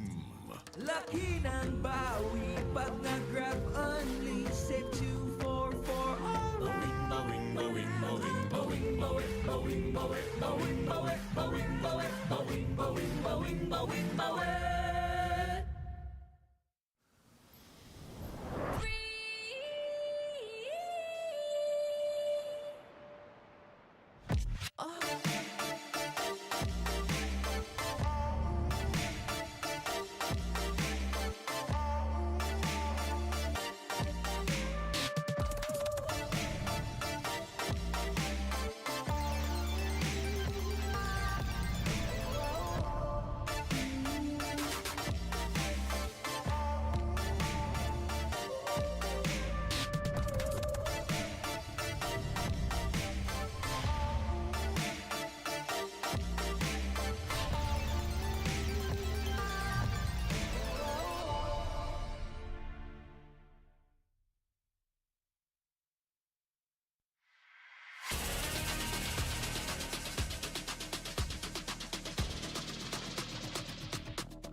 The #1 seed, the champion of the arena.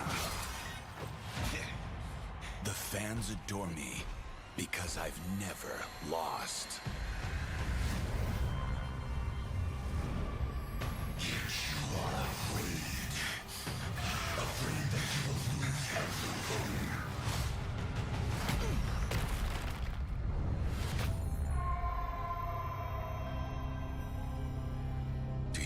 Get scared of losing, Kimmy? Well, big bro, I think we should cherish the joy and excitement of each game. Not who won or lost. That's right. I'll strive for victory, but I won't lose myself in its pursuit.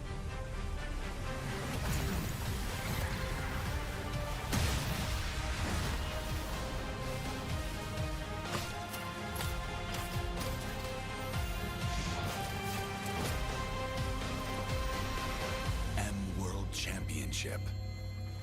I'm back.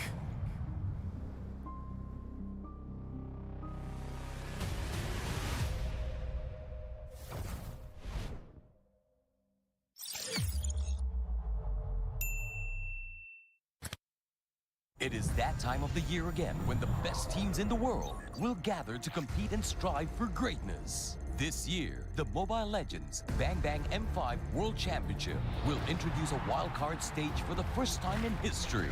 Held in Kuala Lumpur, Malaysia, 8 additional teams will be given the chance to fight for only 2 tickets to M5. Let's look at how the wildcard phase will unfold. The qualified teams will be divided into 2 groups of 4 via random draw. Teams will compete among each other in each group in a single round-robin best-of-3 matches. The 2 lowest ranking teams of each group will be eliminated, while the 2 teams of each group will play a crossover best-of-5 matches with the other group. For example, A1 versus B2, B1 versus A2, and the 2 winning teams of crossover matches will advance to the M5 group stage in Manila. Now that we have assembled all the participants, let's look at the tournament structure of the M5 World Championship. In M5, a total of 16 teams will compete in 2 stages to be better than great: the group stage and the knockout. Firstly, let's look at the group draw. The champions and runner-ups of MPL Indonesia Season 12 and MPL Philippines Season 12 are slotted in Pool 1. The champions from the following 8 regions will be in Pool 2, while the runner-up of LLM 2023, champion from MCC, and the 2 wildcard winners are in Pool 3. To start the draw, 1 team each from Pool 1 will be distributed to 4 groups, A, B, C, and D. Next, each group will randomly draw 2 teams from Pool 2 and 1 team from Pool 3. Do note that teams from the same country or region will not be drawn into the same group. If that happens, the latter team will be adjusted until all teams are slotted and comply to the rules. In the group stage, teams will play a best-of-3 single round robin. The 2 teams with the lowest rankings in each group of the group stage will be eliminated. Now, let's take a look at the knockout format. Note that there will be a knockout draw after the group stage. The 4 first-place teams will be in Pool 1, while the second-place teams will be in Pool 2. 2 teams from the same group will not be drawn together, and that will form our knockout bracket. It will feature a double elimination bracket featuring the final 8 teams. All the series will be best of 5 except for the grand finals, where it will be best of 7. The M5 knockout will be spread out across 6 days, where the surviving teams are 1 step closer to becoming the M5 World Champions. And that's all you need to know about M5's tournament format. Remember to tune in or see you in Manila, achieving greatness, 1 step beyond. Be better than great.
If we stand tall and believe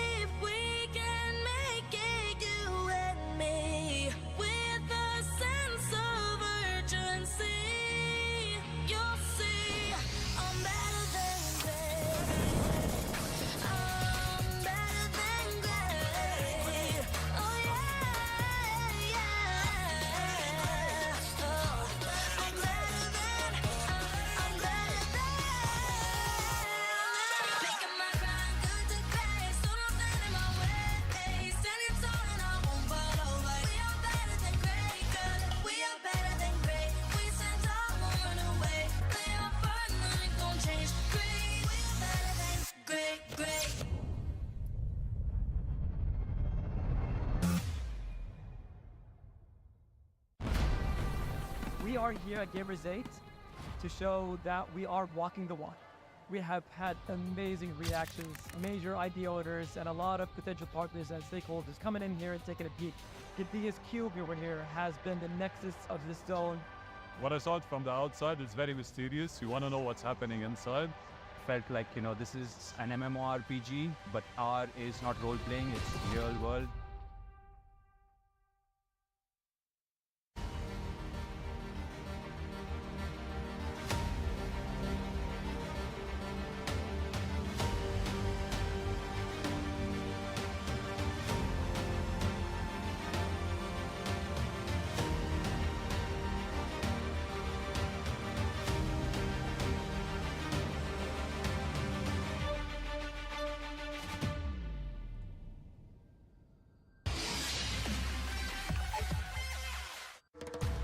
Grab only. Boing, boing, boing, boing, boing, boing, boing, boing, boing, boing, boing, boing, boing, boing, boing, boing. Pag nag-grab only, savings ang dami. Your wallet sings tonight. Laki ng bawi. Pag nag-grab only, save 2 for alright. Boing, boing, boing, boing, boing, boing, boing, boing, boing, boing, boing, boing, boing, boing, boing, boing.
the #1 seed, the champion of the arena.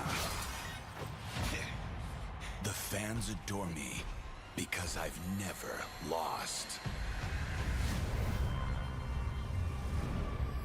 You are afraid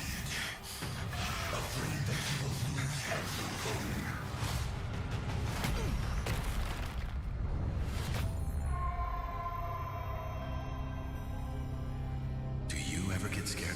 Kimmy. Well, big bro, I think we should cherish the joy and excitement of each game. Not who won or lost. That's right. I'll strive for victory, but I won't lose myself in its pursuit.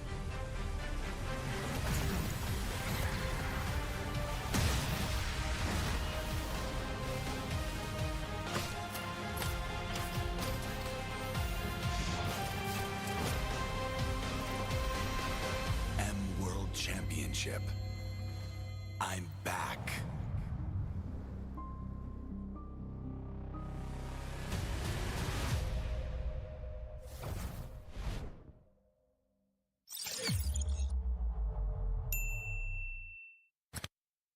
It is that time of the year again when the best teams in the world will gather to compete and strive for greatness. This year, the Mobile Legends Bang Bang M5 World Championship will introduce a wildcard stage for the first time in history.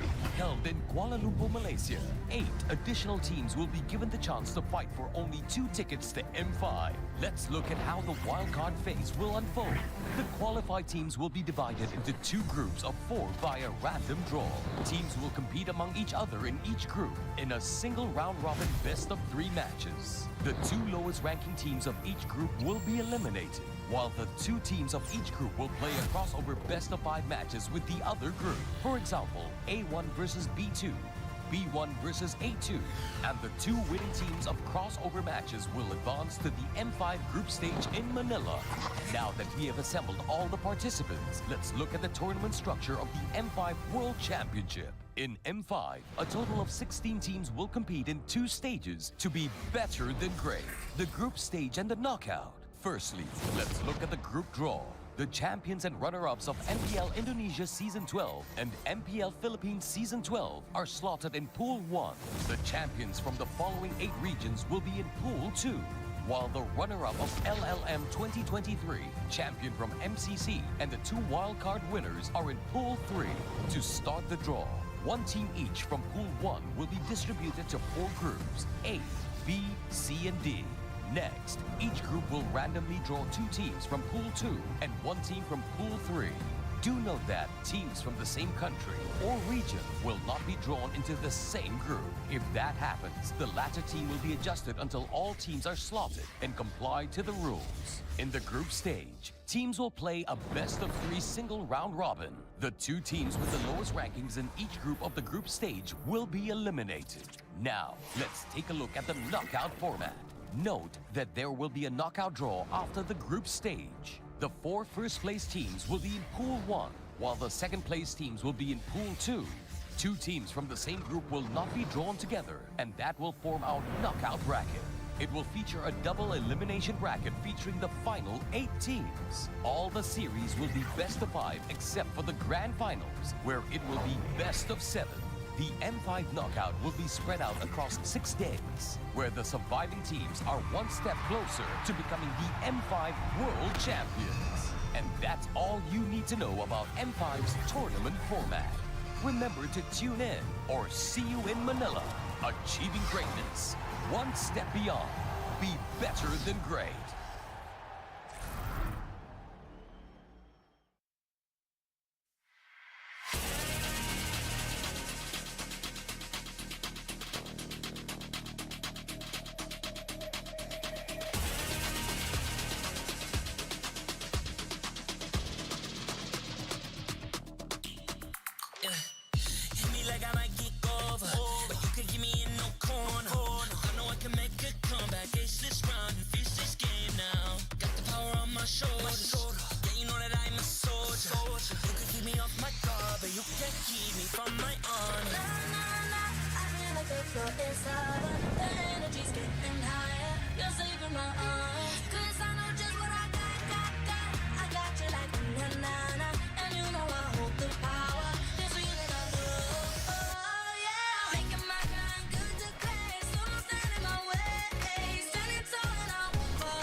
Can't get it great, I'm better than great. I play my role, I've been kinda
We are here at Gamers 8 to show that we are walking the walk. We have had amazing reactions, major idea owners, and a lot of potential partners and stakeholders coming in here and taking a peek. Gidea's cube over here has been the nexus of this zone. What I saw it from the outside is very mysterious. You want to know what's happening inside.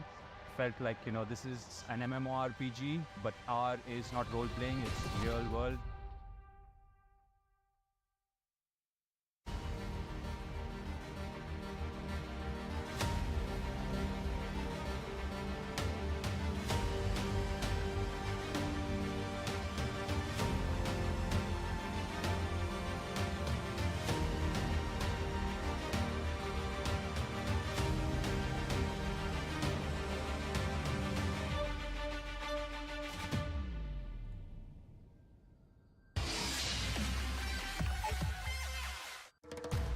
Grab only.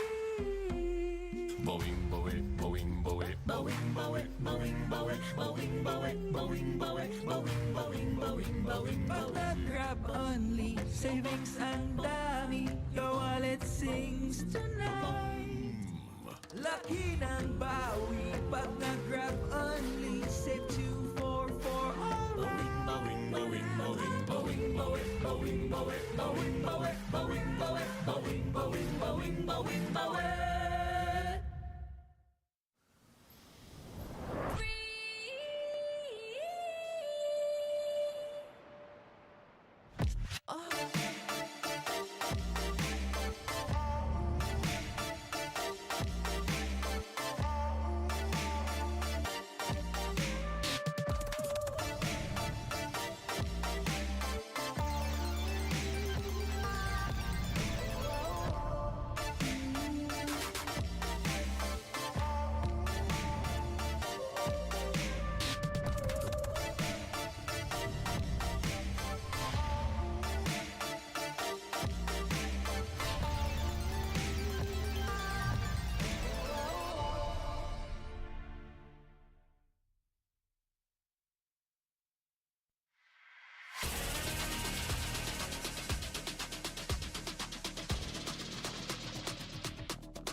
Welcome back to the Mobile Legends Bang Bang M5 World Championship wildcard stage. I'm Gideon together with Stafa and as well as Arashi here to break down these games. It's going to be between Mongolia's Team Lil Gun and EECA's Umbrella Squad for our final best of 3 here today. Thank you very much, everyone, for joining us once again. And we have to remind you all that the M5 World Championship is powered by Moonton, presented by Kadia, supported by ROG, the official gaming phone, Grab, the official super app partner, and Secret Lab, our official chair partner. Well, thank you for your lovely support, our sponsors. This would not be possible without you, so we once again just word out our appreciation. But without any further ado, what else is on the table? Well, if you don't already know, the ROG Phone 6 is M5's official gaming phone, and it's packed with the game-winning power of the Snapdragon 8 Plus Gen 1 chipset with the class-leading GameCool 6 thermal system that lets you break every single limit. Have a hot phone? Not a problem. I've also heard that it comes with a spectacular 165Hz AMOLED display and a monster 600 milliamp battery life to power through all of your gaming needs on the way to mythical glory. Whip out that phone. Whip out that phone. Come on, come on, come on. You gotta flex it out. This is 7. This is the What? They have another one after that? Yeah, There's bro. still so much to be given here at the M5 wildcard stage. And honestly, Arashi, what is your thoughts so far on the games from some of these smaller regions looking to get in towards MLBB? Is it like exactly where you expect it to be? Is it like not there yet? What are your thoughts on it? I think we're getting a bit of a mixed bag here, right? Some games seem very regular, very normal. Some go fast, some go long, and sometimes some of these things just pull out the craziest drafts, and somehow they make it work. And now for Lil Gun Esports versus Umbrella Squad, carrying the big gun in the rain. I mean, I was gonna go deeper into the gun part, but I think no one wants to hear that. The question so. is, do you bring an umbrella to a gunfight? Depends. Honestly, I think this is where a lot of people are going to have very split opinions about both of these teams. Because again, the EECA is one of those regions that has some standout players, right? But it's difficult for them to get together. Lil Gun came out of nowhere and has really shocked the world halfway throughout most people's regular season in towards the 3rd and 4th quarter of the year. I think that's why it's a bit different and hard to compare, right? There's just a lot more info available for one of these teams. And the other one, like you said, Gideon, it's just kind of relatively obscure. But that doesn't mean that they're not good, right? They might have all these secret strats that we're just not familiar with just because of the difference in access. So I think I'm expecting something crazy. I always want to look for something crazy. But to answer your question, Dafa, about bringing an umbrella to a gunfight, hey, guns are metal and they rust, so maybe an umbrella will be what it takes to take him out. Oh, man. But it means you also need the rain. Look, I'm expecting a 50-minute game at this point. Let's go, It could go on for basically forever. But with that being said, Umbrella Squad, with one way away from starting the M5 journey, this is going to be something of redemption for them as we get in straight towards the games and also towards the drafts. Let's talk about MPL's domain expansion, starting off with the members of Lil Gun, specifically Ethan. I want to have MPL Mongolia in the future so we won't need to go through wildcards. I feel you. We got a slot taken away from us. Ooh. Well, yeah, I mean, I think they're so dedicated, right? They've been playing for quite a while now. They definitely want to have a more surefire way of participating rather than going for, a different pathway compared to everyone else. But for now, if they can prove themselves here, I think they're making a great case to actually make it through. Especially considering the track record that not just this team, but the region of Mongolia as a whole has in the international MLBB scene. They've already had an amazing showing during IESF, and as someone who has already watched the qualifying finals for many of the wildcard teams here, I do think that Mongolia has reached a level where they can really stand toe-to-toe with a lot of established MPL regions. So I personally am agreeing with Ethan here. I think Mongolia deserves it. Ooh, are they just a little too young to get a region just like that? It's hard to say considering how a lot of the other regions, previously that joined us were in the very exact same position where they didn't have an MPL and all of a sudden an MPL broke out. They get a slot and better yet, the entire region as a whole developed together, really showing some breakout performances. I think once you have an established MPL, everyone definitely understands that now, hey, it's a real deal. Now we're actually part of the whole system technically. So that I feel like for sure, for organizations, for players, they just know that now it's a bit more serious. And I think that affects the level of skill, the level of, I don't know, intensity of the competition in those regions. The refinement, as some people would like to call it. Right. With that being said, it looks like I'm getting word that the games are about to begin. Before we continue any further, let us introduce you, our marshals, to make sure that the game is being played at its finest and tech issues are kept to a minimum. It's Ease, Zena, Oscar, and as well as Abija. Thank you so much for your contributions towards the M5 World Championship wildcard stage. But man, I'm so excited for this after so very long. First up, we have the representatives of Mongolia. Let's go, Team Little Gun.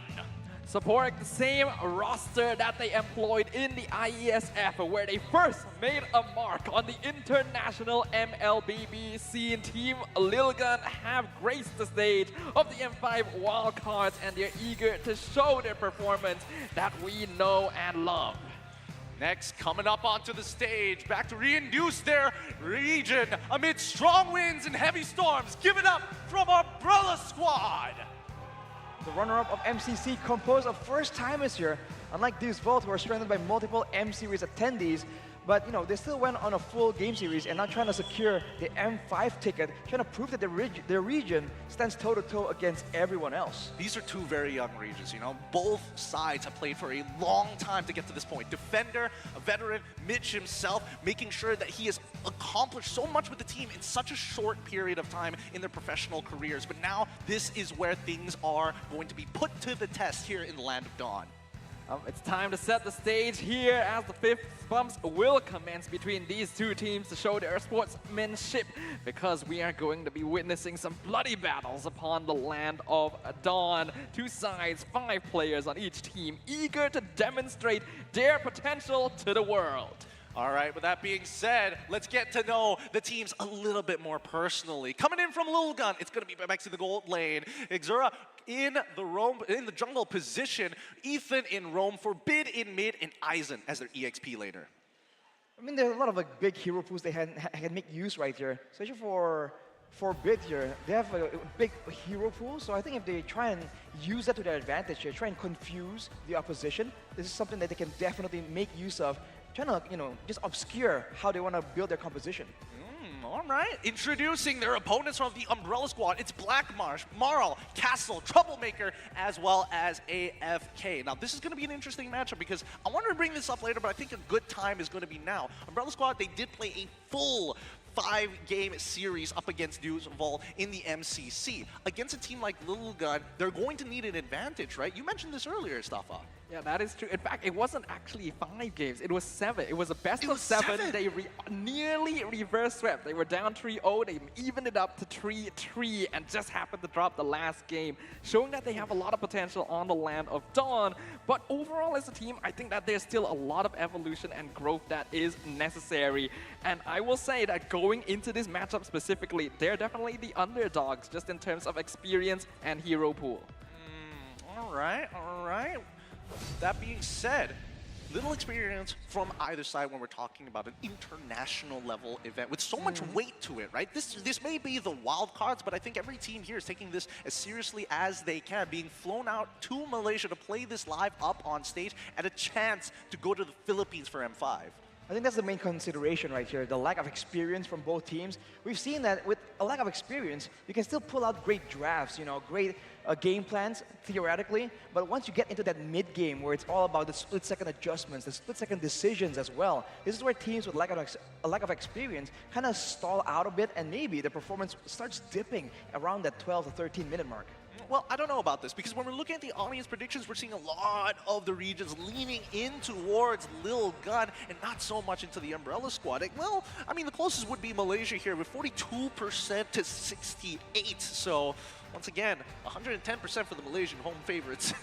Wow. The Malaysian fans are always giving 110% here to support their team. But I do like that there's some supporters for Umbrella Squad in the audience as well. Hopefully they'll be able to transmit the energy necessary for their team and their players to do their best in the Land of Dawn. Hey, what's going on here? It looks like a lot of teams are actually leaning into Lil Gun's overall performance compared to the Umbrella Squad. Even the EECA, for some reason, 39%?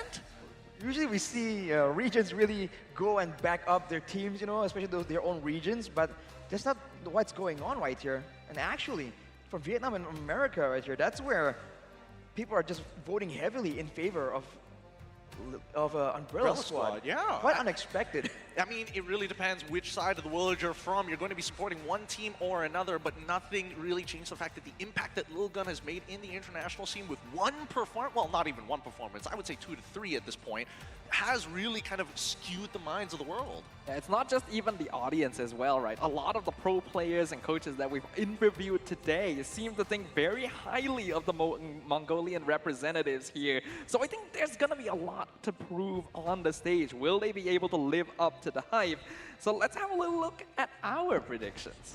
Starting from the left, Staffa, you're going to say 2-0 to the 2-0 to Lil Gun. I said 2-1 in favor of Lil Gun, 1 to Umbrella Squad, and Arashi also leaning towards Lil Gun's side. Same as mine, 2-1. Why do you think it's going to be a 2-1, not a clean sweep? I feel like the difference in performance so far, right? I think both are inexperienced, but Mongolia has impressed more people overall so far with their performances. So I think compared to that, Umbrella Squad, they still got to prove themselves a bit more before they can really be considered at the same level. So that's how I went with the 2-1, which is why it's not a complete 2-0, by the way. I feel like they still have a chance of surprising us for at least one game. But, you know, it seems like Staffa here is completely confident in the Mongolians. Now, I'm curious to know why exactly, right? Because again, we've seen the Mongolians, we've seen them play, but then what is Umbrella Squad lacking? Is this another situation of rock, paper, scissors and once again, or are we talking about like they are clearly missing one element of the game? I think this is not really a rock, paper, scissors situation. This, in my opinion, is a case of a team that just looks way better on paper as compared to the other. I'm not saying Umbrella Squad is weak. I'm saying that the Mongolia has performed at a different level than every other wildcard team. All right, let's see which advantages are going to be leaned into, which lanes are going to be prioritized, and what battle strategies they're going to be bringing out to the table in this best of 3. We're going to be having Umbrella Squad on blue side and Lil Gun on red side. Starting it off, the box share and the 1-1 banned away by Umbrella Squad. They don't want to deal with this outplay potential and the early game, this roaming speed. For Lil Gun though, they're banning way heavily towards the roamer side. And we'll see how this approach works out, because usually when teams are unfamiliar with each other, the roamers are where they really center their focus. But not for Umbrella Squad, even the Nolan, so they're really concerned about these high mobility outplay heroes too. I feel like Umbrella Squad has done research. Same goes to Lil Gun as well. Matilda, totally understandable. But then we can start going in towards the Kaja. This is, again, a little more particular towards Fangor's side and as well as the Joy. So right now what I'm seeing are that the bans are pretty default from both these teams. They're still testing the waters, they're still figuring things out. I personally feel the drafting phase is going to be a little bit more important for Umbrella Squad as a whole, because I feel like this is a team that does depend on having winning lane matchups. And Lil Gun has shown to be very flexible in terms of their hero pool in the past. So a lot of pressure on the EECA team, but they've definitely shown moments of brilliance. Well, I don't know. Looking at you know, the coaching staff, in this case, Defender, previously playing on Deuce Vault, then having to leave and join the Umbrella Squad to make sure that he could try and qualify for a spot in M5 itself, he's taken a back step. And I think that seniority definitely helps out the team, keeping them mature, but also making sure that they're on pace for something that is good for them. And in this case, lane advantage, trying to be secured, goes over to Bruno from the Umbrella Squad. We're seen as a great weapon here. Good early, mid, and late game technically, especially with the right kind of support though. So for Umbrella Squad, that's a great option. Now for Lil Gun, the first 2 picks will really define the form of their composition here, because unlike the first pick, you can't really hide it when you're shown 2 options, unless they go heavily into those flex picks, which is a advantage, but at the same time, it kind of forces them into some picks if they want to do so, but no, they go for the Valentina and a Terizla, a very teamfight heavy approach already. Okay, respectful here from Lil Gun. Now, I have to note that out of a lot of heroes, the most obvious pocket pick for Lil Gun is Faramis. It is very often banned out when teams are playing against them, because Ethan plays a very mean Faramis roam. But the fact that Valentina is still open means that it's too risky to allow the Nether Realm to potentially get stolen away. Instead, they'll grab it for themselves to deny Troublemaker a hero he's comfortable with. And does Little Gun like to do this on blue side more often than red side, or is it just this particular match? Because I think that opening up, especially on red side with the Valentina, is such a good power pick, because then you have the flexibility even if the Fire Mist gets let through or it doesn't get touched at all. But Umbrella Squad, they lock in the Arlet as well as the Guinevere. Final lock-in for the first phase from Little Gun is going to be Martis. Was looking quite good right there. Arlet, Guinevere, and Bruno, good early game. But now with the Martis in the mix, it's just not that simple any longer. And on that point on the Valentina too, it's good wave clear and early game damage. So if they both go for skirmishes right here, there's a chance that Lil Gun can actually get the better of Umbrella Squad, depending on how the fight plays out, who makes the first move, and whether or not they can get a lot of damage onto one person, because that one reset on the decimate of the Martis can just change things around very fast. I think that's definitely true. I think that Little Gun has a more like teamfight oriented composition for now. We don't know how they're going to complete it compared to someone like Umbrella Squad, but I think at the very least we know that they kind of want to play that early game for a certain degree, especially towards the EXP side, right? Because again, it is a strong pick in the EXP. I'm guessing that they're going to start banning things out from EXPs, the counter picks, more often than not. Yeah, I think that does make sense overall. The ban on the Diggy is somewhat telling, though. It instantly tells you that Lil Gun does want to play around this team fighting. They want to use the penalty zone. They don't want to give Umbrella Squad an easy way to walk in and out of fights. So that needs to be a concern here, especially with the Fanny gone as well. Lil Gun is already showing that their gameplay gonna be leaning towards the aggressive side. Okay. Aggressive side for the side of Lil Gun. For Umbrella Squad, right? Double flex pick coming in early on. They ban out the Kufra. Are they also going to just double down and say, hey, maybe let's not try and open up the jungle. Maybe let's just get rid of just high impact, high setter roamers. Atlas, again, has been a very, very good pick until Diggy came about. Exactly, so I think it's a bit of a mind game as well, because the Guinevere is still a very good flex pick. It can go to different areas as well. So we'll have to see, man, with the next ban. Are they going to try and maybe trick Lil Gun a bit, or are they going to go for the straightforward approach? It might not be as straightforward as we see. Did you know that Ethan has a 100% win rate as a Franco in 3 games in their qualifier? Because right now, I'm feeling like if they don't want to go for a setter, at least you can pick them apart. And I think that Lil Gun, especially the fact that they're taking away some good anti-CC in terms of the Martis and having a thick brick in a Terizla, this might be the way to go. Yeah, I think it's not a bad idea here. Like, I was definitely leaning towards the Angela somewhat, because it's not often the hero gets let through this far, and you combine it with the Martis, with the Terizla, it's already hard to deal with. So respect to Umbrella Squad for spotting that, but the Franco is still open. It is an obvious counter to the Martis.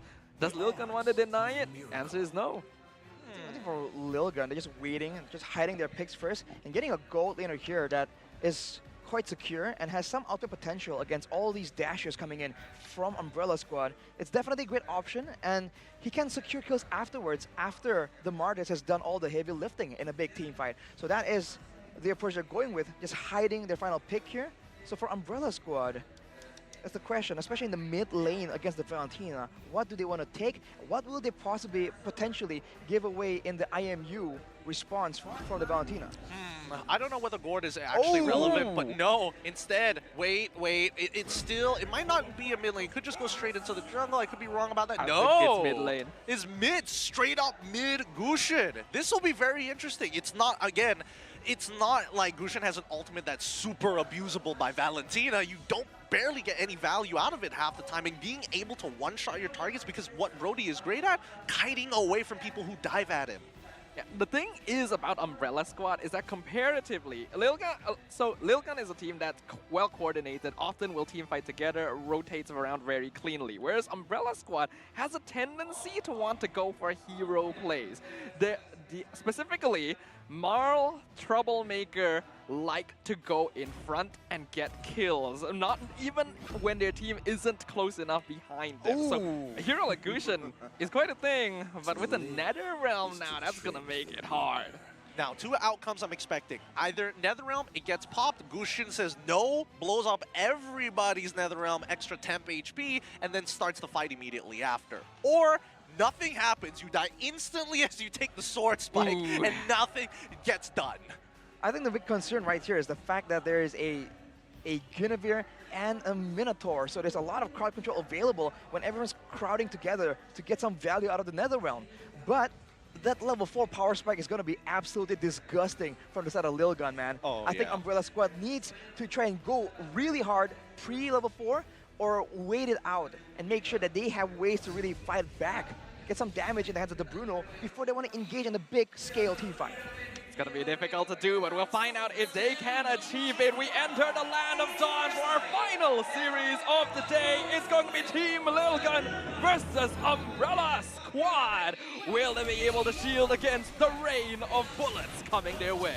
Umbrella Squad going to be playing on the blue side with Lil Gun on red side. Let's see how this game actually turns out. As you mentioned, Arashi, we're hoping that Umbrella Squad is able to go really, really hard in the first couple of minutes in the game. But I actually think that level 4 coming in from Umbrella Squad might just be a wee bit better.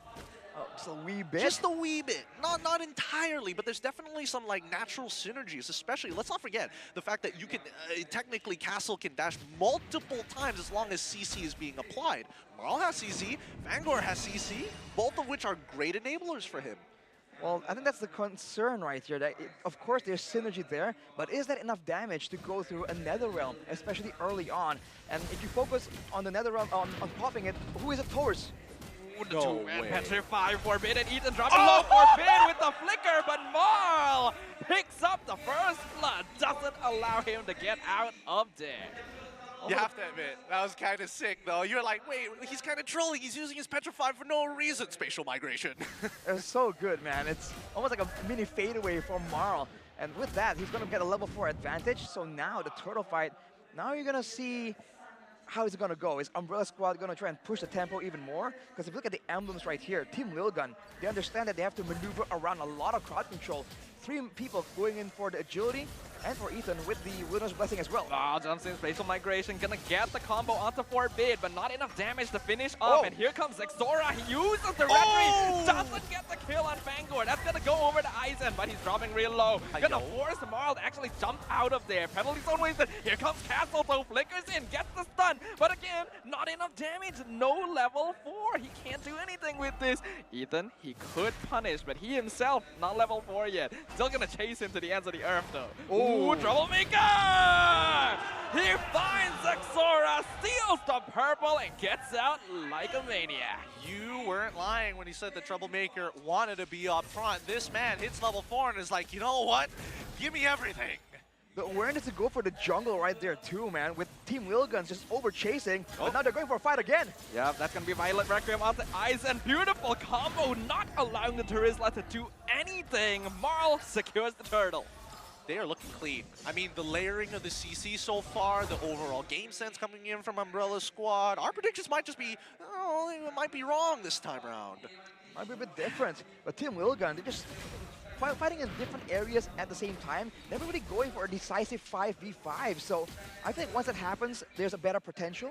But for now, it's Umbrella Squad all the way, just making the solo plays happen and pulling Team Lilgun away from each other.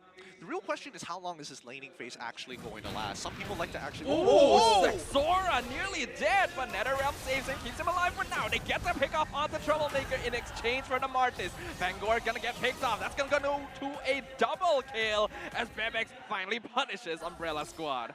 So speaking about lanes, I was about to say that at least for Castle, he doesn't really get too much, but Marl has 2 kills. But this time, Bebex actually coming out huge with those 2 kills and the EXP lead currently onto Black Marsh. This is only going to get worse. I mean, you pick the Bruno in order to get a dominant laning phase. With the Brody picking up 2 kills right there, it might just swing the whole lane in a different way for Team Lilgun, and that is what they need if they want to have this roam situation here. The winning laners can really set up for a perfect dive under the turrets. So far, so good. Troublemaker making sure that he's not giving any shutdowns here or another kill over to Team Lilgun. He did just complete his Genius one, so expect him to do some work. Marl, he's got his eyes on Ethan here. They're trying to gank the gold lane. That's gonna be a lot of tower gold taken by Black March there. Umbrella Squad gonna make the wise choice to not dive too deep. I think that's the big problem right here for Umbrella Squad.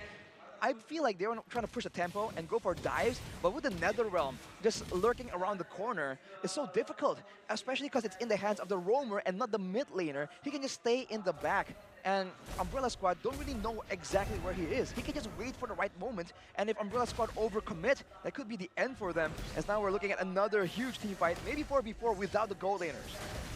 It's gonna be scary here. Hilm, Lil Gun gonna be the ones in position. Castle gonna be holding on to that final slash, waiting for the best combination timing with the Minuan Fury. Gets it, goes for it, pushes Xora out of position. Aizen penalty zone misses. NetherRealm comes out. Turtle dropping 40%. The two-man fatal migration. Xora has picked up. Turtle is secured by Marl. Double kill for Troublemaker and a killing spree for Umbrella Squad to top it all off. So like, is that like enough damage, or are we talking a little less there? I mean, I feel like the damage is definitely there, especially if they're all stacking together, man. Multiple people hit by the spatial migration, setting up for a huge Minuan Fury, and then this Troublemaker just blasting everyone out. Yeah, honestly, it's pretty surprising that Troublemaker is actually getting away with a lot of this. I think that Umbrella Squad, especially in terms of like the adaptation in the earlier stages, is like, let's play off the people who actually have a lead. And if we need to use Castle to just maybe sacrifice a little bit of EXP, maybe his body, just get the final slash down and start something against Lil Gun, get them to commit. Troublemaker though, he's looking for the chance. He spots Bebex, the flicker. Will it save him? Corrosive strike is a torn apart memory. They trade for each other, but Bebex gets the shutdown, and now Xora is on a decimate streak. Picks off the cow, chasing down Blackmarsh. Castle looking to get the defense here. Flickers in, stuns up Lil Gun to make sure that the goal lane no longer threatened, but it's Castle himself who's in danger. He's regenning a lot, but he's gonna eventually fall. Penalty zone finds Blackmarsh over the wall. NetherRealm allowing Lil Gun to continue the pursuit, and Marl will be able to keep his gold laner safe at least. That's a chaotic fight from both teams.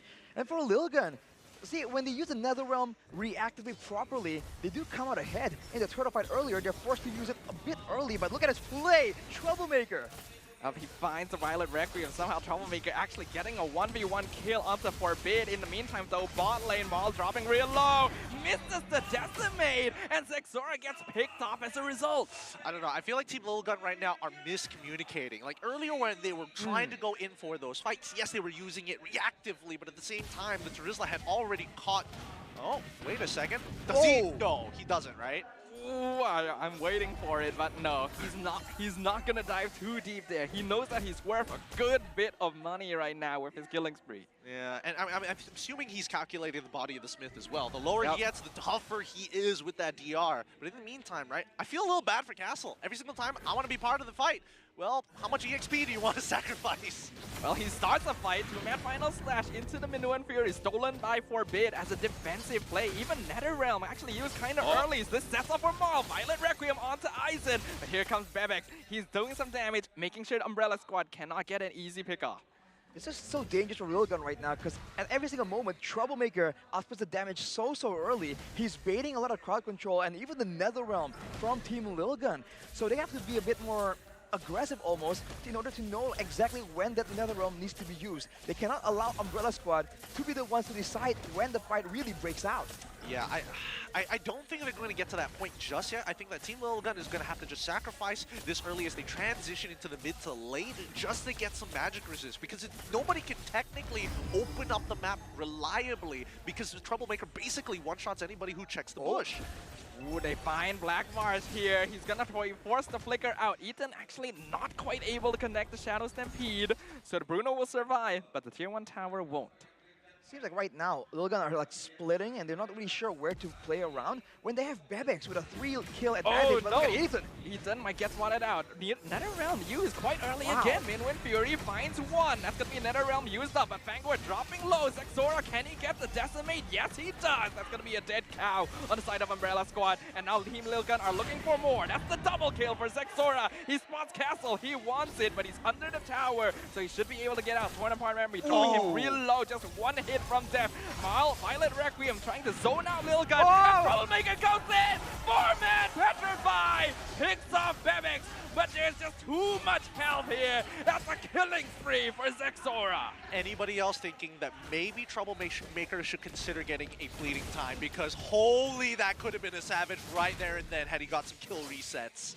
That is a lot of damage, man. I mean, we saw it earlier on the Terizla, but he is able to output it onto multiple people. And I think Team Lilgun, they really gotta start respecting this. I know they want to stick together for the Netherrealm, but once that's not available, they gotta spread out, man. The last thing they want is to get shredded all together as a team. They need a loan for gold, because I'm expecting to see Athena shields earlier rather than later. I do see a Radiant armor already purchased coming in from Zora, but then everybody else in terms... Wait, no, Terizla also has one. Unfortunately, Bebek's not there yet. Yeah, not quite enough for now, but we'll have to see what kind of options Bebek goes for here in order to get some defensive items, but still some damage. On the other flip side, though, for Umbrella Squad, and Twig Cuirass is built in for the Arlot and the Minotaur. They know for sure that the torn apart memory and the Decimate is going to be the main problem for them. Yeah, and the fact that Troublemaker has 3 completed items already, and they're not cheap items. The cheapest, most economic one was going to be the Genius one, but he's already completed the Holy Crystal and as well as Divine Glaive on top of that. This is a scary Gusion right here. Lilgun has to watch his positioning as we see Castle engage onto Forbid. Final slash. Is the Netherrealm gonna come out? Yes, it will. Right on time for the Minuet Fury. But Maul in the back line. He's looking for Violet Requiem. Forbid gonna be able to escape. Bangor gonna use his very own Minuet Fury now. Team Lilgun forced on the defensive. Troublemaker looking for the angle. He jumps in.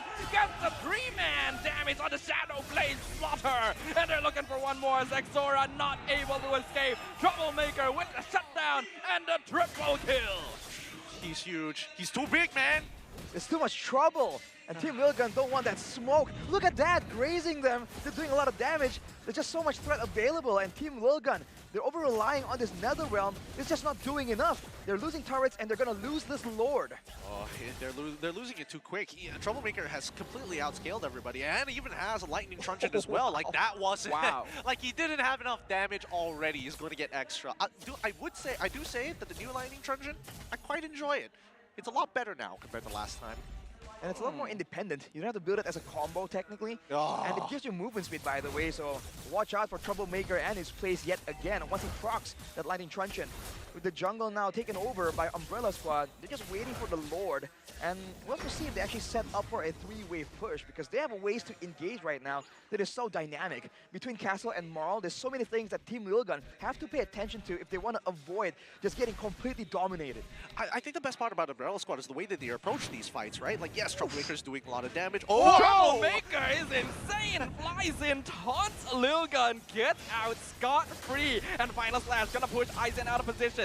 Uses the penalty zone to get out to safety. Even the Netherrealm being used very early here by Team Lilgun. All right, time for that second wave. You know what's gonna happen here. Umbrella Squad, do the dive. Do the dive. Let's see if they're gonna go for it. Oh, here comes Castle Flickers and Final Slash finds Tree. Bebex is gone. Forbid is gone. That's a mega double kill for Troublemaker once again. The trouble continues for Team Lilgun. Crystal is open. Minuet Fury stops them in there. Track Troublemaker's getting more. Triple kill for the Gusion. Maniac! Give it to him! Give it to him! And he gets eaten. The crystal's wide open. He's looking for it. He jumps in. Final Slash. Can he get No! But they get the game, so that is worth it anyway. Oh my god, I literally look back and he's just like, dude! Dude! I didn't mean to take it! And Troublemaker's looking over at Maul like, bruh! My savage, that was a great game coming in from the Umbrella Squad. We haven't seen a Gusion in so long, and once we do, what do we witness? Absolute destruction. Woo! Troublemaker, man. He is making absolute trouble for the Mongolians against the predictions of everyone. Yeah, I mean, that was hot stuff, I'm not gonna lie. Really, really hot stuff. What about you, Stuffa? What are you thinking about this? I'm just thinking that I'm living out the caster curse right now. Because I'm not joking. Every prediction has been wrong today. I need to stop talking. Happens to the best of us, dude. It really does. It really does. But I think, you know, losing in this particular fashion is going to teach Lilgun at the very least, right? I think they had the right ideas. Yes, they were very reliant specifically on that Netherrealm, but it doesn't mean that they weren't doing good moves across the map. Their drafting already looked really, really nice, and I don't think people would have expected Gusion anyways. Yeah, they were not prepared for the trouble that Troublemaker would bring to their shores here. This is a team that on paper has been super coordinated, rotates very well, but they were just completely outperformed by a surprise pocket pick here. And this is the value of these kinds of hero picks. You think, oh, this is not meta, it's not going to be a big problem. And then Troublemaker just pops out of nowhere and completely decimates their entire gameplay. I feel that's a big problem right here for Lilgun at least, because I think they had the right idea. They're trying to predict the movement from Umbrella Squad, but I don't know if it's intentional or not, but sometimes they just go for a fight without any setup. And the fact that sometimes they do set up makes it very difficult to try and read out what exactly are they trying to do. And soon we're going to take a look at the MVP, and I don't think anyone is wondering who it's going to be, dude. Castle shows up. Give it to it. It's Troublemaker coming up from the Umbrella Squad. Absolute nutty game on this Gushin. Now he's shy once he's on camera, literally just flaming his jungler earlier for taking a Savage. Troublemaker coming out huge, 13-3-7. You don't get to see this in professional play very often. Not only because this is great KDA, this is Gushin we're talking about. He's been out of the meta for a long time. And he's an assassin, yet he's a 95% kill participation. He doesn't only one-shot the squishy targets, he was one-shotting the Terizla, and also using the Petrify so dynamically, man. It's not only to try and set up for a combo, sometimes to enable his teammates to try and get the pick off as well. So I think he just really knows this hero in and out, and this is definitely something that Lilgun needs to respect. Yeah, it's definitely, it's punishable. It's not impossible to get past it, but once you've given him such a snowball, most of the time the snowball kind of slows down towards the later stages. You got a little bit of MR, you got some Athena shields, maybe Radiant armors, and then you're okay, but not this time. They started and ended the game as quickly as they got the snowball. Yeah, the pressure was so high coming in from the side of Umbrella Squad that it didn't allow Team Lilgun the time needed to start building up more items. They had the Radiant armor, but they really needed Athena's just from how much burst Troublemaker was doing, and they weren't quite able to achieve that, because you have to recall, Troublemaker is not the only player they're facing. Which brings me to my next topic. Thoughts on Castle being a potential roamer, because honestly that's how he was playing the entire game. He would get pushed in half of the time because of Terizla, but once they unlocked him, this man is instigating fights everywhere. He is going to the foundations of houses, drilling holes in them and putting termites for fun just to get the neighbors angry.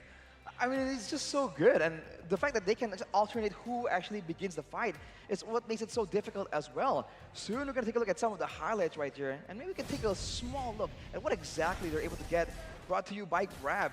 In the early game, I mean, Marl already makes a bit of a play, still enabled by Troublemaker. But afterwards, this is initially here, it seems like everything was going so well, but they were chasing, they didn't get the kill, and afterwards they lose tempo and momentum.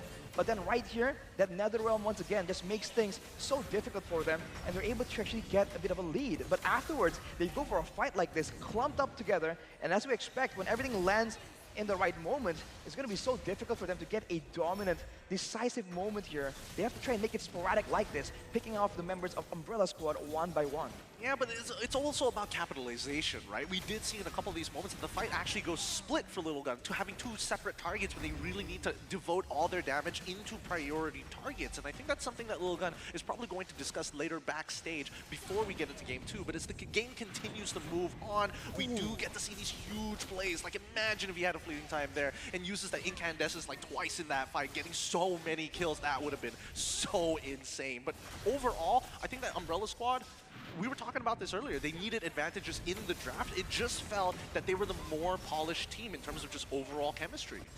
I did mention that as long as they have the better draft, Umbrella Squad will have the better chances here. Yeah, but I didn't realize it would go so one-sidedly, right? The momentum was on their side right from the very beginning, and they didn't allow Lilgun any opportunity to make that comeback. And I love that. I like that pressure. I want more teams to be able to abuse this sort of threat. Now keep in mind, we're looking at the emblems earlier, there were a couple of interesting ones. Number one, Arla taking a Wilderness Blessing. Kind of interesting. You don't get to see that very often, especially since its last nerf 2 patches ago. Now, at least for Castle, he understands, I am not going to win this lane, I just got to move fast. He knows it's a 5% nerf to the Wilderness Blessing, but he needs to be around the map because that's how he was playing. Like you mentioned, Gideon, it's not, he wasn't like split pushing and laning 1v1. He just arrives to the fight and enables, right? He just sits there and goes, if you want to take me out, it's fine. I'm gonna be back with a vengeance. Not well, literally from his second skill, funnily enough. But aside from that, Ethan going with a basic emblem right here, he just wasn't tanky at all. So off the bat already, Lil Gun lacking another tanky member. Only the Martyrs technically being a secondary tank, but Ethan in the roaming position serves a very weird function here. He provides utility, but he's building tank, but he still has the flex of the Oasis. It's just a bit of a weird mix that is a bit of a jack of all trades, but really master of none. But I mean, at the end of the day, his big payoff is going to be his ult, right? As long as Minotaur is able to get a really good ult off, it helps knocking people up to enable Castle to technically stay in longer. And if that's not enough, you get a stimulus pack in the Magic Thumb coming in from Marl into the spatial migration. He can get out, and Castle can just keep fighting. I think in the end, Lil Gun may have overdone the draft a little bit for themselves, right? Because the thing is, the Ethan roam Faramis is something I brought up during the drafting phase. It's something that teams actually respect against it, and when I watched the way that he played it in his qualifying finals, it's some of the most aggressive Faramis I've ever seen. Yet here, it felt like very defensive, in fact, even a little bit scared. So perhaps Lil Gun were just not prepared for what Umbrella Squad was going to throw at them. We also have to note, they themselves banned out the Diggy. And Umbrella Squad has so much crowd control. Well, to be fair, the crowd control came in later on. But for Lil Gun as well, if you look at the items being built by Bebex there, he has a Shroud, I think, so he has some magical defense, but for the most part, he didn't really have any solution to deal with the Gusion. And I think if you look at how Troublemaker was doing, I mean, look at the rich guy and the carry. This man is just monopolizing everything. With how he was playing, I feel like some respect was warranted there, or Rose Gold maybe, or on Athena even, right? On the gold lane, knowing that you're one of the main damage tools for your team, I think you gotta really respect that damage potential. I think he was just looking at Ethan, it's like, you got me, right? And Ethan looked back at him, maybe.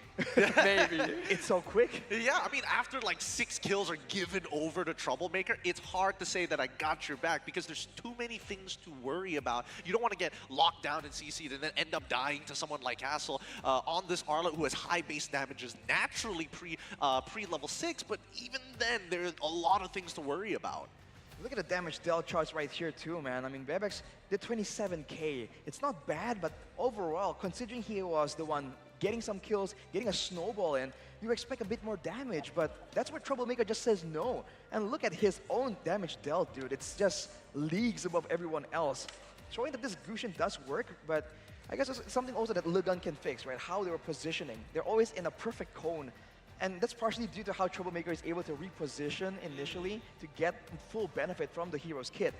But they gotta try and do something different, man. Different?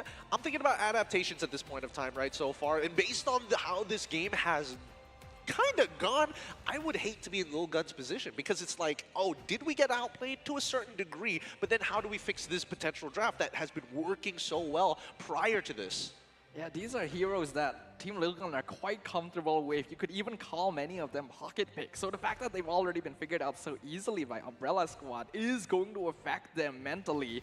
And it's going to be a real test of how psychologically prepared they are to compete on the M5 stage.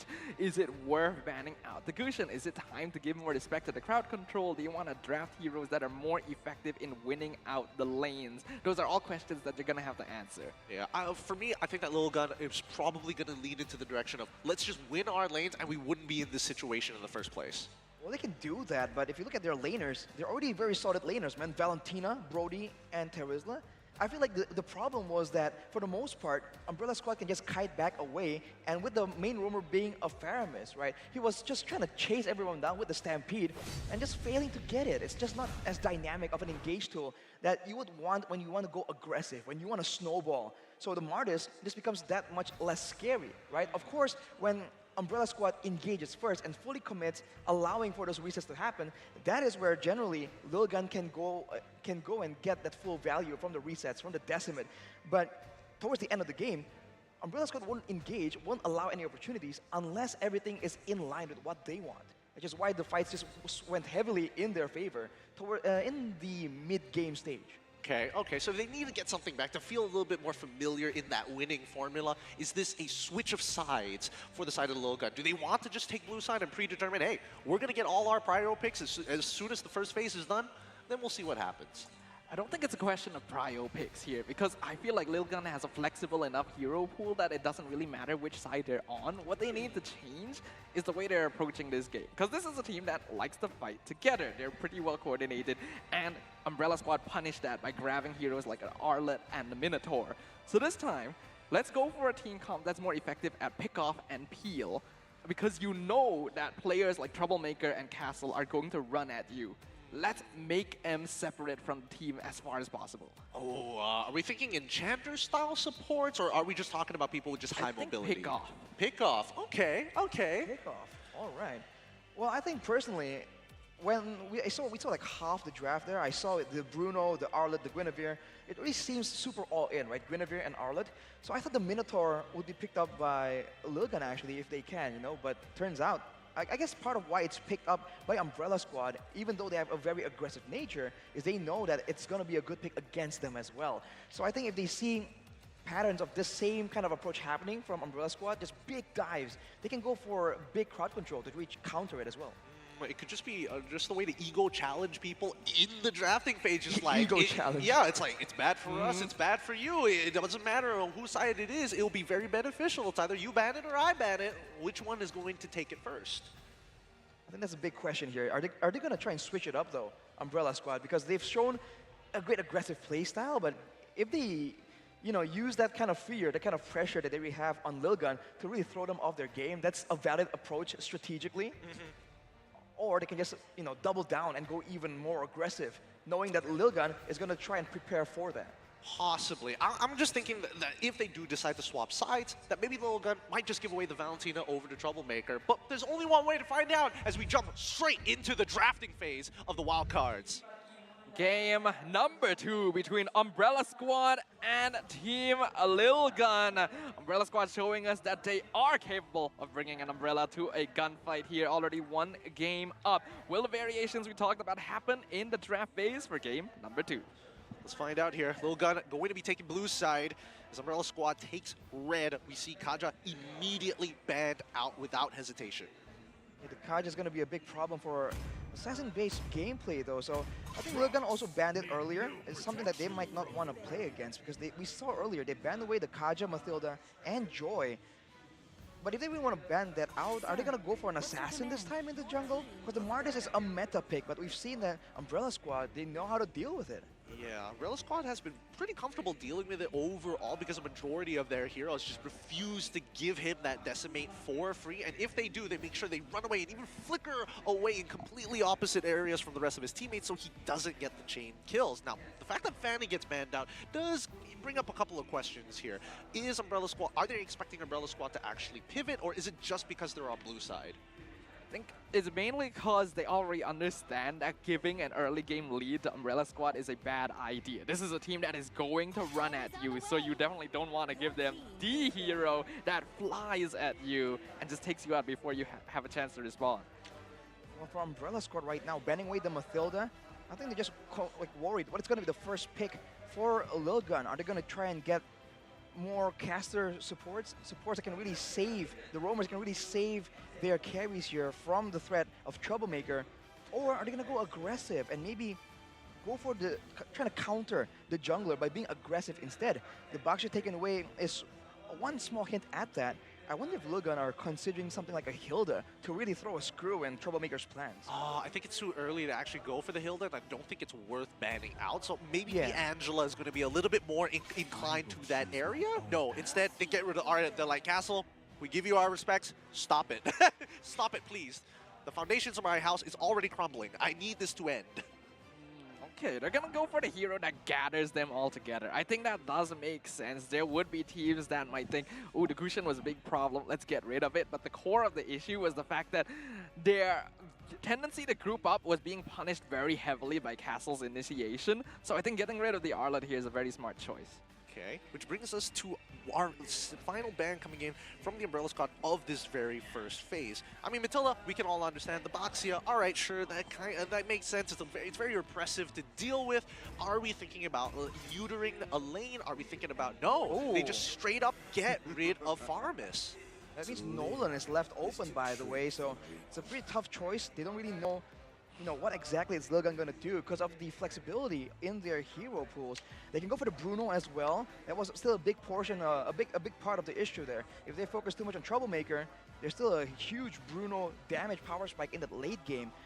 Now it can be taken by Lilgun, so they can have a stronger presence in the gold lane.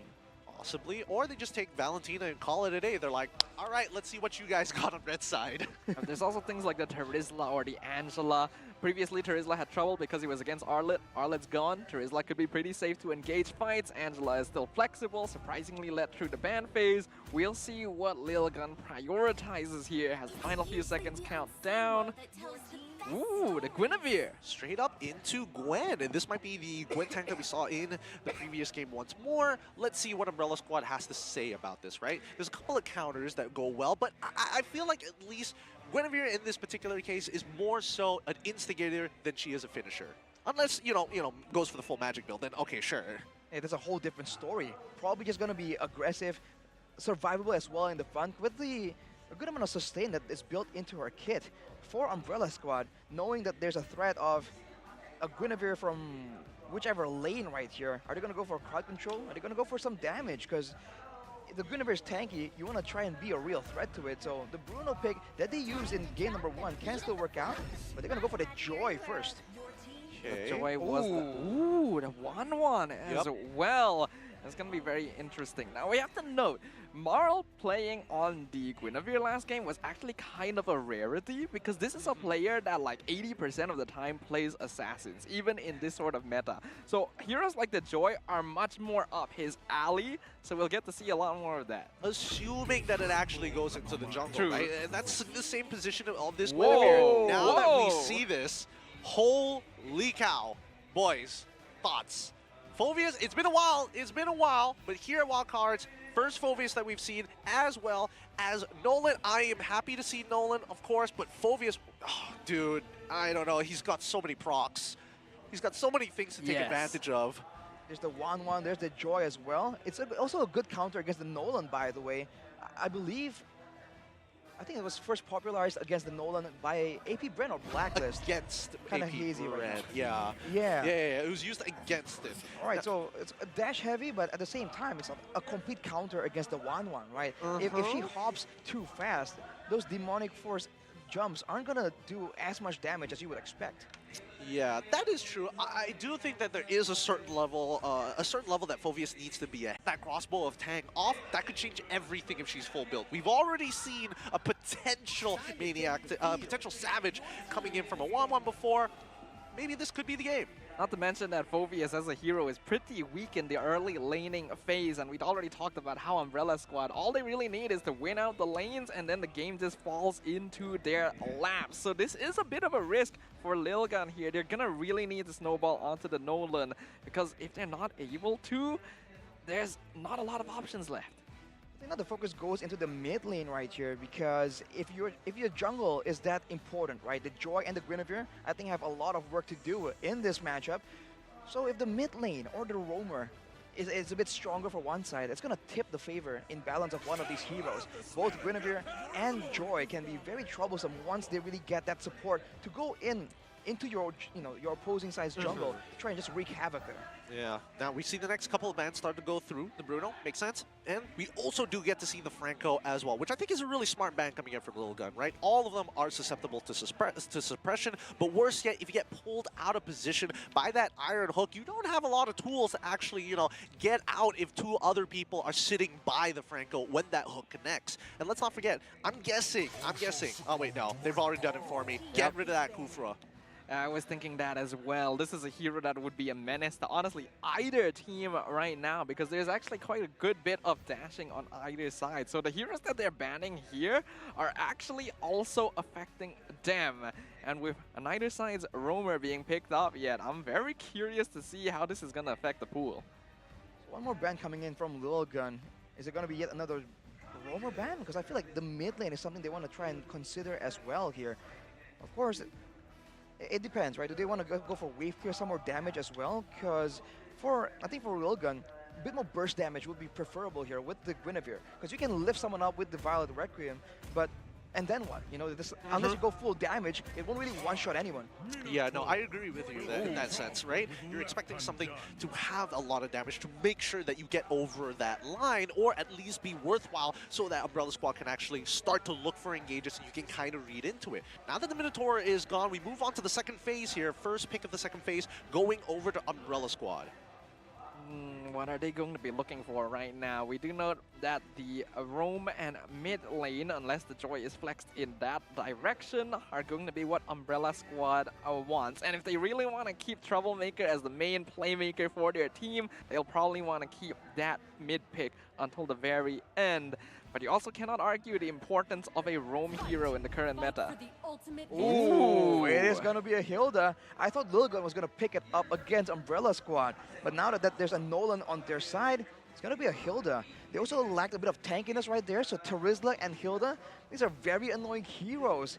And that's might be why they banned the Baksha as well, right? A lot of regeneration here could have been negated by that pick. It could have been like an extremely bad matchup. And I don't know, maybe Lil Gun might go for something a little cheesy, be like, you know what, Valier is the way to go here. We're going to have a Valier roam to match this Hilda. She goes in, I just go lock her down for a short period of time and give that pressure back to my jungler. But what if this is a Gwyn roam, though?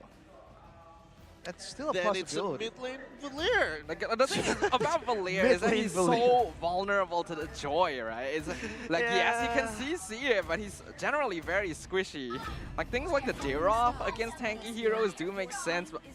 Ooh. All right. Interesting. Okay, well, okay. Novaria, I think it's underrated to try and back up your jungler. Good wave clear and a lot of burst damage, especially in the early game. Because even with only one spell, those two spells, the Astral Meteor and the Astral Sphere, actually does a deceptive amount of damage, and you can kind of get more value, because unlike other spells, you know, it's strong, but there's outplay potential, so if you can actually land the whole thing, the full duration of the Astral Meteor, or get a full distance Astral Sphere, it's going to be a huge burst damage potential that his team can try and use to try and get snowballing in the early game. Well, the way that I think about it is that, at least with Novaria, especially if we're talking about the early game, right, is able to clear out the waves unless somebody tanks the initial initial Astral Meteor, or unless if level 1 you decide to go for the Astral Sphere, that works too. But man, oh man, too busy with my Hilda means you can't invade me when I am on Leomord. Wait, hang on, what is going on? Where is the Joy gonna go? Is this a mid-Joy? I think it might just be a mid-Joy. We haven't seen a mid-Joy since, I believe, the previous IESF, where the one in Bali. Like 2 IESFs ago. That was 2 IESFs ago. We haven't seen it since then. I believe that's where the Joy was so broken, it can go everywhere. But now it's back, hang on, yeah, in the mid lane with a Vengeance as well. Yep. Against a Novaria. Dude, Assassins in the mid lane, it's not a foreign concept. We've seen it before. If they can execute this, this might just shift some meta picks over, man. I don't know. It might just turn the hearts and minds of the right people. Will Troublemaker, with the epitome of a Troublemaker hero, be able to destroy the hopes of Team Lilgun in a clean sweep? Or will the Mongolian representatives show us what they're truly capable of as we return to the land of dawn for game number 2? All right, let us begin. It's going to be Lilgun on the blue side with Umbrella Squad on the red side. And of course, is going to be starting down on the bottom side towards the gold lane of the map just to get a little bit of a leash from Beatrix. And more importantly, just to kind of stay safe from Hilda with a laner that is strong enough to kind of hold her own. Whoa, whoa, whoa, hang on. The Hilda isn't invading, it was leashing, helping Mark clear for a faster jungle clear. That is interesting. Now they're moving together, trying to contest the Litho. That's a strategy we haven't seen so far. Usually the Hilda just sticks to the opposing side's jungler, but that's not the case now. Yeah, I think, again, it's recognition of, like, as soon as this Nolan gets this purple, it becomes difficult to kind of run him down with these rifts being slowing you down before they are connected together and procced. Yeah, but it's a very smart choice by Umbrella Squad here, understanding that the Nolan is going to clear very quickly. So, and invade is likely not going to be possible with that roam Guinevere, so go for the quick clear instead. With an advantage, what are they going to do? They have control right here.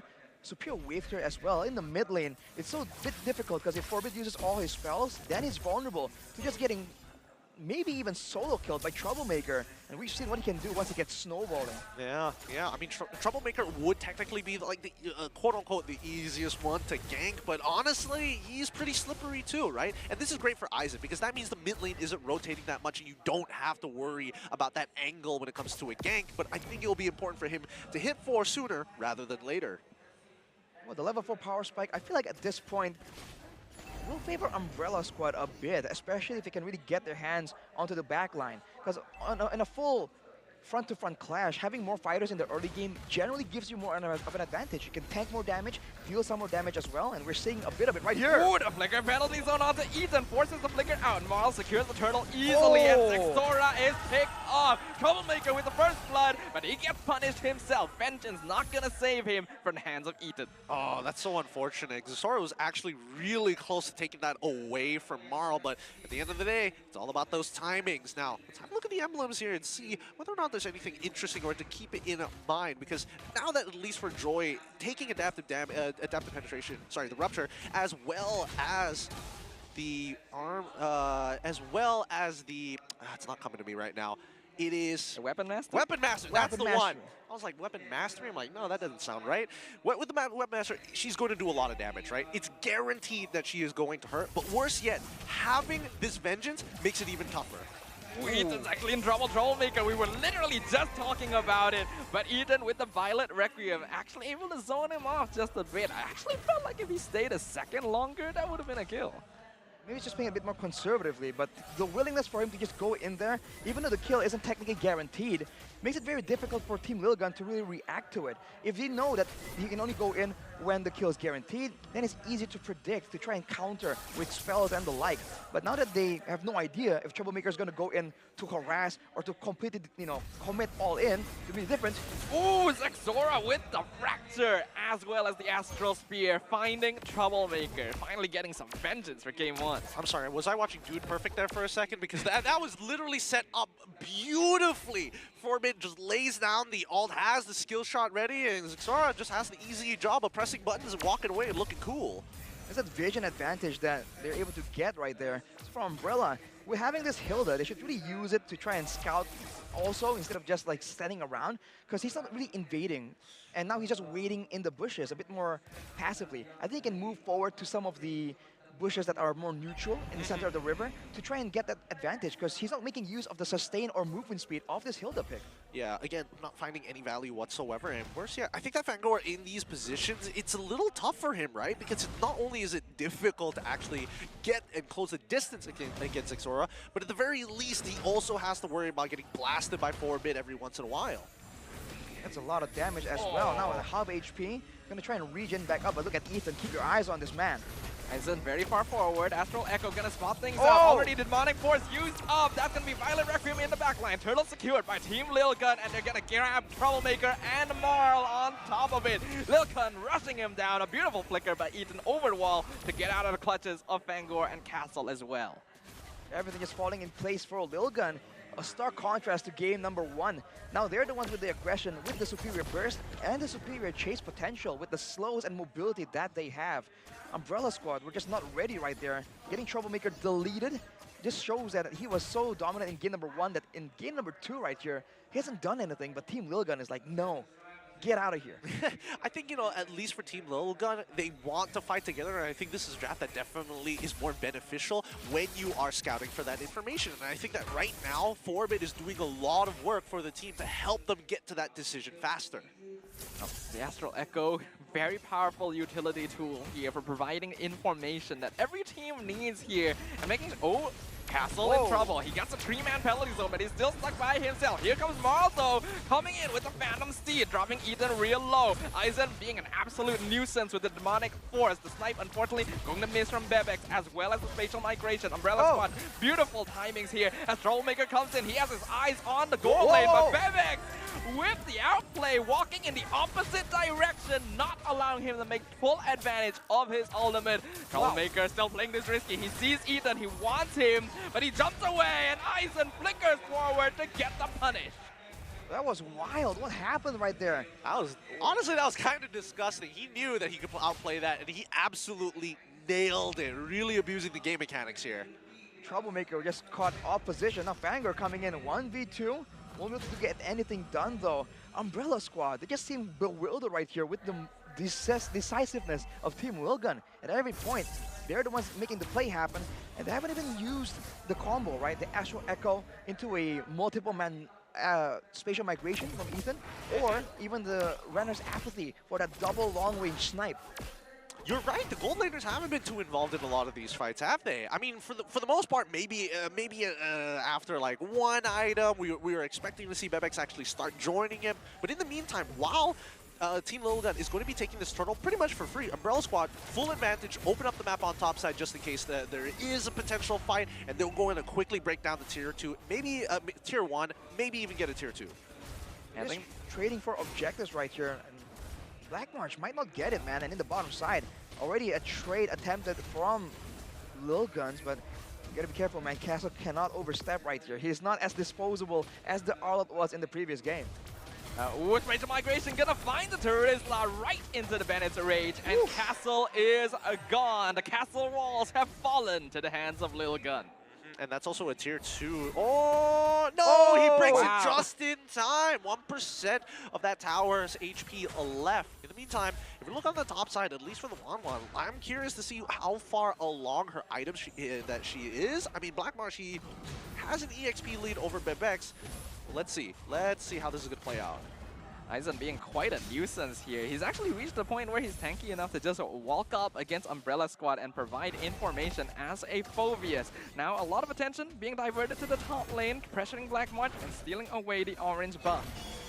I find it peculiar that the main man sent to the front lines to really tank a lot of damage is Castle. You would think that with the penalty zone, he is going to be the counter-engage tool, and they can send Fangor out there instead. But that is not what's happening, man. Fangor has been relatively passive. Look at where he's standing right here, behind a lot of his teammates. Yeah, I think it's really difficult for him because the early game has been pretty much passed as we transition into mid towards late, and Fangor is just struggling. Oh! Ito with the flicker spatial migration. I have never seen that before. Picks off Castle once again. Again, you'll miss it. That is the speed at which Lilgun can just make the plays happen. Umbrella Squad are doing great job trading right here though, so all things considered, this might be the best thing they can do so far. And now it's a waiting game. With the Lord spawning in 8 seconds, who's gonna get the setup?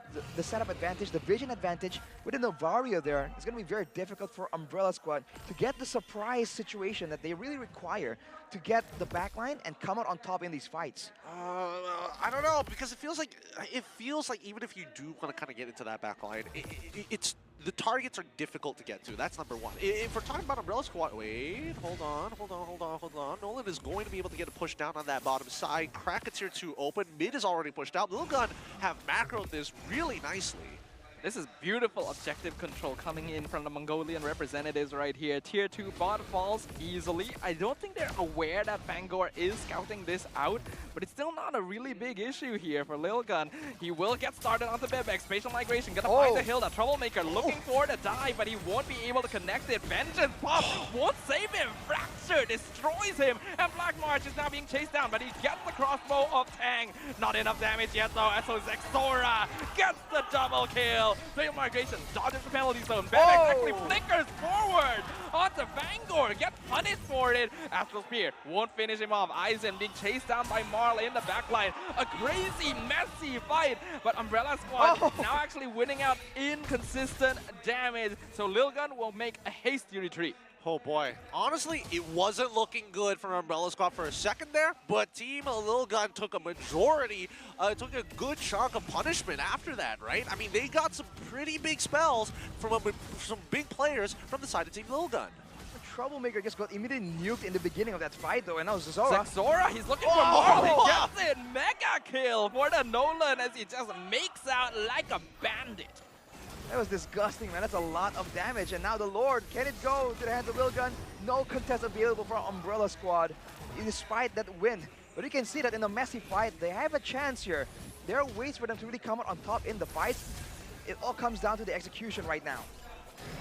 Let's see how much execution they're going to get because right now, Marl, he's 2 levels below Zora as of yet. I don't. Let's look at the items. Perfect timing here. Hunter Strike, Brute Force Breastplate into Malefic Roar in comparison to BOD Malefic Roar into Hunter Strike. So a lot more damage output specifically from Zora at any HP.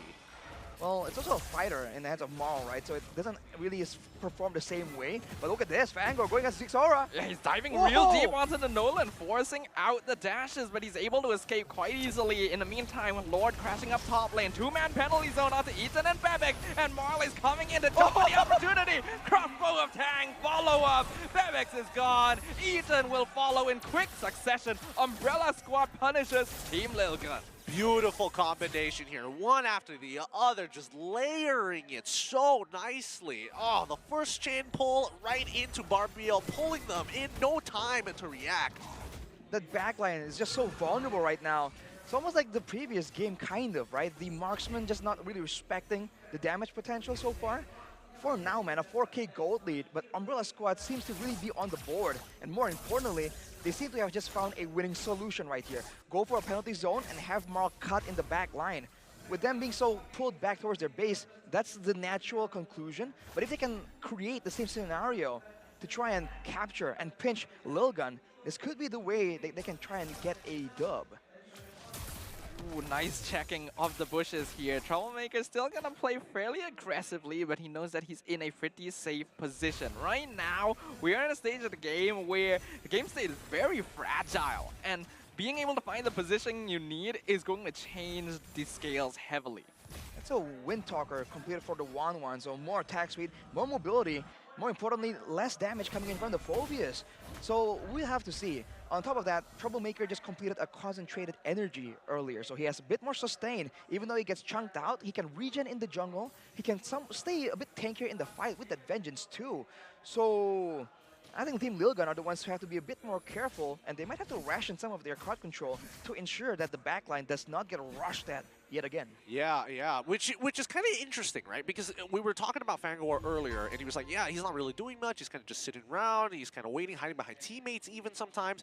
And then you come back to Lilgun and you realize that, yes, the vision is a little bit more important in these cases rather than just pure harassment. You need to give that opening, that hole. You can't create it yourself, but you can inform people who can get in those spots. Fangor gonna get spotted out, walks into the wrong neighborhood, and Ethan sets up the ambush. Now Castle gonna be targeted by Zexora and Aizen.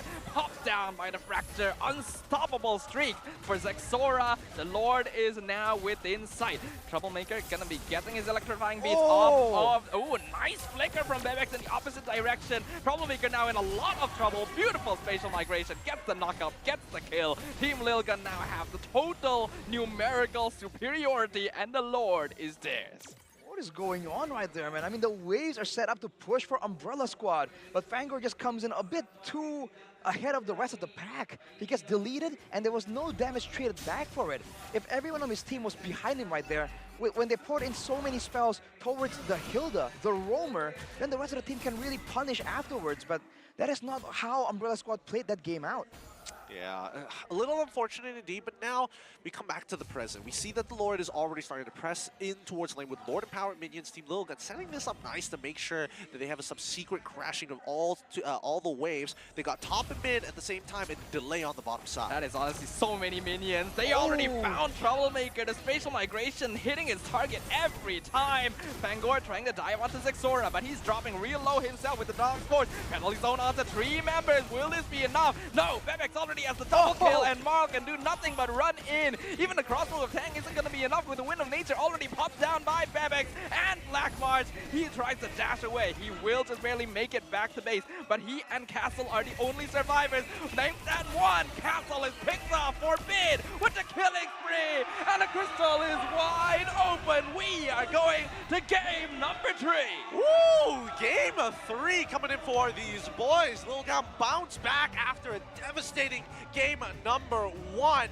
It looks like they've kind of gotten their acts back together. The Mongolians, man, strike back with a vengeance, but it wasn't a clean game at all, man. At any moment, it can really swing in one direction, in either direction. And for Lilgun and Umbrella Squad, they gotta be feeling the pressure right here. It's back to a best of 1. And so far, it's almost a bit coin flippy how they take the fights, right? It's almost like something happens and they both scramble towards it and they just, risk it to see who actually comes out on top. Do you agree with that stuff? Do you feel like that this is something that Lilgan is proactively doing, going into unknown situations and then fighting in comparison to really taking their time to calculate it? That's the thing. Lilgan has a fairly aggressive attitude, and the way I would have described this team going in is if they want to do something, they're going to do it, even if it may cost more than you think, and they'll usually succeed. And in this case, having a lineup here that allows for them to go for these aggressive plays, not to mention the vision provided by the Novaria, and this feels a lot more natural to what I expected from the team. Okay, so that begs the question of adaptation for the upcoming. We got a little bit of a taste from either side, but I think this is where it's really going to start changing things up once we get into game number 3. I'm going to assume that Umbrella Squad takes blue side like they did in game number 1, but that's just assumption. It's possible. And I do feel like right now, considering the fact that both teams seem to be a bit spontaneous, right? They seem to be kind of scrambling into fights instead of setting it up properly with waves, with vision. I feel like crowd control and damage output becomes so important right here. With more crowd control, you can dictate the pace even more. With more damage output, you can stay in the fight longer as well. And if you don't have enough damage output, you run out mid-fight. And if you use it on the wrong target, it's also catastrophic. So I think for both teams, it's going to really center around that. Interesting. I mean, overall, with the way that the game has been played thus far, let's have a look at our MVP of this game. Let's check out the back rooms to show you the live reaction because, oh my goodness, Forbid came out big time in this game for the little guns here. Give your hands up for the man himself, all the way from Mongolia. Let's have a look at his stats. All right, Forbid MVP of game number 2. And we already highlighted this, the value of vision provided by that Astral Echo for a team that wants to set up ambushes is huge. Not to mention the increased hitboxes that allow for Ethan to get those spatial migrations even more easily is just the cherry on top. Not to mention the slow, right? People don't really consider it because it's so... True. So... It's so minuscule half the time. It's Exactly. like, oh yeah, it's here. Even without the Ice Queen's one right here, that small bit of slow is also what allows, let's say, the Phobias to just get that much more damage in, as well as the Nolan, right? It seems like the whole team has a bit more slow focus card control instead of just hard knockups and the like. So, I feel like it's definitely well deserved, and considering how difficult it is to dive in the backline with a fighter instead of an assassin, I think he performed really, really well. Well, he played real good, and let's have a look at the highlights brought to you by Grab Unlimited here, because I think with a lot of the situations that were going around, right, we were expecting Zixora to get harassed all game, like from the beginning. As soon if he misses a single purple buff, that's when he's going to start falling off really, really quick. But the way that we've seen Umbrella Squad actually kind of maneuver around the situation was interesting in the earlier stages, but you can instantly see the fall off once you give someone like Nolan this amount of space. And I feel like for Umbrella Squad, they're really susceptible to getting ambushed right here. Because again and again, it seems like when Lilgan just lies in wait for someone to just walk in, they get that very favorable fight. But if they both just go in reflexively, it seems like that's where Umbrella Squad really have the advantage. So I think that's an approach that both teams can really try and fix and change depending on the situation. Okay. If that's the case, maybe this could be a potential sign that it's time for the Umbrella Squad to show us how to team fight once again. Go for a 5v5 style comp.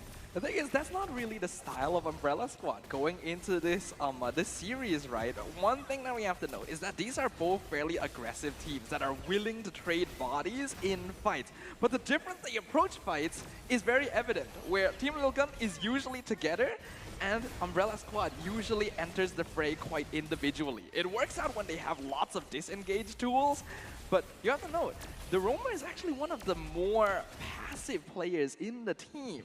And we could see the effects of that.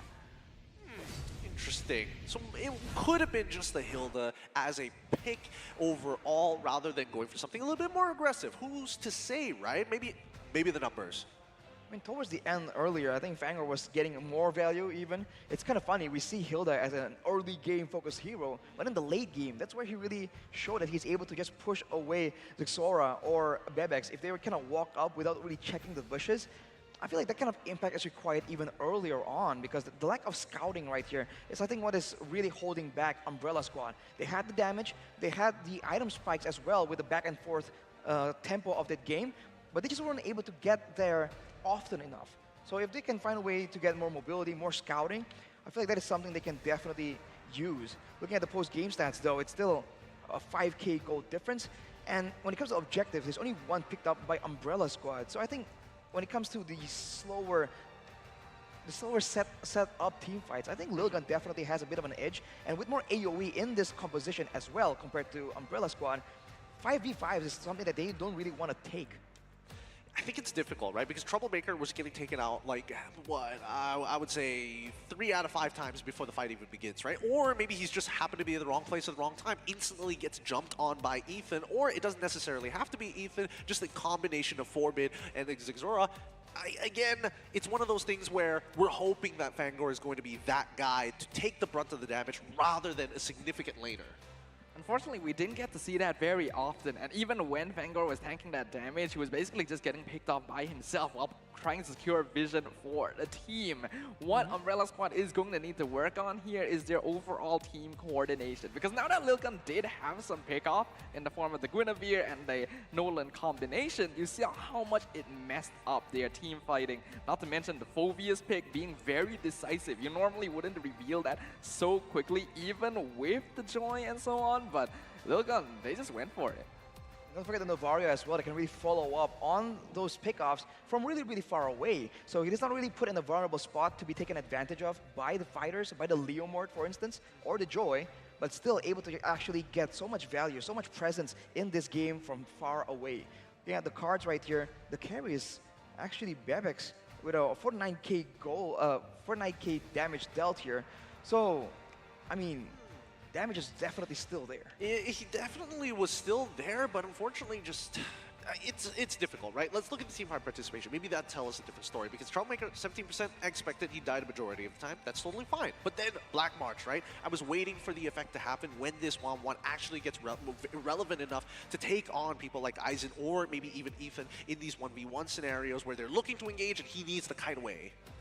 Yeah, you can see it's almost kind of split apart right here. The fact that there's 2 members with an 83% kill participation in the side of Umbrella Squad, and everyone else kind of low right there, just kind of hints at the 2 members just doing a lot of things without the assistance of the rest and still getting the kills done. So it's either them going in separately as a, you know, which is also a big problem, or they are just going in afterwards and not together anyway. So regardless of what the problem is there, I think that the disparity in the teamfight participation is a pretty bad sign with the coordination.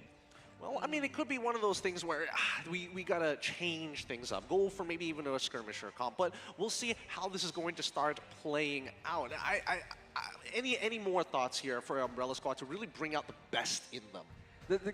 The thing is, this is kind of a personality thing. There's a very clear split, right? Where Marl, Troublemaker, and Castle want to make things happen, and Black March and Fangor are actually more passive. It's just kind of a natural thing. So they either need to change a personality trait, or they gotta change the draft to take advantage of it. With that being said, we're gonna go on a short break, and when we come back, we're going to see the very final game of Game 1 here at the M5 Wildcards.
just getting higher. You're saving my arms. 'Cause I know just what I got. I got you like na-na-na. And you know I hold the power. This feeling I know.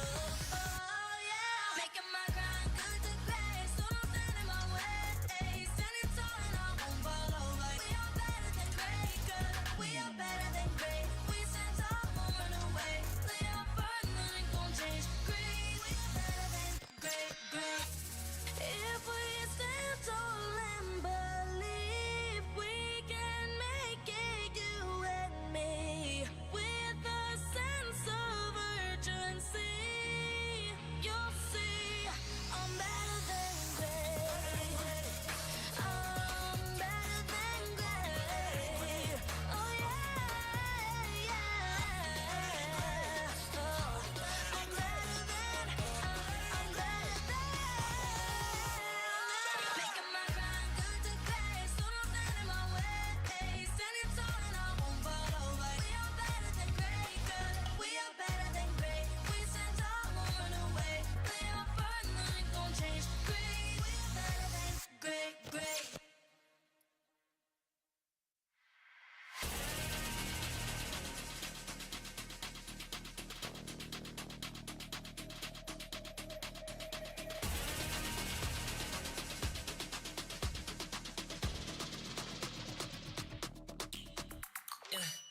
Hit me like I might get over, but you could give me in no corner. I know I can make it.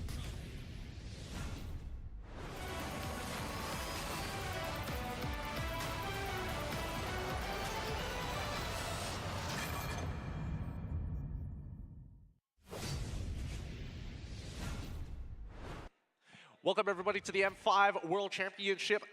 And so far, here at the wildcard stage, things have been, I don't know, it's hard to explain the feeling seeing these new regions come in and show off of what they got. We see potentially the highest highs, but also at the same time, you get a bit of what the lows could potentially look like at the same time. So it's stressful to imagine, and I have to admit, that stage is intimidating. I'm sure that after game one, I think that little gun finally got the nerves out to play their own game. And Umbrella Squad, on the other hand, it could just be the draft. I think the mental state still is a very huge part of playing, especially up on stage right here.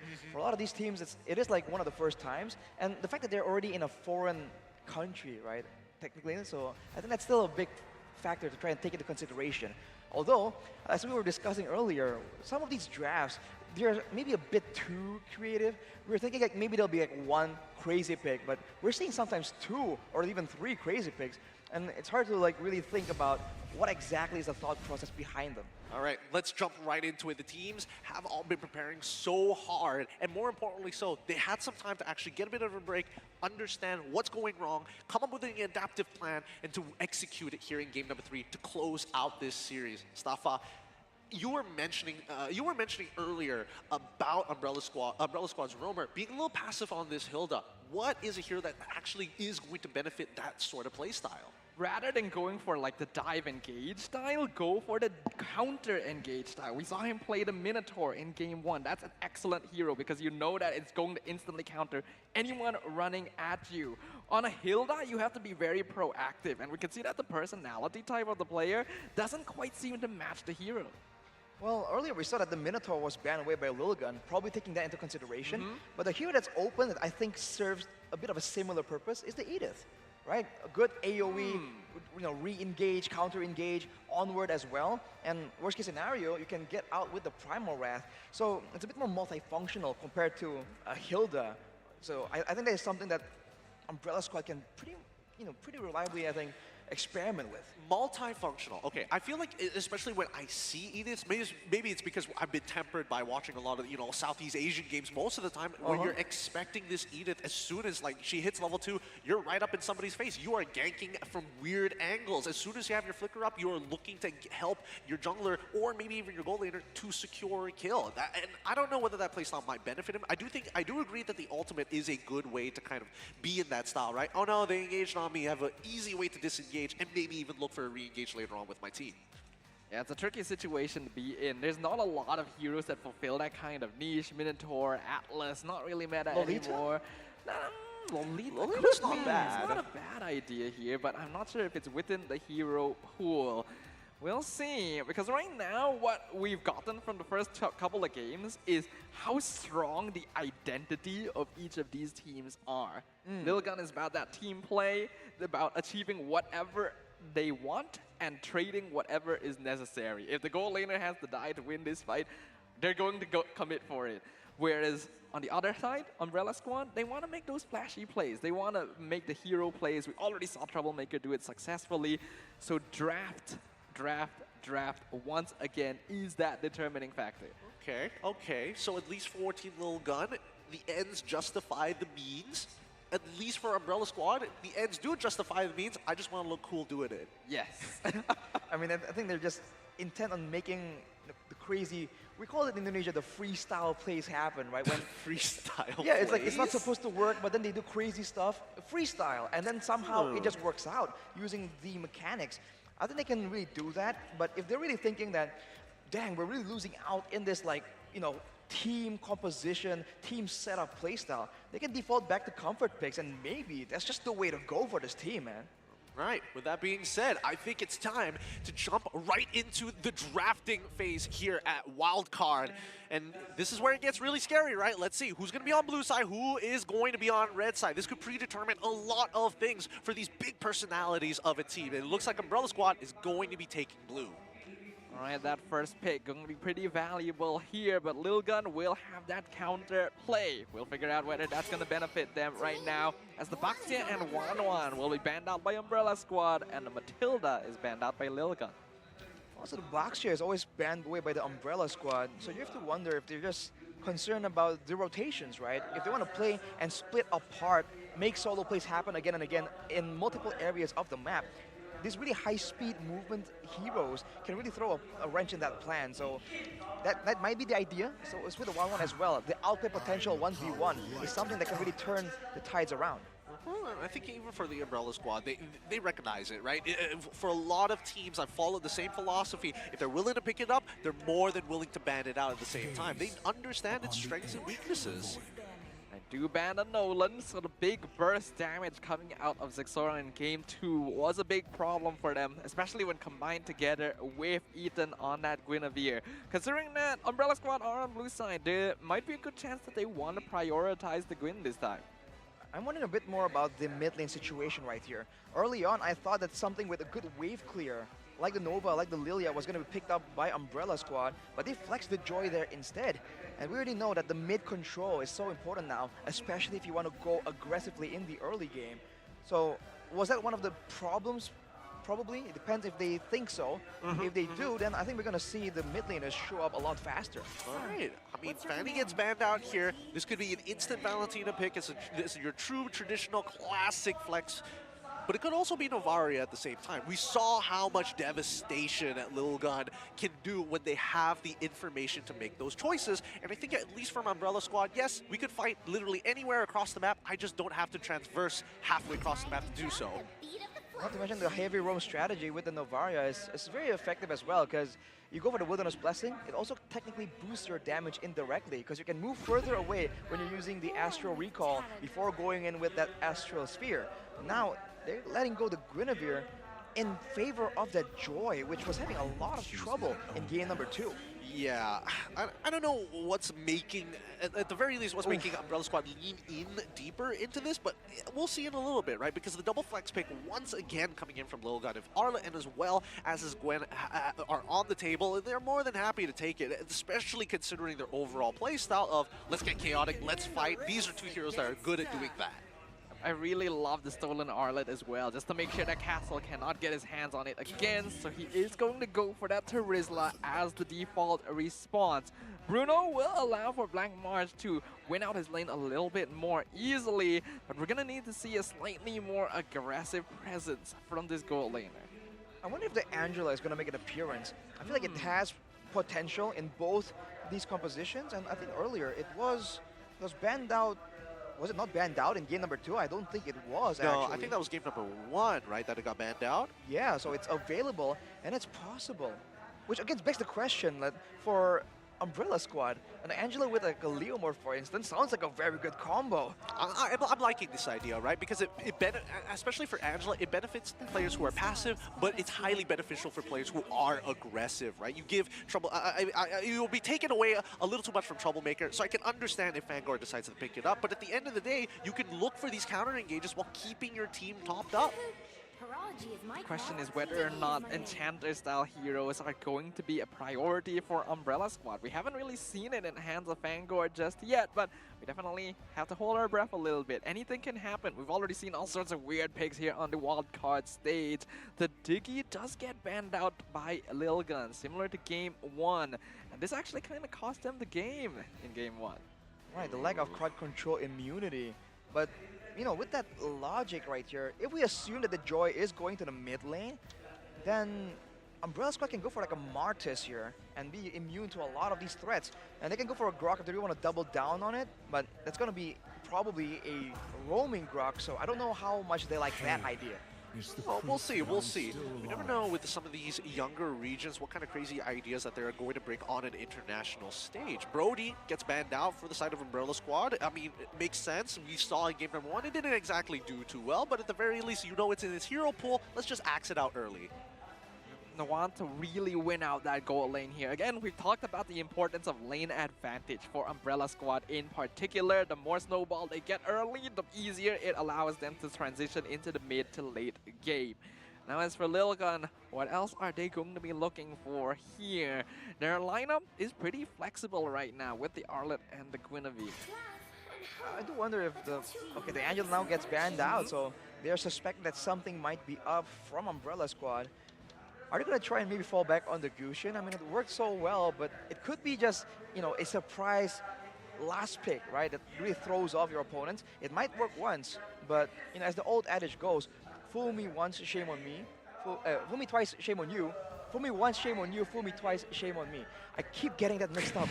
Understandable. I can never get it right. How many times has that fooled you? Like 8 times. You try to use an MPL ID, and everyone keeps calling me out for it. Like, bro, you've tried this so many times. How do you not get it done properly? There's a counter. I swear, you're going to get a tattoo of it one day, and it's still going to be wrong. Oh, but look at this, though.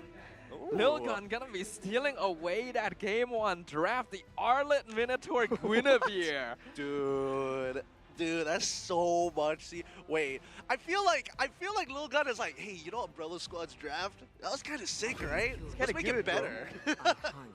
That is insane. Oh, with the Valentina, now there's a counter potential, but there's no real solution right here. Everyone is relatively close range, maybe mid-range at best, even the Valentina.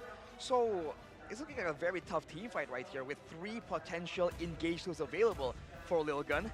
Yeah. Umbrella Squad, what's the last pick here? What is the solution? Oh, the Grok. It's actually a Grok. Wow. You're right. All right. Okay. I mean, I wouldn't put it past Vanguard to say that he wouldn't want to play Grok, but I don't think there's anything much better than that right now because we're talking about like disengage for your team. Holy cow. Oh my goodness. That's a combo, all right. That's disgusting. Oh, whoever gets stun lock is gonna die for sure, man. It's almost like it's a, you know, people think the Ixia's full barrage is a full DPS tool, but technically it's a bit more like a pick-off burst tool because it's limited in durations and shots. You combine that with a Novario, this is looking like a very scary combination. It might be even deadlier than the Beatrix combo. I think, honestly, it might just be, especially once she's gotten like 3 items down. Like she's gonna be melting people, melting them. Ooh, this one's a really tough one to decide. I'm really liking Lil Gun's draft a lot. Yeah, they're bringing guns to the battle right now, and it's not just a little gun, it's a pretty big one in the form of that full barrage, and literally everyone else on the little gun is designed to set that up for him. Game 3 between Team Lil Gun and Umbrella Squad will now commence. Which of the regions will emerge superior upon the land of dawn? It's gonna be Umbrella Squad on blue side against Lil Gun on the red side. This is some really scary stuff, right? Because immediately what comes to my mind is, hey, where is Umbrella Squad going to attack? I'm guessing they're looking for Bebex straight up. They need to make sure that this lane is won. As predicted, Gideon, Fangor making his way down there. But I think the real linchpin of this entire game is going to be Marl. If he can get to the back line, Novaria, Ixia, those are easy pickings for this Joy. Only if he can get past everyone else. So I think if he gets ahead, if he has space to really maneuver in the big team fights, that is where Umbrella Squad can get the win. Castle already targeted heavily. Aizen securing the first blood easily with a spatial migration set up by his jungle. Really bad time to die there. And worse yet, also loses that flicker. I'm guessing that the first turtle at least is going to lean over to the side of the team Lil Gun here. But let's have a look at the overall emblems while Aizen gets free hits off of Fangor. Well, Aizen has the basic emblem right now, so he is happy to just trade in HP bars. But look at this! Xora again with the follow-up onto Eden. And it's going to be punishing that Grok straight away. Castle just coming in to watch his teammate die again. Dude, who is calling the shots from the side of Team Lil Gun here? If it was Aizen, oh my goodness, he almost made the play with Xora. Ooh, Troublemaker now, though, getting chased down. And this is the sustained difference as well, man. Lil Gun can keep going for these half engages without fully committing, and they won't really lose much because they have the sustained advantage as well. They win in crowd control. In a way, they win in damage output, and they also win in sustain. There's a very limited amount of ways that Umbrella Squad can really come out on top in a big fight. Do see that Marl is trading that purple buff. He knows his team is not in a state to contest this objective right now, so stealing the buff away is the best thing that he can do. He will be successful. Black Marsh actually taking a lot of poke damage here. Bebek's already leading in terms of EXP as well. I think we need to keep in mind that at the very least Forbid. Oh, Troublemaker gets that Min 1 Fury out. Forbid flickers over the wall to make sure that he's safe. And after that, nothing happens. Very crazy back and forth right here. But in the gold lane, by the way, the Ixia is actually one of the stronger laners. We do think of her as a late-game power spike hero, but in the laning phase, the fact that you have built-in sustain, some self-crowd control and trading tools, you actually hold your own, even against a lane bully like the Bruno. Of course, that's before factoring in the interference from the other laners. I think the matchup only becomes difficult is when... Oh, wait? I mean, once again, Ethan is getting on top of the right targets, but making sure that he is opening up and giving that free information on the bottom side. But yeah, as I was saying earlier, at the very least, he has the damage to make something happen. And this could potentially be devastating for Umbrella Squad. And we're already seeing the coordination from Lil Gun, feeling very confident about the stage of the game, and who can blame him? They've got so much crowd control that anything Umbrella throws at them, they'll probably have a response to it, so they can position themselves without too... Oh, the flicker! Reaction timing from Ethan. Penalty zone wasted. Well, we'll see if it's wasted, because now they're going for a fight. Marl gonna go for the electrifying beats onto Forbid, but forced to run away because he doesn't have enough damage to finish things off quick enough. Wall charge onto Xora, but the Min 1 Fury comes out into the full barrage. Xora still gets picked off, but they will trade Troublemaker for it. Mid lane for a jungle right there. I think for Team Lil Gun, it's still value because they got a kill in the hands of Babex as well. But man, they're just trading out spells, and there's almost like a bit of a duel there, a Min 1 Fury standoff between Ethan and Troublemaker. That could be very decisive right there, and I think they need to try and let Fangor do something in the fight as well. He has a lot of things to say here, being crowd control immune and having the wild charge.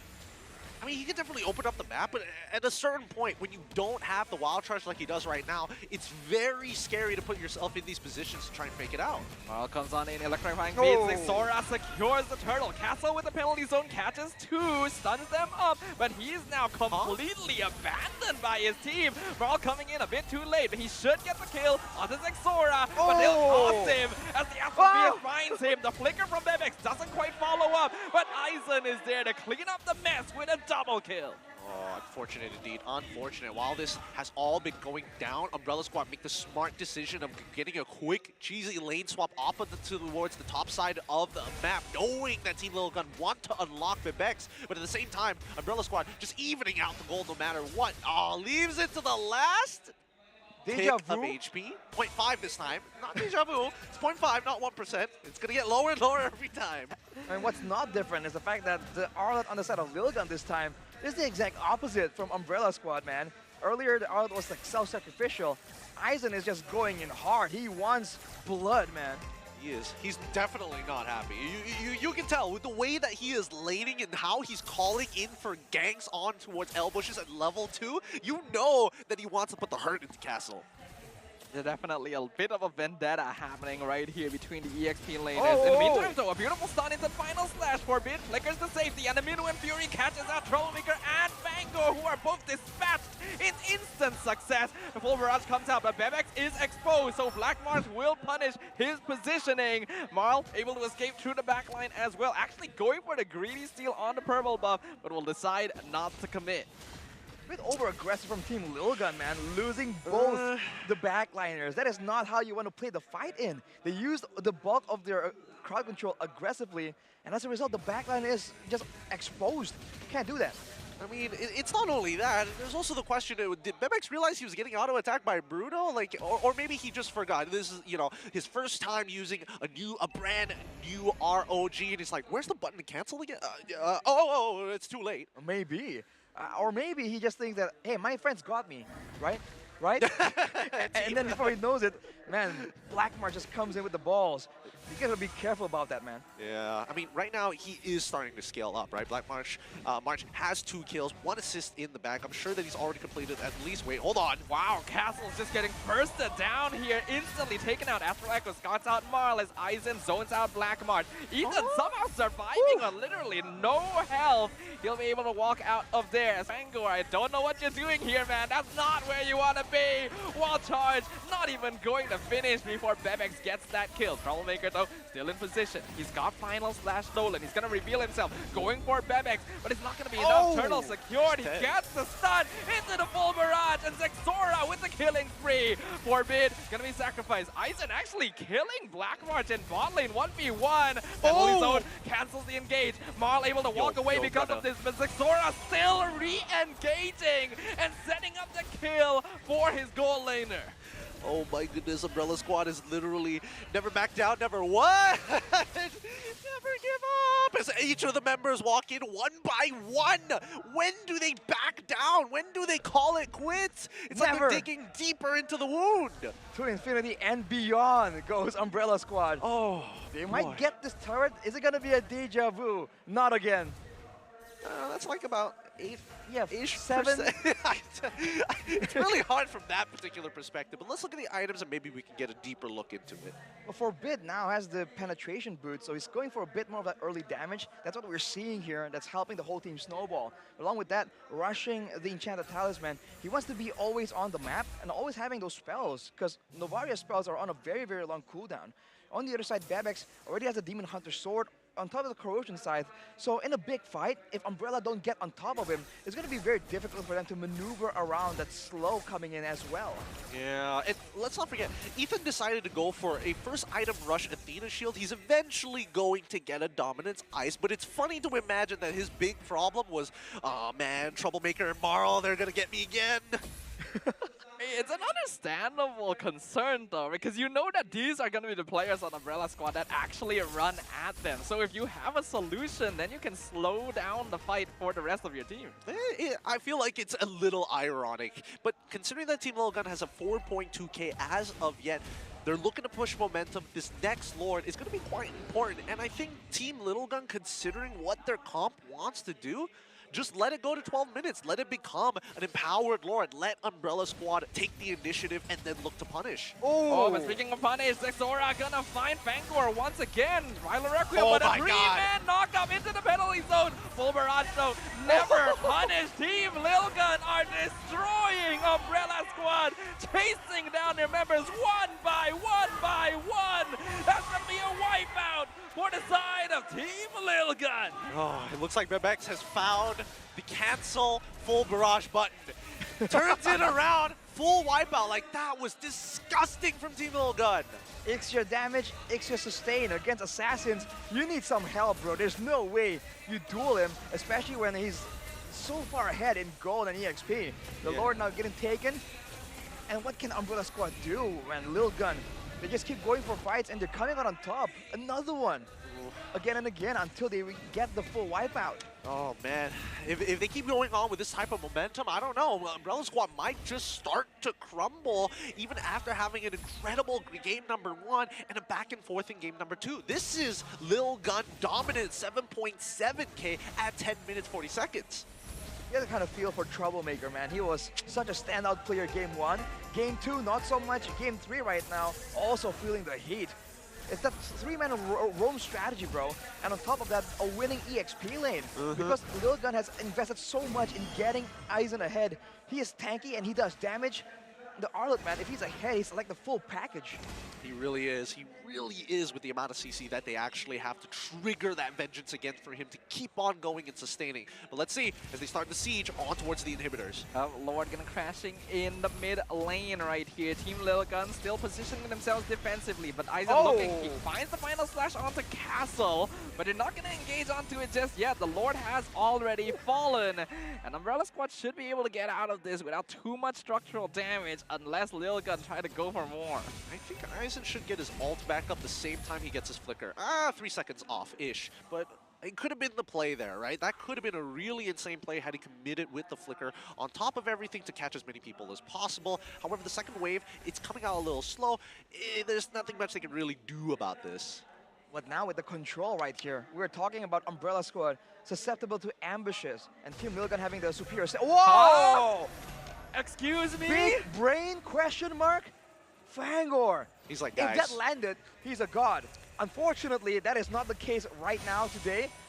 And just like that, now they have no real way to really check out the bushes right here. Team Lil Gun, they're just satisfied waiting around here, controlling the map, getting that goal difference even further ahead. And a Scarguard and Helmet is going to ensure that Zixora can't just stay on the map indefinitely. Yeah, it's difficult. It really is difficult with little vision to actually work around. You're constantly getting harassed by Forbid, who just is relentless. This man is relentless. Checking out all the buffs, making sure that they keep tabs on Umbrella Squad, and more importantly, we are seeing some great engages coming in from Zura. Yeah, being able to catch people out, and right now I think this game tree is really showing us the depths of Team Lil Gun's hero pool. The fact that the Guinevere has already been flexed into 2 positions, the Minotaur being picked up, the Arlet being played in such a different way than what we saw in the hands of Castle previously. This is a team that really needs to be respected more. This could be dangerous here. He's looking for Zexora, but the Spatial Migration finds him, but the Wild Charge is gonna cancel it out, keeping the joy alive. Man, that's the tankiness coming in, man. The Guinevere with a lot of utility, a lot of mobility, and still, that's the tankiness to just suck in damage. And look at the sustain, bro. Especially with the Lord now doing more damage, it's so valuable to have. And Aizen can just zone everyone out. And whoa! What more? No, he was like, I want Castle. Separate him away. Mara coming in from the back line. Lord dropping low. Zexora's controlling it. Ethan with the Moon and Fury into the final barrage. And seals the Lord away. Castle gets picked off, but Umbrella Squad have already gotten the prize they wanted. Lil Gun looking for the punish. Can they find it? They get one, but the final slash pushes him into the tower. Troublemaker steals the right ult. They still somehow lose Black March, but at least he gets the shutdown. They just bought themselves so much time with that steal, and Team Lil Gun, they just have to accept it. They're like, okay, it just happened. Never mind. Let's try and recuperate and try to simulate that again, but this time we get the Lord. All right, boys? Was that a bit of a shutdown on Zora? It is. Look at the gold swing, man. It was at almost 10k. Now it's back to 3. So with the turrets, with the quote-unquote shutdown on Zora as well, Umbrella Squad are coming back in here. If Team Lil Gun don't recover and stop the momentum in its tracks, this might be difficult, man. I think part of the reason that went south for Team Lil Gun is that Bebex was using the full barrage. Some of it might have strayed over to the Lord, just throwing off the calculations from Zixora. Possibly, and it's pretty bursty as well, right? Especially with that first skill, cutting through multiple targets, it really could skew the numbers. I think in this particular case, like, that Team Lil Gun needs to kind of get Umbrella Squad to come in, to commit a little deeper into these fights, right? Again, the final slash was used super early into the fight. It probably could have been held for later. Wow, Marl going really deep here for Forbid. Never punished. He's going to be immune to CC, so he will walk out of there while providing some much-needed vision for his team. That's just going back to the setup style right here. Look at the goal difference in the EXP lane, dude. A 3K, 2K, no 3K, actually. Aizen is just insane right here, and he still has all the respect items built up, the Athena, the blade armor as well. It's going to be so difficult for Umbrella Squad to take him down, and even if they do, at what cost? The shutdown is going to be valuable, but in this late stage of the game, the death timers might just be too costly for Umbrella Squad to attempt such a play. Honestly, it might just be. And I did see a Holy Crystal purchase coming in from Forbid, so anybody who doesn't have an Athena shield could potentially get 80% of their HP chunked out. That's the disgusting part of Novaria. Once you get into this late game stage, Bebex also completed the Rose Gold Meteor, so that'll make sure the Ixia is a little bit safer to the die from Umbrella. A lot more sustain built in as well. If you thought it's really difficult earlier, it's going to be more difficult now. But look at Zixora, man. He's not only just waiting for possibly a pickoff, he's also just giving vision for his team. Now they know they're on the top side. And look at this, he's even waiting in the bush right here. Yep, yeah, I mean, that's all you can really do as a Grok as of right now, right? Your main damage dealer is kind of a little nearby, but this could be the ambush of the Centuary. Bruno, so very close to where Guinevere is just patiently waiting, right? You don't walk up to this. You never want to walk up to the lane in this state. Zixora's just waiting and hoping that a present comes to his doorstep here, but good positionings there, making sure they're not going to get caught out. Now Umbrella Squad actually have control over the Lord Pit. Okay, I think at this point, they've already been revealed. They can't just like back away and start clearing the bottom side first and then go back into mid to reclaim the space. Can be a little difficult. Man, Zora's so patient. He's still waiting. He doesn't have to do anything. There's no real job description right here. Everyone else can really open the map, and now he can set up for a huge flank right here. If he gets on Black March with some follow-up by either Bebex or Forbid, don't even need the two of them, could be massive. Electrifying Beats already used up, not able to find Forbid. Zixora finally leaves his hibernation hole there and starts working on the Lord alongside the rest of Team Lilgun. Umbrella Squad still in good condition, but they're waiting on Marl's ultimate cooldown to reset once again. So this is a chance for Lilgun. Castle gonna be quite far out there, but they're still not engaging. Troublemaker flickers in with the final slash. Midwind Fury gonna cancel it out with Wild Charge, but the full barrage doing so much damage! Bebex flickers forward, gets the mega kill, going to dismantle the backline. Black March now in a lot of trouble. He does a good amount of damage, so he pops Aizen's immortality, but the Lord has been secured by Zixora. Dude, Zixora nearly whiffed that. Yeah, that was so close. Oh, he retributed so early. I think he was expecting Bebex to keep hitting it with him, and as soon as Bebex stopped, he was like, wait a second, hold up, hold up. I mean, they mistimed the retreat, quote-unquote, but he also almost got killed, man. The Lord damage right now is just so painful, even to tanks, because it does percentage HP damage, which is why Team Lilgun technically was fighting an uphill battle. But they've made it work, and now with Castle just now respawning, is it going to be a 3-lane push? Is it going to be a brute force dive? There's a lot of ways they can try and go here. With 9k gold advantage, brute force is possible. We'll find out. Final slap pushing Castle out of his base. Zixora in the back line. Wild Charge is not going to cancel this time, but he dies to the tower. And full barrage is canceled by Wild Charge. Fengor gonna get punished by this, but his job is already done. The rest of Umbrella Squad trying to deal with the Lord in the mid lane. They've already lost one inhibitor. Team Lilgun gonna be looking for more, setting their sights on the top tower. Bebex actually really far out here, and Marl is gonna capitalize. Pops his immortality, and the Troublemaker gets the shutdown. Lilgun makes a mistake. No! The direction of the final slash was so off there. Holy! It's not even just that. Bebex walks in the base. Usually you would walk on the outside, but he was just feeling it, I guess. Walking in the front, putting him in a tough situation, and his team could not bail him out. What a disaster. I mean, they do get 2 base turrets, but dang, that could have been cheaper for them. It really could. It really could. At least Umbrella Squad was able to put a tax on them at the very least. The kill score is 8-22. You would have imagined this game was already done, but we're approaching the 20-minute mark in this game.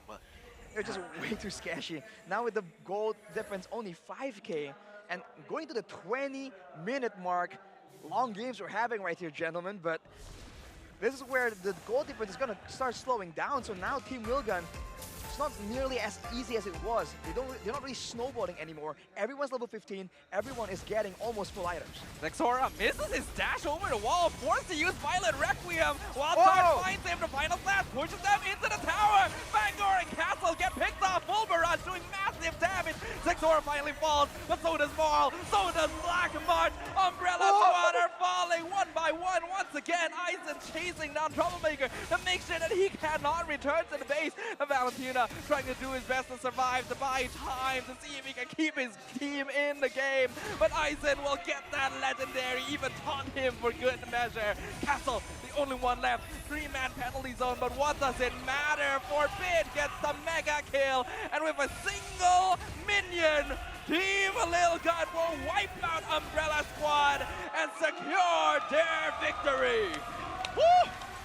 What a series this has been between these two competitors. Absolutely nasty stuff. GG, well played to Team Lil Gun. Exciting is an understatement, man. The amount of heart attacks us on the desk have experienced in the course of that match. Unreal. What a show.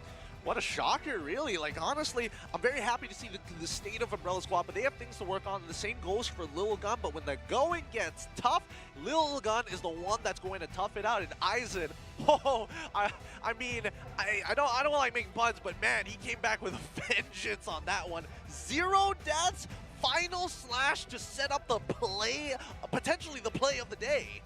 That last move was personal right there when he chased down Troublemaker and recall spams on his grave. Yeah. Yeah, like, who are you? Game 1 MVP? Nah. You're going down. Going down, brother. Man, that was nasty. Whew. This has been quite some time, but let's throw it over to our hosts up on a stage.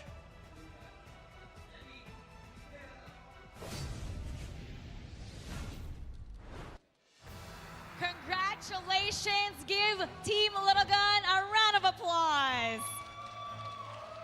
Ethan, well done. What did you think about that game that you had? First game, my coach said we just a little bit too excited, and last 2 and 3rd games, we did just our normal things. We just played like when we do before. Yeah. So you were in the first game, your coach said you were excited. Yeah. Does that mean excited, you were nervous or you were rattled? What happened in the first game? Yeah, first game, I'm just a little bit nervous. Just a little bit nervous. Yeah. So how did you get over the nervousness? How did you and your team get over that to make sure that you were able to take this game? Yeah, in the we just talk each other really well, and yeah, we just calm. Yeah. You just want to calm down. Yeah, apparently calming down is the way that you win the game. Now, Ethan, I do have to ask. Today we've seen all the teams play. After fighting against Umbrella Squad, do you think any other team will be a bigger challenge than them for you guys after this? Yeah, I guess so. Maybe SMG from Malaysia. So you feel like SMG is still a threat after going through what happened with Umbrella Squad? Yeah. So SMG is the toughest opponent that you think out of all the teams. So is there any specific player there that you think is a great threat to you guys? I have no idea. Yeah, Stormy? Okay, Yeah. Stormy. Yeah, Stormy, totally amazing player. So after this series, now you're gonna go back in the dugout, you're gonna be talking to your team. What are you gonna be telling them? Good job, guys, and I'm really proud of them. Yeah. And we're so proud of you, and for sure your country's proud of you. Everyone and the whole world is watching right now. Is there a message that you want to say to them, Ethan? I just want to say thank you. Yeah. Yeah, okay. Thank you. Just keep supporting us. Yeah, we will do more for the win this tournament. Yeah. All right, give a big round of applause for Ethan from Lil Gun. Again, congratulations very much. And with that, we're gonna throw it back to the casters to talk to us about what happened in the game that Lil Gun won. So casters, please, tell us what's up.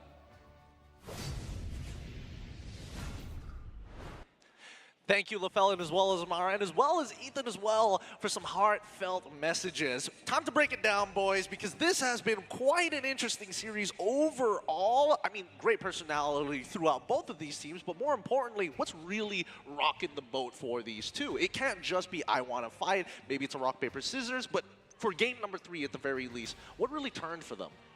I think in the end, we did discuss the importance of the draft and the fact that Team Lilgun were able to get their hands on so many good heroes. The combination of Guinevere, Arlet, and Minotaur was already proven in Game 1, and we actually got to see even better micro mechanics in the hands of certain players here. It's just insane. What about you, Arashi? We were talking earlier about the factors that really swing the game right here.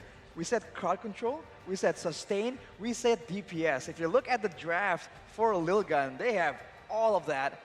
And to a degree, so did Umbrella Squad, but I don't think it's comparable, especially because, well, technically there's so much more protection available for the side of Lilgun, and they're up against an assassin. It's almost like the fixation of Umbrella Squad to go with an assassin just makes their team fight that much more difficult to execute. Well, I don't know if it was just that, right? Because then again, Lilgun did have some pretty good counter picks overall and small synergies that make these small skirmishes actually work. But let's have a look at our MVP of this particular match. We gotta give a shout out to the player that really made an impact overall throughout the match, and that's going to be Aizen here on the Arlet. We already pointed this out, 0 deaths in a game as messy as that. This man had a vendetta. He was really nasty on this Arlot, right? There were times that we were questioning, why Final Slash just one person? And so far, I mean, the Vengeance has not left this man with a team that synergizes very, very well with the amount of crowd control to allow him to dash around. He played phenomenally. I think it's also very smart, his positioning in these fights, right? Because several times, I feel like it's going to be an even team fight, but then Aizen shows up between the members of Umbrella Squad, and they're like, dang, how do we get past this guy, right? He has 2 crowd control tools. He's sustainable enough not to really get picked off. And he has all the tankiness items right here, and he has damage. So especially the backline members and the assassins, anyone who's not a tank can't really get past him unscathed. And let's take a look at the highlights right here, and maybe some of the lowlights as well. This game was just all over the place. But it's always so fun to look at the full barrage, and that is something that really swung the balance in favor of Lilguns, literally living up to their team name. Yeah, I mean, I love the fact that at least, like, even though we do see some really good moments with this full barrage, let's keep in mind that Marl was also trying to keep him in check when these full barrages actually happen. In this particular case, Medic's just not paying attention to Black Marsh walking up to him. But afterwards, that's when we see Marl really start to take the stand, right? I would say that the early game didn't exactly go the best for him, but at the very least, he was still trying to make an impact, jumping towards Bebex's side, trying to make something happen. But I feel like the Umbrella Squad, as flashy as they are, like to do things more individually rather than kind of setting it up as a 2, 3, 4-man squadron. Especially with this kind of composition, grouping together is the last thing they want, but Lilgun did not give them a choice at all. And it's funny, like we were talking about the 3 components that make this a good long duration team fight. Bebex alone in that hero has all 3. Right? And this at that moment there, ooh, Zora was taken so low, and me and Gideon, we just went, ooh. Yep, we freaked out. We freaked out there for a second. We weren't entirely sure whether this was actually the right move. And here's the second one. It's just one of those situations where it's just like, okay, no harm, no foul. This is just going to be a little bit of a longer game. But at the end, why Aizen? He's been consistent. He hasn't died a single time. And despite having his own personal vendettas, when he needs to work with the team, he will absolutely do it. And especially when you have like a 15-second cooldown ult, why not? This is a case of a team lineup that was drafted with a purpose and executed very well to achieve that. And unfortunately, I think Umbrella Squad still does have to work on that if they want to achieve a similar level of success. The fact that Marl and Castle are not taking advantage of each other's initiation, people are going in way too early, the roamer is so reactive instead of looking for opportunities. There's a lot to work on, but the potential is there. They clearly have the mechanics for it. It's just how do you reinforce it with some refined macro to get your players in the position to make it work. I'm seeing you making some faces over there. What's going on there, Analyst Arashi? I was pretty sure I saw that Zora had Impure Rage, unless I'm imagining things. But well, he went with the lethal ignition here, it shows, so it's a very aggressive style of play. And with the Genius one, it's great synergy with how spammable the skills are, and of course with the Violet Requiem. With that wombo combo, right, you land a spatial migration, the Violet Requiem shreds down the magic resist, the magic defense, and Forbid just comes in with the cleanup. He does have the Ice Queen's one as well to just add more utility. So you can imagine how difficult it was to get to the backline. There's a Minotaur, there's the Arlet, and there's the Ice Queen's one on top of the built-in slow already for the Novaria. It's so hard to go in the backline, and it's not like Marl did not attempt it. He kept going in, but he just kept getting punished. Let's not forget that he's got 2 Bloodwings to try to make that happen, right? He is really, really trying hard. He's like, okay, I've got what do I have? I got a lot of magic damage. Okay, what does that scale into? Maybe a pretty decently sized shield, and even that was not enough to deal with Bebex. He went double Bloodwings according to the items here, so he definitely wanted even more just pure raw magic damage, but it just wasn't enough. You can have all the damage in the world, but if you can't really apply it, right, use it towards the right target, it's a bit too difficult. We saw the one moment where Bebex walks up, he just got immediately deleted by like 2 beats from the electrifying beats. So unfortunately, it just didn't work out as planned. And the carry, man, almost 90,000 damage dealt by the Ixia. I wish we could say we're surprised, but not really. Not really. I mean, Aizen, he does take the Sandbag title with the damage that he's taken. I'm curious, how much damage? Yeah, how much damage did he heal from them having 0 deaths? Right. The fact that he was able to sustain for that long with so many different procs, it felt quite literally impossible to take him down. It's quite insane. The thing is, Arlet as a hero is actually kind of vulnerable to burst, and we just didn't get to see that because of how scattered the engagement from Umbrella Squad was. It was layered. People just went in one by one, and that allowed Aizen the time needed to actually regen all this HP up. If there had been more coordination, if Marl just waited for like Castle or Fangor to initiate, even if they're the ones getting caught out, then he could have timed it to go to the back line, but we just didn't get to see that. Yeah, I think trading 1-for-1 for the Fed Ixia is definitely going to be a value trade, but it just wasn't given to them. Partially because of Ethan on the Minotaur, man. There's a reason why he has 22 assists. Everyone was trying their best to get past him, and he's even tried to be countered using the IMU from Valentina. It just wasn't enough. Yeah, I mean, we literally saw 2 Minoan Furies just battling against each other in towards the bottom side, no, more than that, 6 minutes into the map, and more so that you realize that even for Troublemaker, like, stealing this ult isn't the end-all, be-all, unfortunately for him. Like, he recognizes that even with this amount of CC, it doesn't necessarily win his team fights. He even went for the final slash towards the end right there, trying to get, switch it up, surprise, move everyone into a more clumped up spot, maybe for a combo from his team, but there just wasn't enough damage, and there wasn't enough security either. The Bruno is a decent range compared to the Ixia, about even, but in a big fight, the Ixia, all he has to do is just stay in the back, Bebex just stays in the back, pops the ultimate, and he's pretty chill, right? There's no real long-range threats. The same cannot be said for the Bruno. Yeah, unfortunately, as much as Bruno had the items to actually make it worth, closing the distance was very difficult for him to actually achieve. You walk up, you get stunned, it's basically over for you. And if you don't have your Winds of Nature, even more reason not to walk up.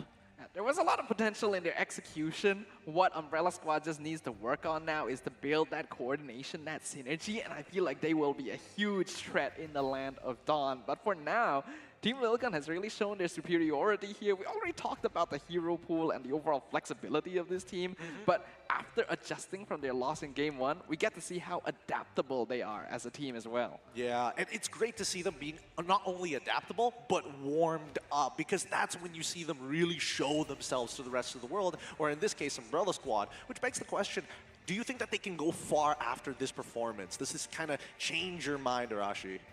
I feel like they can, but they have to really beware of just making those crazy risky plays. Like Bebex walking up there in the base, I get it's a 10k gold lead, but there's no way you think it's safe to be walking up there against a Joy, right? Against a Bruno. These are all burst heroes. So moments like that is where teams can really take advantage of Lilgan. So if they kind of minimize the frequency of such plays happening, I think they can get pretty far, man. The flexibility is there, the execution is there, and the game plan so far makes sense, right? It's very logically based. With keeping that in mind, what about you, Sadafa? Umbrella Squad. Yes, this is their very first loss here at Wildcards, but moving on in towards the rest of the tournament, they still have other teams that actually fight in their group itself. Do you think that they can actually get to that point of refinement, or is it too much of a leap? I'm gonna be honest, going into this competition, I didn't have a lot of stocks invested in Umbrella Squad, purely because of the issues we already saw here. But after witnessing their gameplay against Team Lilgun, it seems like this is a team that has a lot more potential than I initially gave them credit for.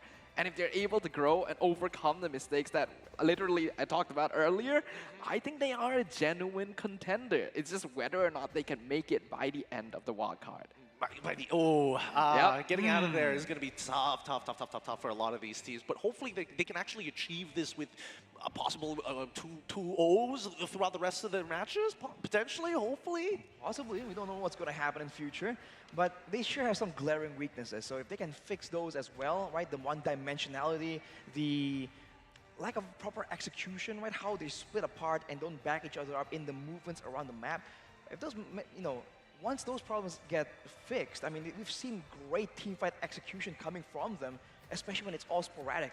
And that might be what they can play into, right? A lot of teams are used to playing this neat teamfight, but if they can make it crazy, that is unfamiliar territory for a lot of teams, even ones that are not in the wild card. That's a good point. That's a really good point. I like that a lot. With that being said, this also is going to apply. And based on the teams that you've seen here today playing out their first matches, I'm curious. I'm curious to know who are the favorites. Tough question here. My predictions, I think, still stand. It was SMG and Lilgun at the start. It still is SMG and Lilgun for me. Nobody else has impressed you? What about you, Rashi? We're going to be pulling up the group standings, and maybe this can give you a clearer picture. Man, play of the day. I can't help but feel that the Gushin play was just very It really tops it, doesn't it? It's so unnatural and so rare to see. It might make it up there, but we'll have to see, man. There's that novelty factor, right? The fact that we don't see the Gushin for so long. Now, in case you're wondering, this is the updated group standings. Remember that 4 of these teams might already be in an awkward spot. Now, hopefully, this might just be enough. Falcon currently sitting happily, very happily with 2 games win. Team SMG as well, 2-round win. Imperial as well as Lilgun. They're all in the safe zone for now, but that could change almost instantaneously as the rest of the teams from Group A and as well as Group B look to catch back up to the rest of the pack. Now, looking at our schedule for tomorrow, Imperial is going to be up against Lilgun. Falcon up against Nightmare. KBG versus Umbrella Squad for Miracle up against Team SMG. I must say, man, on paper, I mean, at first glance at least, you're seeing that a lot of these matchups don't really resemble the first, like the first day's matches, Imperial against Lilgun, it seems that they're a bit more similar in a sense, how they execute, how they plan out. So I think it's a very fresh set of matches here that won't really replicate what we've seen in day 1. Do you agree with that, or do you think they're similar? I saw you kind of perk up there for a second. I think, personally, my thoughts about it is that what's interesting about going from day 1 to day 2 of a tournament like this is now that we have some context about these teams, we know who these players are, the matchups actually become that much more exciting. Because there's a sense of knowing what to expect, but also the wonder of the unknown. Okay, that's one way of putting it. It's tough to just believe that because teams who have taken an 0-2 will be on the brink of elimination. And that's a scary thought to have for some of these teams who have come and flown so far away to get here in Malaysia to play for their slot in M5. We're going to throw it over to our host. That's going to be enough of us here at the caster's desk. We'll see you guys in a bit.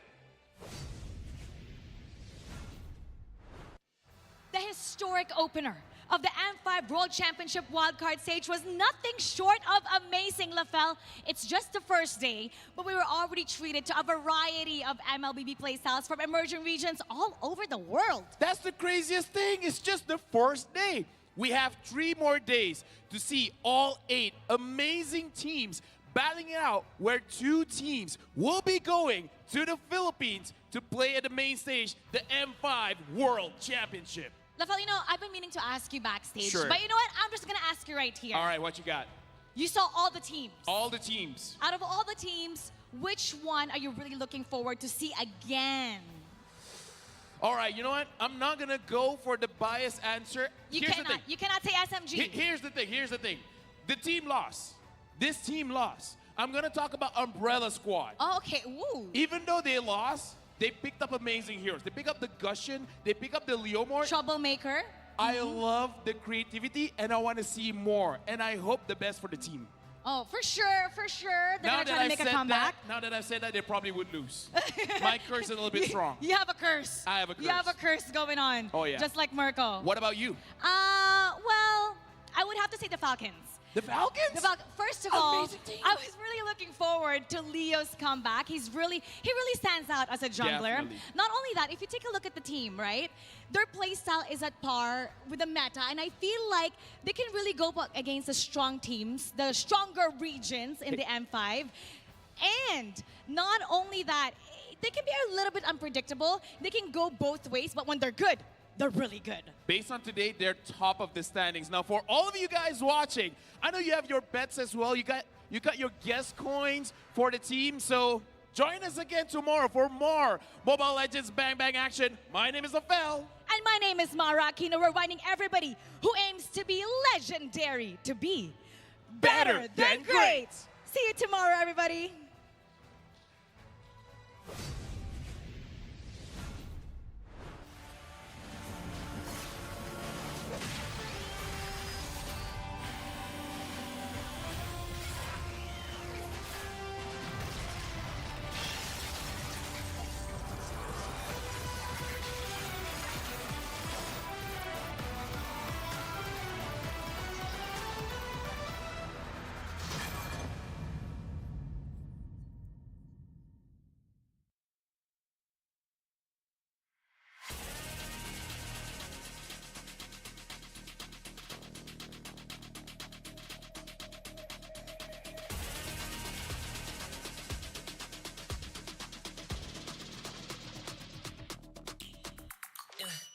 Hit me like I might get over, but you can give me in no corner. I know I can make a comeback. Ace this round and finish this game now. Got the power on my shoulders. Yeah, you know that I'm a soldier. You can keep me off my guard, but you can't keep me from my honor. I feel like the floor is lava. The energy's getting higher. You're saving my arms. 'Cause I know just what I got.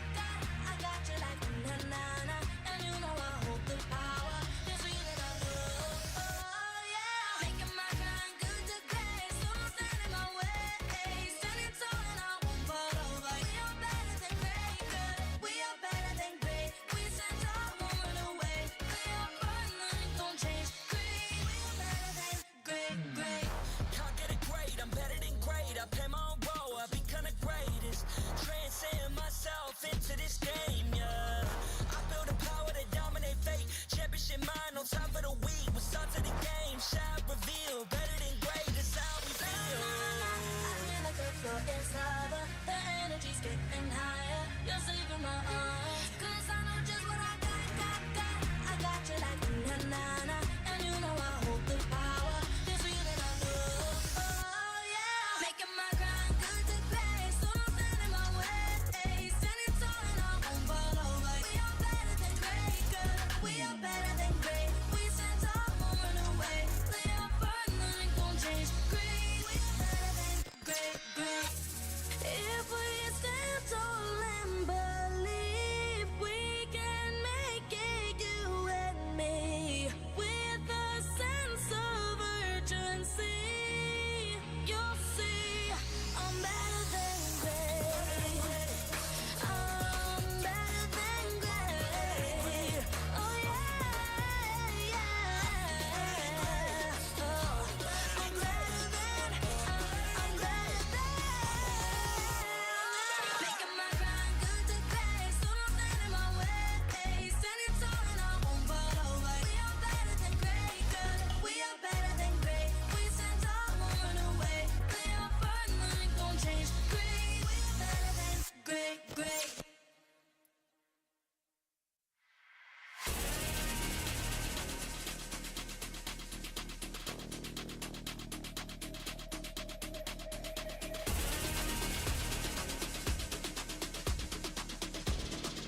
like I might get over. But you could keep me in no corner. I know I can make a comeback. Ace this round and finish this game now. Got the power on my shoulders. Yeah, you know that I'm a soldier. You could keep me off my guard, but you can't keep me from my honor. I feel like the floor is lava. The energy's getting higher. You're saving my arms. 'Cause I know just what I got. I got you like na na.